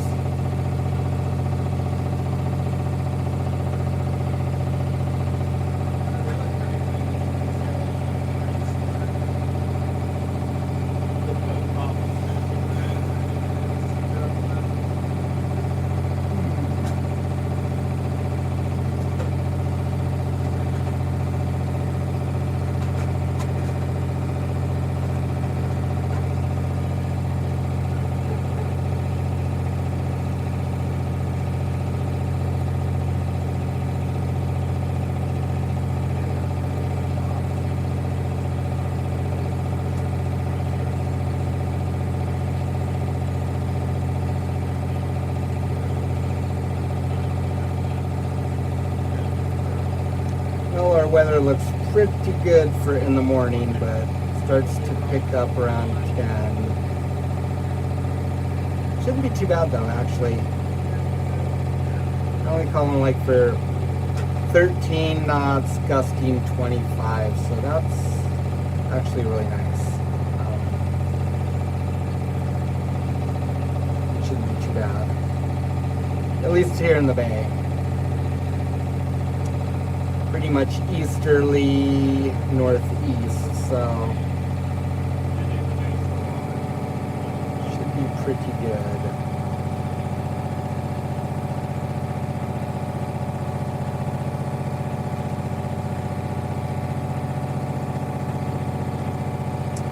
Kind of just in the morning till about 6 at night or so.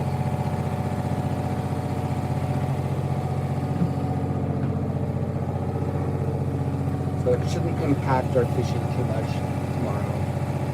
16 gusting 28 or 26, I guess. 28.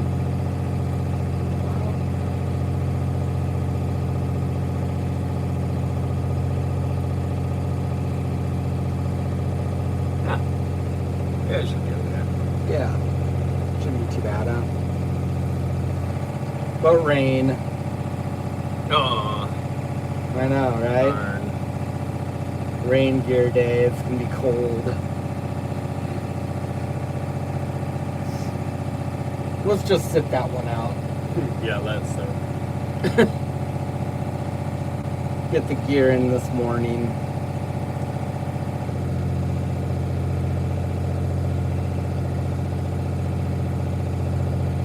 After that, it's still a pretty nice stretch for a couple of days. Nice stretch, but lots of rain, huh? Lots of rain. I guess it's fine. Maybe it'll bring out the fish. Mm-hmm. You see the water change color out here? Yeah, I did. That was weird, huh?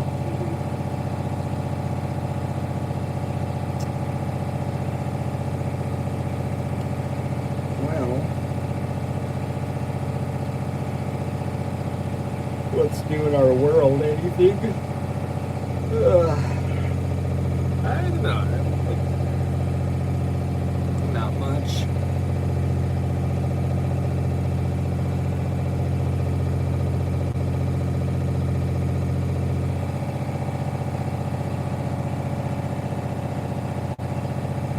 Well, not too much to get ready for. No, probably, right? Probably get the bed ice prepped before our haul. Easy on myself later. Mm-hmm. Close the wrong one. Yeah, that's nice, right? Yeah.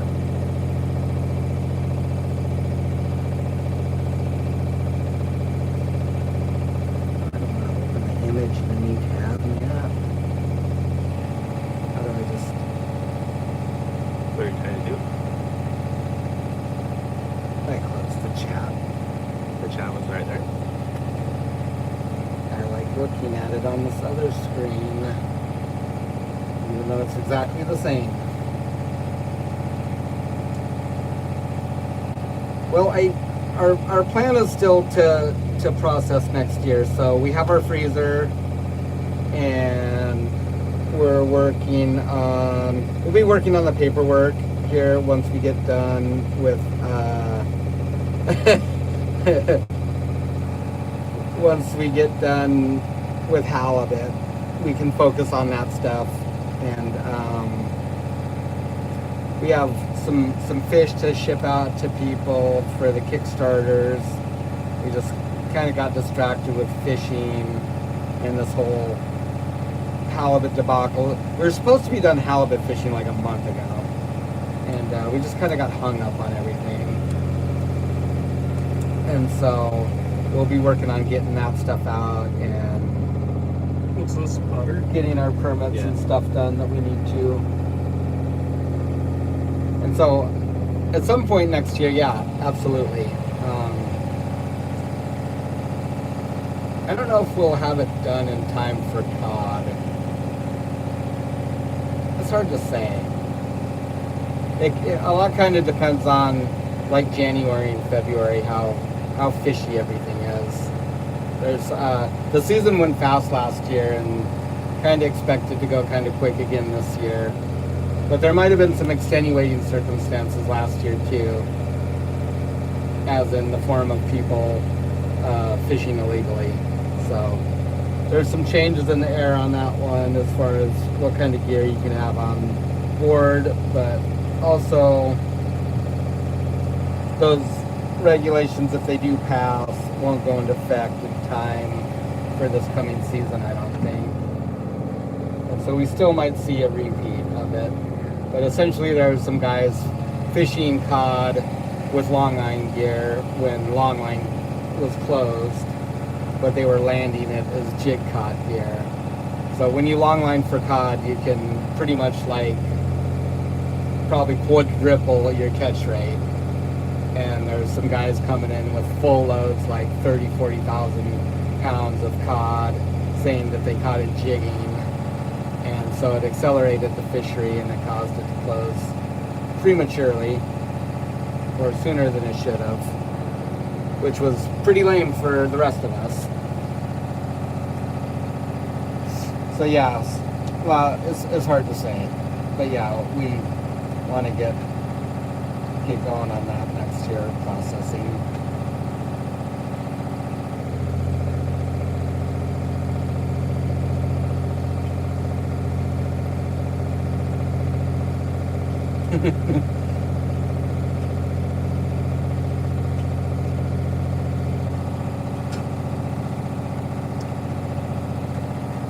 We are pretty much always out of stock. It goes fast, and a lot of it just has to do with coordinating with our custom processor. That's going to be the nice thing about processing on board, is that we won't have to kind of coordinate around their schedule. It's not so bad like late in the fall and early winter, early spring, but when we start to get into kind of like the charter season, which really starts to pick up, I guess maybe June, June, July, August, you can't get any processing done at all because they're just absolutely swamped by the charter fleet. So for sport fish, so they'll do processing for all the charter boats and their sport fish customers, and they just get swamped and they can't do anything. And so we're looking forward to having that ability to do that and not rely on those. It's really tough to rely on another business to fulfill, you know, your needs as far as getting your product out there. And it's really the Achilles heel of our operation.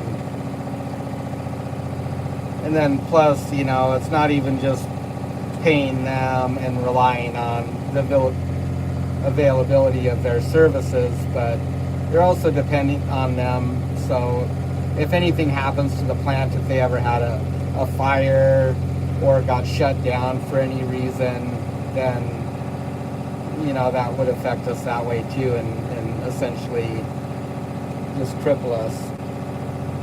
So it'll be nice not to be dependent on them. Ooh, Salisbury steak and mashed potatoes. Oh, that sounds delicious. Yeah, I am tired. all of a sudden, I didn't feel this tired a few minutes ago, but now I'm tired. It's been a long day. Yeah. And we got up at 4 and got rolling, so it's been a long day. Didn't actually get like barely any sleep. Yeah. Well, you slept for like 10 minutes. Oh, I on the slept way for, like, down? yeah. It was about 10 minutes. I don't know what I slept for, maybe like 15. Yeah, so we were down on the boat last night till about 8:30 or 9. And then we got home and we had dinner. And next thing you know, it was like 12:30-ish, I guess. Like it usually is. Yeah. So I didn't get that much sleep last night. But I'll sleep good tonight. Set my watch alarm. Snuggle up into my bunk. Sleep good.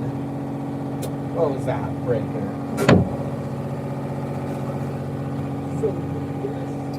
Hmm.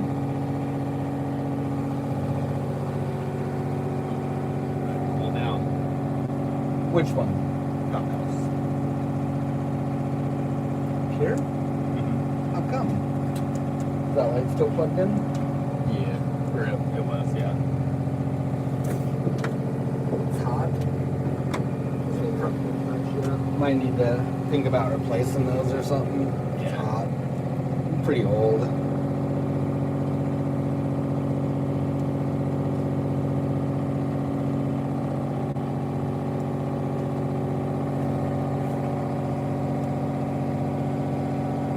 Good luck picking tomorrow, Gold VP. Is he going picking? I think you said that. Oh, yeah. Yeah, going on a mushroom walk tomorrow. Nice. You know, I was watching some of those videos and it's crazy because you can't even see those mushrooms. Yeah, it's And nuts. so I guess you know that they're there. Is it just because the ground is deformed a little bit, or you can see them and we can't? But it's crazy because you peel back that moss and there's like all these mushrooms underneath. It's like, no way. So cool. So you're just looking at for the ground, the hump in the ground. It's crazy. Those mushrooms are beautiful.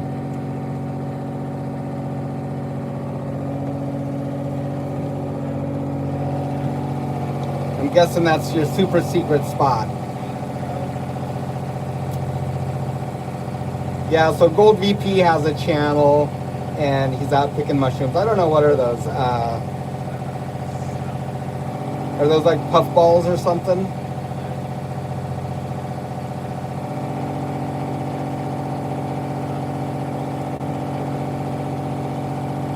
Pine mushrooms. Interesting.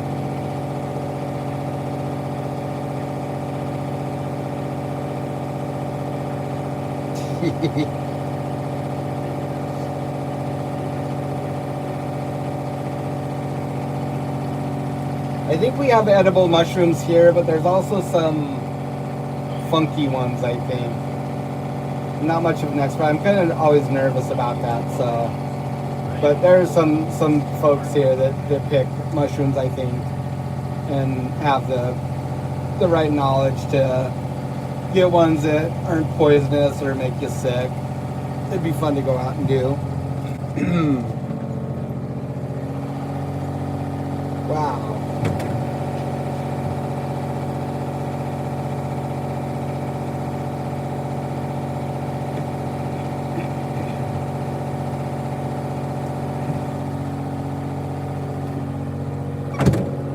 All right, well, it's done. Just about. Cool. Well, I guess we'll sign off for the night, guys. Thank you all for hanging out with us all day. Mom says we have chicken of the woods. Yes, we do. All right, take it easy, Gold VP. Good seeing Yeah. you. Thanks for joining us, everyone. We appreciate it. It's been fun. Yeah, it looks like it's pretty rainy tomorrow, but it'll be nice early in the morning. So we're gonna probably get up about 3 and at least go pick up this first one and try and get an idea what's on it, whether we need to pull them in or let them soak longer. Yeah. So, we'll see you there. See you then, I guess. Yep. You all take care. We'll see you later. Oh, hang on a sec. Yeah, no crab season this year, Hillary. The biomass is too small, so they announced it in November that we wouldn't have a crab season, unfortunately. So it'll probably be likely maybe 3, maybe 4 years. It's kind of just it's a pulse fishery, so we'll get 3 or 4 or 5 years of crabbing, and then maybe 2 or 3 where it doesn't open, hopefully. But there's been times that it's been closed for 8, 9, 10 years. Yeah, long time. A long time, so yeah. So unfortunately no crab this year, coming year. All right, thanks everybody. Yep, y'all have a good night. We'll see you in the morning sometime. I guess you got to end it over there. Oh yeah. Did I just hit the X? Top X. All right, good night. Boop.